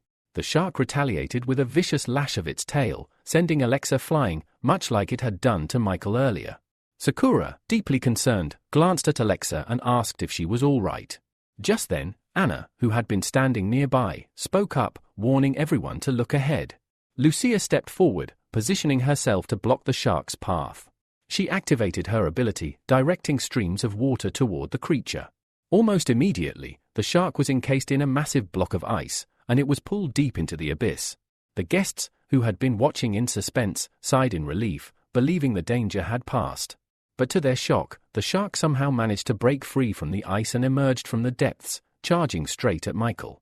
Using his plum-style ability, Michael turned and sprinted away at full speed. He knew that his current ability wouldn't be enough to break through the shark's defenses, so he decided to rely on the glove of light Ivan had given him during the auction. With a quick change of direction, Michael closed the gap between himself and the shark. As he attacked, he discovered just how much strength the gloves added to his blows. One powerful strike from him ended the shark's life. Michael, both stunned and perplexed by his own strength, realized the gravity of the situation. To divert suspicion from himself, he struck the shark's lifeless body several more times, making it appear as though the battle had been harder fought. The three girls watched the battle unfold. Anna's face showed surprise as she admitted that for a moment, she thought Michael had defeated the shark with just one blow. Alexa, however, was quick to correct her, saying that it wasn't that easy to defeat a high-ranking monster. A few moments later, everyone witnessed the shocking transformation of the shark back into a man. The figure collapsed limply to the ground like a ragdoll. Michael, too, transformed back into his human form and landed next to his sister. Seizing the opportunity, he quietly took the man's A-rank ability, which allowed the user to transform into a killer shark, enhancing physical characteristics to become a terrifying sea monster. Lucia, worried about her brother's condition, asked if he was badly hurt. Michael reassured her that he was fine. However, Sakura, who had approached him, suggested they return and heal his wounds, noticing the severity of the injuries he had sustained during the battle. To her surprise, Alexa stepped forward and, in an unexpected move, picked Michael up in her arms. She told him that he shouldn't have taken such a big risk by fighting alone when they could have done it together. Michael didn't respond, instead looking away. He knew that, in this situation, it would be best to pretend to be seriously injured.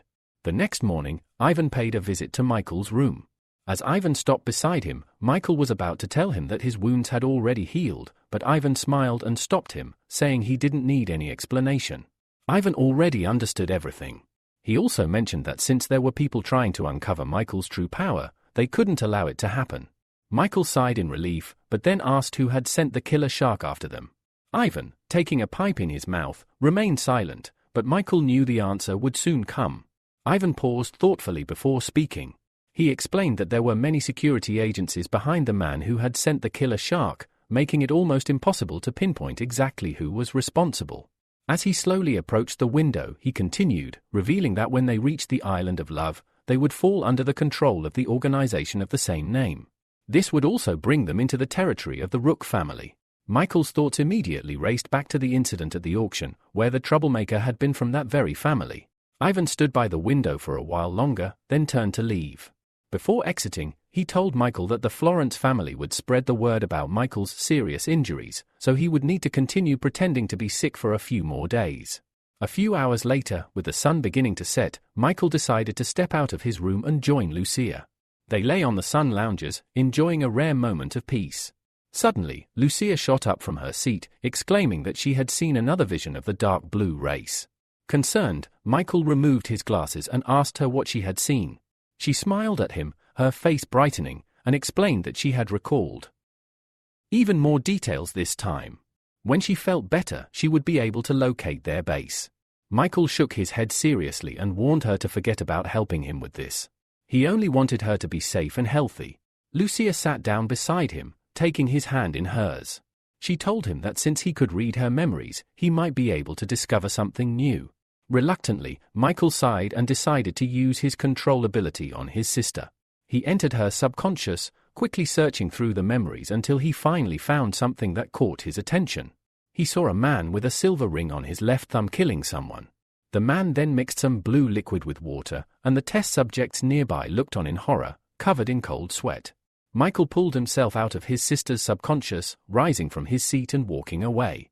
His mind raced. If that blue liquid was what he suspected it was, the number of people infected by the dark blue race could grow significantly. Meanwhile, on the Island of Love, Cassandra, the lady of the Rook family, was about to enjoy a peaceful rest in her bathhouse. She entered the water, filled with scarlet rose petals, without undressing. As she swam toward Isaac, she mentioned how much she missed him. Playfully, she invited him to a little game as they neared each other. Just as they were about to share a kiss, a voice interrupted them, announcing that young Master Jacob wished to see Cassandra. Reluctantly, Cassandra kissed Isaac on the cheek and told him to wait for her. As she exited the water, she teasingly promised Isaac that they would play another, more exciting game upon her return. Minutes later, Cassandra arrived in the common room, where Jacob stood waiting with open arms for a hug. Jacob asked if his beloved aunt was familiar with the owner of a spiritual ability called Rooster. Cassandra, lounging on the sofa and resting her head on her palm, asked with some amusement if the man was handsome. Jacob, knowing his aunt's notorious reputation, replied that he didn't know the man well but wanted her help in luring him to them. Cassandra considered his request thoughtfully, then sighed. She told him to give her some time to remember the man, as she had encountered so many during her travels. However, when she returned to the bathhouse, she froze at the sight before her. Julian, the Rose Warrior, was standing there.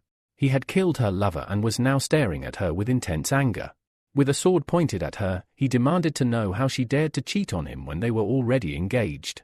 Cassandra was speechless, too shocked to respond. Julian stepped forward, pressing her further, demanding why she wasn't speaking. Eventually, she replied, her voice shaking, that all he ever did was hurt girls and that he should have found her boyfriend first and killed him instead. Julian coldly stated that her boyfriend had just died by his sword. Cassandra, terrified, smiled faintly and told him that the man he killed wasn't her real boyfriend. Julian, enraged, grabbed her by the neck and ordered her to name her lover. Cassandra, trembling in fear for her life, shakily confessed that it was Rooster, from the judge's organization. She admitted that every time Julian called her, they had slept together and mocked him behind his back.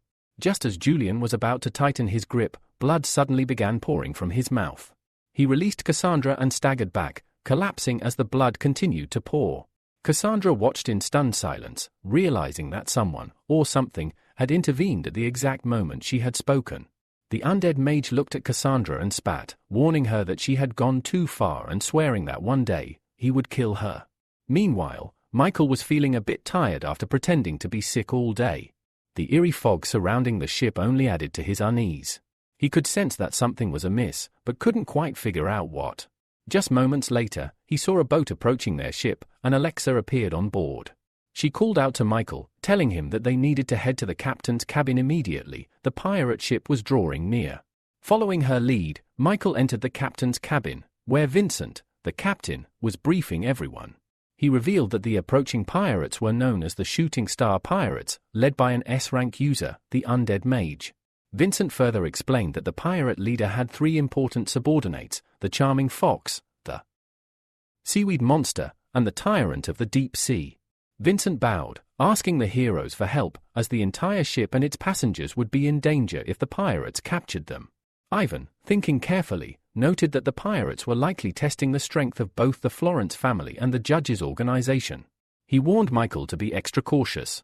Michael appreciated Ivan's concern but pushed aside his thoughts of sentimentality, deciding that now wasn't the time. He said that he and Lucia would handle the undead mage, while the others could take care of the rest. However, Sakura stepped forward, blocking Michael's path. She told him that he couldn't participate in the battle as he hadn't fully recovered. Ivan chuckled, reassuring her that Michael was almost completely healed and would be fine. Still, Sakura insisted that the severity of his wounds would not allow for such a rapid recovery. Michael scratched the back of his head, saying they needed to stop arguing and deal with the pirate attack before it was too late. Suddenly, the sirens wailed, and alarm bells rang throughout the ship as the pirate ship came dangerously close. The undead mage stepped forward and addressed his crew, announcing that the famous Florence family ship, Dolphin, was now within their reach. Raising his staff, he demanded what they wanted, and his subordinates loudly declared that they wanted gold, jewels, and beautiful women. Immediately, several warriors jumped from the pirate ship onto the Dolphin. At that moment, Michael charged into battle, leaping over the heads of the incoming pirates, taking them out of action as he went. The Charming Fox, who had been waiting for an opportunity, immediately attacked. Her strike was predictable, and Michael dodged it effortlessly. Irritated, she taunted him to stop being a coward and face her like a real man. But Michael didn't need to dodge, as her spiritual skill was far too weak against his 3rd spiritual stage. He quickly grabbed her by the neck. The Charming Fox's expression shifted to a satisfied grin. She warned Michael that, while he might have withstood her spiritual attacks, he wouldn't be able to dodge her next one. Just then, Lucia, fighting nearby, called out to warn Michael of the danger approaching from behind. A skeleton, revived and wielding a huge saber, was charging directly at him. Without hesitation, Michael turned, positioning the Charming Fox in front of him. The skeleton's attack landed squarely on her, ending her life. A green pearl emerged from her body, and Michael seized it, muttering that she had killed too many people. He hoped she would have better luck in her next life. Meanwhile, Sakura was engaged in a fierce battle with the Tyrant of the Deep Sea. She moved swiftly, evading his powerful blows, but the Tyrant called to his brother, the Seaweed Monster, to use his trap. The Seaweed Monster complied, and his ribbon-like hair shot out, ensnaring Sakura and immobilizing her. The longer she struggled, the hotter she became due to the awakening arousal the bonds induced. Alexa quickly came to Sakura's aid, slicing through the seaweed with her sword. The seaweed monster growled in disbelief, declaring that no one had ever managed to break his bonds. His hair lashed toward the girls again, but this time, Lucia stepped in, using her ice control ability to freeze the algae, shattering it into pieces. Vincent, watching the battle unfold, smiled with satisfaction as the charming fox was taken down and the others were on their way to defeat the remaining pirates. Anna, who had been standing next to the captain, shrugged and commented with disappointment that she would have liked to join the fight, but for now, she could only watch. Suddenly, a golden pentagram appeared beneath the dolphin ship, and a protective dome immediately formed around it. Meanwhile, the undead mage, locked in a duel with Michael, threatened to make a trophy of Michael's bones. Raising his staff high, the undead mage activated a curse. The skeleton, which had been cursed, froze in place, and its body became enveloped in black and white clots of energy, as though it were being consumed from the inside out. A few moments later, a massive monkey skeleton appeared before them, wielding 2 large clubs. The undead mage watched with a satisfied grin, saying that the monkey skeleton's strength was almost at S rank, and Michael wouldn't last more than a minute against it. Michael, however, chuckled and replied that they'd see about that. Before he could even blink, the monkey rushed toward him, stopping just a step away. It swung both of its clubs where Michael should have been, but the hero was quick enough to dodge. In one swift motion, Michael jumped onto the back of the monkey skeleton. The skeleton, unwilling to stand still and let its target escape, swung its tail at him. Michael, having anticipated the threat, jumped backward just in time. Realizing that he needed to get rid of the tail to take out the spine, Michael materialized gloves of light. As the monkey's tail swung at him again, he used the gloves to block the attack with ease. The monkey quickly retracted its tail, trying to attack him from another angle. But Michael was faster. He struck the skeleton with such force that it fell to the ground limply.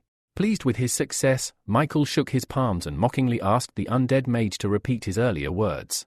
Irritated, the undead mage promised that if Michael wanted to die so badly, he would soon show him the full power of an S-rank user. But then, a change of thought seemed to occur.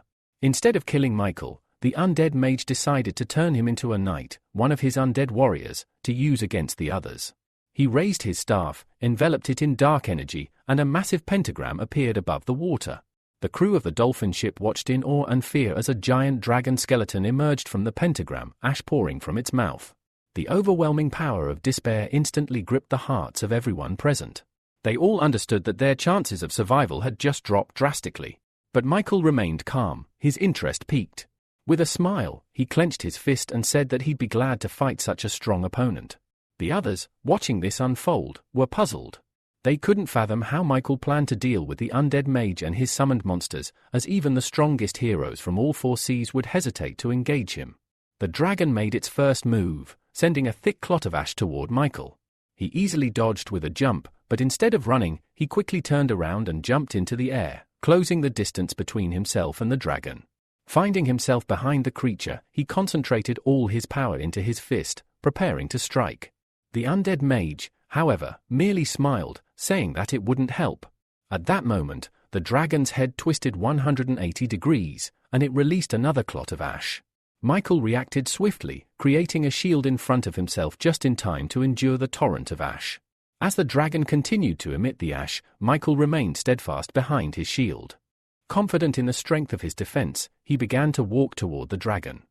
After a while, Michael reached the dragon and grabbed its mouth, preparing for the final move. The undead mage, seeing this, shouted in defiance, claiming that grabbing his dragon would be pointless. But before the mage could act, a green glow shot from his staff toward the dragon, strengthening it further. Michael, unfazed, turned to face the undead mage and, with a sly smile, told him it would be better to attack directly than wait for more monsters to appear. The undead mage, caught off guard, realized with shock that Michael had been targeting him all along. He tried to retreat, but before he could get far, Michael's fist pierced his chest. The undead mage looked down in disbelief, his body beginning to collapse. "This can't be," he muttered weakly before falling. As soon as the undead mage died, the dragon he had summoned fell with him. The remaining pirates, witnessing their leader's death, immediately realized that continuing the fight would be suicide. In a panic, they turned and fled, desperate to save their lives. Michael calmly watched them go, content with his victory. However, something caught his eye. A man from the enemy side was swimming underwater, heading in an entirely different direction. Michael's expression darkened as he considered what this meant. There was still something afoot. Michael sensed trouble ahead if he decided to attack the pirate ship directly using his abilities. In a split second, he created a shadow clone, transforming it into a rooster to follow the mysterious man he had spotted earlier and scout the situation. The clone received its orders and immediately dived underwater, staying unnoticed as it tracked the man. The clone followed at a safe distance, eventually realizing that the man wasn't trying to escape in roundabout ways but was heading toward a specific location. After several long minutes of swimming, the man emerged on the beach, walking toward the entrance of a large cave within a massive mountain. The clone also surfaced, observing the man carefully and speculating that there might be a lyre or something of importance related to the shooting star pirates hidden there. Upon entering the cave, the man, known as Brooke, encountered Herman. Herman, already furious, grabbed Brooke by the lapels and demanded that he repeat what he had just said. Stammering, Brooke explained that the charming fox, the tyrant of the deep sea, and even the seaweed monster had been defeated, revealing that their main forces had been wiped out. The other men present expressed their disappointment, acknowledging that attacking Florence's family had been a grave mistake.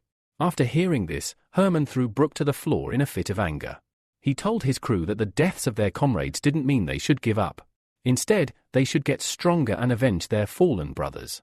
Beach, one of the pirates, stood up, rubbing his neck, and suggested that they split up. The others immediately liked the idea of going their separate ways and supported it, though Herman was confused about their sudden enthusiasm. Herman, still irritated, looked at his brothers in disbelief and then turned his gaze on Brooke. With a cold smirk, he punched Brooke in the chest, demanding that they all obey him from now on. He delivered several more blows until Brooke fell to the ground, then grabbed him by the neck and lifted him up. Smiling, Herman told the men that if they didn't want to end up like Brooke, they should listen to him and follow his lead, promising them a bright future, along with the two beauties that the elders had kept away from the crew. As Herman spoke, the other pirates eagerly shouted their agreement, claiming they would follow him anywhere for the chance to have fun with the girls. Meanwhile, in one of the cells, the girls, who overheard everything, were trembling in horror. One of the men, completely disregarding the girls' screams and protests, grabbed a frightened long-haired girl and dragged her toward the exit. He threw her to the ground, and her desperate cries echoed through the cave, but the man paid no attention, driven solely by his lust. The shadow clone, witnessing this disturbing scene, picked up a piece of metal and launched it with controlled precision. The metal pierced the heads of the men present, killing them instantly before they could even react. The girl, still in shock, looked at the man who had fallen limp on top of her, his lifeless body leaving a bloody hole in his head. Herman, who had been away, arrived just in time to hear strange sounds echoing from the hall. Brooke, who had miraculously survived the beating, let out a hoarse laugh and told Herman that someone from the dolphin ship had followed him and found the island. Glancing sideways at Herman, he taunted him, saying that if he was destined to die there, he would take everyone down with him. Consumed with rage, Herman rushed at Brooke, grabbing him by the neck and beginning to strangle him once again. He cursed Brooke for leading them here instead of dying in battle.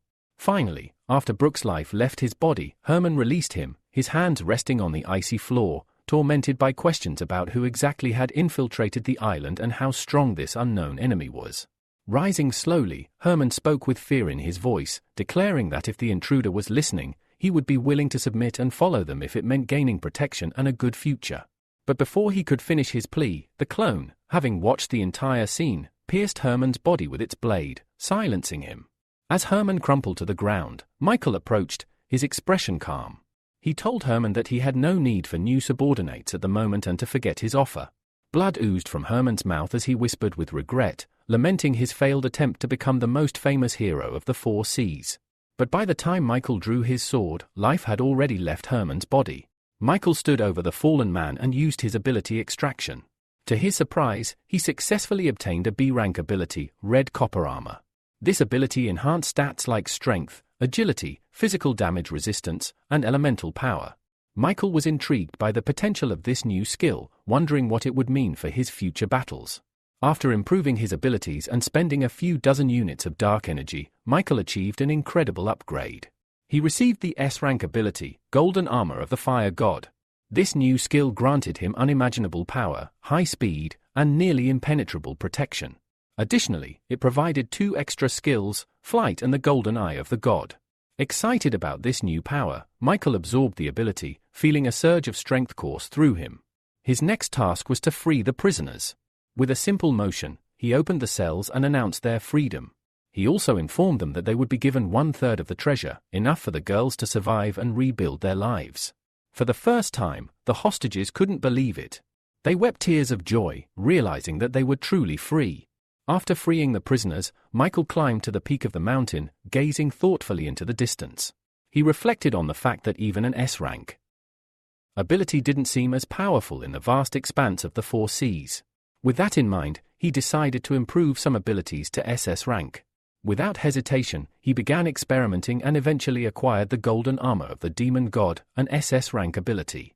This new ability increased his physical strength by 3 levels, provided immunity to normal and elemental attacks, and made him nearly invulnerable. However, despite the powerful upgrade, Michael's efforts to improve the ability further didn't go as planned. He attempted to break down the ability into dark energy particles, hoping to increase its potential, but the process failed. He was concerned that this oddity might be related to the 3rd stage of abilities, as anything that reached the 3rd level could no longer be decomposed. Curious about the golden armor of the demon god, Michael created a clone to test its capabilities. The clone transformed into the golden armor, and Michael instructed it to use physical, spiritual, and elemental attacks. The clone struck him with a powerful blow to the chest, but the armor absorbed the attack completely. The clone then attempted an air elemental attack, but this too was absorbed by Michael's staff. Deciding it was time to test one of the armor's additional skills, Michael raised his staff above his head and swung it with all his might, cutting through the air like a sword. The result was impressive. The water beneath his feet parted dramatically, and the force of the attack sent a ripple through the sea. In the distance, a drunken sailor aboard his small ship was abruptly shaken awake by the disturbance. He grabbed his binoculars and scanned the area, but by the time he looked around, the water had returned to its usual state.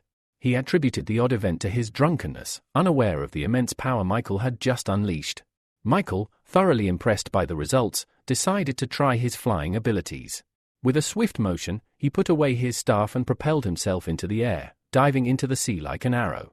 As he submerged, golden beams shot from his eyes, incinerating any fish that crossed his path.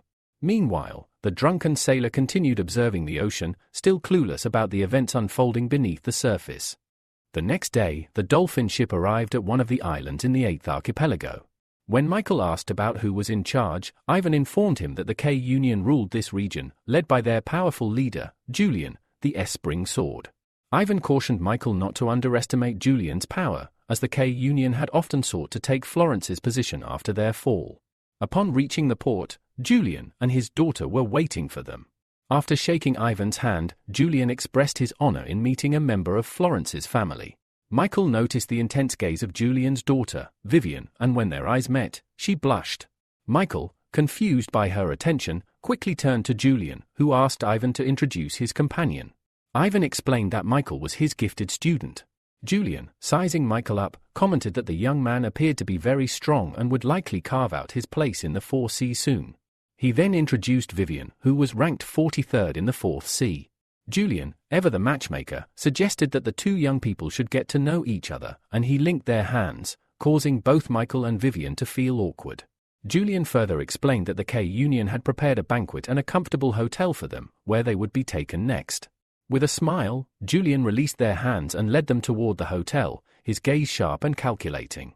Michael, still processing the events, followed along, eager to see what challenges and opportunities lay ahead. Later, Michael was enjoying himself at a banquet arranged in his honor. Drinks were constantly offered to him, but despite the persistent offers, he repeatedly refused. A couple of hours later, he returned to his room, so drunk that he could barely stand and collapsed onto the bed. Not long after, someone knocked at his door. When he opened it, he saw Vivian standing there. Without looking at him, she suggested they go to a beautiful place on the island, asking if Michael would like to join her. Surprised, Michael asked if it would be just the 2 of them, and Vivian confirmed that no one else would be joining them. Michael smiled and politely declined, apologizing for being too tired, and suggested they go another time. He quickly shut the door in her face, despite her protests. Meanwhile, a tense conversation was unfolding in Julian's office. His sister was furious about the situation, but Julian was resolute, saying that without sacrifices, there would be no gain. He believed using Vivian was the only way to lure Michael into their trap. One of the men promised that he could strip Florence's family of the support of the judges, making the K-Union a full-fledged organization. Julian, prepared to sacrifice his daughter for the cause, remained firm in his decision. Vivian, however, managed to find her way into Michael's room. When she entered, Michael, still disoriented from the alcohol, laid her down on the bed and covered her with a blanket. He knew very well that Vivian had not drunk enough to be this intoxicated, so he was puzzled as to why she seemed so out of it. As time passed, he began to feel increasingly hot and his mind grew hazy. Thinking a cold shower would help him regain his clarity, he got into the shower, but when that didn't work, suspicions began to form in his mind. Suddenly, the bathroom door opened, and Michael froze. Vivian, now completely naked, entered the room and complained about feeling too hot. Without hesitation, Michael rushed out of the shower, wrapped her in a sheet, and quickly covered her modesty. She leaned closer to him, whispering that his body was cool and that she felt better with him. Michael, realizing the situation was out of hand, sighed and muttered that since things had escalated this far, he had no choice. With one swift move, he knocked Vivian out, putting an end to the bizarre scene. Half an hour later, Michael sat fully dressed and sober, his mind clear. He was almost certain that both he and Vivian had been drugged. He was fortunate that his third-stage spiritual power could suppress the effects of the drugs. Vivian lay on the bed, bound with ropes. Michael sighed deeply, trying to figure out who could have been behind this devious plot. Neither the people from Delphinus nor the K-Union seemed to have any reason to drug them, especially since Vivian was Julian's biological daughter. Suddenly, the door to his room swung open, and in walked an enraged Julian and his sister, Augustina. They were both taken aback by the sight in the room. The anger they had initially felt was quickly replaced by surprise and confusion. Michael's expression mirrored theirs. He had not expected them to arrive so suddenly. Augustina immediately rushed to Vivian's side, screaming as she untied the ropes that bound her niece. Michael's eyebrows furrowed as he realized it was Julian and Augustina who had orchestrated the drugging, waiting outside all this time. If the drug had not worn off, things might have ended disastrously. Vivian slowly began to stir, her eyes fluttering open. When she saw her aunt, she immediately hugged her tightly, sobbing uncontrollably. Through her tears, Vivian admitted that she almost made a huge mistake. But as the tears dried, she pulled away from Augustina and looked at her father in confusion, asking why he was there. Augustina, unsure of what to say, looked away. Breaking the silence, Julian angrily scolded his daughter, telling her she should show respect to her elders. Vivian, no less furious, shot back, pointing to Michael and accusing her father of going too far. She explained that she had promised to get closer to Michael, but she hadn't expected her father to drug them both to force the situation. Vivian's voice wavered with anger as she demanded to know what kind of father would send his own daughter to bed with a stranger.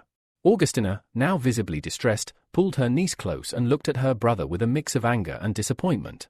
She firmly told him that both of them were to blame for what had happened and that the situation needed to end here. Julian stood there, his face unreadable, while Vivian, still holding back her tears, remained in her aunt's embrace. The tension in the room was palpable, and it seemed that Julian's plans were now unraveling in front of him. After the emotional outburst, Augustina gently promised Vivian that from now on, if anyone ever tried to use her for their own purposes again, she would protect her and never allow them to hurt her. These words struck a deep chord in Vivian's heart. This was exactly what she had always longed to hear. Tears welled up in her eyes once more, and she clung even tighter to the one person who had truly stood by her side. Julian scoffed in irritation at the display and left the room without another word. As the tension lingered in the air, Michael, feeling awkward, offered to leave and move into another room to give them privacy. Augustina, wearing a soft smile, asked him instead if he could just step out for a few minutes while she helped Vivian get dressed. 15 minutes later, Vivian was composed again, and Augustina turned to Michael with a heartfelt apology for all the trouble they'd caused him. Michael responded with a modest, somewhat embarrassed smile, saying there was no need to apologize since he hadn't been hurt. However, he emphasized that situations like this required mutual consent. With a pleading voice, Augustina then asked if he could keep what had happened a secret, for Vivian's sake, since she too had been a victim in this mess. Michael gave a solemn nod and assured her she could count on his silence. Upon hearing this, Augustina visibly relaxed and expressed her hope that despite everything, they might still come to understand and cooperate with each other in the future. Michael, however, struggled to keep his polite demeanor. Deep down, he knew that Augustina had merely changed her approach. She was still trying to get what she wanted, just from a different angle. As Vivian got out of bed, she grabbed her aunt's hand and, her face burning red, hurriedly pulled her out of the room. Left alone, Michael let out a long sigh. It had been far too eventful a night, and just as he began to hope for a moment of peace, a loud knock rang out once more. Suppressing his irritation, he walked to the door, warily wondering who might try another underhanded tactic. But to his surprise, it was Vivian. She bowed low and thanked him sincerely for helping her, then quickly ran off. A small, involuntary smile formed on Michael's face. Despite everything, the girl really did seem rather endearing. The next morning, everyone gathered at the port to depart. Julian placed a hand on Michael's shoulder and, smiling warmly, said it pained him to see such dear guests leaving so soon. He then casually suggested that Michael consider staying a little longer and perhaps becoming his son-in-law. Michael was taken aback. The man's audacity and skillful acting could have earned him an Oscar. Forcing a smile, Michael replied that the head of the K Association shouldn't joke like that, especially since Vivian hadn't even come to see them off. Then, with a faint edge in his voice, he asked if she was feeling well. The question caught Julian off guard, and he looked away, clearly uncomfortable. He muttered that it was time to depart and left it at that. As farewells were exchanged, the passengers from Delphinus began boarding the ship. But then, an unfamiliar voice rang out from above, calling Michael by the nickname Rooster and demanding he come forward if he had even a shred of conscience left. All eyes turned as a man hovered in the air with a stormy expression. It was one of the Rose warriors. Whispers broke out among the onlookers. Why would a warrior from the Rose faction be confronting someone from the judges? What kind of scandal had unfolded? Michael was stunned. He didn't even recognize the man. Ivan approached and asked if he had any idea why a Rose Knight would hold a grudge against him. Michael, equally baffled, replied that he hadn't crossed paths with anyone like that in a long time. Ivan then looked toward Julian and asked why the Rose Knight had come. The man explained that he had no quarrel with the judges, but he had no choice. His fiancée had cheated on him with the Rooster. He was here today to seek justice. Gasps echoed throughout the port. The claim was shocking and seemed to give new context to Julian's hunger for revenge. Michael frowned, now even more confused. Why was he being dragged into this family drama, accused of something he hadn't done? Then, with a mocking tone, Julian sneered and questioned if the judges' organization was truly made of cowards, since Michael hadn't stepped forward to answer for his shameless act. He glanced around, expecting his opponent to emerge. When nothing happened, he scoffed and said he would leave for now, but next time, he wouldn't come with mere warnings. Suddenly, Julian, the head of the K family, stepped forward and declared that if the Rose Knight wished to insult someone on his territory, he had better get past his spring sword first. The Rose Knight snapped that this matter concerned only him and that scoundrel from the judges.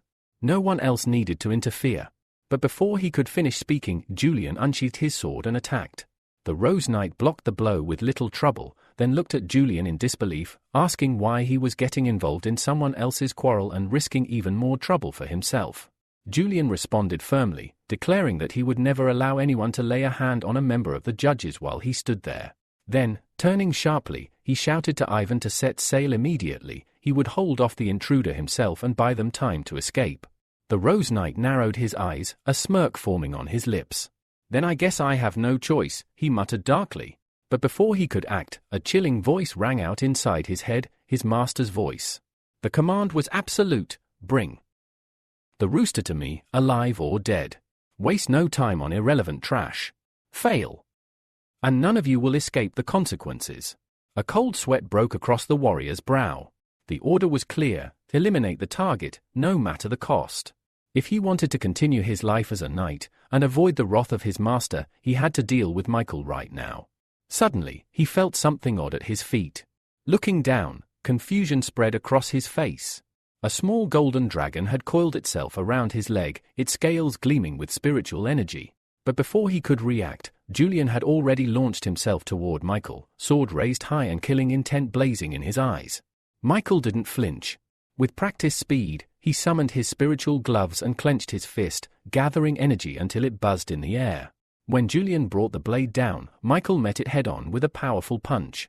There was a sharp clang as metal met raw force. But to Michael's surprise, the sword didn't break. It was stronger than he had expected, perhaps even stronger than anything he'd faced recently. As Julian skidded back slightly, unfazed, Michael narrowed his eyes. It was clear now, if he wanted to win, he'd have to stop holding back. With a deep breath, he began channeling his maximum spiritual power, the air around him pulsing with energy as a brilliant aura flared to life around his body. Would you like this battle to continue next, or should we shift focus to what's happening aboard the ship? The next moment, a clone of Julian, clad in shimmering golden dragon armor, materialized behind him. The clone's voice boomed through the air, declaring coldly that he had seen enough of their foolish games. This would be the end. The Knight of Roses shifted his stance, eyeing the newcomer warily. The presence of yet another powerful figure from the judges made one thing clear: this was no longer a simple duel. Things were quickly spiraling beyond his control. He hesitated, then struck Michael aside with a quick swing of his sword, not out of aggression, but to buy time and assess the situation. He needed at least one of these individuals to switch sides, if only he could tempt the monkey. With a forced grin, Julian called out, "I take it you agree with the judges too." Then perhaps, but Michael cut him off, voice booming with annoyance, "Not interested. I've been dying for a good fight, and you just volunteered." His eyes gleamed behind his mask with battle lust. Julian instinctively stepped back, raising his palm to placate him. "This has nothing to do with you, monkey. You're not obligated to get involved." Feigning boredom, Michael picked his ear with a gloved finger and said, "You insulted my brother. That makes it my business. If you want the Rooster, you'll have to get through me first." Julian's expression twisted in frustration. This lunatic clearly wasn't going to let him walk away. Before he could react, Michael vanished and reappeared behind him, delivering a devastating kick to his back. Julian was launched across the air and crashed into the ocean with a violent splash. The crowd gasped. A moment later, Julian's head broke the surface, coughing, shocked by the sheer speed and force of the attack. But he had no time to recover. A whooshing sound signaled Michael's rapid approach. With a growl, Julian raised his sword and activated a signature move, Sword AA technique. A massive rose bloomed in front of him, exuding a sickle-sweet scent meant to disorient enemies. Michael didn't flinch. He surged forward and shattered the rose with a brutal kick, the blow landing squarely on Julian's chest. Blood burst from the knight's mouth as both men plunged beneath the water. Julian thrashed under the weight of his opponent, but Michael pressed down without mercy. Suddenly, the pressure vanished. Using Julian as a springboard, Michael launched himself from the water, soaring into the air. Before the stunned onlookers, arms crossed, he looked down and said, "I expected more." Whispers rippled through the watching crowd.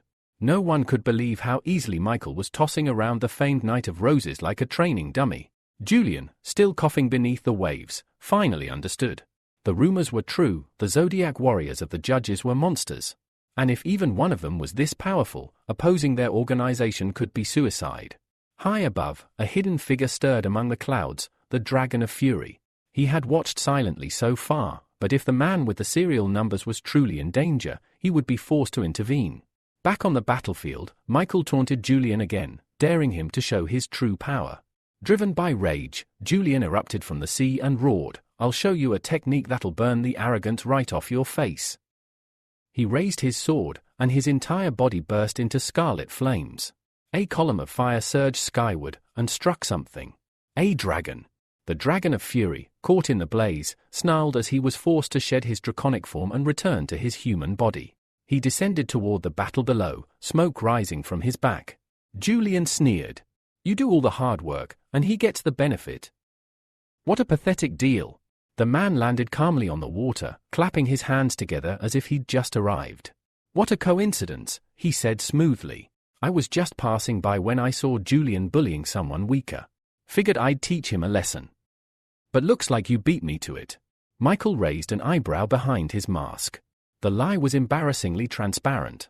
Without further words, the man turned to the water and summoned a new dragon, which appeared behind Julian. With its jaws wide open, the beast lunged. Julian's eyes widened in terror. He knew he couldn't escape this. Death was only seconds away, until Michael appeared again, intercepting the dragon with a punch. "No one touches my prey without permission," he growled. The attack shattered the illusion. The dragon dissipated, and standing in its place once again was the man, Howard, now fully revealed in his reincarnated form. "I was just helping the Florence family clean up their trash," he said with a smug grin before vanishing into thin air. Michael stood alone once more, the crowd watching in stunned silence. The game of alliances had just gotten a lot more dangerous. Would you like to continue with the aftermath of this battle or dive into what's happening with the Florence family next? However, just moments later, Howard reappeared in front of Michael, this time with a massive dragon looming behind him. Its bloodthirsty grin stretched unnaturally wide, and its eyes burned with unrestrained fury. The air around them thickened with pressure, and the onlookers instinctively stepped back. Michael let out a low chuckle. Now this is getting interesting. With a smug glance, Howard left the summoned dragon to face Monkey. Then, without a word, he turned toward Julian. The knight, already battered and bleeding, raised his sword defensively, shouting in disbelief, "This isn't what we agreed on." Howard's cold eyes didn't waver. The situation's changed. Julian clicked his tongue in irritation. TCH. Damn rotten luck. With a scowl, he lowered his sword. I've done my part of the deal. I'm leaving. He turned to walk away, but stopped dead in his tracks. Something invisible had wrapped around his throat. His eyes bulged with horror as his air was cut off. Julian clawed at his neck, struggling violently, but there was nothing to grab, only the crushing grip of an unseen force. Blood trickled from his mouth as his body was racked by pain.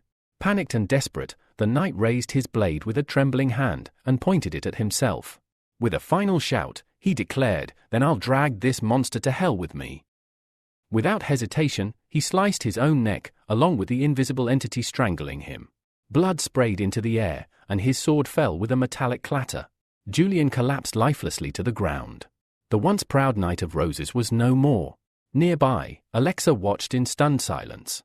What was that thing?" she asked, still staring at his corpse. Sakura's face was pale. Howard's third summon. An invisible dragon. Would you like to continue with what happens next, perhaps the confrontation with the dragon left to fight Michael? The hero spun his staff in his palm, golden eyes fixed on the titanic green dragon before him. The summoned beast floated above the water like a god of destruction, radiating overwhelming power. Despite the towering threat, Michael stood his ground with a faint, amused smile. Pointing his staff at Howard, he declared coldly, "You've broken the law by killing a man with a serial number." But Howard simply laughed. "I didn't kill anyone," he said with a smirk. Julian committed suicide. Michael's gaze narrowed as he studied the man's clothing. It matched the attire Lucia had once seen worn by the dark blue race, a detail that ignited a dangerous suspicion. Was Howard one of them? A grin curled on Michael's lips. Then maybe, this fight will actually be interesting. Howard's smile didn't fade. You'll drop that arrogant tone once you realize who you're facing. Sensing the invisible dragon's approach, Michael suddenly said, "That trick won't work on me." The moment the dragon realized it had been detected, it appeared in full form, roaring and lunging at its target. Michael, unmoved, activated the golden eye shard, and through the slits in his mask, twin beams of golden energy blasted forward. The beam struck the dragon head-on, damaging it severely. The beast shrank and reappeared beside its master, breathing heavily. Howard stared down at the dragon. "I'll make him pay for this," he growled. He transferred more energy into the creature, which swelled in size again. Then, without another word, Howard vanished, leaving Monkey alone with the enraged dragon. On the shore, Ivan asked nervously, "Can he handle it alone?" That thing's ranked 25th in strength. Michael's real body, still watching from afar, simply smiled. "Don't worry. The monkey's instincts are unmatched. He doesn't lose due to carelessness." Already in motion, Michael's clone was a blur of motion, blitzing around the dragon and landing attack after attack. Dozens of strikes later, the dragon faltered, its defenses wide open. Without hesitation, he fired another golden eye shard, the beam flying straight into the monster's gaping mouth. The dragon vanished in a burst of light. Howard's calm shattered. His brows furrowed in fury. "You'll regret this," he muttered. He raised his hands and invoked a powerful incantation. A massive glowing circle formed on the water, a pentagram shimmering at its center. With a deafening roar, a massive green dragon emerged, far larger than any of the previous summons. Its scales gleamed with ancient power, and its golden eyes immediately focused on Howard. The dragon spoke. "It's been 10 years since I was last summoned. Did you prepare an offering this time?" Howard flinched. "Please, give me 10 days. I'll offer 10% more than last time." The dragon extended a claw, one bent finger raised. 7 days. And I want 20%. Howard clenched his teeth but nodded. Fine. Then kill the monkey. The dragon accepted, rising into the sky with a titanic flap of its wings. Hovering above Michael, it stared down. Do you want to die with your body intact, or should I just eat you now? Sakura gasped. That's no ordinary summon. It's a spiritual ancient being. Lucia turned to Ivan. Can that thing be trusted? Ivan's face darkened. Last time it helped fight monsters, it ate over a dozen high-level heroes. If Monkey loses, everyone here dies. Concern flickered across Lucia's face. Despite her faith in her brother's strength, this dragon was different. Back on the battlefield, Michael continued twirling his staff slowly in his palm, calm and unshaken, eyes never leaving the colossal threat before him. The battle with the ancient dragon was about to begin. Would you like me to continue with the fight scene next? The monkey smirked. Simple, he said, gripping the smaller dragon tightly. The real one always tries to run after losing.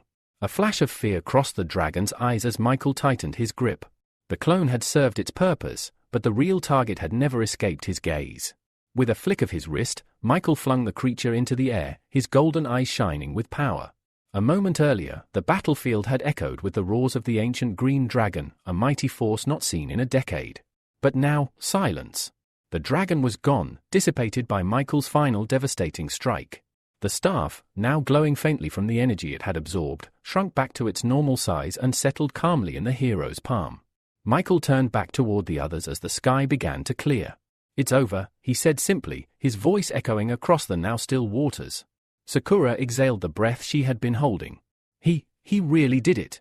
Lucia nodded slowly. That wasn't just a win. He completely crushed a being summoned from a different spiritual realm. Ivan wiped the sweat from his brow. If that dragon had won, we'd all be dead.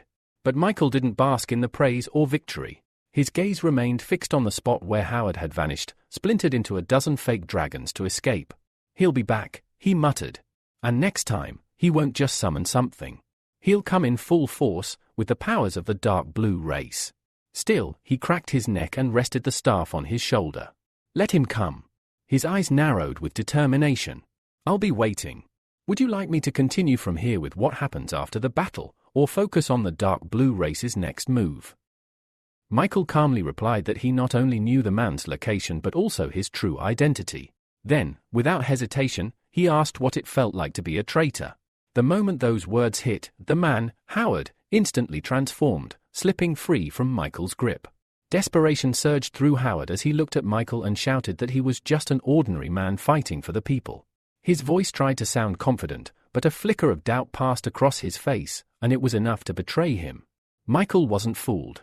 He pointed straight at Howard, accusing him of using such words only to justify his own crimes, claiming innocence to avoid judgment. But it wouldn't work. Michael seized him by the neck, tightening his grip as he growled that he would never believe the lies of a man like him. Even on the brink of death, Howard refused to use the power of the dark blue race. Instead, he pressed his palms against Michael's hands, trying to break free, but it was futile. Michael's grip only tightened. It's time you show your true colors, Michael said coldly. Choking, Howard croaked out that he was from the Trose family. He threatened that if his nephew learned of what happened, he would ensure none of the judges survived. Lucia, watching nearby, was clearly displeased. This was a man who carried the title of a mighty hero, yet here he was, unable to defeat an enemy and now resorting to name-dropping, hoping his powerful family connection would save him. Sakura stepped forward, revealing more. Howard's nephew, she explained, held the 5th ordinal number. His name was John Trose, also known as the God of Wind. He commanded the defense front of the 4 Seas, led the Free Army, and headed the trade union. The revelation surprised even Michael's sister, who awkwardly coughed and suggested they forget what she had just said. Back in the tense moment, Howard continued to struggle against Michael's unrelenting grip. Then, without warning, the very man they had just spoken about, John Trose, appeared. Clad in a formal suit, he immediately assessed the situation. Seeing his uncle in danger, he addressed Michael directly. Are you really going to kill him? John asked, his tone sharp. Michael glanced at him, smirking. Is it that obvious? Or do you think I'm just putting on a show? John gave a nervous smile. You're surprisingly calm. Howard reached toward his nephew, pleading for help. But John, amused, reminded him of something. The last time Howard left the island, he had sworn never to ask for help again. Then, with a grin, John asked whether the dragon Howard had summoned, one that supposedly needed sacrifices, could withstand a battle with the top 20. But Howard snapped that this wasn't the time for jokes. He had already summoned the dragon, and Michael had already killed it. That changed everything. John's interest in his uncle evaporated. Instead, he turned to Michael and, intrigued, asked if he would be interested in working for him. Michael gave a firm no. He explained that he had sworn loyalty to the cause when he joined the judges. He scratched his ear, clearly ready to move on. If that's all, he said, step aside and don't interfere. A smirk tugged at John's lips. Raising an eyebrow, he reminded Michael that if he killed a high-ranking official like Howard without sufficient reason, he'd be breaking the law, and arrested immediately. John stepped closer. Are you sure you can beat me? Michael locked eyes with him, calm as ever. Not now, he said. But in the future? Anything's possible. John laughed, folding his arms. Then let him go, for now. When the time is right, you can kill him. But Michael wasn't letting go. I have a good reason, he growled, his grip tightening. Then, without warning, Howard's hair changed, turning a deep blue. With a sudden burst of power, he broke free and hurled Michael into the water. Everyone froze. John's eyes widened in shock. The truth hit him, his uncle was a member of the dark blue race. Shock gave way to rage. I never imagined, John shouted, trembling with fury, that you'd disgrace our family like this. The man stated that it was Yang who controlled the position of the head, and that there was no place left for him in the so-called family. Frowning, Ian reminded him that for the past couple of years, he had been using their family name to advance his own goals. Yet, now, he so easily renounced it. Howard responded that he had done so because the family had become useless to him. Suddenly, a loud splash of water interrupted the moment. Michael leapt out, moving swiftly. Howard's face showed surprise at the sight of the boy he had just thrown into the water. As Michael neared him, he swung his staff, catching Howard off guard. The strike was too strong, it landed squarely on Howard's head.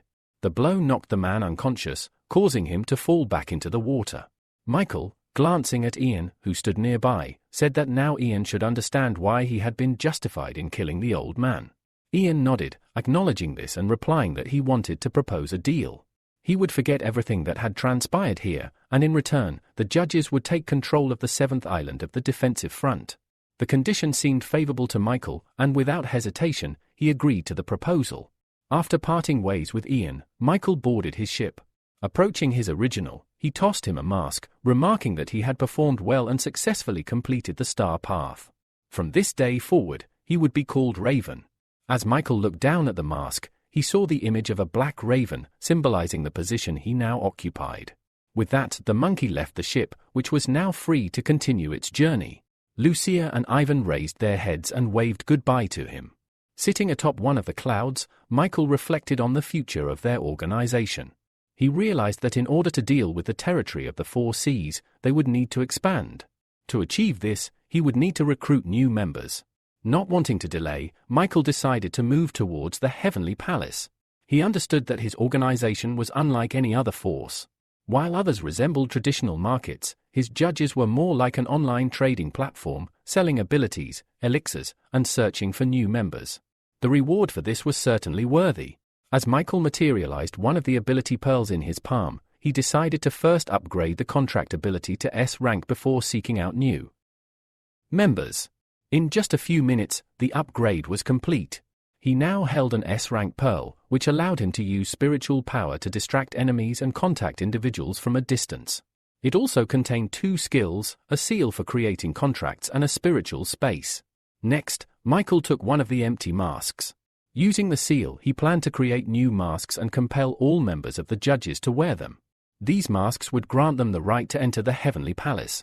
Based on the signs of the zodiac, he decided there would be 12 signs, among which only the strongest would be chosen, along with 28 constellations. In the future, he intended to create even lower ranks if needed. Moments later, the empty masks transformed into 8 identical masks, each adorned with characteristic zodiac signs and inscriptions. Michael realized that he could distribute these masks throughout the 4 seas. Those eager to acquire the ability elixir would soon begin searching for the heavenly masks. After finishing the masks, Michael turned his attention to the remaining fragments of dark energy.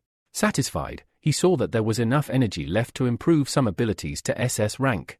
Without hesitation, he decided to enhance his superb brain, materializing the corresponding ability pearl in his palm. He fed it the remaining dark energy, and after a couple of minutes, everything was ready. A message then appeared in front of him, revealing the details of the improved ability. It now contained for skills, heart control, penetration, spiritual seal, and justice. Additionally, the ability could enhance the 5 senses, grant the 6th sense of intuition, and the 7th sense of knowledge. Michael was thrilled. He had expected nothing less from the 3rd stage ability. However, there was one thing that confused him with the 7th sense. He had never encountered anything like it before. Curious, Michael closed his eyes and activated the skill, eager to understand what the 7th sense was and how it functioned. At that moment, Michael's mind was filled with thoughts about the creation of mankind. Unexpectedly, those thoughts began to sharpen and take on form, growing more vivid with each passing second. He stood motionless for a few moments, sensing something materializing from the depths of his consciousness. When he opened his eyes, he saw before him a dark mass of energy, pulsing and flickering as it slowly began to take shape. From that swirling energy emerged a beautiful, dark-haired girl. Her appearance was striking. She wore only a top and a short skirt made from the same dark energy that had formed her. Michael couldn't help but gaze at her in astonishment and admiration. It was hard to believe he had brought forth this vision from his imagination into reality. The girl bowed gracefully and greeted him, calling him older brother. This confused Michael even more. Flushing in embarrassment, he assumed there had been some kind of mistake during her creation. Regaining his composure, he gently corrected her, instructing her to call him sir from now on. He then informed her that other people would soon appear here, as their organization was expanding rapidly. Having explained this, Michael turned to the vast sky and created several floating palaces.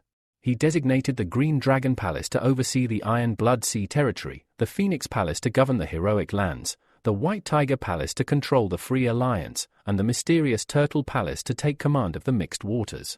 Each palace represented a vital part of the organization's growing influence.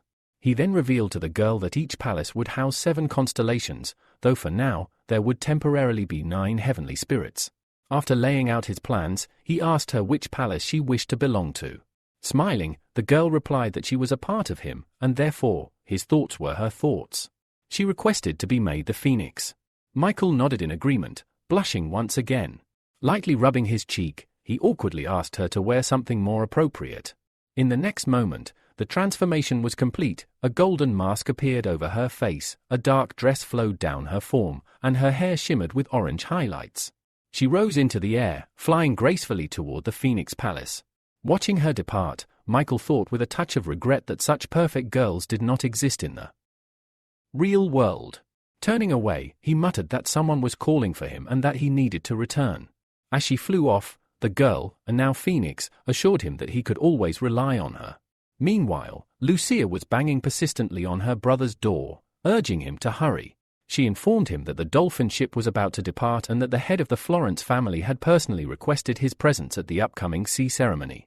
As soon as Michael opened the door, Lucia grabbed his hand and pulled him along without hesitation. Seeing them arrive, Ivan rushed toward them, saying that everyone had been waiting for their appearance. Once the group was finally assembled, Vincent raised his voice to officially commence the sea ceremony. Silence fell upon the deck. All those present lifted lit incense to their foreheads and bowed solemnly in respect. Michael's attention was drawn away when he heard footsteps approaching. Looking to the side, he saw Vivian and her father. With a warm smile, the older man greeted everyone, announcing that he had come to personally send off their guests. Ivan bowed deeply, thanking the head of the K Association for his support. The man returned the bow, affirming that he would always stand with the Florence family in their battle against the monsters. Julian then turned to his daughter and unexpectedly revealed that she wished to accompany them for training. The statement visibly surprised both Michael and Ivan. Michael, in particular, was baffled by Vivian's decision to once again place herself under her father's control, especially after the troubling incident from before. Yet Vivian simply smiled and bowed slightly, asking to join them and learn under their guidance. Though still uncertain, Michael offered a polite smile and extended his hand, welcoming her aboard. Their journey continued for a full week, sailing steadily across the sea until an island finally came into view. Ivan informed everyone that they were approaching the island of Philly. Michael, energized by the news, looked forward to showcasing what the judges' organization was truly capable of.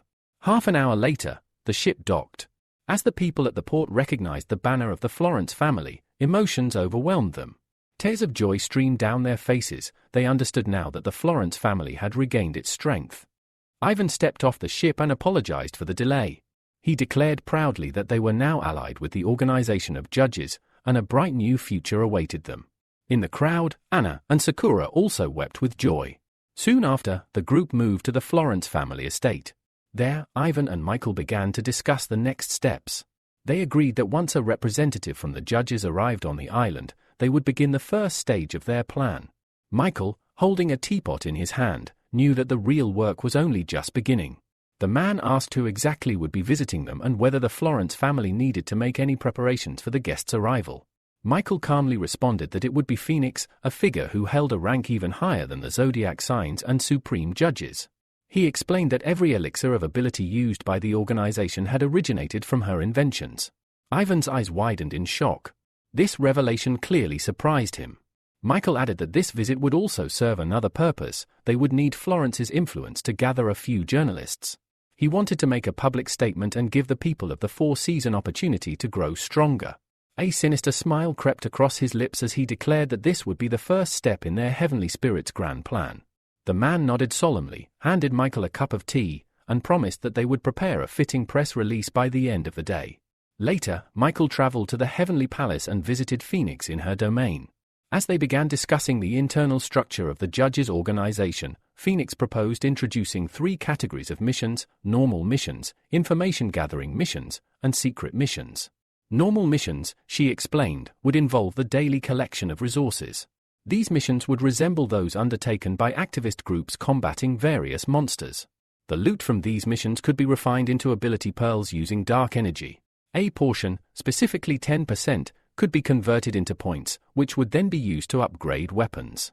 Michael listened intently, clearly impressed by the depth of her strategy. In awe, he admitted the plan sounded excellent. Phoenix simply smiled and reminded him that her thoughts were merely a reflection of his own. Slightly flustered, Michael coughed awkwardly and asked her to explain the remaining 2 types of missions. Phoenix stepped forward and elaborated. Information-gathering missions would reward participants with points in exchange for intelligence. Secret missions, however, were far more delicate. These would involve espionage, assassinations, and other covert tasks. Each mission would require specific coordinates and timing. Once initiated, all relevant data would be transmitted via a spirit mark. Michael was thoroughly pleased with her plan and asked what progress had been made regarding the distribution of masks, a key marketing tool to attract attention to the ability elixirs. Glancing at her watch, Phoenix smirked and revealed that the first weapon would be unveiled very soon. Meanwhile, on Candy Island, deep among the livestock, a young boy lay asleep in the damp hay. Tears streamed endlessly from his eyes, the memory of what happened to his sister etched painfully into his heart. Swearing to himself, he vowed that one day he would become strong enough to rescue her from the demonic cave. Suddenly, a flash of lightning lit the sky, followed by a crash of thunder that startled him awake. Panicked, he looked around frantically, only to spot a strange, glowing mask floating beside him. The mask, surrounded by crows and radiating an eerie light, seemed to pulse, its glow growing wider and more intense. Before he could react, the space around him warped. In the blink of an eye, he was transported into a mysterious chamber. In front of him stood a massive brown door. Fear overtook him. He thought he had died. Then, the door creaked open, and out stepped a sleeper-looking Michael, wearing a snake mask. Michael approached him, ruffled his hair, and casually said, "You're a heavenly star now. But if you keep crying like this, you might not live long." He then asked for the boy's name. After a moment's hesitation, the boy quietly replied, "Amorn." "Nice to meet you, Amorn," Michael said, handing him a heavenly mask. "Put this on, and next time someone asks you something, don't answer so easily." Amorn obeyed and thanked him, but Michael simply waved it off. "Too early for thanks. I need to bring you up to speed first." Half an hour later, Michael had explained everything. Looking at the boy still sitting dejectedly on the floor, he encouraged him to stay positive. "You've been chosen to join the judges. That's a rare honor." Amorn looked up, sadness still lingering in his eyes. "But I don't have any abilities. I wouldn't even be able to kill a D-rank monster." Michael rubbed his chin, thoughtful. Glancing sideways, he asked, "Phoenix, any ideas?" Appearing instantly behind him, Phoenix nodded and said, "We could allow recruits with no abilities to borrow points in exchange for a C-rank elixir. They'd need to repay the points within 1 month." Michael considered her proposal. A C-rank elixir should be enough to take down D-rank monsters. If we do the math, he'd just need to defeat 1 D-rank a day. Pointing at Phoenix, Michael looked at Amon and smiled faintly. "Looks like you've got your first challenge." Michael frowned, clearly displeased. He said bluntly that this was only the beginning and putting that kind of pressure on Amon right out of the gate wasn't the smartest move. Phoenix, however, smiled calmly. She reminded him once again that she was only voicing his thoughts. Besides, she added, no one was forcing the new recruits to take on combat missions. They could choose simple resource-gathering tasks instead. Michael let out a deep sigh. She had a point. Scratching his head, he reluctantly agreed and declared they'd officially call it a relief loan. Suddenly, a massive golden roulette wheel appeared beside him. Gesturing toward it, Michael told Amon that, as the first lucky new recruit, he would be allowed to participate in a lottery. Taking a few cautious steps forward, Amon gripped the handle and pulled. The wheel spun several times before gradually slowing, finally stopping at a red arrow labeled B-rank ability. Smiling behind his mask, Michael told Amon that his luck was exceptional today. He explained that the prize would be delivered to him soon, but for now, it was time to return. When Amon opened his eyes, the sun was already high overhead, and the roosters had started crowing for what felt like the 100th time. Reality hit him hard, and so did the bucket of ice-cold water poured directly on his face. The man standing above him, Rob, looked furious. He held a whip in one hand and glared down at the boy. "How dare you still be sleeping?" Rob shouted. "You haven't worked off your debt." Before Amon could even sit up, the beating began. Rob lashed him mercilessly, striking again and again. Amon tried to shield his face and begged for mercy, but the blows didn't stop. Rob kept screaming, spitting out words of cruelty. "Your sister, she couldn't do anything without the whip either." After what felt like an eternity of pain, Rob finally grew tired of the abuse. He lowered the whip and stormed back toward the house, barking at Amon to get to work immediately. Bruised and aching, Amon slowly stood. He picked up the crow mask he had received earlier and stared at it bitterly. Was it really all just a dream? He wondered. A fantasy born of desperation? But at that very moment, the mask glowed, bright, almost blinding. And out of nowhere, Phoenix appeared before him, her own mask gleaming like fire. In her hand was a flask filled with a glowing green liquid. "This is your ability," she said. "To claim it, you need to drink." Still filled with doubt, Amon hesitated. Just drink it." Phoenix nodded silently. Taking a deep breath, Amon threw his fear aside and downed the entire potion in one gulp. Back at the house, Rob was busy harassing one of the maids. The poor girl, eyes filled with tears, begged him to stop. But he was too far gone, until a strange noise outside caught his attention. Annoyed, he pulled away from the girl and threw the door open, yelling, "You think you can distract me and get away with it?" He stepped outside, and was met with a completely different Amon. Rob raised his leg to strike the boy, but this time, Amon didn't flinch. Instead, he caught Rob's leg mid-kick and glared. In a low, threatening voice, he demanded, "Who did you sell my sister to?" Rob was stunned. This was no longer the pitiful boy he had beaten for so long. The man stammered before finally spitting out the name, the Star Club. But he laughed bitterly, adding, "Knowing won't help you now." That was the last thing he said before Amon slammed his foot into Rob's chest, knocking the wind and consciousness out of him.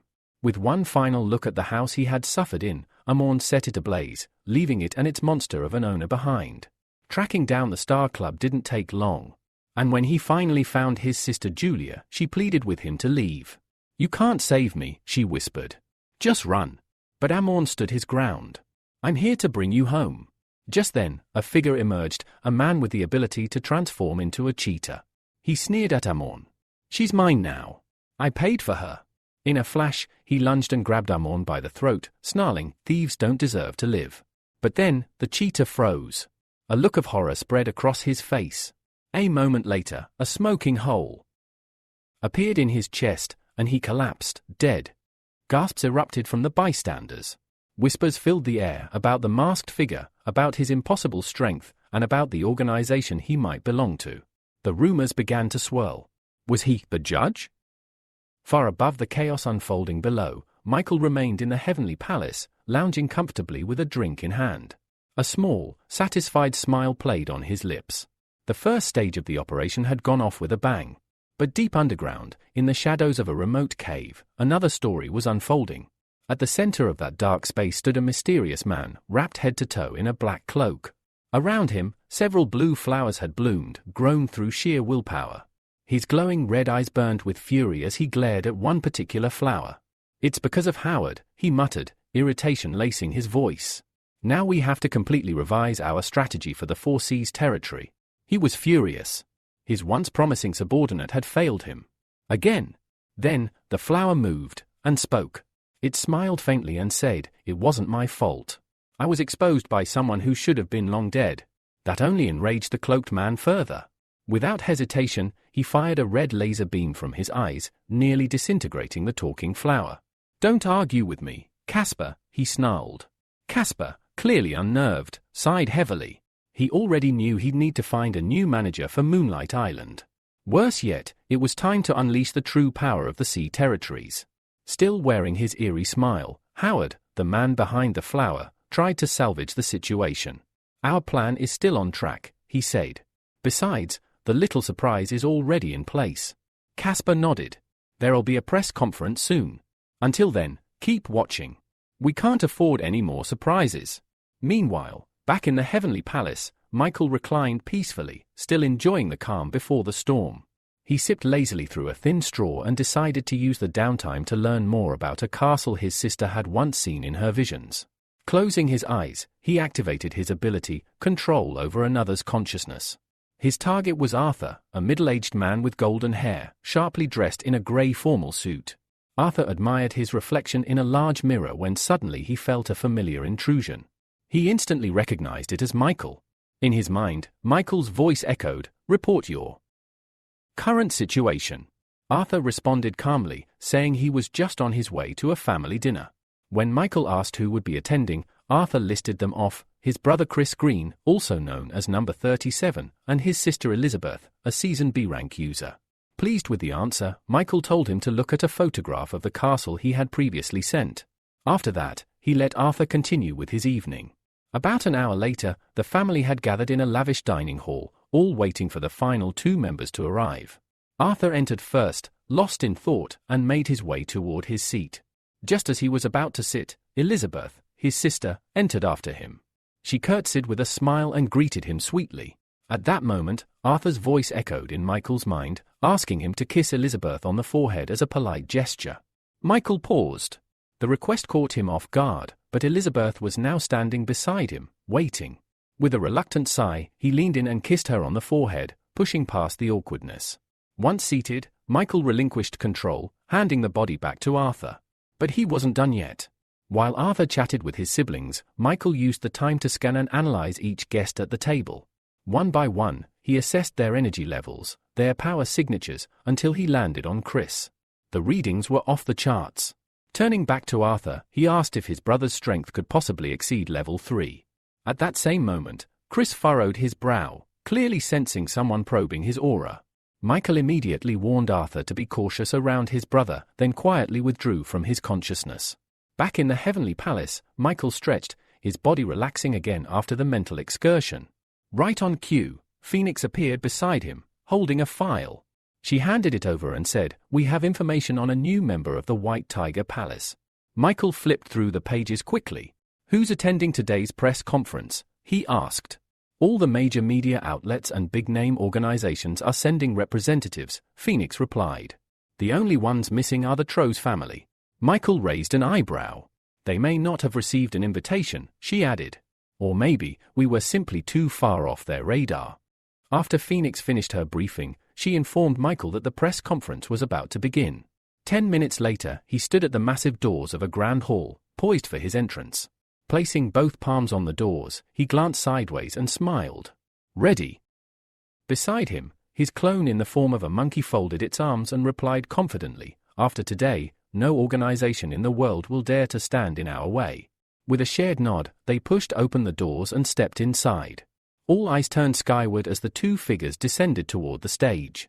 The crowd murmured with curiosity and anticipation. The press conference had officially begun. Michael reached the platform and greeted the audience. His face was instantly projected onto the towering monitors behind him. Among the crowd sat Cassandra, regal and composed, with Jacob at her side, visibly uneasy. Cassandra turned to him with a sly smirk. "What's wrong, dear nephew?" she asked mockingly. "Still uncomfortable around your beloved aunt?" She didn't wait for a reply. Instead, she leaned in closer. "Perhaps I should turn you into another Dylan." Jacob paled instantly, sweat beading on his brow. He tried to muster a smile, though it faltered. "You misunderstand, aunt. It's an honor to be seated beside you." Before she could press further, a sudden presence silenced the room. Floating down from above was a girl wearing a phoenix mask. Conversations broke out all around, whispers and wild guesses swirled about her identity. Even Jacob looked up in confusion. There was something familiar about her spiritual aura. As Phoenix gracefully landed on stage, Michael greeted her with a deep bow. The gesture did not go unnoticed. Cassandra tensed. She hadn't been able to learn anything about this mysterious woman, and now she realized that Phoenix's status might even surpass that of the monkey zodiac. Phoenix ignored the audience and pulled out a flask containing a glowing green potion. Turning to Michael, she addressed him by his title, Moon Raven. "You've done well. The organization has prepared a reward for you. Your rank will be elevated." Michael accepted the potion with a faint smirk. These weren't just items of digital fantasy, elixirs of abilities were real, tangible power. And now, he would demonstrate that power to the world. Popping the cork, he drank the entire flask in one gulp. The crowd held its breath. Some were stunned.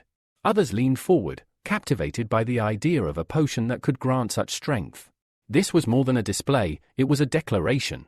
Michael closed his eyes, focusing internally. Within moments, he upgraded the plump-style marine combat suit ability embedded in him, elevating it to S rank. It took less than 2 minutes. Opening his eyes, he turned to the audience. "The judges have heard your cries," he began. "Monsters are growing stronger. Humanity needs to rise." He then revealed the core of the plan, the Heavenly Spirits Project.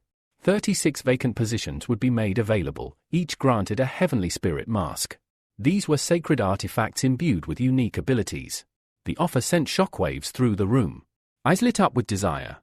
Whispers of opportunity swept across the crowd. For the next 40 minutes, Michael explained the full scope of the plan.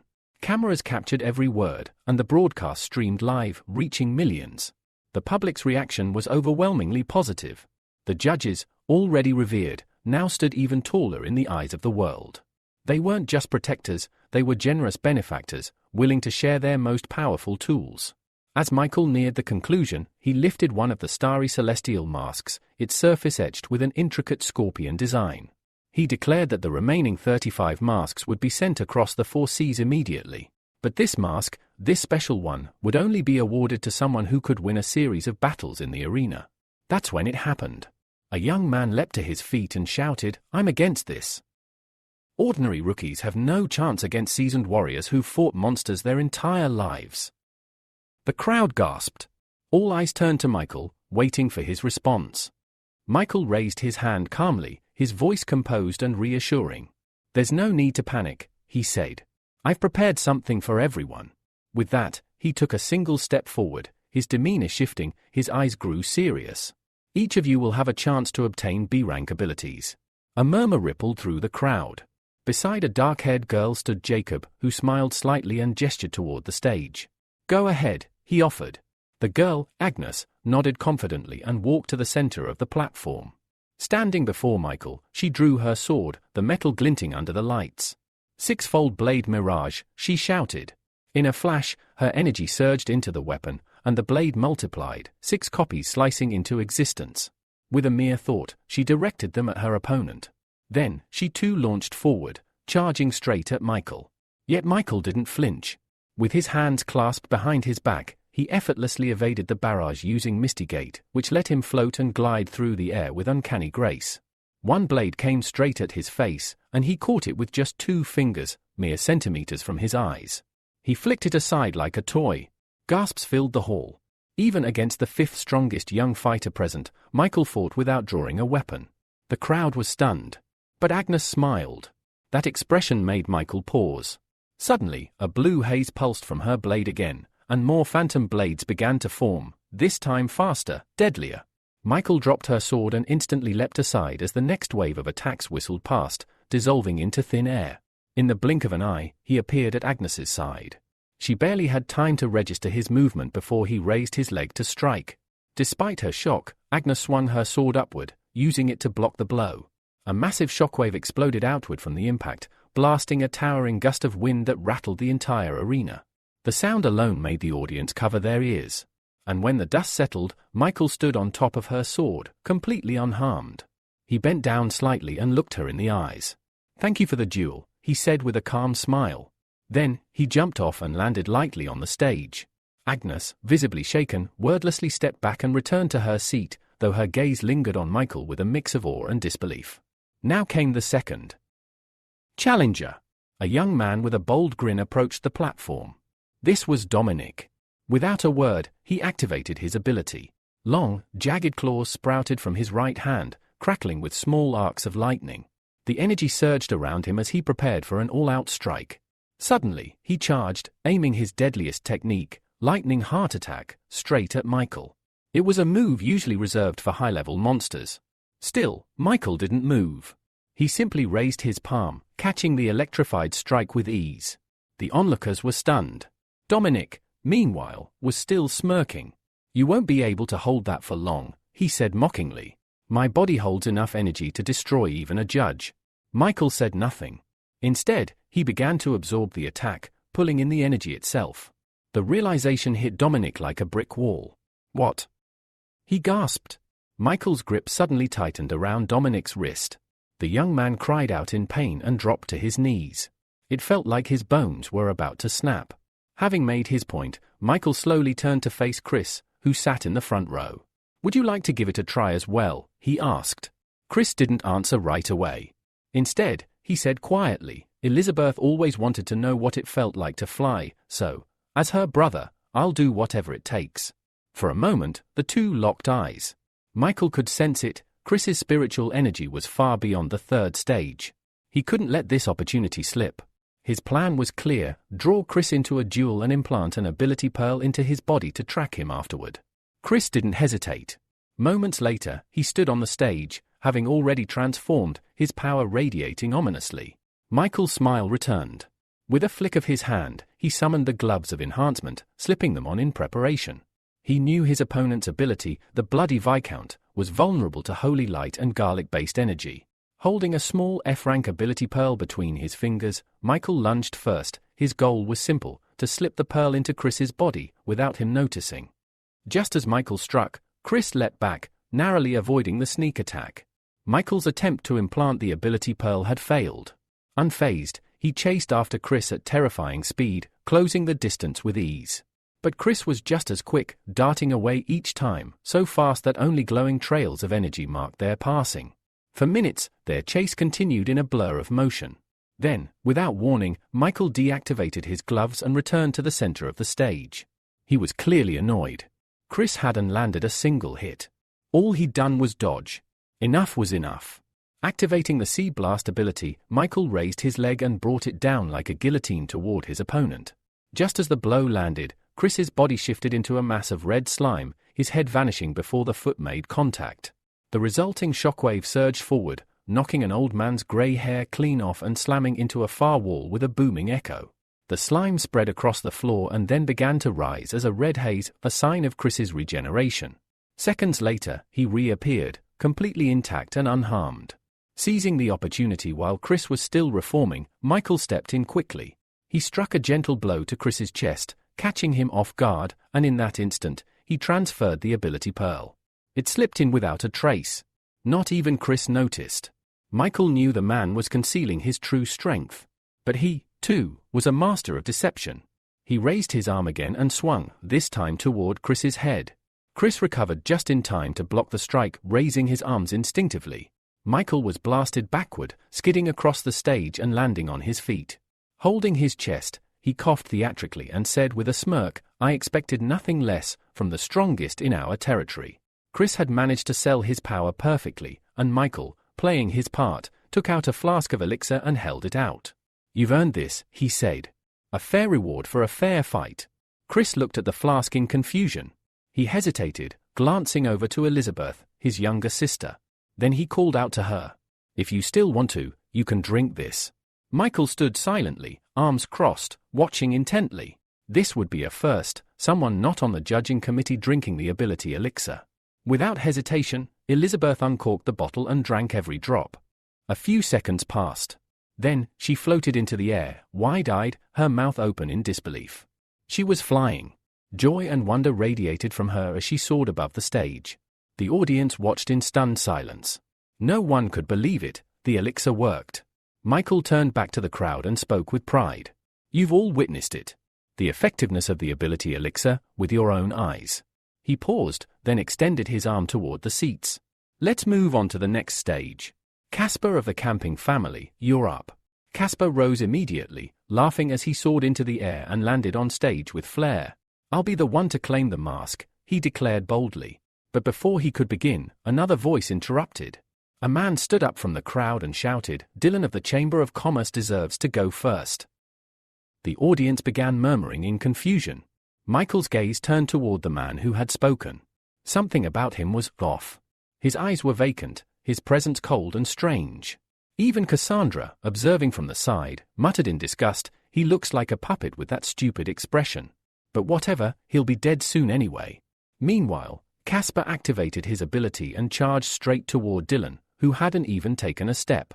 "Then I'll show you my special move." Casper roared. With one blow of his palm, he sent Dylan flying across the stage like a ragdoll. The impact shocked everyone, even Jacob, who froze in disbelief. Just how powerful was Casper? As Casper turned back to face Michael and bowed respectfully, something unexpected happened. Dylan rose to his feet again. But this time, he held two massive sledgehammers, one in each hand. "This isn't over," Dylan growled. In a single leap, he reached Casper and swung a spiked hammer at his head. Casper narrowly dodged, but not unscathed. A thin stream of blood trickled from his chin. Wiping it away, Casper's eyes burned with rage. Then, with a loud cry, he charged back in, fists flying in a storm of relentless, furious punches. After a relentless barrage of punches, Casper's attack finally came to a stop. Dylan collapsed limply, bloodied and unmoving. But it wasn't over. With a guttural scream filled with rage and agony, Dylan forced himself back onto his feet. The sheer energy he released cracked the floor beneath him, fractures spiderwebbed outward, and nearby screens shattered into pieces. Fragments of stone levitated into the air as if drawn by a magnetic force.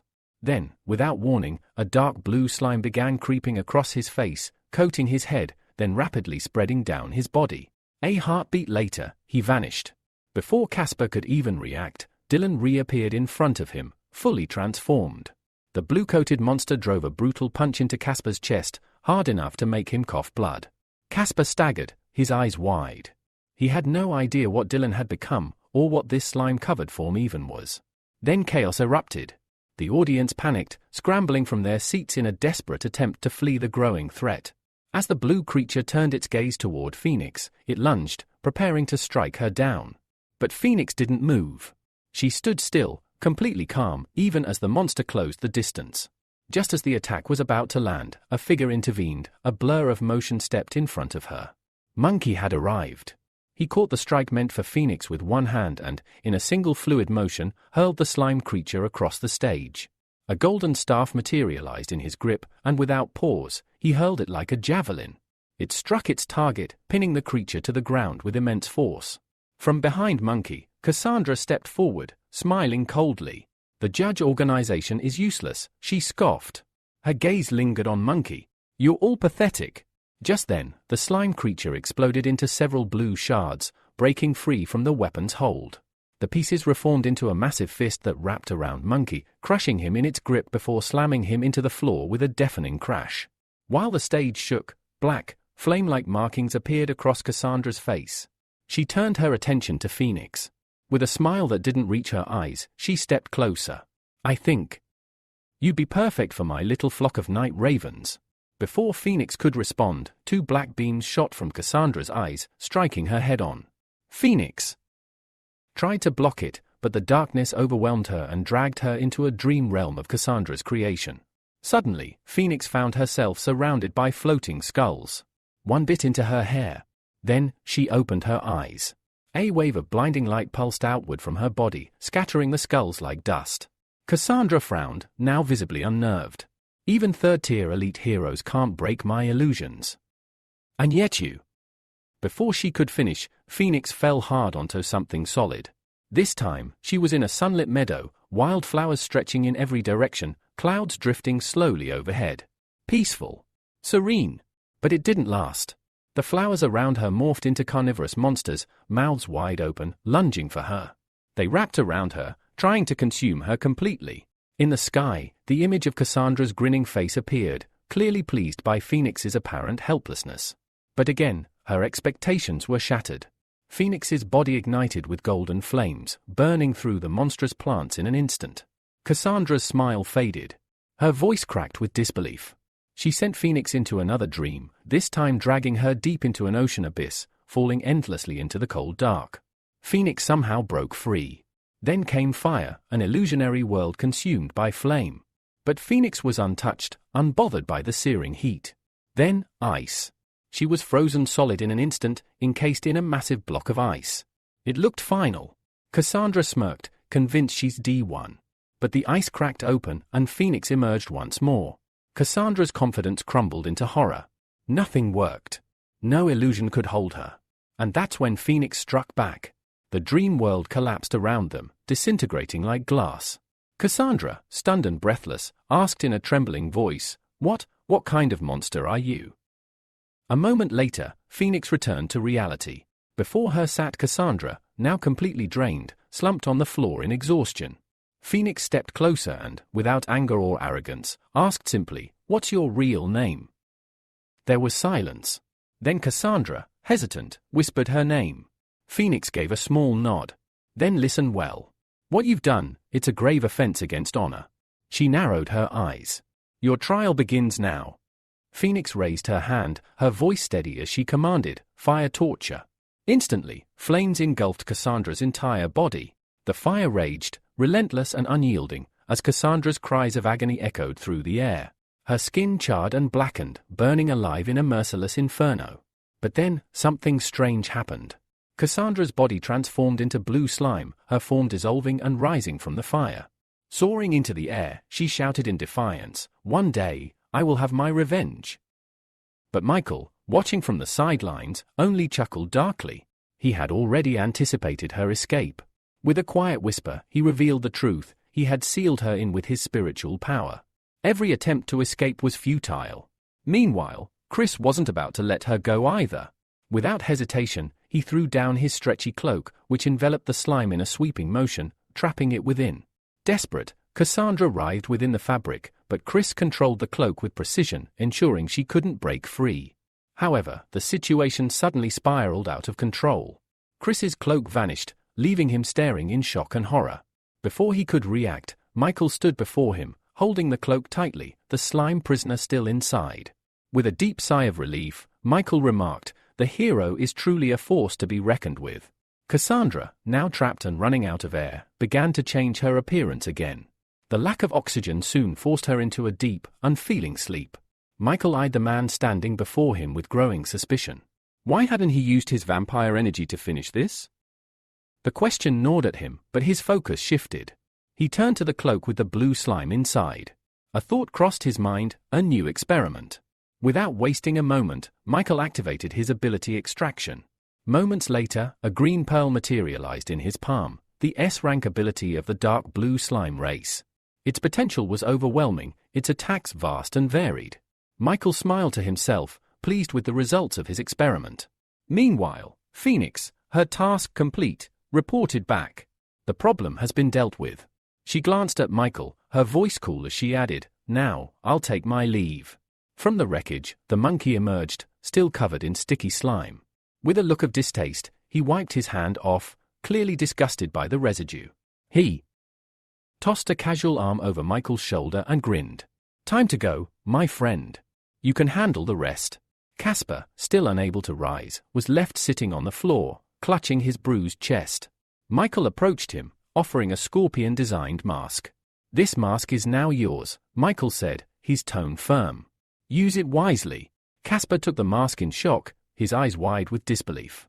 A little later, Michael returned to the Heavenly Palace, meeting with Phoenix. How many masks have already been given out? He asked, curious. Phoenix replied without hesitation, in the Free Union, 6. In the Heroic Lands, 3. The Sea Iron Blood and Mixed Territories each have 2. Her eyes narrowed.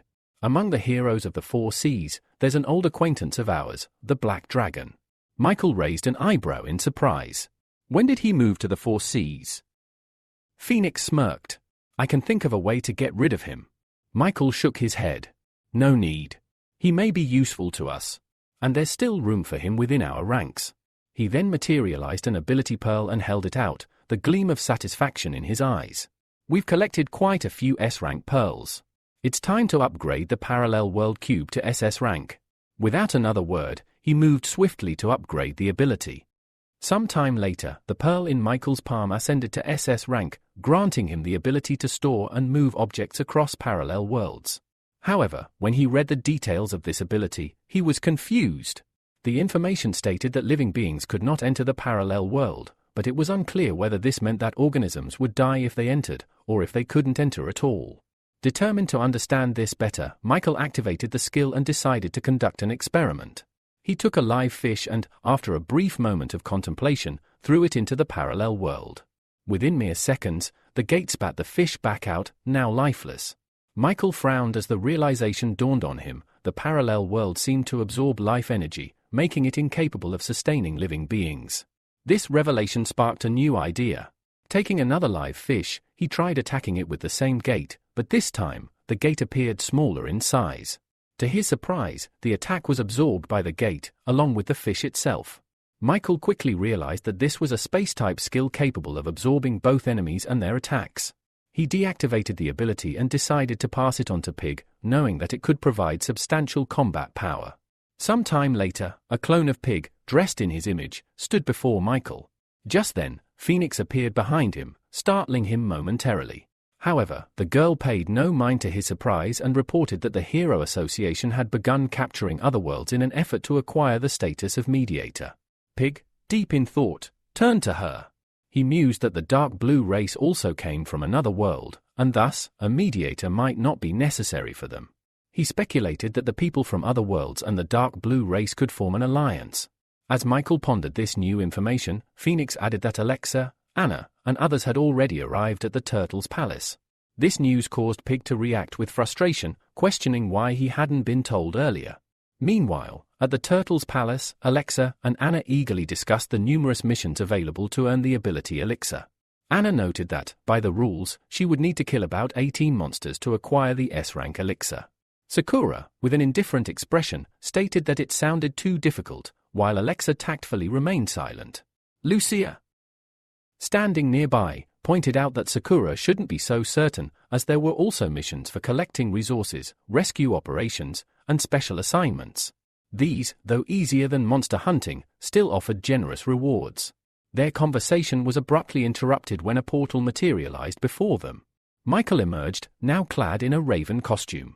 He made it clear that he had called them to discuss the Zodiac sign plan and the loan they would receive as startup capital. Anna and Sakura exchanged surprised glances, unable to contain their curiosity. Excitedly, Sakura asked if this meant they could now buy the ability Elixir.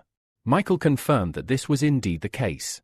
At that moment, a large table appeared beside him, displaying a list of all available abilities. He instructed the girls to choose one quickly, explaining that the stronger his key figures were, the faster they could gather essential information, thus improving humanity's chances of defeating civilizations from other worlds. A few days later, the dolphin ship docked at the port of Banana Island. Michael disembarked with the Florence family's butler, who informed him that this would be the last island where they could rest before reaching the 5th defensive front. Michael nodded, kneeling down to take in the view of a picturesque river. Neil, the butler, explained that the Moon River was the largest water source on the island, and some believed that drinking from it could bring eternal luck. With a grin on his face, Michael scooped up some water, curious about the truth behind these claims. But as he examined the water more closely, he noticed small particles within it, and a memory flashed in his mind. It was of one of his sister's visions, where a blue liquid was poured into water. He wondered why the dark blue race would pour such a substance into the Moon River. Standing up, he asked Neil where the river's source was located. After a brief pause, Neil answered that it could be found somewhere in the middle of Mount M on the island. Without hesitation, Michael made his way to the mountain. Upon reaching the source, he quickly assessed the situation. Given the concentration of the water, he concluded that an ordinary person would not experience reincarnation or mutation, even after drinking from it for a year. This left him even more confused. Determined to uncover the truth, Michael crossed his arms and decided that the best course of action was to create a secret headquarters to monitor the situation closely. He created a clone of himself, which immediately transformed into a serpent. He instructed the clone to observe the area carefully and report any suspicious activity immediately. Afterward, Michael returned to the ship, and just a few hours later, they arrived at the 7th island of the archipelago, where the 5th defensive front was located. As soon as they docked, workers immediately began unloading the cargo. A blue-haired man, accompanied by 2 soldiers, stepped forward to greet the group and inquired which warrior from the judges had arrived with the esteemed Florence family. Michael responded that the organization had sent him as one of the constellations to temporarily protect the 5th defensive front. The man's expression showed clear surprise at this information, and he asked again if only Michael had been sent, with no other zodiac signs. Michael smiled silently, knowing he couldn't reveal that he was, in fact, a combination of a monkey, a rooster, and even a rabbit. Instead, he took a step aside and gestured toward the girl standing behind him. He explained that besides him, there were 3 other powerful heroines who were all S-rank ability users. The man, now confused, quickly composed himself. He sternly declared that even if they were S-rank or higher, he could not take their word for it. The young warrior standing beside him chuckled and suggested they test the girl's abilities in an upcoming trial. They would be fighting alongside each other on the battlefield, and it was important to avoid any misunderstandings. The man next to him looked at the girls with disdain and said he would not fight them due to their excessive thinness and weakness, adding that they wouldn't even last a minute, much less survive a fight. Michael, unfazed, smiled and told the man that he could choose one of the girls for himself. If he managed to win, Michael would give him his gloves of light. After thinking for a moment, the man, Raven, pointed at Alexa and shouted that he would fight her. He activated his ability, warning her to admit defeat before it was too late. But when Alexa stepped forward, he created a ring of ice needles, which immediately flew toward her. Holding her sword in front of her, Alexa calmly responded that if he truly understood what she had been through, he would know that his actions wouldn't affect her in the slightest. With that, she activated her ability and rushed headlong into the barrage of ice, cutting through it with her blade. She then made a beeline for her stunned opponent. Raven hastily created a shield from ice and multicolored stones, but less than a couple of seconds later, he collapsed. Alexa's sword stopped mere centimeters from his face. Russell, watching the scene unfold, approached Michael with a smile and suggested they conclude the duel and head to the commander's house. Receiving an approving nod from Michael, Russell stepped aside, and Michael moved forward, his mind focused on the strength required for such negotiations. Meanwhile, Edgar, who had received information about people from another dimension hiding beneath the sea, was making his way toward his target, driven by the desire to earn as many points as possible. His informant had been correct. At the bottom of the sea, an alien creature indeed lurked. A girl with translucent wings sat inside a massive, open shell, her expression mocking as she observed the other creatures around her. She thought to herself that her kind was far too foolish. Despite their vast strength, they often found themselves associating with pitiful, small creatures, wasting their potential. As she looked at the shell, she muttered that if the authorities hadn't sent beings like them to train others, they would have long since been wiped out by those with their own plans and ambitions. The shell responded, advising her to focus on the crystal cave, which would lift her spirits. Daphne, the girl with wings, nodded in agreement. She explained that she only needed one very transparent crystal to reach the 2nd rank. Afterward, she would return the crystal to the O-plane and sell it, earning unimaginable wealth. Suddenly, Daphne's face tensed, and she looked up to see a man approaching. The shell immediately slammed shut and began to drift away. But the black dragon had no intention of letting its prey escape. It released a stream of dark purple energy from its palm. The shell barely had time to move before its body was engulfed in the alien energy. Opening her mouth, Daphne spit out an arrow, armed with a bow, and fired it at Edgar. He only needed to move slightly to the side to avoid the attack. However, this was no ordinary arrow. The moment it struck his back, It immediately turned around, heading straight back toward him. Edgar had not anticipated such an attack, and as a result, he was unable to avoid the homing arrow that came from behind. Daphne chuckled, remarking that no one had ever managed to escape from her homing arrows. Just as the arrow pierced Edgar, it suddenly began to transform into a rapidly growing tree. Seizing this opportunity, Daphne jumped back into the shell, her voice dripping with contempt as she taunted him. She said that he was too foolish to have decided to fight her without even possessing a shred of magic. With that, the shell quickly swam away. A little later, Phoenix approached Michael, handing him a recording of the entire incident, which she had received from the Black Dragon. Michael frowned slightly after watching it and commented that if humanity intended to take on their own people, they would first need to become much stronger. He was well aware that the people from the O-plane were not only masters of energy manipulation but also excelled at enhancing their abilities. Phoenix, noticing his concern, reassured him that fortunately, more and more new geniuses were emerging among humans. Turning his gaze to her, Michael asked how the Heavenly Spirit's plan was progressing and whether everyone had received their masks yet.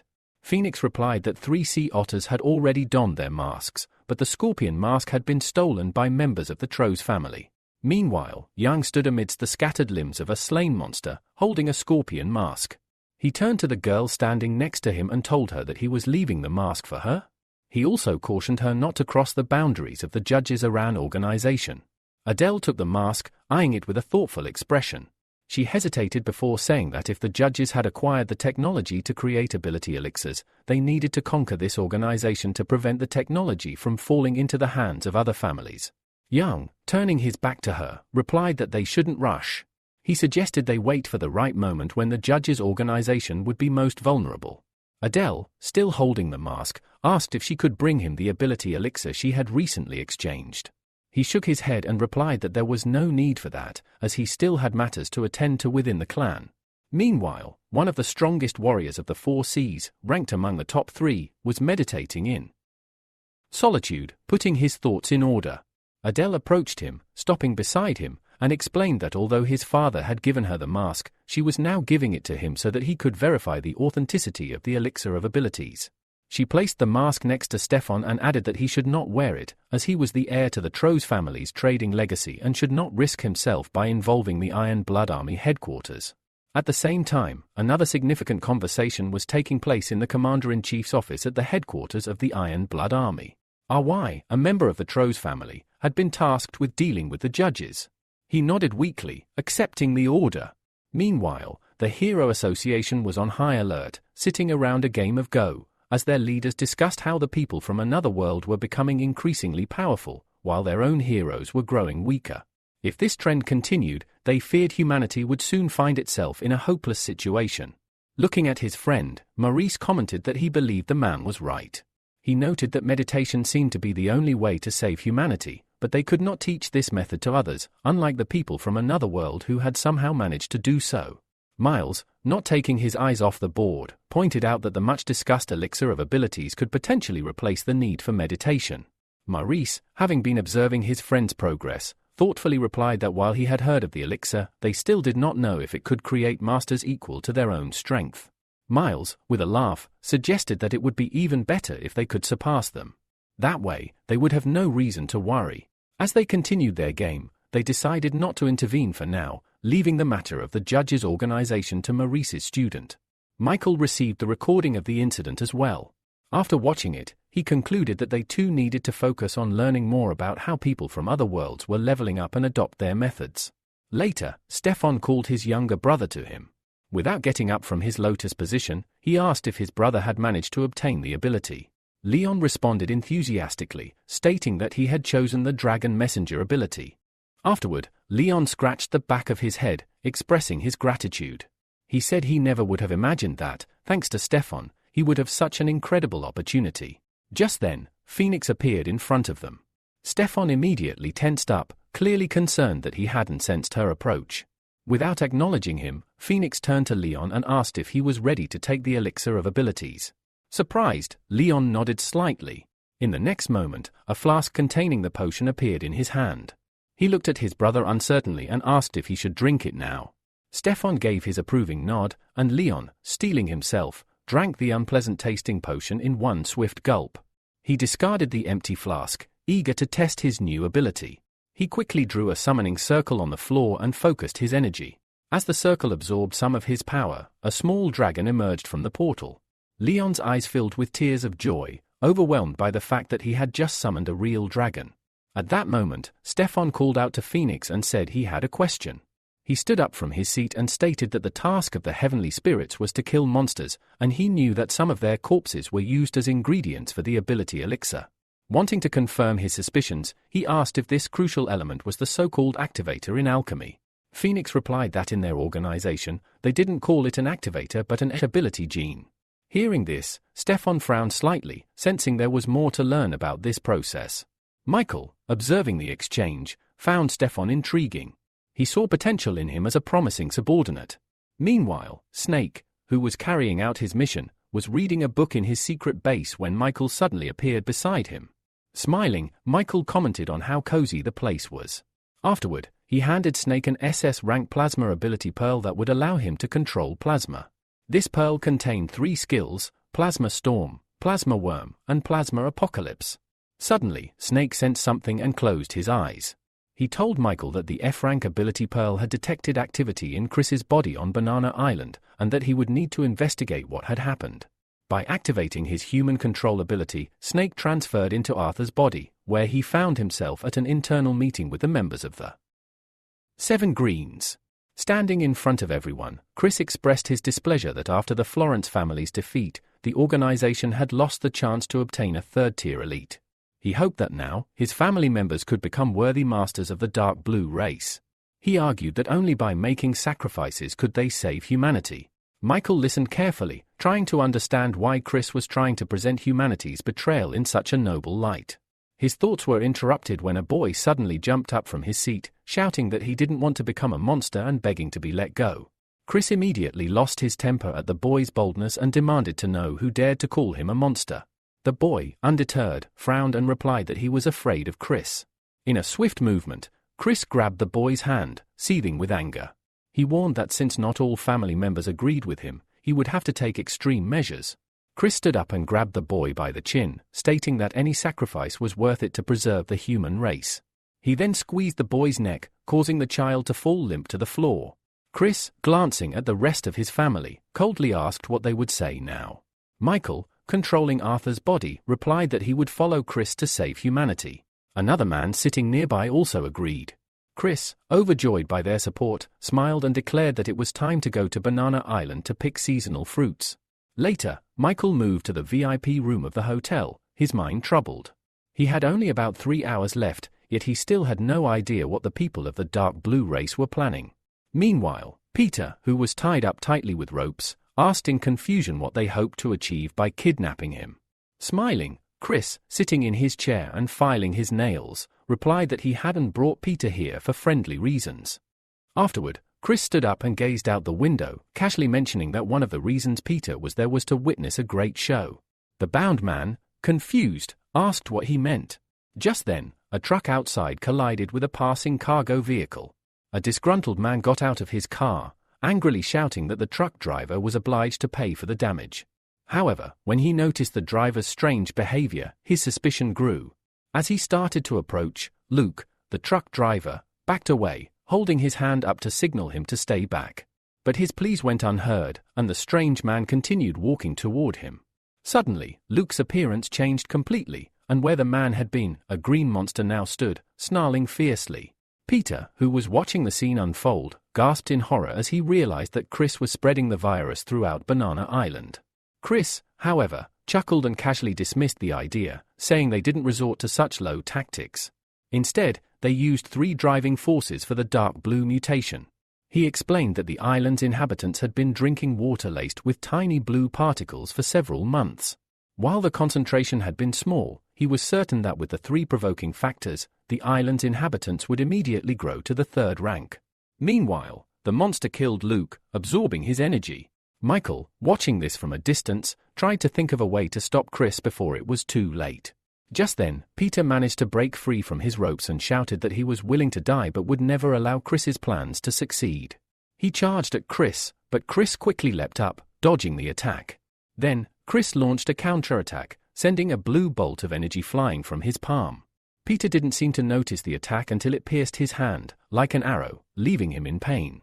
As soon as the arrow disappeared, he gripped his hand, his face contorted in confusion. Chris was relentless, creating 3 more arrows of the same energy and firing them at Peter. 2 of the arrows pierced Peter's arms, while the last struck his chest, pinning him to the floor. Chris looked at him with a smug smile and said that he would sever all of Peter's limbs and break the neural connection in his brain, turning him into food for the dark blue race. He then turned to his uncle, telling him to deal with Peter while he checked on the other 3. Peter, immobilized and in immense pain, looked at Chris with terror in his eyes as the man walked away. Michael didn't rush to intervene, carefully analyzing the situation. He concluded that the only thing he could do now was help Peter restore his nervous system, arms, and legs. Turning to Byron, Michael explained that Peter was a hereditary master and that there was a high probability that they would need to make an effort to stabilize his condition.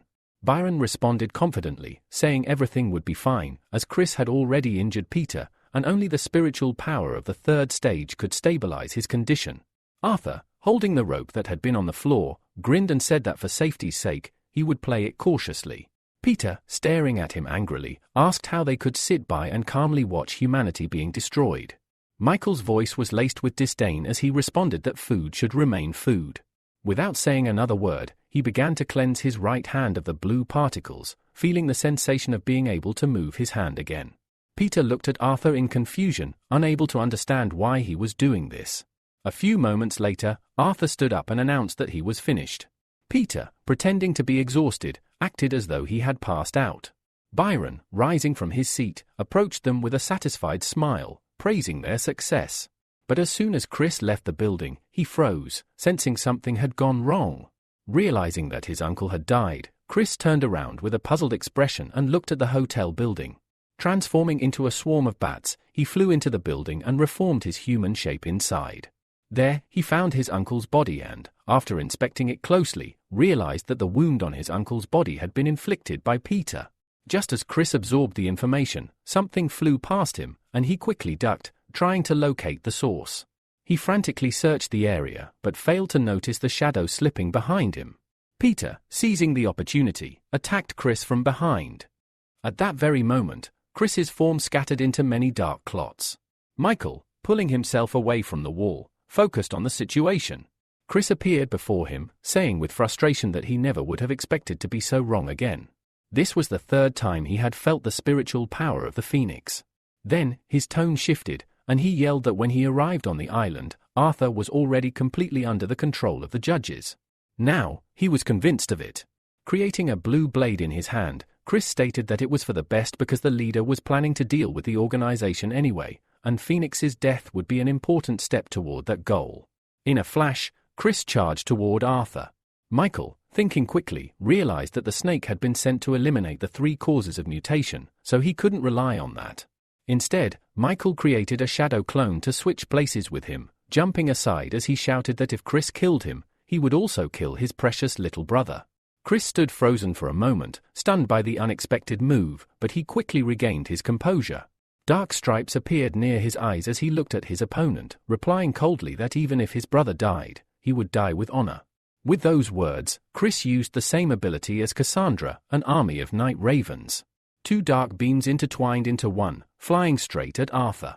Suddenly, Phoenix appeared in front of Arthur, holding her palm out in front of her and completely absorbing the attack. Peter shouted that he would leave everything here to Phoenix, while he went to deal with the monsters outside. Chris immediately turned his attention to Peter, shouting at him not to even think about escaping. Creating a blue arrow, he hurled it at Peter. Michael frowned. He knew that of those still able to handle the mutant threats on the island, only he and Peter remained. He couldn't afford to let Peter be killed. Michael rushed forward, creating a small blade in his hand to intercept Chris's attack. However, in a shocking turn, Chris stabbed him in the chest, declaring that this had been his original goal all along. Meanwhile, green monsters were already chasing people across the island. One of the men managed to hide behind a house and began recording everything on his camera. Suddenly, one of the fearless men blocked the path of a monster. Teddy, hiding nearby, was shocked to realize that the man was his brother, Sheriff France. France, pulling out his gun, began shooting at the monster, intending to hold it off until a hero could come to their aid. However, the monster was unusually fast and dodged every shot. France noticed Teddy and, without hesitation, rushed straight toward him. The last thing the camera captured was the monster's terrifying face and its blood-curdling roar. Teddy, stepping back and covering his eyes, screamed for help. Just then, 3 black clots of energy, engulfed in blue flame, flew at the monster. A moment later, the creature was pierced by dark bayonets and fell dead. Teddy, still in shock, looked at himself in disbelief, not understanding how he had survived. He then noticed a shadow and raised his head, seeing the back of the snake in front of him. The snake created a dark purple flame with electric discharges on his palms and threw it at the monster. The flames consumed the creature's body, finally killing it. Michael, dropping down next to the monster, extracted the ability it contained. He was impressed to find that the ability was a dark blue bloodline, an S-rank ability with several skills: berserk, movement, collecting tiny particles, and extracting them. Michael wondered if this ability might help remove the traces of the dark blue race from his sister's body, but he remembered that the sprouts had already taken root in Lucia's spiritual body, making the situation far more complicated. He recalled that the fighter from the Florence family who had lost consciousness was in a similar situation. Perhaps he could try this ability on him. Suddenly, Teddy grabbed his leg, tears in his eyes, and begged Michael to take him with him. Michael tried to pull the boy off, but he refused to let go. Meanwhile, Michael's time was running out, and he was soon ejected from Arthur's body. Chris's face contorted with visible displeasure. Just as this happened, a voice echoed from above, declaring that Chris would now be judged.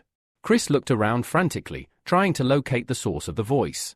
At that moment, Phoenix appeared in the air above him and asked, "Do you admit your guilt for everything you've done?" Chris didn't answer immediately, his face twisted in confusion as he grabbed his head in frustration. Phoenix, however, didn't wait for him to respond. With a deep sigh, she placed her palm in front of her and unleashed her lightning attempt technique. Golden bolts of lightning pierced Chris's body, causing him to scream in agony. The sheer intensity of the pain brought him to his knees, unable to withstand it any longer.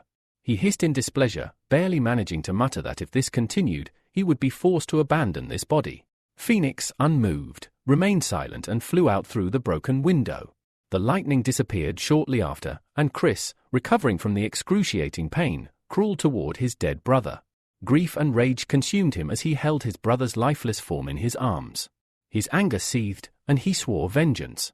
In a burst of motion, he transformed into a bat and flew away, his mind set on revenge. Meanwhile, the people in the vicinity were cornered by a monstrous creature, trembling in fear as it drew closer. At that moment, Peter arrived just in time to aid them. With a powerful blow to the monster's head, Peter sent it crashing to the ground in front of the terrified onlookers. The creature struggled to get back up, but Peter held it down with all his strength, shouting for the others to run while he kept the monster at bay. However, the monster managed to break free, growling fiercely as it rose to its feet. Peter, unable to stay on the creature's head any longer, was knocked away by a swipe of its paw. He flew further into the air, crashing through a window and into an empty apartment. The monster roared in fury, losing its prey, and the man inside the apartment, struggling to rise, realized he had no choice but to use his final trump card. Rising to his feet, his body was soon engulfed in bright flames. A furious scream erupted from him as he endured the searing pain, gathering all the flames into his fist. With one last surge of power, he launched himself at the monster, piercing its chest with a mighty blow. Those watching immediately recognized the attack. It was the signature move of the E-hand fist fighter. A satisfied smile appeared on Peter's face as the monster fell dead. But as he turned around, a sharp pain suddenly pierced his head. Chris had plunged his blue blade into Peter's skull, delivering his long-awaited revenge. Without a hint of mercy, Chris threw Peter's lifeless body to the ground. The people who had been watching in terror stood frozen, unable to move as they gazed at Peter's dead body. Chris descended from above and grabbed Peter's hand, dragging him toward the fallen monster. With a cruel smile, he opened his mouth and began absorbing the remaining life force from Peter's body. Chris savored the moment, watching as the monster's wounds quickly healed and it rose to its feet once more. The creature let out a terrifying roar as it reanimated. Chris was ecstatic, eagerly absorbing the monster's energy. He could feel his own strength growing, and he couldn't wait to see just how much stronger he had become. However, his moment of triumph was interrupted by a voice behind him. Turning around, Chris saw a suspicious figure wearing a mask similar to the one worn by the judges. The figure remarked that he had arrived just in time to test Chris's newfound power. Chris, expecting an immediate attack, was confused when the figure did not react. "Why aren't you attacking?" Chris demanded, irritated. "I'm standing right in front of you, and I'm getting stronger by the second." Michael, the masked figure, responded with calm indifference. "I'm just waiting for you to finish," he said. When the opponent is too weak, fighting becomes boring. Chris's irritation grew. He finished absorbing the monster's energy and sneered, "Thanks to your stupidity, I'll be able to slice your body into 3 parts in one go." In the blink of an eye, a blue blade materialized in Chris's palm, and with a determined shout, he charged at Michael. He proclaimed that the power of the 3rd stage was now concentrated in his hands. Michael, however, did not attempt to dodge the attack. As the blade pierced his body, his entire form turned into a shadow, and several arrow-shaped shadows covered in blue flames separated from him. The shadows all rushed at Chris at once. Chris quickly created a shield, blocking the attack, but the force of it left him with no time to react before Michael ran at him, launching a counterstrike. Chris easily dodged the blow, but the situation rapidly escalated when blue lightning bolts began emanating from Michael's body. Plasma balls shot toward Chris, forcing him to disintegrate into a swarm of black bats. Yet, the plasma balls followed each bat, hitting them one by one. Even after reforming, Chris returned to his previous shape and sneered, stating that the power of skills alone didn't decide the outcome of a battle, tactics were the key. He began forming blue needles from his energy and taunted Michael, asking how many times he could use such a powerful technique. Before he could strike, however, he was suddenly struck in the back by something, a bat. The last thing Chris saw before his vision darkened was a monkey and phoenix floating in the air above him. As he collapsed to the ground, the essence of the dark blue race left his body. Realizing that fighting against such a large number of powerful enemies was futile, Chris's body finally ceased moving. Michael couldn't help but chuckle, marveling at how this entity managed to escape, even with the spiritual seal activated. Phoenix commented that, though Chris had escaped, it came at a significant cost. He had used many tiny particles to open a hole in the seal, allowing him to flee. Determining that saving the people was their immediate priority, the two flew off to finish their mission. Once everything had settled, Michael and Phoenix returned to the Heavenly Palace. Phoenix informed him that, following the incident on Banana Island, their organization had gained significant fame across the 4 realms. This newfound recognition was a good thing, as it attracted more people interested in joining the ranks of the judges. However, the number of spots available for heavenly spirits was limited to just 36, and some would likely shift their focus. To Florence's family, Phoenix expressed concern that this might open the door for spies to infiltrate Florence's family, using this opportunity to their advantage. Michael confidently reassured her that Ivan would handle the problem on his own. With that settled, Michael turned toward the exit, saying it was time to return to the city of L. Dressed in a rooster costume, he reached his hometown in a matter of hours, landing on the roof of a building. He spread his arms wide and inhaled deeply, savoring the familiar smell of the city that he had missed so much. After a moment of quiet reflection, he decided to focus on more pressing matters, namely improving his metal control ability to SS rank. With every passing second, the pearl of the ability lost its emerald color, becoming gray. The enhanced ability now extended to a range of 30,000 meters and could affect metal weighing up to 1 million tons. Additionally, it contained a new skill, Divine Metal, a highly compressed substance with incredible power. As Michael marveled at the improvement in his abilities, something caught his attention.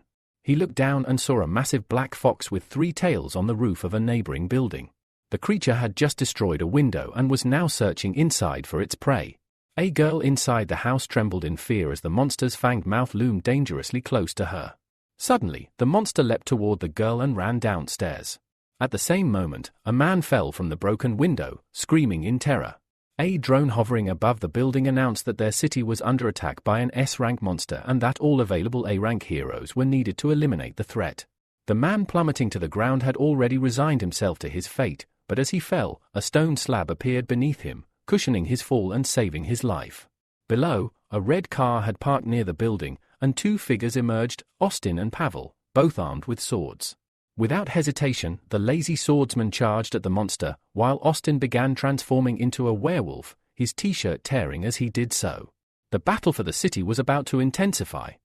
The TV presenter reported that every time a monster of this level appeared, the city suffered colossal destruction. Now, they could only hope that the heroes could hold out until an S-rank hero arrived. Meanwhile, the fox opened its mouth and conjured a ball of dark green energy, launching it directly at Pavel. He swiftly dodged, leaping to the side. However, his attention shifted back to his partner, who had already completely transformed. Holding the monster's paw back with sheer strength, he shouted at Pavel that now was the perfect opportunity to attack. Pavel nodded and rushed at the fox. Just as his blade was about to make contact, the fox leapt out of the way, quickly distancing itself. It swung its tails vigorously in an attempt to strike the swordsman, then locked eyes with him. The fox opened its mouth once more, unleashing a deafening roar. At that moment, an arrow shot through the air and struck the fox directly in its eye. The impact caused the monster to crash to the ground, incapacitated for the moment. Michael, having observed the situation, turned his gaze and saw a girl with a bow in her hands. It didn't take him long to recognize her, Lulu, the A-rank heroine. However, there was something unusual about her. Through his spiritual scanning, he realized that her ability had improved to S-rank and even reached the second stage within a very short time. This caught Michael's attention. Meanwhile, the TV presenter updated the public, mentioning that thanks to the timely arrival of the heroes, there had been no casualties. Additionally, according to eyewitnesses, a mysterious man in a mask who used metal attacks was helping the heroes. The words about the mysterious hero's abilities led the presenter to believe that Mr. Rooster had finally returned. In the sky above, something strange began to happen. Dark clots of energy formed from all directions, converging at a single point. The black fox, its head raised to the sky, howled loudly as the concentrated energy in the sky ignited. Lulu, drawing her bow, aimed it at the fox, preparing to fire. But before she could release the arrow, the fox leapt backward and landed on one of the nearby buildings. The TV host, rubbing his chin, commented that the night demon fox was exceptional at using the darkness of the night to conceal itself and avoid attacks. This would make it extremely difficult for Lulu to land a hit. As the fox jumped back and rushed toward one of the heroes, Austin stepped in, grabbing the monster by its hind legs and holding it in place. He shouted at Lulu to shoot quickly. Without hesitation, Lulu fired a fiery arrow, which struck the fox directly in the eye. The monster roared in pain, thrashing its paws in an attempt to shake Austin off. Moments later, the fox succeeded in pinning the werewolf to the ground with its hind paw.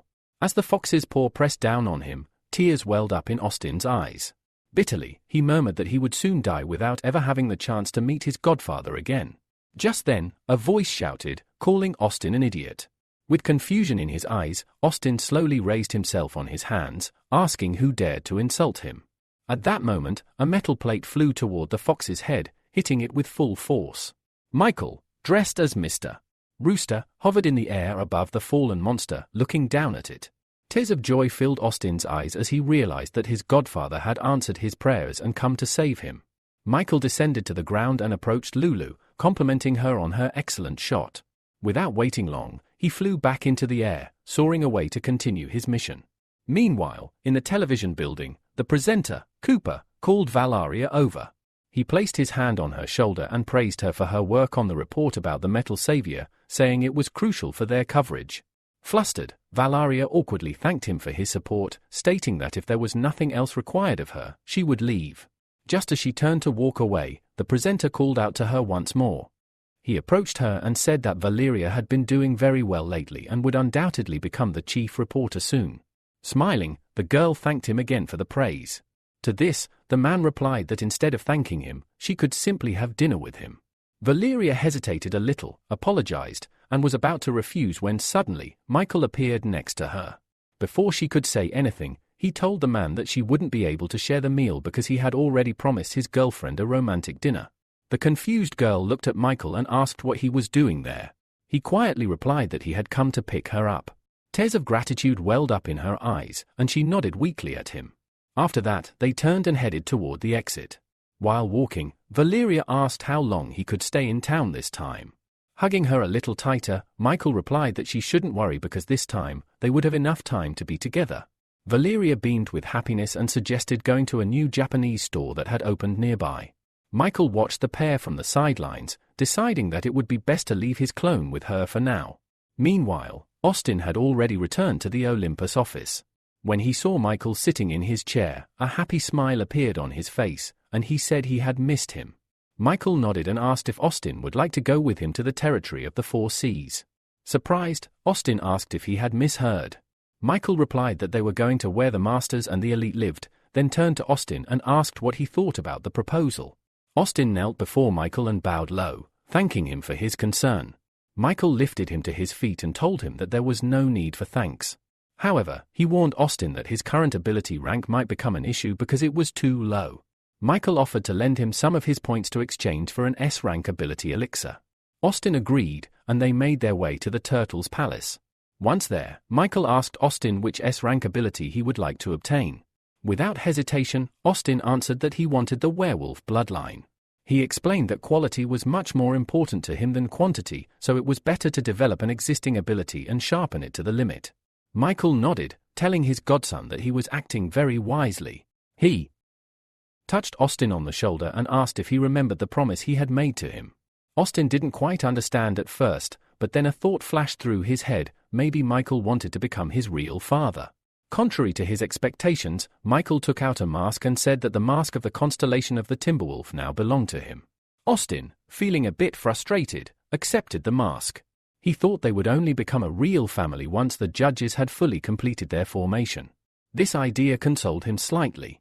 He turned his gaze to Michael, standing in front of him with a smile, and thanked him. Then, squeezing his hands together, he said with confidence that this day would come very soon. Michael asked, puzzled, what Austin was thinking. Taking a few steps back, Austin explained that the Timberwolf belonged to the White Tiger Castle, so soon he and another person would go to the southwest in a free alliance. Michael moved toward the exit, throwing a parting remark that as soon as Austin sorted out his affairs, he could follow him to the territory of the Four Seas. Austin had no choice but to submit to Michael's will. He put on the Timberwolf mask, raised his fist in front of him, and shouted that his godfather need not worry, because very soon, the judges' organization would be entirely theirs. As Michael flew off to his next destination, he suddenly sneezed, feeling a chill run down his spine. He clearly sensed that someone was remembering him. Lucas had not wasted his time. He had been training hard, even now doing his evening workout.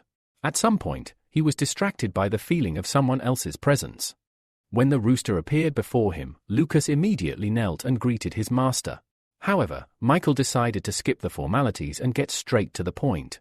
He asked if Lucas had received an invitation letter from the Hero Association after hearing that Lucas had won first place in the competition. Lucas replied that not only him but also several other people he closely communicated with had received the letter, including Lulu, an S-rank heroine. After some thought, Michael asked how close Lucas was to Lulu. Lucas explained that unlike the others, he did not communicate with her much, except that they had crossed paths during lunch a couple of times. Michael, curious, asked if she had any particular habits, to which Lucas responded that she was very fond of meditating. This piqued Michael's interest, and he suspected that Lulu had somehow managed to master a unique meditation technique on her own. He decided that he needed to meet her. After thanking Lucas for the information, Michael said he still had urgent matters to attend to. Lucas watched his retreating figure and promised himself that, one day, he would become the most powerful weapon in Michael's hands. Later, Michael ventured into the forest, his thoughts consumed by Lulu. After a while, he finally found her meditating. The sight of her meditating confirmed his suspicions. Lulu had indeed mastered the meditation technique. However, he couldn't remain unnoticed for long. Lulu, distracted from her meditation, looked around and called out to the source of the disturbance, demanding that whoever was there come out. Rising to her feet, she grabbed her bow and aimed it at the tree behind which Michael had been hiding. Michael raised his hands in a peaceful gesture and stepped out, explaining that he came in peace and only wanted to offer her a deal. Lulu, still frowning, asked what the deal was. Instead of answering directly, Michael asked her what her secret was for her rapid growth in skills. Lulu was embarrassed, realizing that she had been exposed. After a brief silence, Michael proposed a deal. He could make her an SS rank hero, offer her lifelong protection by the judge organization, and grant her endless luck that would never run out. Intrigued, Lulu asked if SS rank was the next rank after S, and Michael confirmed that it was, in fact, the third rank. She then asked, with some suspicion, why the judge organization needed her secret since they already had a method to make people SS rank. Michael stepped aside and explained that the ability elixir could only enhance a limited number of people, and their main purpose was to increase humanity's overall combat readiness. Still plagued by doubts, Lulu asked if Michael was really telling the truth. When he nodded, she sighed and clenched her fists. She then lowered her head and confessed that she had discovered by pure chance that her spiritual skill meditation could improve human strength in a very short amount of time. She also added that her hunting magic meditation wasn't universal and was only suited for her specific abilities. Michael thought for a moment and then asked if the technique was capable of developing only Lulu's unique skills. Lulu nodded weakly. Michael sighed again and scratched the back of his head, admitting that it wasn't a big problem for him. He had already devised a plan in his head in which, with the help of the hunting magic meditation and copies of Lulu's abilities, he could create a powerful army. Lulu, noticing that Michael seemed lost in thought, waved her hand in front of his face to snap him out of it. Once she had succeeded, she told him that if his offer was still valid, she accepted it and chose to accept lifelong protection from the judges. Michael nodded and materialized a mask, handing it to her. He explained that it was the constellation of the Phoenix Castle, the lunar deer, and that in case of danger, Lady Phoenix would come to her aid. Lulu gratefully accepted the mask, but still felt the need to clarify that her meditation method was not universal and only worked for her. Michael assured her that she didn't need to worry, he just needed a sample of her ability gene to create an elixir. Afterward, he would share her magic hunting bow skill with others, solving the problem. Hesitant, Lulu took a few steps back and asked if taking a sample would affect her body in any way. Michael waved his hand dismissively, assuring her that she would be fine and nothing would change. Reluctantly, Lulu decided to trust the rooster and take the risk. She lay down on the cool stone, closed her eyes, and Michael approached her, placing a hand on her stomach. He told her not to resist mentally to ensure everything went smoothly. Lulu nodded without opening her eyes. Moments later, Michael told her that everything was ready and she could get up. Lulu sat on the stone, unsure of what to make of the situation. She remarked that he had done it faster than she expected, and there was something in her tone that made Michael uncomfortable. Though irritated, he pushed his feelings aside. Some time later, Michael was transported to the turtle's castle, where he studied the scroll that Lulu had given him. After carefully reviewing the instructions, doubts crept into his mind about whether this method would truly work. Still, with no other options, he decided to try following the steps to understand how the meditation collected dark energy. As Michael meditated, golden streams of energy separated from his body and began to be absorbed into the scroll. He concentrated hard, directing his energy inside it. Meanwhile, in the real world, countless monsters were causing havoc. The three-eyed demon god had been fighting an extremely agile enemy, but he grew tired of playing around and decided to end their battle with one shot from his bow. The arrow flew at incredible speed toward the target, but the phoenix soared upward, evading the strike. Back in meditation, Michael began to feel the effects of the method. Sweat poured down his face as he realized that while this technique helped F-rank individuals quickly break through to D-rank, it didn't work as well for him, as he was used to absorbing dark energy on a much larger scale. For ordinary people, however, this method would likely be more effective. The flow of meditation and the body's spiritual power could enter and exit with ease, preserving the dark energy and allowing people to freely collect cubes of dark energy for use. Despite this, Michael was left with questions. How much energy could they store? Where did the power of meditation come from, especially for people from another world? He realized that the only way to answer these questions was by mastering the meditation method of another world or conducting an investigation on the plane of O. A few days later, Austin arrived in the lands of the Four Seas and caught up with Michael. Michael informed him that they were now on the territory of a free union, the seventh island of the archipelago of the Fifth Defensive Front, which their organization had long been tasked with defending. He explained that they were going to meet other members of the judges. Creating a metal shield, Michael and Austin soared into the air. Austin clung to Michael, too afraid to look down. A couple of hours later, they landed at the agreed-upon spot, where Raven, Ivan, Casper, and two guards were already waiting. Raven stepped forward and greeted Michael, bringing a confused Austin out from behind him. He introduced Austin as the Timberwolf and asked that they take care of him from now on, as he was Michael's dear godson. Austin looked around at the people present, expressing hope for a successful collaboration. Raven addressed him by name and said he was glad to welcome him there. Austin, completely confused, turned to Michael and asked what he should do now that his name had been revealed. Michael patted his godson on the shoulder and reassured him that he didn't need to worry. He had personally trained Raven and shared some information with him before they arrived. Michael explained that Raven was responsible for defending the Fifth Front, which was why Austin had been sent there to learn from such an outstanding fighter. This explanation made Austin realize that his godfather wasn't on the best terms with Raven due to the latter's arrogance, and thus, Michael couldn't fully control him. He also understood the true reason he was sent there. Michael was worried that his pawn would get out of hand. A joyful smile appeared on Austin's face as he realized that his godfather trusted only him. Looking at Raven, Austin assured him that he understood everything and would help him get everything back. Michael watched in disbelief as Austin ran up to his clone, giving him a joyful hug. Michael doubted that Austin truly understood the situation and had a strong feeling he would be trouble. With a sigh, he walked up to Ivan, telling him that they needed to talk in private. The two of them immediately moved to a reception area where they could discuss their matters. Michael began the conversation by telling Ivan that their organization wanted to conduct an experiment and asked if Florence's family was interested.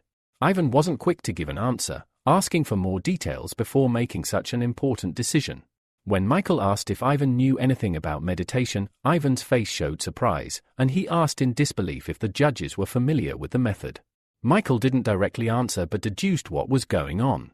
Ivan explained that he had learned about meditation from his son and that only a true expert could master it. He also mentioned that their version of meditation was incomplete compared to what people from another world used. Michael, in turn, explained that their organization now possessed the meditation of hunting magic, which could help ordinary people develop new skills. To speed up the process, they planned to use a low-ranking elixir. Ivan then asked how Florence's family could assist them. Michael explained that for the first experiment, they would need 100 young men and women, preferably the most stable and capable of withstanding heavy loads. Ivan smiled, saying Michael needn't worry as he already had someone in mind and that they would have only a week to choose the best candidates. The only thing left was to agree on a place for the meeting. Michael immediately answered, saying they would meet on Banana Island. After his meeting with Ivan, Michael went to the Heavenly Palace, where Phoenix greeted him and reported that she had managed to find out something about the scroll of archery. With Michael's approval, Phoenix explained that she had learned that during meditation, the spiritual power changed due to the body's absorption of dark energy. However, the true form of dark energy, when collected into cubes, was strikingly different. Phoenix suggested calling it magical energy. As the magical energy flowed into the body, it followed a specific stream, and as the ability strengthened, most of it disintegrated into the true dark energy form. She also explained that the scroll of archery didn't just regulate the process of collecting dark energy but could also use it for individual skills related to specific abilities. Michael smiled, realizing that the scroll had irreplaceable value. He decided to try creating his own version using Lulu's spiritual power and the scroll. With that thought, he closed his eyes, focusing entirely on the task. The scroll left in the turtle's palace began to emit a golden glow. Michael then opened his eyes, announcing that transferring to the space of the Heavenly Palace and visualizing the process would make it easier. At that very moment, the same scroll appeared in the air in front of the meditating students. Michael was pleased to see that everything was going as planned. Just as he was about to leave, Phoenix called out to him and asked what the name of the group from Turtle Castle would be. With a smile, Michael replied that the most fitting name would be the Hunting Magic Squad. A week later, the chosen students arrived at Banana Mountain, where the Black Dragon was already waiting for them. Everyone present felt a sense of fear, even avoiding looking at him, as they could feel the overwhelming aura of power emanating from him, as though he had just returned from a battlefield. Suddenly, two more people entered the clearing, Stefan and Ray. Attention quickly shifted to Ray and his mask. Everyone knew the mask was stolen, but until now, no one had been able to identify the culprit. Disgruntled whispers filled the air but were silenced as Michael, in the guise of Rooster, arrived at the clearing and announced that everyone had gathered. The Black Dragon, surprised, asked if the judges had sent Michael to take samples of the ability genes. Michael smiled and said he was glad to meet them again after so long. Ignoring the question, the Black Dragon approached Michael, stating that now, he was in no way inferior to him and that the day would come when he would defeat him. Michael held back a laugh, replying in a stern voice that he would look forward to that day. Afterward, Michael patted Edgar on the shoulder and said they would start with him. Michael could physically feel Edgar tense up and advised him to relax his muscles and not resist with his spiritual power. Stefan came closer, carefully watching every action of the Rooster. His goal was to understand how Michael extracted the ability gene so he could pass the technology on to his family. After holding Edgar's hand for a few seconds, Michael informed him that he was finished and could go free. Edgar was surprised by how quickly the process had gone. Michael chuckled and asked the Black Dragon if he had expected him to skin Edgar to get the gene. Stefan bit his lip in displeasure. He didn't understand what had happened or why he hadn't felt anything during the extraction. Determined to figure it out, Stefan tensed, thinking he would understand everything next time. However, the same confusion persisted with the next person. The gene extraction continued until evening. Once all the extractions were done, Michael informed them that the organization would create an elixir with improvements for them and send it through a parallel world.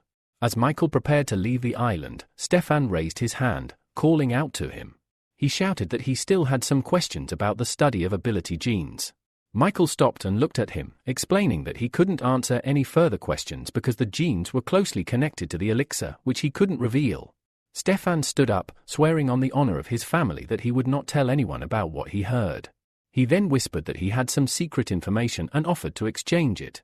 Michael thought for a moment and asked why Stefan was so interested in the ability genes. Stefan smiled and asked if Michael knew that the top heroes of the 4 seas used something similar. He explained that even his father, the god of storms, used a technique similar to meditation. Stefan continued, saying that the strongest heroes follow different paths, known as the path. After pondering, Michael asked if Stefan would like to use the information from the judges to find his own path. Stefan was silent for a few moments, and Michael continued, offering to help Stefan advance in meditation if he truly wanted to. With a smile, Michael put his arm over Stefan's shoulder and told him that the judges would soon conduct an experiment called Hunting Magic Meditation on Banana Island. Stefan was ecstatic that the Rooster had taken a step toward him and said he would share any information he had if the judges needed it. Michael chuckled contentedly behind his mask and suggested Stefan find a quiet place where they could discuss everything over a cup of tea. Left alone, Ray watched the two leave, bewildered. Slowly recovering from the shock, he took a few steps forward and called after them, but they had already flown off, completely forgetting about him. A week later, a ship docked at Banana Island late at night.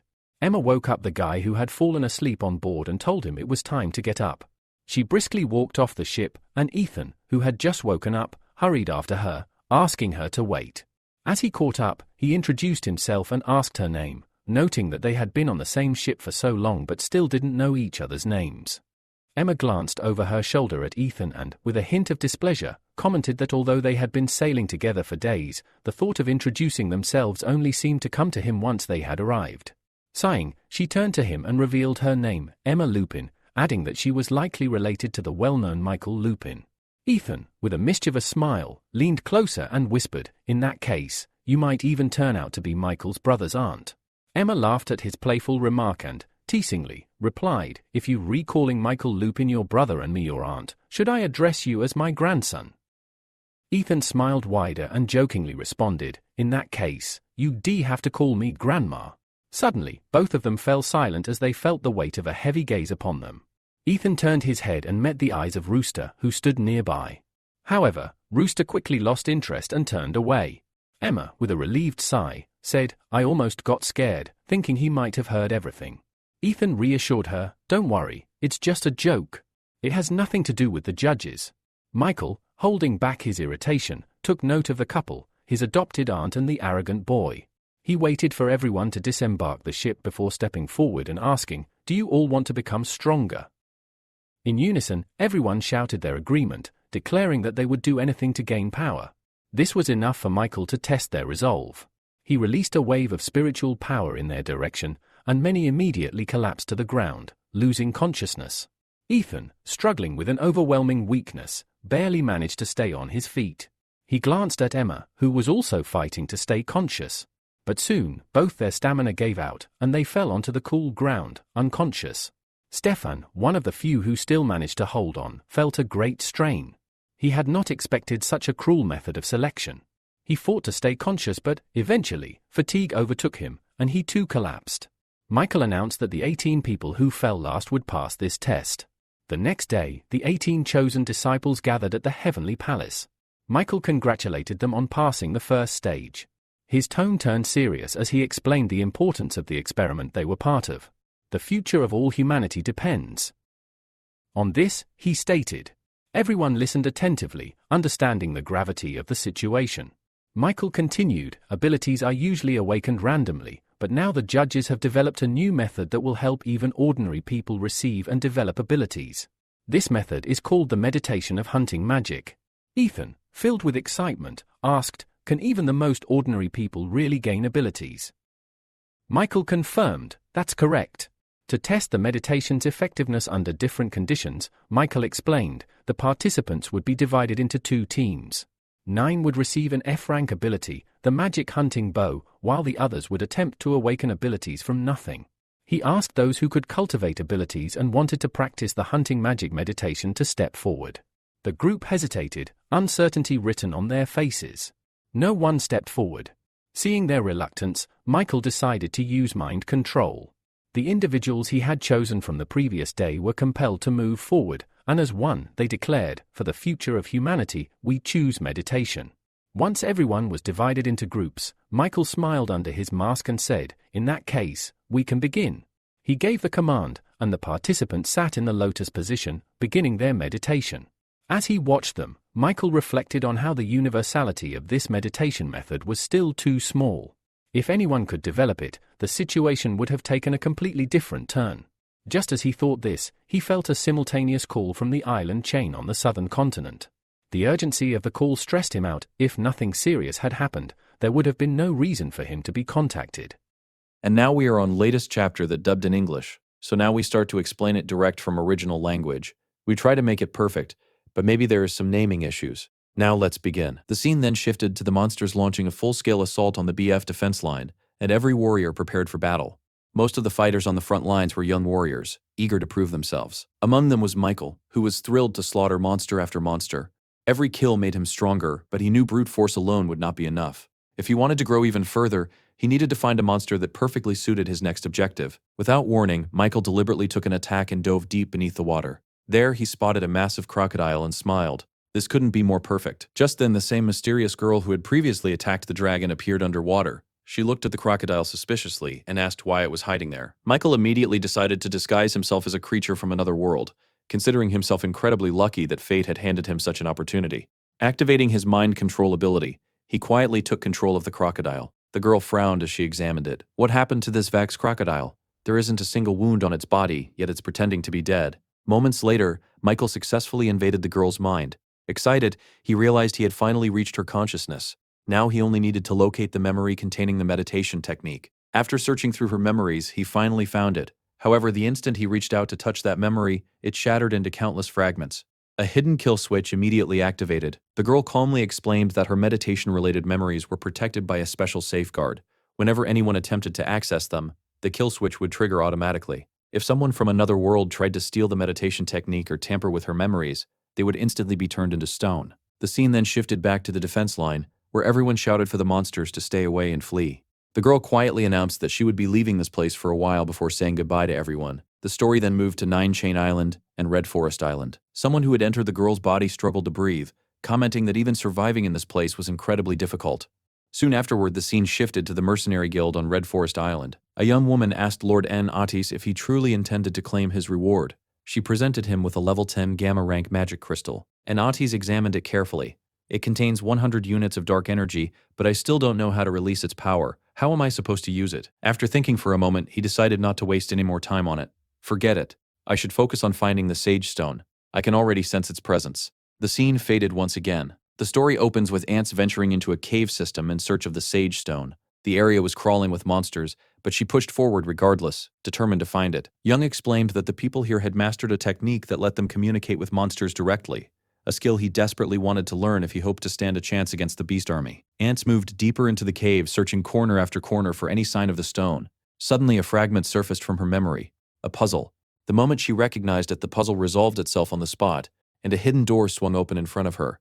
Master Damon emerged from within. "So you found my little gift," he said, clearly amused. "You really are lucky." He studied her for a moment before continuing. "You're from the Cecil family, aren't you?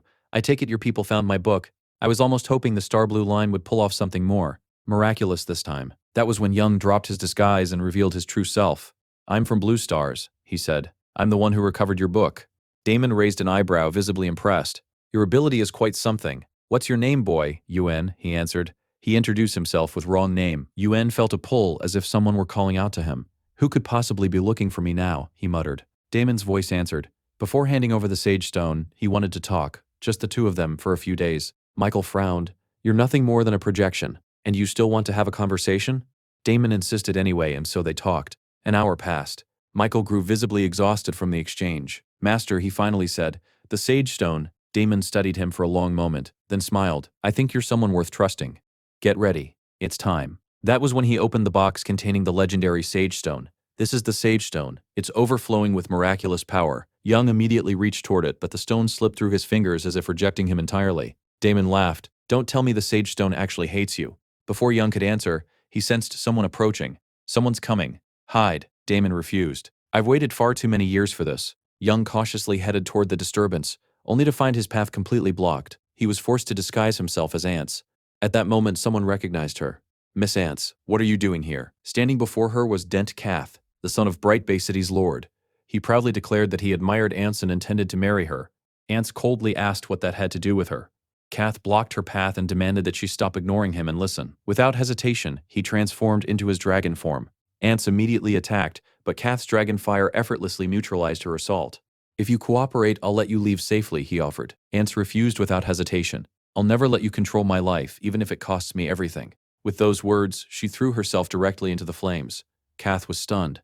What is she thinking? She'll die if she jumps in there. Unable to stand by and watch, he leaped into the fire after her while desperately calling her name. By the time he emerged, he was badly burned.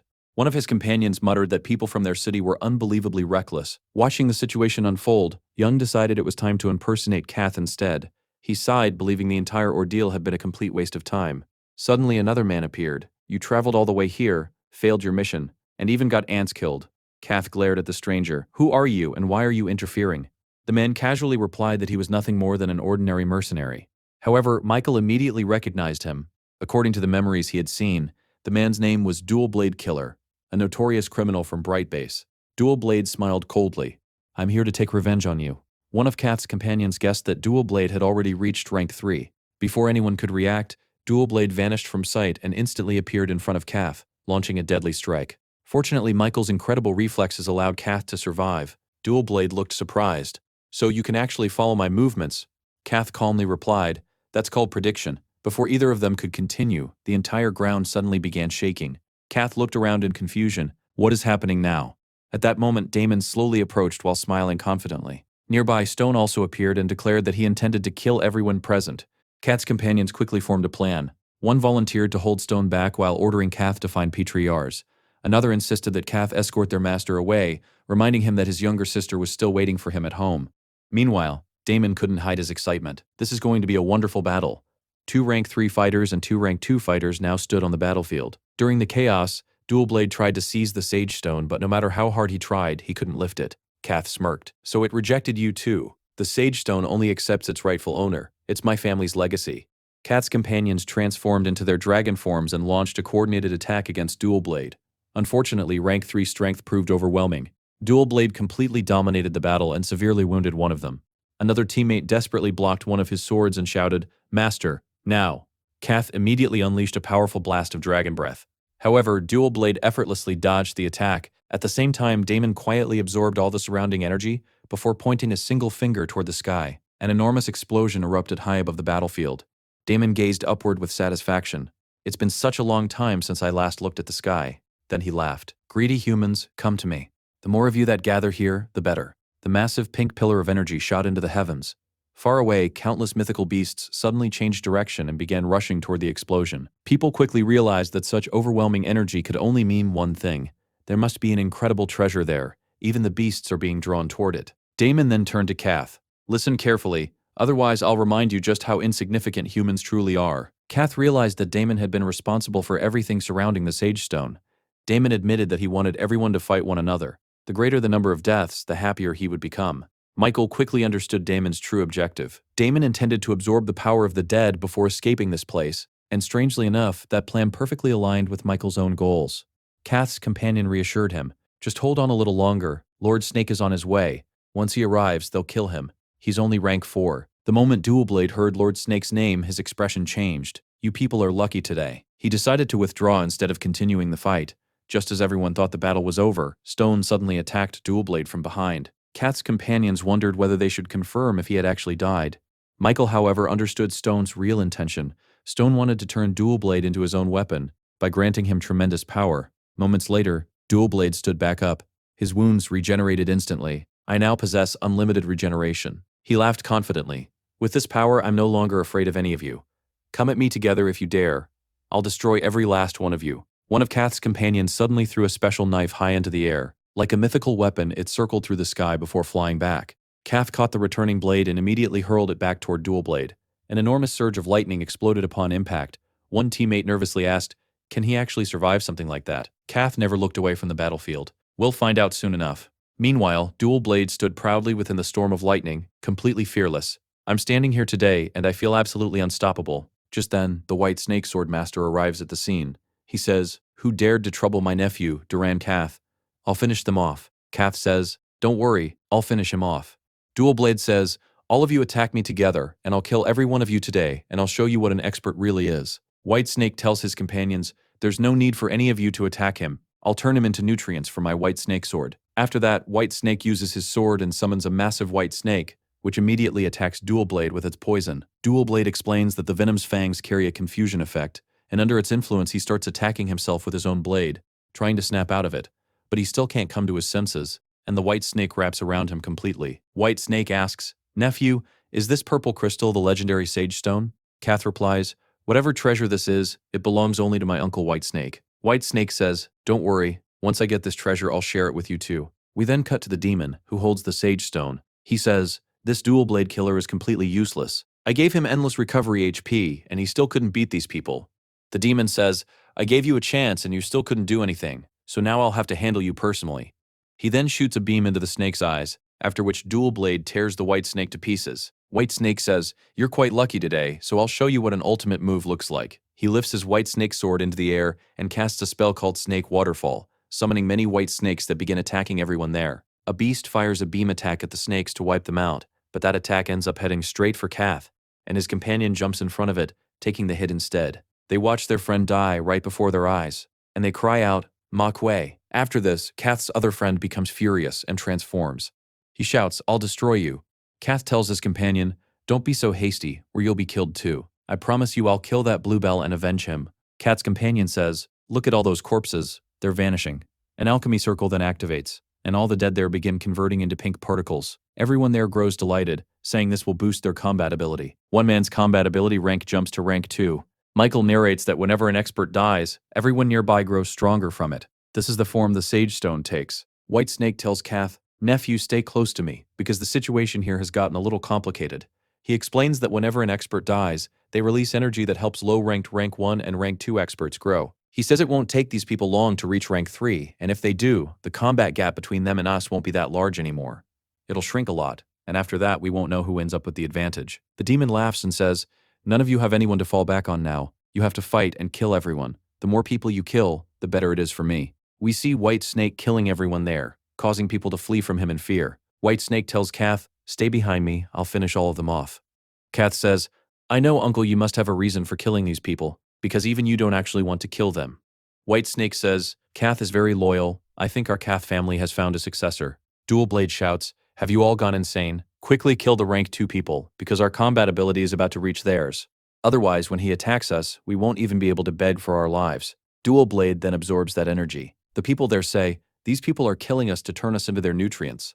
Everyone there ends up trapped inside a 4th level barrier. Just then, Lord Mud and Lotus Queen arrive. They ask, "Where do you think you're running to?" And Lotus Queen attacks them. White Snake says, "I know you've come here to kill everyone, but I won't let you do that. I won't let innocent people die." Mud says, "If you were in our situation, you'd have become even worse than this." Laughing, Mud says, "Once I reach rank 3, I'll fight you head on."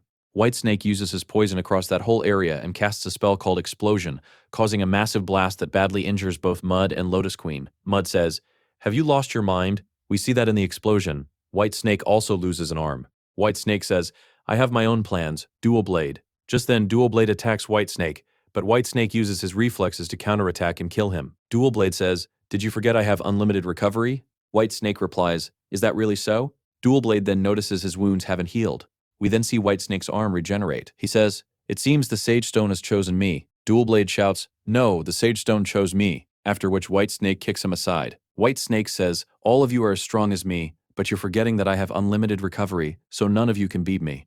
Mud says, "Quickly go capture Kath, because White Snake has a very close relationship with the Kath family. If we take Kath hostage, this won't hurt us at all." Just then, we see Kath step out from that place. He says, "Enough of this show," and transforms into a rank 3 dragon. Mud notes that his combat ability is now rank 3. As soon as he transforms, he intentionally kills 3 people. Michael remarks, "Even this trash has become rank 3. I have a noble bloodline, yet I've been stuck at rank 2. Kath says, "Uncle, together we'll finish off these 5. White Snake says, "He just became rank 3 and killed 3 people the instant he did. Don't you dare tell me this kid wants to kill ability users just to boost his combat ability." White Snake adds, "Why not, nephew? Let's finish them all off together." The demon says, "Michael, you'll be quite helpful to me. Hurry and attack, finish off these 3 rank 3 users." We see Mud attacking his own companion, Lotus Queen. She says, "You attacked me from behind. What exactly are you trying to do?" Mud is killing his own allies to boost his combat ability using them. Snake says, "Mud, you're even lower than me." White Snake tells Kath, "We need to kill Mud first." Michael explains, "This Mud is quite cunning. If he keeps absorbing nutrients like this, we don't know who'll end up winning in the end."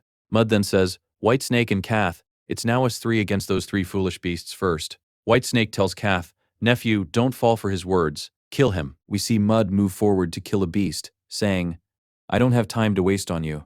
Just then, Snake senses something and says, "Someone at rank 4 is coming here." Mud also backs off, sensing the same thing. We're then shown Light Saint. Mud says, "This is an ability user from the Alfonso family, and he's rank 4. Both of them bow their heads before him. Light Saint says, "The demon didn't lie to me. He really did get the Sage Stone, and finally I'll be able to revive my daughter. No matter what price I have to pay for it, even losing this entire world wouldn't be a bad thing to me." The Sage Stone wonders why this man's body smells exactly like the demon's, and notes his law of the body is identical to the demon's too, meaning he can also break the Sage Stone's seal. Light Saint says, "Seems like God wants to help me too. If I channel my power of law through my entire body, I can break this force field." He then steps into the force field. Michael thinks, "So this is the power of rank 4, light that nothing could pass through, and he walked through it so easily." A voice then calls out that everyone should team up and kill Light Saint, saying, "I'm granting you the power to heal 3 times, and if you don't do this, I'll strip your abilities away and use them to increase my own power." Light Saint advances toward them. White Snake Swordmaster says, "So, Light Saint, do you want the Sage Stone too? But before that, you'll have to ask my sword whether it'll let you take it." Light Saint asks, "So you want to stop me?" Lawrence says, "I have a trump card. Even against this rank 4 power, Uncle White Snake, I'll fight alongside you." Mud says, "I've wanted to fight a rank 4 ability user for a long time too." Light Saint says, "Well then, now I have to fight all of you. Go ahead, start entertaining me." White Snake Swordmaster strikes first, turning his sword into a snake. Light Saint says, "You don't even understand your own ability yet, and you've come here to fight. Do you even know the gap between rank 3 and rank 4?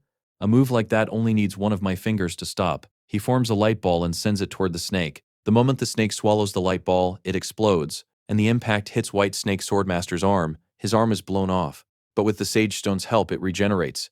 We see that same light ball hit Mud too, and half of him explodes. Dying, Mud says, "I shouldn't have teamed up with a fool like you to fight a rank 4 ability user." We see Doctor running trying to escape, but he can't get away either. The light ball hits him too. The Sage Stone says, "Purify from." This is what happens to these people. I think only true rank 4 ability users can defeat this Light Saint and weaken the seal here. White Snake Swordmaster says, "I didn't realize I was this much weaker than him," and tries hard to fight back. But Light Saint is far too powerful. Then something strange happens. White Snake reaches his peak, and a breakthrough to rank 4 begins. Countless white snakes get summoned around him. The Sage Stone says, "Now use even more power so the seal here weakens and I can get out." Light Saint asks, "Is he really about to become rank 4? The demon asks, "Has White Snake Swordmaster truly reached his peak? And is he about to become rank 4? This is a rare profound ability, Law. Michael thinks to himself, "Could I get this ability too? Split, fuse, and energy?" Light Saint says, "Stop your nonsense. The moment I get the Sage Stone, I'll bring my daughter back to life." The Sage Stone urges White Snake Swordmaster, "Just a little more effort and I'll be able to get out of here." Light Saint then tries to sneak attack him, but the Sage Stone raises a pink barrier to protect him. The Sage Stone says, "My barrier should have weakened his light arrows quite a bit, and with this final barrier they should be finished completely." But Light Saint pours even more power into the attack, breaking through the barrier, and it strikes White Snake Swordmaster directly. He says he's in a great deal of pain from all this. There's a blast, and he descends, having become rank 4. Light Saint says, "Seems I was a little late attacking you. Looks like you've broken through." White Snake Sword Master says, "It's because of the trouble you caused that I became rank 4. How should I repay you for that? Should I return the pain you gave me?" He tells Kath, "Nephew, watch closely how I defeat this Light Saint. After this, I'll give you some of the Sage Stone too." Light Saint says, "You must have already noticed. 2 more guests are about to arrive." We then see the Lord of Deep Blue and the Wind God arrive, both rank 4 ability users, and both have also come for the Sage Stone. Light Saint says, "I know you two have also come for the Sage Stone, but this Sage Stone belongs to the Alfonso family. How about we make a trade instead?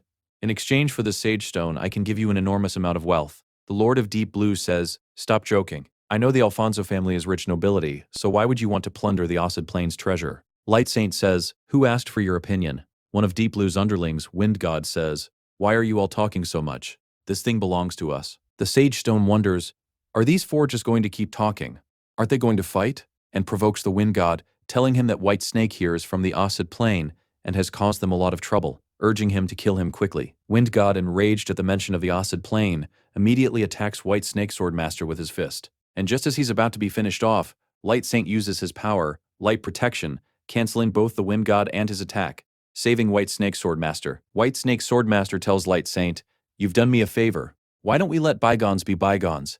Just then, an attack comes at him from behind, from the Lord of Deep Blue, and White Snake Sword Master is trying to flee that place. Michael says, "I know you're my uncle, even if only for half a day, but I will avenge you against this Lord of Deep Blue. I'll kill him." The heavy attacks from all sides weaken the seal there considerably, and the Sage Stone tries to flee, but Michael pulls out his scripture, the one that belongs to the demon. The Sage Stone says finally he's free, with all 3 rank 4 ability users chasing after him. Suddenly, a voice from behind them says this Sage Stone belongs to the Judgment Organization. We see him tell the Sage Stone to come back, and the Sage Stone, bound by the demon's scripture, is pulled into his hand. The 3 rank 4 users then surround Pig. Light Saint asks, "Who are you? If you value your life, hand over the Sage Stone quickly." The Lord of Deep Blue says, "You're a Zodiac of the Judgment Organization, aren't you?" Wind God tells Pig, "I have some relationship with the Judgment Organization.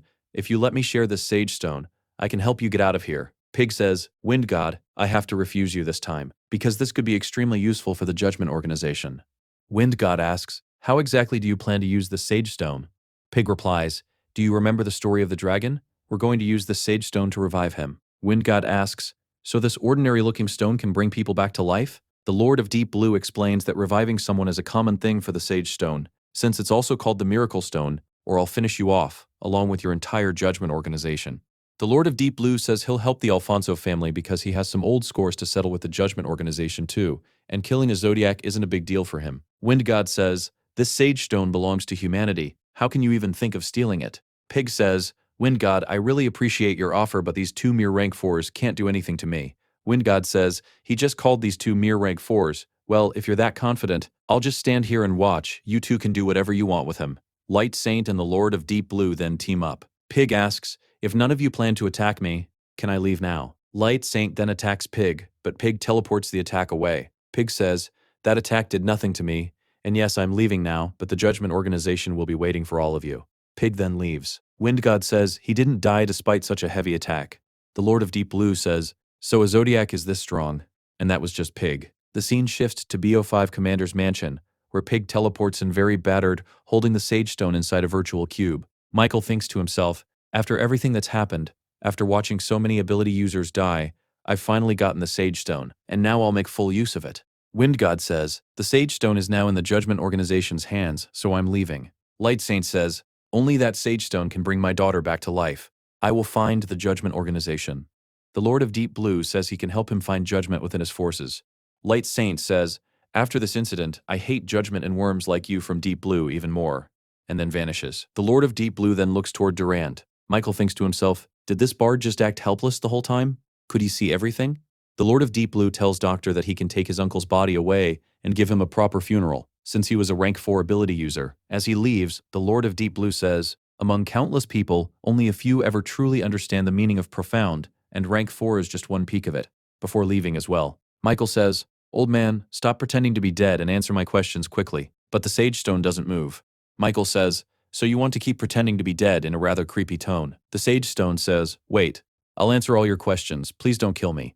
The Sage Stone explains he absorbed everyone's energy so he could get his body back, and that energy is called Source Energy in full detail. The Sage Stone explains he channeled every kind of energy into his Miracle Stone form, which lets him fulfill any wish, up to a certain limit. He says the demon only used a third of his power and gained magic that no one else in this world possesses. The Sage Stone says, I can give you that much power too, but in exchange, you'll have to set me free.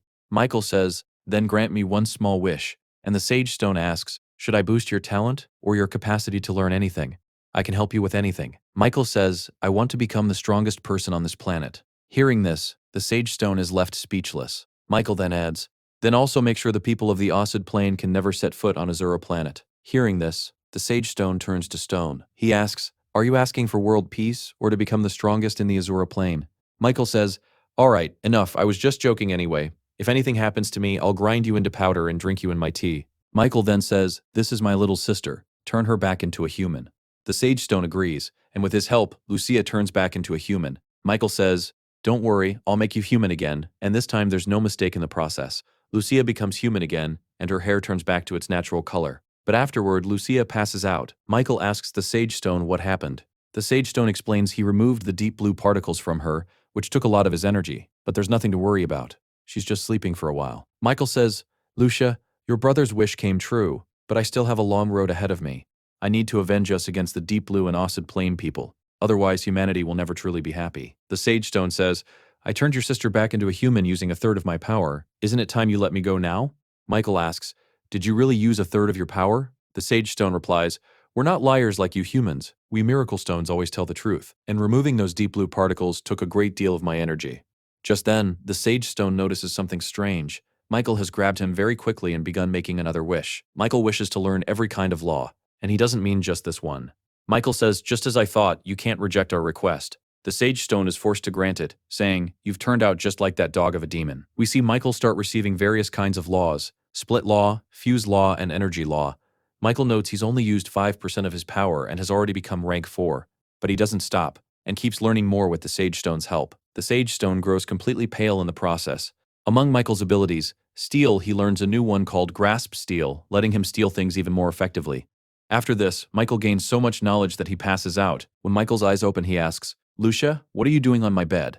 Did Mom cook already? Lucia asks, Big brother, why don't we go home? Michael realizes he'd forgotten that he's no longer the loser who used to sit at home all day eating. He's now the leader of the Judgment Organization and a rank 4 expert. Michael says, silly girl, stop crying, I was just sleeping for a bit. Now tell me, how does it feel to be human again? Lucia says that since becoming human again, she feels like her looks have dropped, and hearing this, Michael playfully hits her. He says, do you know how rank 4 experts were going insane chasing after me for the very thing that turned you human?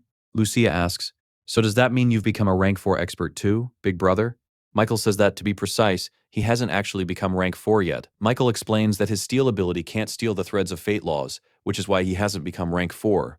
Lucia asks what the actual difference between rank 3 and rank 4 is. Michael explains that rank 1 through rank 3 people only know how to use software, while rank 4 experts' power extends far beyond that, letting them use hardware too, essentially a built-in cheat, meaning rank 3 people can never defeat rank 4. Michael then looks at the Sage Stone, who has become completely transparent. In a faint voice, the Sage Stone says, Michael, I need to talk to you about something. Michael says, go ahead, tell me. It's just the two of us in this room now. The Sage Stone says, Michael, you used up all my energy. You didn't leave a single drop.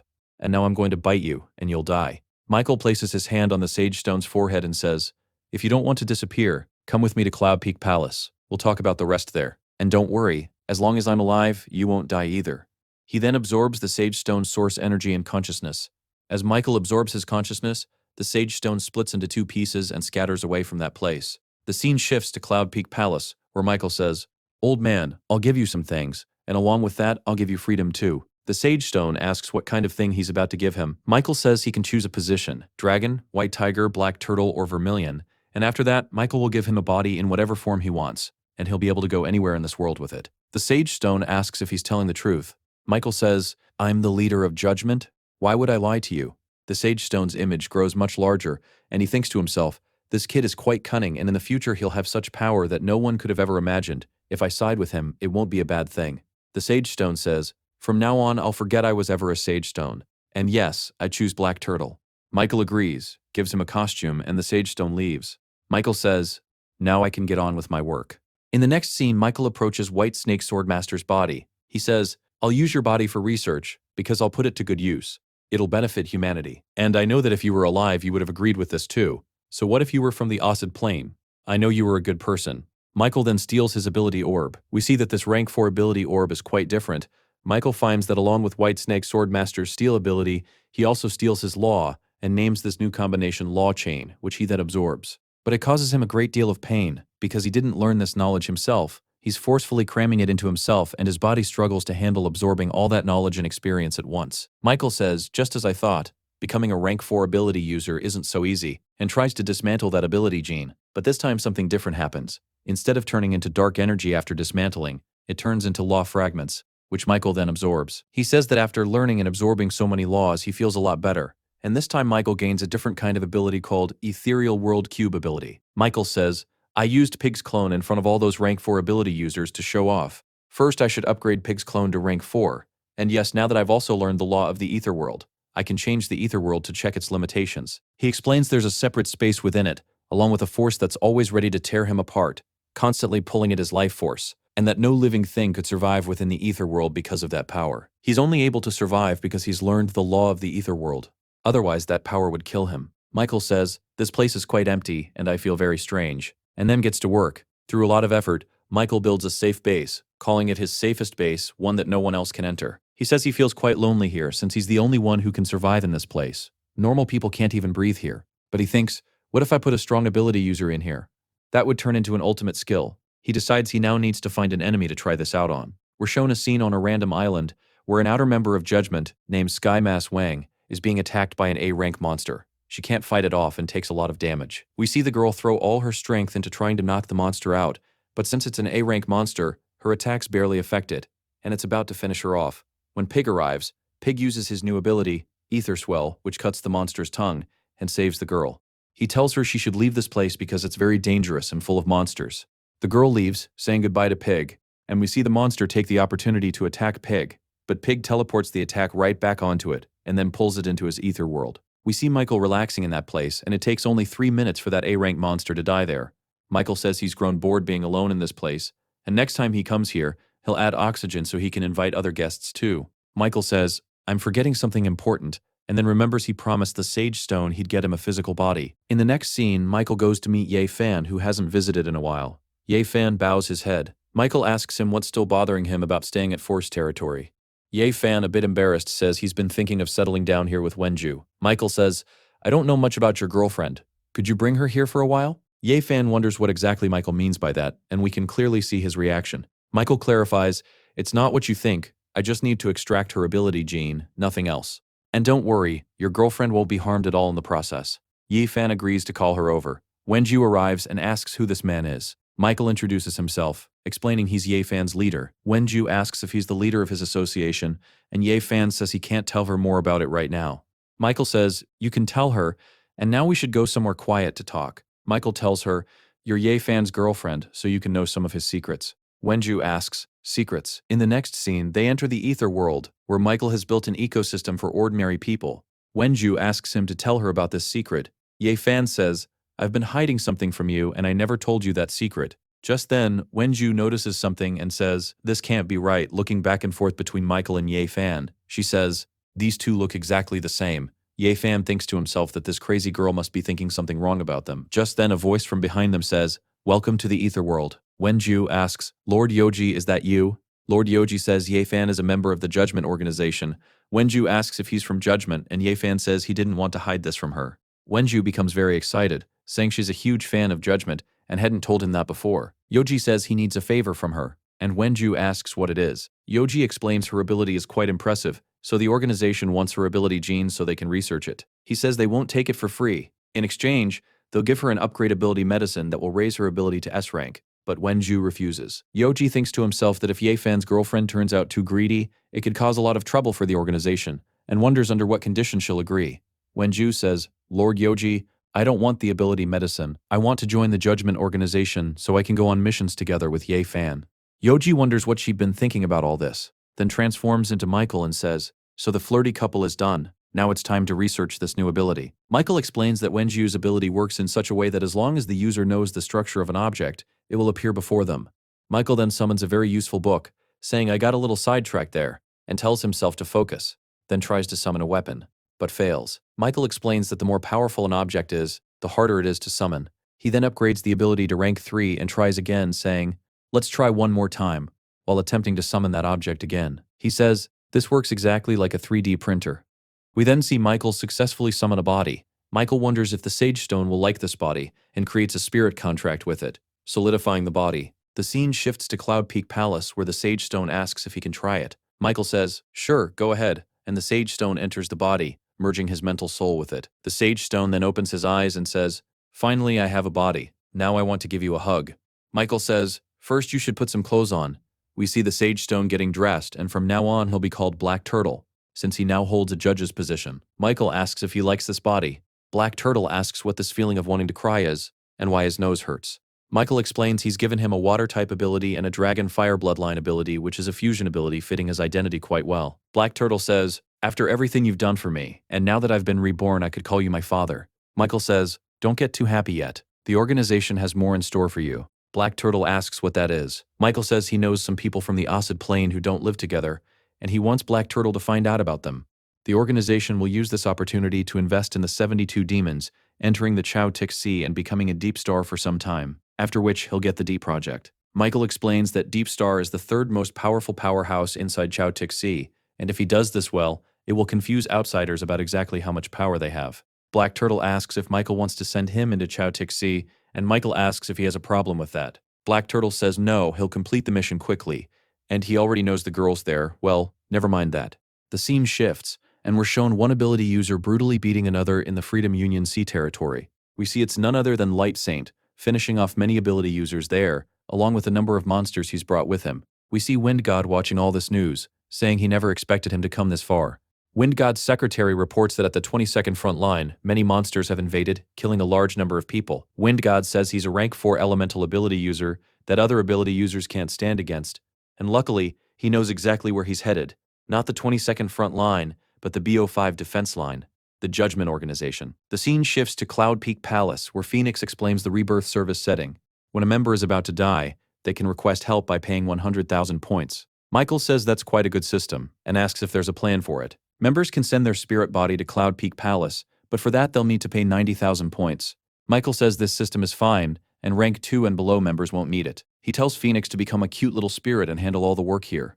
We see Michael keeping Phoenix quite busy. Michael says to let people slowly collect points, and maybe in the future they'll get something to strengthen their spirit body further. Phoenix asks if the rebirth service needs anything else, and Michael says the most important task now is reviving the dragon. Yoji says that before reviving the dragon, this news shouldn't spread that they're about to bring him back, and no one can do this job better than the Quan family. Yoji goes to Banana Island, where he sees his Hunt Magic team meditating and training. Yoji says these two are improving quite a lot compared to those who received the ability orb. The scene shifts and Yoji says, "Elder Quan, it's been a while since we last met. I need to talk to you about something."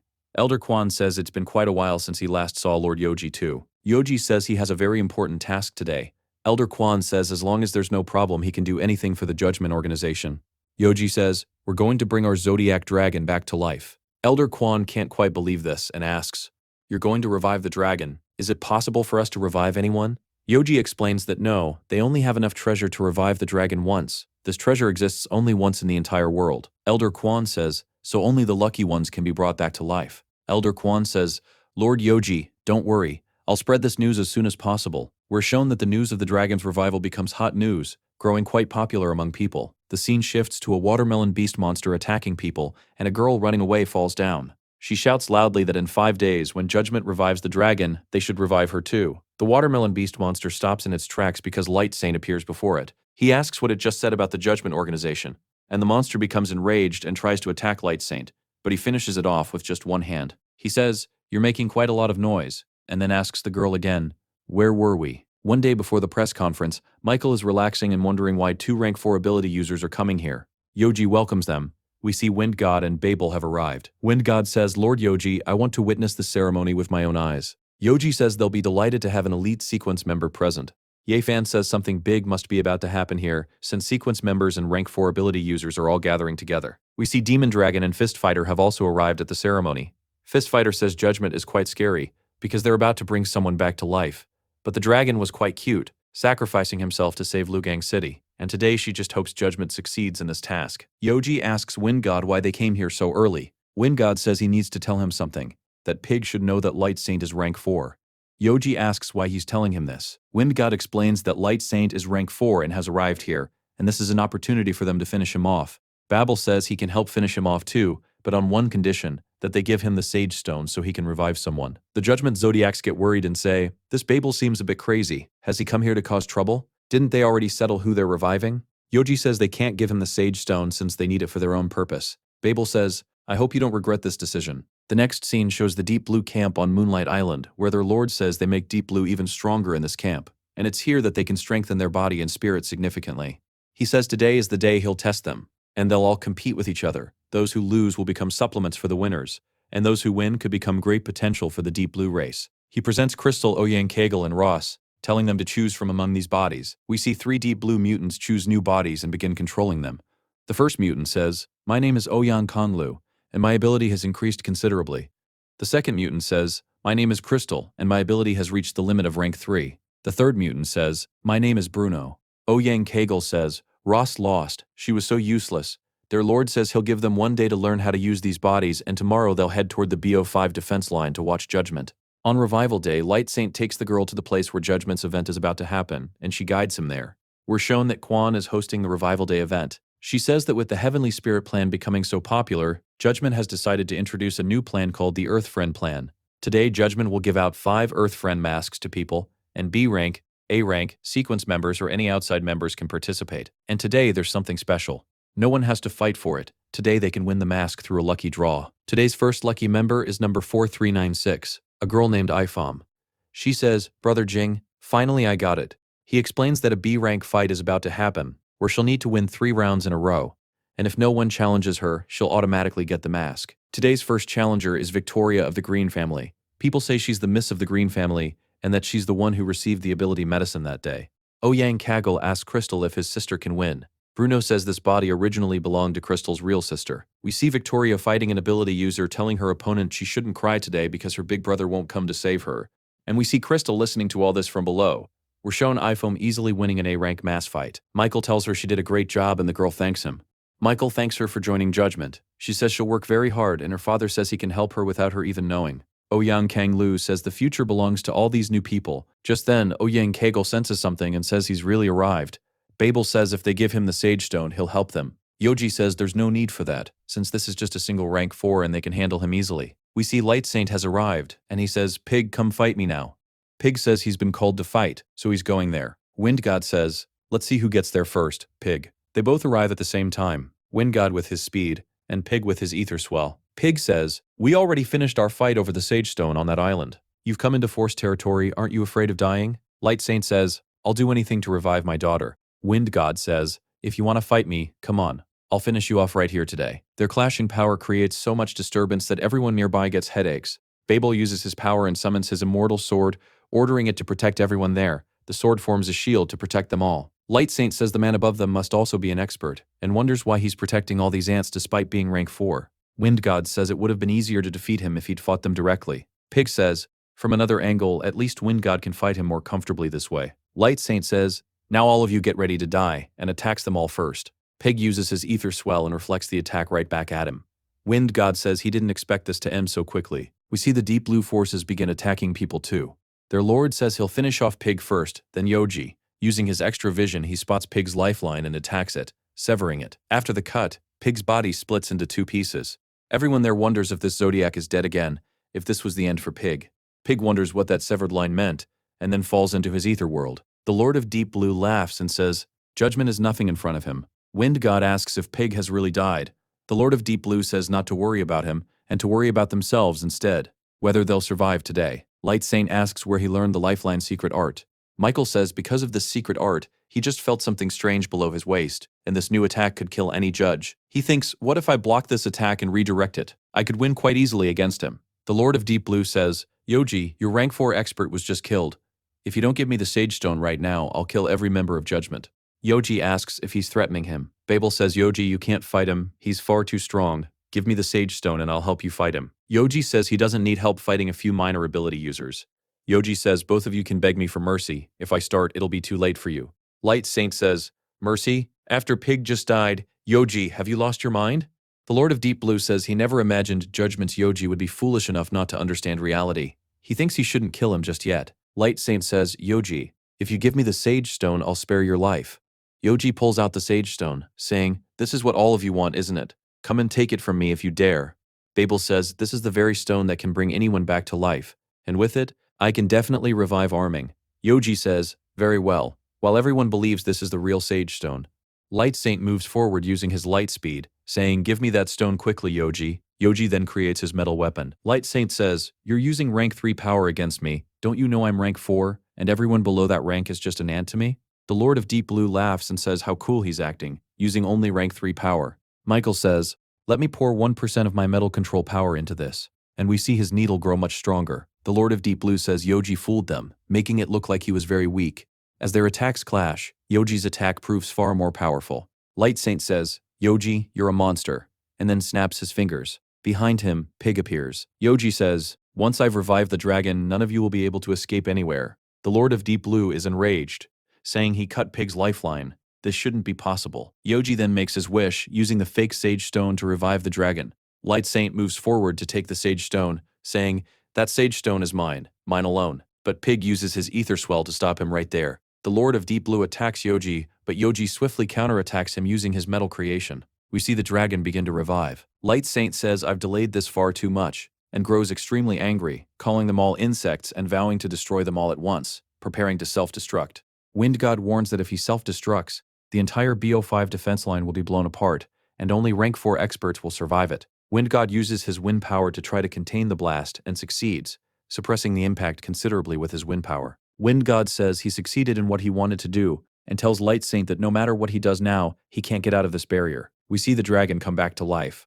Yoji throws him some clothes. The dragon asks if he actually died, and if this place is some kind of hell. He asks Pig and Yoji if their entire judgment got wiped out, since they're all here. Yoji explains he did die, but this isn't hell, it's just their base. Yoji scolds the dragon, telling him not to do anything reckless like that again, since he knows what judgment had to go through to revive him. Wind God tells Light Saint to surrender and let them take him to court for his punishment. Light Saint says, so they really used that thing and destroyed my hope. Today I'll take all of you down with me. And self-destructs again. Wind God says he's about to self-destruct again. Light Saint says they can't stop him now. Babel draws his sword, saying they need to kill him before he self-destructs. Everyone runs to save their lives. Just then, Crystal attacks and kills a bunch of them. He notices someone behind him and says he didn't expect the old man to still be alive. We see the other ability user say, Crystal, you're still alive? Victoria hugs him, saying, finally you're back. You don't know how much I missed you. Crystal tells Victoria, seems like you've mistaken me for someone else. Victoria says she could recognize her brother anywhere, anytime, without any mistake, and Crystal punches her. He says, Victoria, remember this. In this entire world, you can only trust one person, and that person is yourself. We see Victoria collapse, and Crystal goes and kills that other Ox-type ability user too. Weeping, Victoria asks why her big brother did this. Light Saint's power is so overwhelmingly strong that it's overflowing outward, and Babel tries to attack him with his sword to stop it. Yoji, who now possesses profound understanding, uses it to alter the gold structure flowing through his blood. Yoji explains his eyes have become like an electron microscope, and he sees the gold structure trying to throw everything outward. He needs to bring it back to the front. Yoji says it's time to end all this, and uses his power to push that energy back, sending all of it retreating. Light Saint can't understand why he isn't self-destructing. Babel explains that in this world of profound, once someone masters profound, energy can't resist them. Light Saint asks Yoji what kind of monster he is. Yoji says, thank you for the compliment, I'm just an ordinary human. Light Saint says he takes back everything he said earlier. Today Yoji defeated a man from the Osid plane, and this will be talked about across many planes. He says, you have no match, and starts falling down. Wind God says an Osid expert is falling beneath Azura planet today. We see Yoji catch him before he falls, and then steals his ability. Yoji says this is a rank 4 ability orb, and he'll need to carefully bring it back for research. Wind God places a hand on Yoji's shoulder and says that in this world, a person's body is quite valuable for research. Will he give him this body? Yoji agrees readily, saying he owed Wind God a favor anyway. Yoji says whenever their organization comes into Force territory, they should take good care of it. Yoji thinks to himself that he's already taken the ability orb from this body, so he doesn't need the body itself anymore. Why not use it to return a favor? Wind God says, Brother Yoji, we have indeed fought each other, and there isn't much of an age gap between us. Why don't we start calling each other brothers from now on? Yoji then goes to Victoria. The scene shifts to the ether world, where Victoria arrives. She says, Lord Yoji. Yoji says, so you're finally awake. He explains that when he found her, she was unconscious from blood loss, so he had to perform surgery on her, and while doing so, he found this mask in her stomach, meaning she's an outer member of Judgment. Victoria remembers the moment her older brother punched her in the stomach and falls to her knees.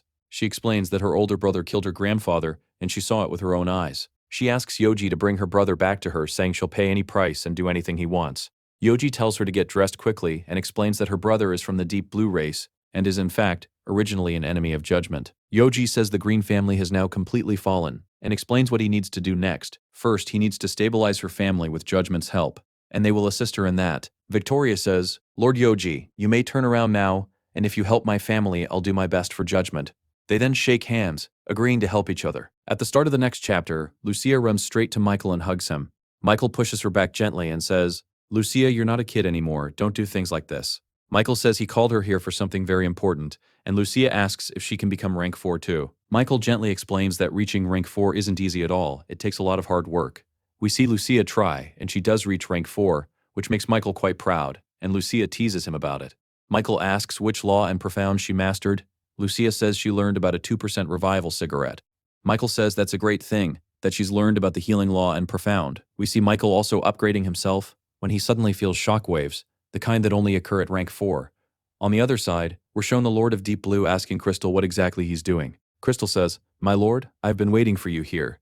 And the moment he says this, he tries to eat his lord. His lord says he seems to have forgotten he's rank 4, and Crystal eats his lord and becomes even more powerful. We see a crystal appear on him, and he says a lot of new things are appearing inside his head. We're shown Yoji going to meet Babel and Wind God at the same place where the shockwaves are coming from. Babel says they arrived just a little while ago, and it seems someone here just became rank 4 a little while back. Yoji explains no one in the Judgment organization has recently broken through from rank 3. Babel eyes him suspiciously, wondering if he's telling the truth or lying. We're then shown a scene at Bright City on New Fry Continent. Well, from now on, pay close attention to the names I mention, since these are quite important characters within the Osid plane, and the story will continue on the Osid plane from here. We're shown the Mercenary Guild's arbiter, who says humans have a counterattack plan. Does anyone have a good plan of their own, since humans are about to attack them very soon, and they need to be prepared? The plan they made within the Freedom Union C also failed. We're shown their second member, the Beast Union's Purple Crystal Python, who says they fought the humans quite well and doesn't think they need a counterattack,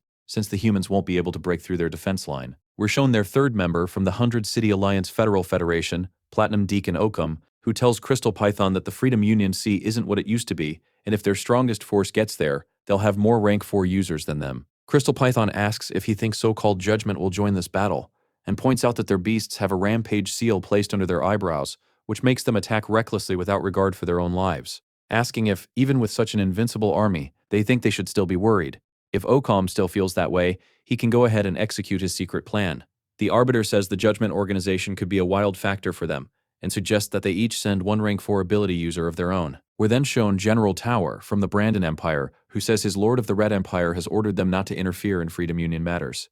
Platinum Deacon Oakham asks what the Brandon Empire is thinking. Crystal Python also says that if the Brandon Empire doesn't send its forces, their beasts will have to retreat. General Tower says he doesn't know anything about this, and if they want to discuss it, they should go talk to his lord directly. The Arbiter says the Lord of the Red Empire deliberately sent this fool here so they wouldn't have to get involved, and now it seems they shouldn't drag the Brandon Empire into this.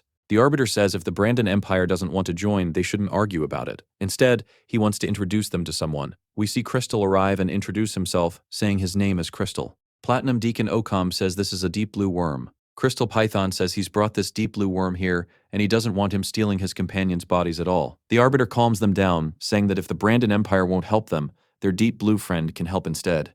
He's quite sincere, and he's already placed an alignment seal on him, so he'll never betray them. The seal is placed right on his forehead. Platinum Deacon Oakham asks why he didn't say this earlier, and welcomes him into their family. Crystal Python says there are good people and bad people everywhere, and he feels Crystal is a good person. Crystal gives an able smile and thinks to himself how foolish these people are. If he wanted to, he could break this alignment seal right now and attack them, but he'll play along with them a little longer first. The Arbiter says that if no one has any objection, they'll now decide their plan. Wind God shows them some photos and says the situation has gotten quite out of hand, and they need to take some action quickly. A commander there suggests they should attack Red Frost Island with their ability users. Their second-in-command says they should take their main force and storm into Red Frost Island, wreaking havoc there. Their commander asks how he could put all of humanity's lives at risk like that. The second-in-command says this is their chance, since their enemy team is quite weak and they can wipe them out at the root. Wind God says they don't know anything about their enemy yet, how many rank 4 users they have, or how many they could send here. so they shouldn't make any moves yet. Yoji says Judgment can help them with this. They'll send Pig to the enemy's hideout, and he'll gather all the information and bring it back. Wind God starts crying, saying finally he isn't alone anymore, and today he understands what the value of help truly is. We see Duran arrive at Red Frost Island. Well, for those who don't know, this is Michael. He's changed his body. He says, "Finally, I'm back here." As soon as Duran transforms and roars, other dragons appear. They say they finally found him. We're shown Julie, Kath, and Hootie, who says he knew the Kath family could never truly be finished. Duran says, "Julie, Uncle, I didn't die in that fight. I broke through to rank 3, and now I have rank 3 combat ability." Julie gets angry. Their uncle says that's very good. The Kath family now has more rank 3 users. Duran teases her, saying Julie should work harder too, so she can reach rank 3 as well. Their uncle tells them not to fight with each other and asks Duran where White Snake is. Duran explains White Snake uncle was killed on the battlefield. Hootie says he shouldn't feel guilty, that he was a warrior of the family, and now they should head home. We see Ren asking him a lot of questions. Michael thinks to himself that these two are fighting over planetary resources, and in the end, one of them will have to kill the other. We're shown a scene at a port where a child is running away from 2 men. Both say they need to capture the boy alive since he has a lightning ability and could fetch them a very good price. Duran's eyes land on the boy. He explains this child has had this awakening ability for a while now and has been planning to escape from here for some time, and perhaps he should be saved from these slave merchants. We see Duran transform into his dragon form, and both slave merchants beg for their lives, apologizing to him. Duran says he doesn't even want to look at trash like them, and kills both of them with a single finger, tossing them aside. Ren asks the boy if he'd rather die by his hand or go into his stomach. He then brings him over to Julie. Julie asks why he's taking so long, telling him to kill him quickly so they can head home. Duran gets annoyed and asks if she's trying to order him around. Julie says even if she is ordering him, so what? And besides, that thing smells quite bad to her. Duran is about to crush him to death when he suddenly changes his mind, saying he has no servant to do his work, and this could make a good servant. Julie tries to stop him. In the next scene, Duran asks the boy his name. The boy, quite frightened, doesn't say anything. Duran says if he thinks he can casually attack him and escape, that won't work, and he knows he must have a family he wants to reunite with. The boy then tells him his name is Zhao Yan. Duran says, "From now on you'll work under me, and if you do all your work well in the future, who knows, maybe one day I'll let you go." Just then, their butler Humphrey arrives and says the young master's father has been asking for him. In the next scene, Duran tells Walker Kath the whole story of how their White Snake uncle died. Duran gives him a snake scale saying, "I know, father, you and uncle were quite close, so I brought this for you." We see Walker grow quite sad seeing it. He says their White Snake uncle was quite a good man, and looking at him, it seemed like he might have become a rank 4 ability user too. Walker says, "Duran, let's set these matters aside for now. We need to fight for the Lord position of Bright City. Whoever becomes Bright City's Lord will become the chief commander of all the forces, and this is something they need no matter what. 4 major forces have already met about this." Michael thinks to himself that he was worried about how he'd get the information he needed, but he never expected it would come to him this easily. Duran says the information he needs is either with the representatives or with the 4 major forces, and if he tries anything, he'll alert them, since they're all rank 4. Given the situation, he feels he needs to win over the Koth family's heart and somehow get them the Lord position. That way, Duran's father would hand over all the information himself without anyone else finding out. Michael says that while inside Duran's body, his head hurts a lot because of a seal of secrecy placed on it, and if he could somehow get the Acid Plains meditation method, he could remove it. Just then, Butler Humphrey brings dinner for him. Michael uses his control ability to control him, and we see Michael start going through all of Humphrey's memories one by one. First, he learns about a magic crystal they call the Inheritance Stone. Second, he learns about the meditation method, cult posture method, maps, and edible. In one scene, Walker explains this is the blood of the Kath family's founder, called the Blood of Essence, and he places a drop of it on Butler Humphrey. Michael says now he understands how this meditation method and other things get passed down from one person to another. Michael explains that the Kath family's founder was a rank 4 ability user, and 433 drops of Blood of Essence remain.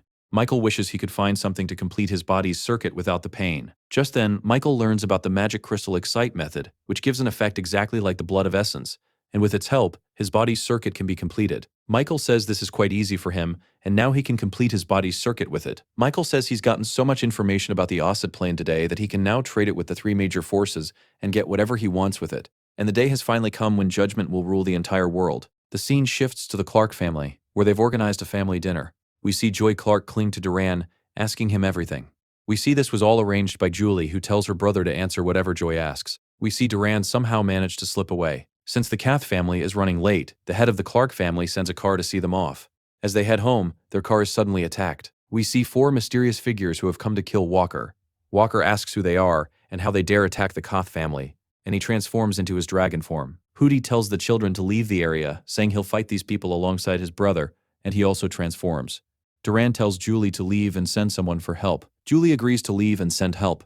She tells him he's only just become rank 3 and warns him not to lose his life in this fight or she won't be able to get her revenge through him. Duran places a hand on her head, telling her not to worry, that he won't die so easily. Duran blocks an attack aimed at his father. His father asks what he's doing there, telling him he'd said to leave. Hootie calms his brother down, saying they shouldn't fight amongst themselves and need to control the situation somehow. Durand asks his father if he knows these people, wondering how they're attacking them right in the middle of the city. Walker says he feels these people were sent by another family to stop him from standing for the Lord position, and for some reason, he feels the Clark family betrayed them. How else could these people attack them so easily? We see a lot of blades flying toward Duran. Walker warns him to be careful, then melts all the blades with his fire. Duran says if they want to kill his father, they'll need his permission first, and he suddenly starts breaking through. Walker and Hootie wonder how he could possibly be breaking through so quickly. Duran says, "So you're forcing me to break through." One of the assassins says not to leave any of them alive, to kill them all. We see all the assassins surround Duran from every side. Just then they attack, which Walker and Hootie handle. Walker tells Duran to get out of there, saying they'll handle these two. Instead of running, Duran moves toward the assassins. Walker and Hootie ask what he's doing, telling him to get out of there. Walker says it looks like they won't be able to leave here alive today, so it's better if they take these attackers down with them. The assassins say to leave everyone else and kill Duran first.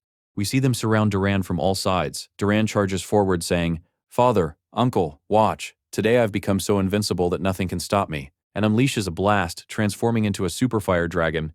The assassins can't believe a child could become a super fire dragon. They say this is good, but their identities haven't been revealed, and they should get out of here now. One assassin asks who'll take credit for all this, and another says forget the credit, they should just worry about not being punished by their superiors. Duran comes down after transforming back, saying this turned out badly. He hadn't thought about what he'd tell them about how he broke through.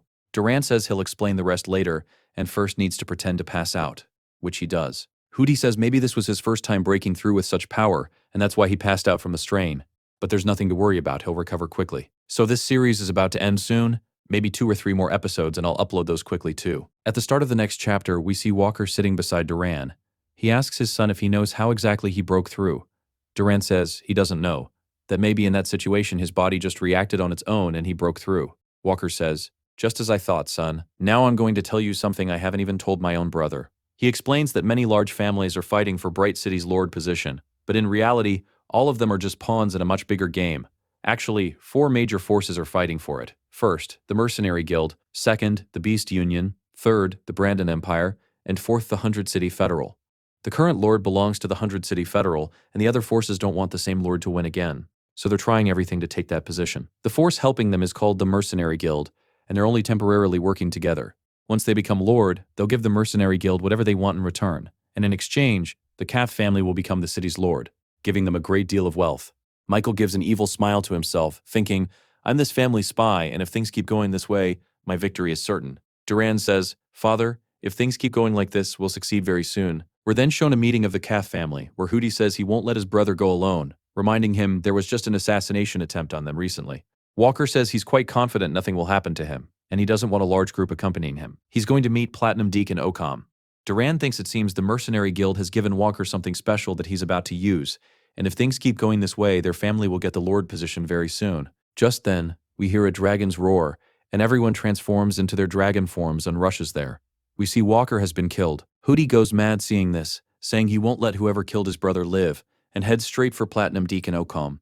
Ren says Walker was rank 3, so he must have been killed by someone rank 4. And this is very wrong. Hootie is going there alone, and it's likely that Platinum Deacon Ocom killed Walker, since he's also rank 4. The next scene shows chaos in front of the City Lord's mansion, with all the dragons demanding answers for Walker's death. Duran looks at Platinum Deacon Ocom, saying it doesn't look like he's the one who killed his father. We see General Chief Hang trying to calm them down, explaining they're not responsible for Walker's death. Hootie says his brother was coming to meet exactly these people, so how did he end up dead? General Chief Hang explains his death wasn't caused by them.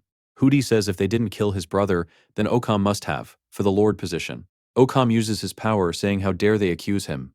We see everyone struggling from the intensity of his power. Duran apologizes, asking them to forgive his uncle since he's very emotional right now and not thinking clearly. Ocom says he's sparing them because of Walker, and clarifies he did not kill their father. Ren wonders to himself whether the Mercenary Guild gave his father something that got him killed, or whether the 100 City Federal is behind his death, not wanting them to become Lord. We see all the dragons ask Duran what they should do next. We see Duran apologize to Okam for his uncle's actions, saying he's taking his father's body and leaving.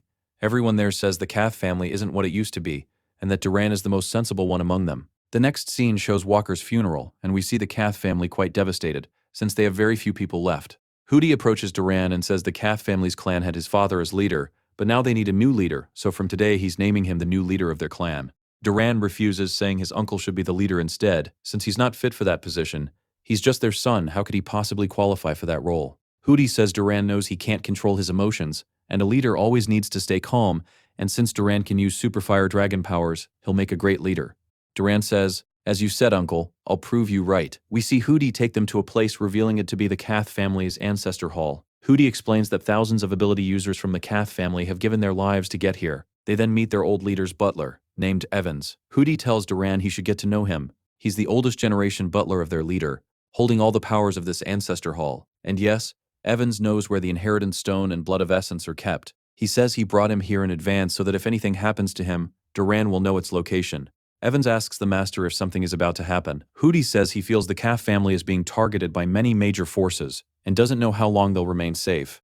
Evans tells the young master to observe all these things carefully, since he'll need them going forward. Michael thinks to himself that he's learned such dangerous secrets so quickly, this feels like hitting the jackpot. Evans takes them into their secret vault and shows them the inheritance stone and the blood of essence, warning Duran that until he becomes rank 4, he shouldn't touch either of these with his bare hands, or something bad could happen to him. Evans explains in detail how to unlock both these things. He explains their family is quite poor when it comes to blood of essence, since they haven't had many experts, while other families have plenty of experts and therefore plenty of blood of essence too. Evans reminds him that his father's funeral is about to happen shortly, so he needs to observe manners and etiquette properly, or as leader it could bring great dishonor to their family. Duran says there's no need to worry about that. In the next scene, we see his father's funeral taking place at night. We're introduced to a new character named Daiki, representing Platinum Deacon Okam, who is apologizing to Hootie on his behalf. Hootie says he thinks Platinum Deacon Okam should come apologize in person for what he did to the Kath family. Just then, we see 4 mysterious people quietly slipping into the funeral. Duran notices them and wonders why they'd be here during a funeral, and why they're heading toward the Kath family's secret base. We see him recognize one of them. He says this is General Chief Hang. Duran remembers General Chief Hang claiming they didn't kill his father, and thinks maybe they've come for the same thing all these other forces are also chasing after. Duran realizes his father must have had something very important, or these forces wouldn't be after them like this. In the next scene, we see them attacking Evans. The first mysterious person, Daiki, says he's come here for the Kath family, and guesses they've come to destroy all the evidence. Daiki says he's come to protect Lord Okam's safety and to retrieve the thing Walker had, and advises them not to cause trouble here. The second person says he's here for the exact same thing. Evans says they're openly talking about destroying his Kath family right in front of him, and warns he'll kill all of them, telling them to leave immediately. Hearing Evans, one of them gets angry and moves to attack. Evans in his dragon form is ready to respond, saying he'll finish him off. That person asks if Evans thinks he can stop him. Daiki warns him that Evans can compress lightning and he'll get killed, but the man doesn't listen and moves to attack Evans anyway. Just then, someone arrives and blocks the attack, causing a massive blast that pushes everyone back. We see it's Duran who arrives and says, "How shameless and foolish can you 3 be, attacking an old man like this?" Daiki wonders how he became so strong and skilled that he could block that attack with his bare hands. Duran tells Evans to get out of there since a lot is about to happen. Duran says he doesn't know what exactly his father hid that's got all of them chasing after his family, and if they promise not to harm his family, he'll personally open that vault for them. Daiki says, "Very good, Duran. I was starting to think all sorts of things about you." Duran says he just wants to know one thing. What exactly is this thing everyone's after, even General Chief Hang? Duran says how about he shows them the thing first, and they can decide among themselves who takes it. Ren says all 4 of them should follow him. We see Chief Hang step forward for it too. They enter a secret room and find a crystal ball, and the moment they see it they all start rushing forward, each claiming it's theirs to take. Duran thinks maybe they've been after this crystal ball, but explains this ball isn't really that special. People from the Osid plane make these to record images and sounds. When they look inside the crystal ball, they realize this isn't what they were looking for. One of the men grabs Duran's collar and demands to know where he's hidden the real thing.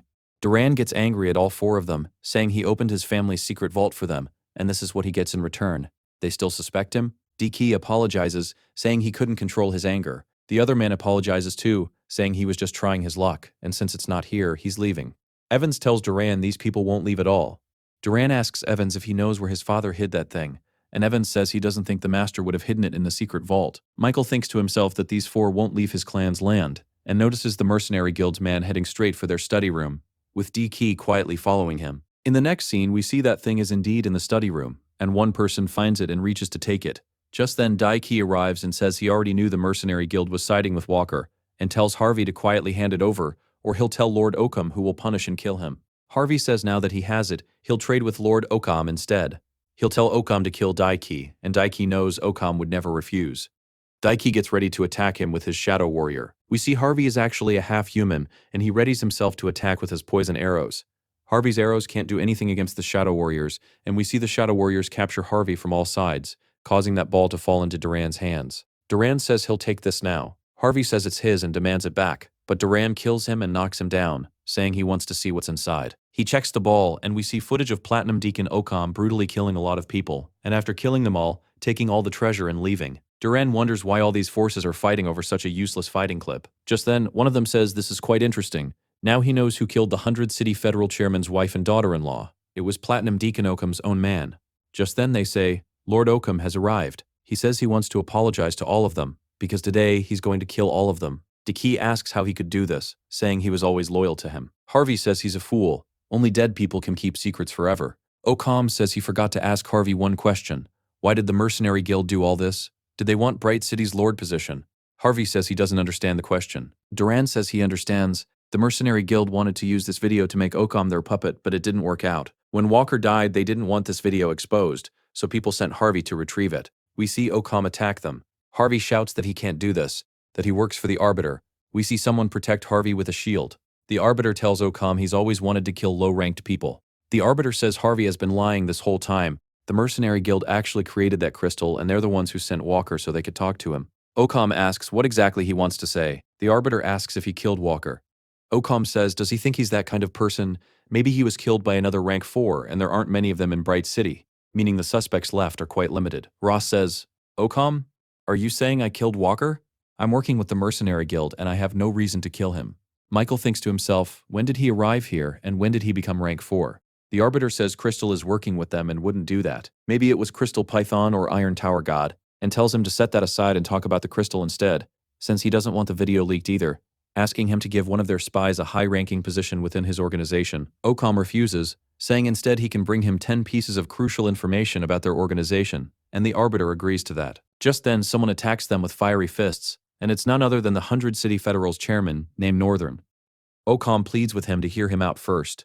Northern says he's going to kill this rank 4 ability user today, completing his son's revenge, and making him very happy. Northern doesn't listen to anything, saying he'll kill Occam and attacks him with his fiery fists. We see Occam in a lot of pain from the attack. Occam tells the other 3 to protect him first. Together they can defeat him easily. Northern asks the Arbiter if his Mercenary Guild wants to get in his way. The Arbiter pleads with Northern to listen first, reminding him how difficult it is to become rank 4, asking him not to kill Occam. Northern tells him to get out of his way, or he'll kill him too. We see the Arbiter and Northern both ready themselves with their powers. The Arbiter says he won't let him kill Occam that easily, and attacks Northern with his water dragon. Northern asks if his Mercenary Guild is too cowardly to fight him face to face. Occam tells Northern that he's a bully too. He knows how long it took him to become rank 4. Crystal, watching Crystal Python, thinks if this ability user also joins the fight, the whole situation will change completely. Occam approaches Crystal and asks why he isn't helping them. Isn't he working with the Mercenary Guild? Crystal says he can't do anything until the Arbiter gives him an order. Rem thinks, based on the information he received, Northern always helps the Koth family, and for his own benefit, he needs to kill a rank 4 to get their ability gene. And today, whoever dies among them will be Occam. He then pulls Yoji out from within himself, saying he'll launch a sneak attack on him. Occam's soundwave attack is causing Northern a lot of trouble, but he still doesn't stop attacking him again with his fiery fists. The Arbiter creates a protection shield to save him, and Occam says that's all he can do. Yoji says, let me boost the power of his fist. Northern says, wait, this fist's power feels off. Did I just break through without realizing it? The Arbiter warns Occam that his fist's power has increased tremendously and tells him to get away, but the punch lands on him anyway. We see Occam die there. Northern wonders if he was just controlled by some law. Just then he sees Yoji leaving and says that man had helped him earlier. Could that be Yoji? He thinks he needs to go verify this. Northern looks at Duran and says, you're Walker's son, aren't you? Duran nods. Northern says he reached rank 3 at such a young age, and he's sure Duran will become rank 4 very soon too. And from today, he's naming Duran the new Lord of Bright City, and everyone will have to accept this. The next scene shows a meeting in another world where the Arbiter says, you're Duran, aren't you? Today I've called all of you here to introduce two new people. First is the new Lord of Bright City, Duran. Second is the new Platinum Deacon, Lightning Morong Supreme, who has taken Oakum's place. Crystal Python says, "All right, let's get to our main topic. A lot of our companions are dying at our daily front line." Wind God asks if everyone has seen the information Judgment sent, that the Ossib Plains people have 4 rank 4 ability users, and wonders how they can possibly fight against that many people. Wind God asks Babel if his hero association can send more people, and Babel flatly refuses. Wind God says, now Judgment is their only support, or they'll all be killed here. After this we see Duran, who suddenly gets hiccups. He wonders who's thinking of him now. In the next scene we see Duran has hired a commercial officer for himself. He tells him, "I'm appointing you to handle the slave trade matter. Get me a report quickly on why all this is happening." We learn this officer is quite corrupt. He tells Duran, "Sir, I'll send some very good slave girls to your mansion." Michael thinks to himself, what kind of reputation does this donkey Duran have? He tells the officer, "What exactly do you take me for?" The officer apologizes, saying he made a mistake. Duran says he doesn't want any more slave trading and tells him to ban it immediately and send all the existing slaves back to their homes. The officer agrees and leaves. As he's leaving, Duran tells him to bring him the leader of the new rebel army. Just then a girl arrives. Duran asks her name, but she refuses to tell him and turns her face away. Duran says even if she won't tell him her name, he already knows it. Luru. The officer laughs to himself, thinking he already knew the Lord likes girls, and tells his junior to send the best slave to the Lord's mansion. Duran offers Ruo some water, saying, "I don't even need to know your name. I already know where the rebel army is right now and how many resources you have. I know everything about you." Ruo says that's impossible. Duran says this girl is quite young, and he wants to test her loyalty to the rebel army.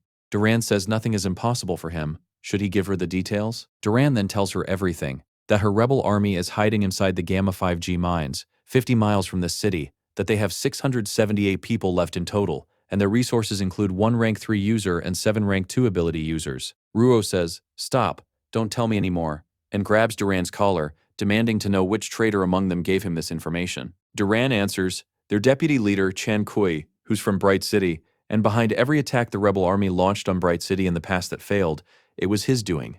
She says how could she believes it or not is up to her, then tries to control her, saying, "Ruo, I'm testing you. Either submit to me or die." Ruo says, "No, even if I have to die, I will never submit to you." She then faints, and Duran catches her, thinking her willpower is quite strong, and decides to keep her with Xiaoyan. In the next scene, in the study room, Duran tells Xiaoyan to clean his room quickly. We see Xiaoyan cleaning when he gets an opportunity and steals a top-secret document. He shows the guard a ticket, saying, "I'm from the Cath family, how did you stop me?" The monster guard says, "Lord, I didn't know you'd come to a prison like this." Xiaoyan says, "Step aside, I've come to take a girl for my lord. Are you going to try to stop me?" The monster guard says, "Lord, I'll take you inside myself." They go to Ruo, and the guard explains that this girl is rank 2 and, because of this magic collar, can't do anything. Xiaoyan says the Lord specifically asked him to bring this girl, and tells him to bring the key quickly. The guard warns that if her collar comes off, she could fight freely. Xiaoyan asks if he thinks their leader would be afraid of someone rank 2. The guard hands over the key, saying, "How's our Cath family's Gabriel doing?" Since he's a friend of our warden, Xiaoyan quickly unlocks her collar, saying he'll tell Gabriel when he gets there that they remembered him. The guard says there's no one named Gabriel in the Cath family, that's their warden's name, and asks who Xiaoyan really is. Xiaoyan tries to grab Ruo and run. The guard shouts that someone has broken into the prison and tells Ruo to run with him quickly, since he knows a secret path they can escape through. She asks if he's not from the family after all. Xiaoyan denies it, saying he can't believe she'd think that, and that once they're out, he'll answer all her questions. Just then they both stop, because the warden appears before them. He says, "How could you possibly escape from here? And I've gotten a new toy to play with." Ru attacks him to get him out of the way, but her attack does nothing to him. He says how weak she is. Ru tells Xiaoyan to leave first. Xiaoyan refuses, saying he's only rank 1 and any guard could easily stop him here. But if she runs alone, she can get out through the secret path. Ruo says she's from the rebel army and could never think of abandoning a companion. The warden says her words are quite touching, and that he wasn't planning to attack them, but now he won't spare them, and moves to attack. Just then Pig appears behind them and says, "You fat man, you make so much noise. Die." He opens his ether swell right there, tearing the warden to shreds, and Xiaoyan gets quite scared by this. Ru asks who he is, but Pig doesn't answer, saying if they don't want to tell him they can leave. But he stops them and pulls them into the ether world. We see Pig lift both of them and throw them outside. They say they finally escaped from there, but Ruo is quite angry, saying Bright City's lord is just playing games with their rebel army, and he could finish them off anytime he wants. Ruo asks where exactly that secret path is, wanting to see it so she can destroy it. Xiao Yan shows her the spot, and she hits it, but nothing happens. Xiao Yan says that can't be right. This path is supposed to have a secret passage behind it, since he'd read about it, and this path was even drawn on the Calf family's own maps. So why isn't it opening? Ru realizes they've been deceived. She says this map was fake from the very start, and someone tricked him. Xiao Yan says the map was fake from the start, and that him getting out today was just a coincidence. Ru tells him to learn a lesson from today, and not to worry, even if he dies here. She'll carry him out. We're then shown that behind Pig, it's actually Michael speaking. He says he was just testing Xiao Yan, because this boy has a lot of potential and is quite brave, which is good. He could become a full-time member of Judgment, but he's not careful enough yet. Just then, Pig appears behind them and says, "If you two are done resting, shall we leave now?" Ru asks who he is and why he helped them. Pig introduces himself saying he's Pig, from Force Territory. Xiao Yan asks if this means their front line is winning. Pig says yes, their front line has quite a good advantage, which is why he came to this continent to plan a counterattack properly. Pig asks the two of them, "Do you want the rebel army to rule over the entire occupied area?" Ruo says he should stop daydreaming, that this is impossible, and tells him to drop his useless fantasies and stop trying to fool her, calling him quite arrogant. Pig then asks Xiao Yan the same thing. Does he want to help his companions and stop them from becoming slaves? Xiao Yan says if what he's saying is true, he's ready to do anything, even give his life. Pig tells him not to worry, that Judgment has always been reliable. Both of them ask if he's from Judgment. As Pig leaves, he says he'll give them 3 days, get to the rebel army as soon as possible, and they'll meet there. The scene shifts to 3 days later, where both of them have arrived at the rebel army's base. Xiao Yan says, "Look at those kids. They look so weak." Ruo says even if these kids just got a full meal, that would be a lot for them. Just then Pig arrives behind them and says, "You two made it on time." Xiao Yan bows his head to him, but Ru doesn't do anything, since she still doesn't fully trust him. Pig offers them ability medicine, telling them to drink it and become rank 3 ability users so they can carry on the work ahead. Xiao Yan drinks the medicine. Someone asks how he feels now that he's rank 3, and Xiao Yan says he feels great, thanking Lord Pig for it. Ruo says she didn't know Judgment had this kind of medicine, otherwise she would have too. Pig hands them a list, saying these are all traitors within the rebel army, and his only suggestion is to kill all of them. Ruo starts to say, "These people," but Pig cuts her off, saying if these people hadn't betrayed them, they never would have lost 50% of their combat resources. And isn't it true that ordinary people were killed because of them? People who were on their side? Pig throws 2 heavenly masks toward them, telling them to wear them and get to work. We see all 3 of them go to attack the traitors. We see Ru and Xiao Yan fighting quite well, their powers having grown considerably. One traitor stands at a distance shouting, "Die, die now," while we see Pig cutting through everyone with his ether swell in the middle of it all. Xiao Yan asks how many traitors are left, and Ruo says only one person remains, named Chak Yi. Just then, Chak Yi appears before them, saying, "Do you think you can kill Chak Yi of the rebel army so easily? I'll kill all of you, because I'm the deputy commander here." As soon as he attacks the 3 of them, Xiao Yan creates a thunder shield in front of himself and blocks the attack. Just then we see an old man attack him with fire. Nakvi dies in that attack. He says, "Leader, why did you do this?" Their leader says, "Chak Yi, I know you started betraying us a long time ago and you got a pretty good rank because of it. That's why I didn't want to attack you alone." Ruo starts crying, saying, "Leader, I've come back home." Their leader thanks them, saying they've cleaned up their rebel army and helped eliminate all the useless people here, and he doesn't know how to thank them enough. Pig says, "Leader, it's simple. I want you to give me your leader position." Everyone there starts protesting, saying they'll never make him their leader. Their leader says he'll give Pig his leader position, but Pig says he doesn't want the position, pointing at Xiao Yan instead, saying he's the one who wants it. Pig orders Xiao Yan to remove his mask. We see Xiao Yan take off his mask, and everyone refuses to accept this, protesting against making him their leader. Their leader calms them down, saying the rebel army needs a young and strong leader, and from this moment on, he's making Xiao Yan the new leader of their rebel army, giving Ruo Nakvi's position as the new deputy leader here. Everyone becomes happy and starts greeting their new leaders. Pig says he thinks they'll need some resources, and pulls a lot of food out from his ether world, telling them to come collect it quickly. Seeing so much food, the rebel army people become extremely happy. Pig places a hand on Xiao Yan's shoulder, saying this food is enough for the entire rebel army for 9 months, and he knows Xiao Yan will use it very well. Xiao Yan asks Lord Pig what their next plan is. Pig says he's heading back to Force Territory because a very big fight is about to start, and he needs to go there and prepare. The next scene shows Banana Island, where we're shown Elder Quan studying a stone with an alchemy matrix. Yoji says, "Elder Quan, I've brought you a matrix stone and a magic crystal from the Osid Plane, and I know you'll put it to good use, and this study will benefit our world a great deal." Elder Quan can't believe Yoji has brought him such precious things. He says he'll use it properly, and now he needs to leave. For the research, Yoji can choose people as he sees fit, and once the research is fully complete, he'll definitely come to see it, but for now, he needs to leave. Yoji then departs. Wind God is reading a letter. He says the war is about to start very soon, and Judgment has a new idea. Babel says he's feeling afraid, sensing something bad is about to happen. Just then Wind God shouts, saying without Judgment, their chances of victory would drop below 30%. Wind God exclaims that Lord Pig was born to become a great spy, getting their meditation method so easily. Wind God says because of Judgment, they'll get much closer to the Osid Plains technology. Babel says not to celebrate too quickly. What if they're just flexing by showing this off? Wind God shows him a letter, saying Judgment sent them an invitation letter, and the other three forces will also share meditation methods and join in. This will include people from the Hero Association, the Business Union, and the Steel Blood Army. And as he said a little while ago, Judgment is far ahead of them. Babel, looking scared, says he never thought the Judgment organization could go this far. 3 days later, we see all the Rank 4 members of the major organizations meeting together. Yoji says he can tell them the information they got from the Osid Plain, but on one condition. Wind God tries to flatter Yoji, saying they're not outsiders, so surely he can just tell them. Yoji says Judgment wants to enter the Osid too. Babel says Judgment is quite cunning, slowly asking for a bigger and bigger share of the sea.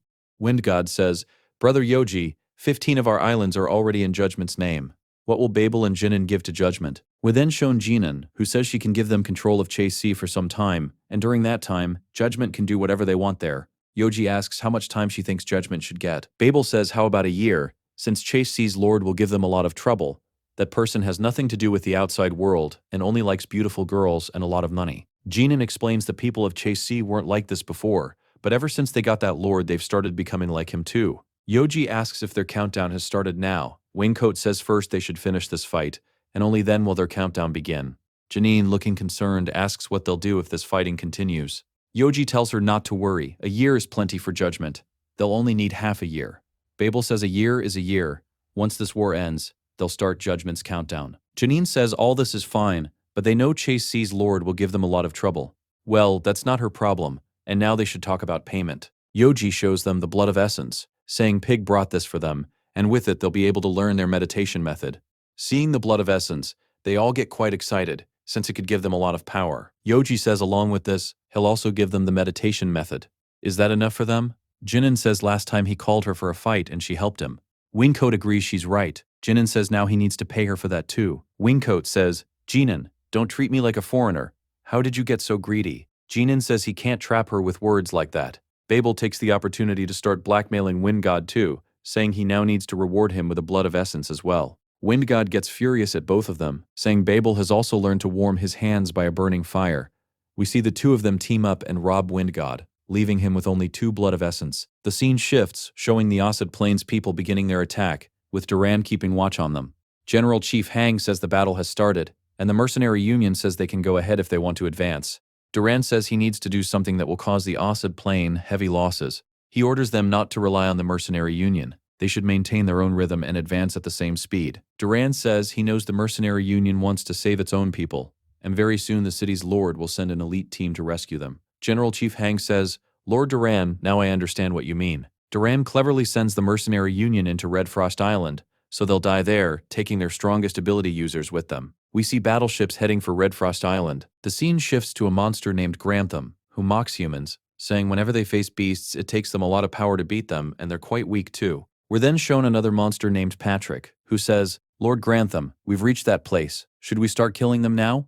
Both of these are quite powerful monsters since they're elementals. Patrick tells his monster army, we need to kill as many people as possible, and whoever arrives there last, I'll burn them with my flame and leave a beautiful mark on their back. We're then shown Azura Planet's people, where Wind God says Jinan is the commander-in-chief of this counterattack plan, not Iron Bloodsea territory. Janine is quite unhappy with his plan, saying they need to reach Red Frost Island like a coward would. Wind God explains further that the Freedom Army will approach Red Frost Island from all sides, so the Osid Plains people won't be able to escape. An elite team from the Hero Association has also gone to that island, so why isn't Babel raising any objections? Jinan asks Babel why he's acting this way, saying they should go directly to Red Frost Island and fight, or his new soldiers will get killed. Babel says he agrees with Wind God, and his subordinates will just be training on that island. Janine looks at Yoji, saying at least he should say something to these two. Yoji says he agrees with both of them. Wind God laughs, saying there are 3 of them and just her alone, meaning she'll have to send her elite team to that island too. The scene shifts to 2 hours later at Red Frost Island, where different teams are arriving, and Michael has brought his team too. Yuan says he heard 10 elite teams would come from the west, but he doesn't see anyone. Just then all the teams meet up, and Michael introduces his team to the others, saying they are the Sandwich Nori team from Judgment. Ye Fan says this feels quite familiar. Could this be their leader? They introduce themselves as the Dark Knight team from the Hero Association. Old Shot says these three are quite powerful, and she's heard even the weakest in their team is A rank. Michael says only quite strong people remain on this island now, but they still need to be careful, since they don't know if the Acid Plane's strong ability users will join this fight. Michael stops everyone saying this is the Mercenary Guild's base, and now they should get ready to fight. Everyone prepares. Yon transforms into his wolf form, and Shield Sword also transforms into her sacred shield form. But the team leader of Wolf Fang from Corporate Union says, "You all stay here, I'll finish them off myself." The Bright Energy team arrives representing the Iron Blood Army, and their leader says, "Birdman, stay quiet or I'll cook and eat you." Hearing this, Birdman gets quite angry and asks what she just said. Bright Energy asks if he wants to fight her, and the two of them start fighting each other, with their teammates trying to stop them. Watching all this from inside, their leaders comment. Wind God says he ended up with such crazy people. Michael asks if the two of them can fight later, or the enemy will escape. We see Birdman take advantage of this moment and sneak into the Mercenary Guild's base. There, he finds a monster running away in fear, and Birdman uses his speed advantage to knock her out. Birdman says, "Don't worry, I won't kill you that easily." Just then, Patrick bursts through the wall, saying, "Let go of Miss Wave." Birdman asks if he wants to save her, then why doesn't he come save her himself? Patrick gets quite angry hearing this, saying he'll kill him. Birdman throws Wave away and advances toward him, saying, "You call us trash, what are you then?" As Birdman approaches Patrick, Grantham takes advantage and cleverly punches him, knocking Birdman out with a single punch. Grantham says he hasn't even used his full power yet, and Birdman has already given up. Wind God gets nervous, saying the situation on Red Frost Island has changed considerably. Jinin says not to worry, she'll do something, and she disappears from there. Yoji says she's a rank 4 ability user, and if she gets there they won't have much trouble. Patrick says Birdman still hasn't begged for his life on his knees. If he does, maybe he'll spare him. We see Birdman ask what he just said, calling him a piece of trash. Birdman uses his speed to redirect Grantham's attack onto Patrick. We see Grantham teasing Patrick for being so weak that he got hit. Then Birdman and Patrick have an intense fight, and Patrick defeats Birdman since he's a monster with a considerable advantage. Patrick says Birdman is a strong warrior, but the combat gap between them is too large, and since he's lost, Patrick will do him a favor by eating him. Just then, Bright Energy attacks Patrick, saying if he tries to eat any of their Azura Planet people, she'll knock his teeth out. Birdman is badly injured, thinking he might not survive. Bright Energy tells him to be quiet and let her find a way. She then uses her most powerful attack, which drains her energy, and it affects Grantham considerably. Bright Energy thinks she's finished him off, but Grantham stands back up, saying he was a little careless. Are they really going to lose to this trash? How could Lord Grantham, being so powerful, possibly die? Patrick goes crazy, ordering his army to kill all the humans. Many humans are getting scared since Patrick has 9 rank 3 ability users. Just then their leader also orders them that it's their turn to do something. Yuan says, "I'm Koi Mu Wolf, and I'm from Judgment. Who wants to fight me?" Patrick says he didn't know there were more rank 3 ability users here, and now he'll enjoy this fight even more. Yuan says, "You trash bin, do you know who my godfather is?" Patrick says he's never heard such a name before. Yuan explains his godfather belongs to the Judgment organization, and his name is Lord Yoji. Is he scared now? Yuan asks what he just said. His godfather Lord Yoji is a rank 4 ability user. Patrick says, "Oh, so your godfather is a rank 4 ability user. When I finish you off, I'll meet him face to face." Yuan asks what Patrick thinks of himself, then reaches his hand into his own chest, saying if he screams in pain, he's not a man. He pulls his own heart out, saying even after removing his heart, he can still fight him, and asks how weak Patrick must be. Patrick wonders if this human is half crazy. Michael thinks to himself that Yuan is so foolish he can't stand hearing anyone speak ill of Judgment. Michael rushes forward quickly to save Yuan from Patrick. Patrick says he didn't know anyone here was this powerful. Just as Michael is about to finish off Patrick, one of Patrick's lackeys appears and blocks his attack, giving Patrick some time to start charging his ultimate move. Michael orders everyone not to let him charge his ultimate move. We're shown Ron using her special ability. Patrick says, "So you're using a mind attack. Do you think that can stop me?" Patrick starts performing his ultimate move in the air, called Green Lotus. Rong says she'll kill him. Patrick tricks her and attacks her with fire, and we see Rong start to burn. Michael saves her, telling her not to worry, that he'll heal her, and uses his light profound. We see Jinin, who's been secretly watching all this, thinking that the light-type profound man must have underestimated Judgment quite a bit, and this mysterious Judgment seems quite powerful to her. Just then, the whole ground shakes because Ye Fan is merging his ancestor's soul into his own body. Michael thinks to himself he never expected this kid to become this strong this quickly. Patrick says if Ye Fan weren't his enemy, he'd definitely want him as a guard. What a waste that he's with these people. But still, he'll reward him by killing him first. Ye Fan is now so powerful that his ancient fist completely destroys the mercenary union's entire base. Patrick is stunned seeing this level of power, wondering how he did this. Using his green lotus, Patrick starts attacking everyone at once, and we see Ye Fan using his speed to save everyone in a single move. Patrick figures out his weakness, saying he's clearly bothered by his flame. And now let's see how many people he can save at once. Patrick then bursts the green lotus, causing everyone to run in fear. Jinin says she needs to do something as soon as possible. Michael thinks to himself, "Come on, Ye Fan, do something. I want to see how you get out of this problem." We see Ye Fan moving forward very quickly. Yuan says this is great, he just needs to defeat that lotus and everything will be fine. Michael explains it's not as easy as it seems because that lotus is entirely made of the fire element, and the faster he moves, the more damage he'll take. It could even cause an explosion, but Michael says he trusts Ye Fan and his judgment. We see Ye Fan start burning from the green flame, and Patrick laughs loudly at him, saying how foolish humans are having no combat experience at all. But we see Ye Fan survive because of his ancestor's body. Patrick says he may have survived that, but he'll never get past this lotus. Ye Fan proves Patrick completely wrong. He tears through the green lotus and hits Patrick with everything he has, putting him in critical condition. Dying, Patrick says, "You're a strong warrior, and dying at your hands is quite an honor for me. And Miss Wave, forgive me. I couldn't save you." Ye Fan tells his people, "This is our chance, kill them all." The monsters ask if they can really kill them, saying more of their kind will arrive soon. What will they do then? Janine is searching for the rank 4 ability users from the Acid Plane, saying so many of their people have died, and still they haven't come out. Just then a voice from behind her says, "I've found you. You're a rank 4 ability user, and I never expected a girl to come here." Janine transforms into a fairy form and asks who he is. The Arbiter says, "Light type ability, this is quite interesting," and snaps his fingers saying, "Explosion." We see they've quietly laid a trap there, which catches Jinin, causing her a great deal of trouble, and they've laid traps across the entire island which once activated badly injure everyone. Shield Sword loses a leg while trying to save people. Michael comes to Jinin's side, telling her not to worry, that he'll heal her. Jinin says, "You cowardly rat, all you know how to do is sneak attack." The Arbiter says he's attacking his enemy first, and if they were in his position, they'd attack even worse than he does. Janine says, "Fine, tell me your name. Mine is Jinin, and I'll be the one to kill you." The Arbiter asks if she wants to waste his time. Does she think he came from somewhere far away? Just then he tricks her and escapes with his companions, saying as he leaves, "We'll definitely meet again in the future." Janine says he's trying to run away, and the Arbiter shouts, "What are all of you doing? Attack him quickly."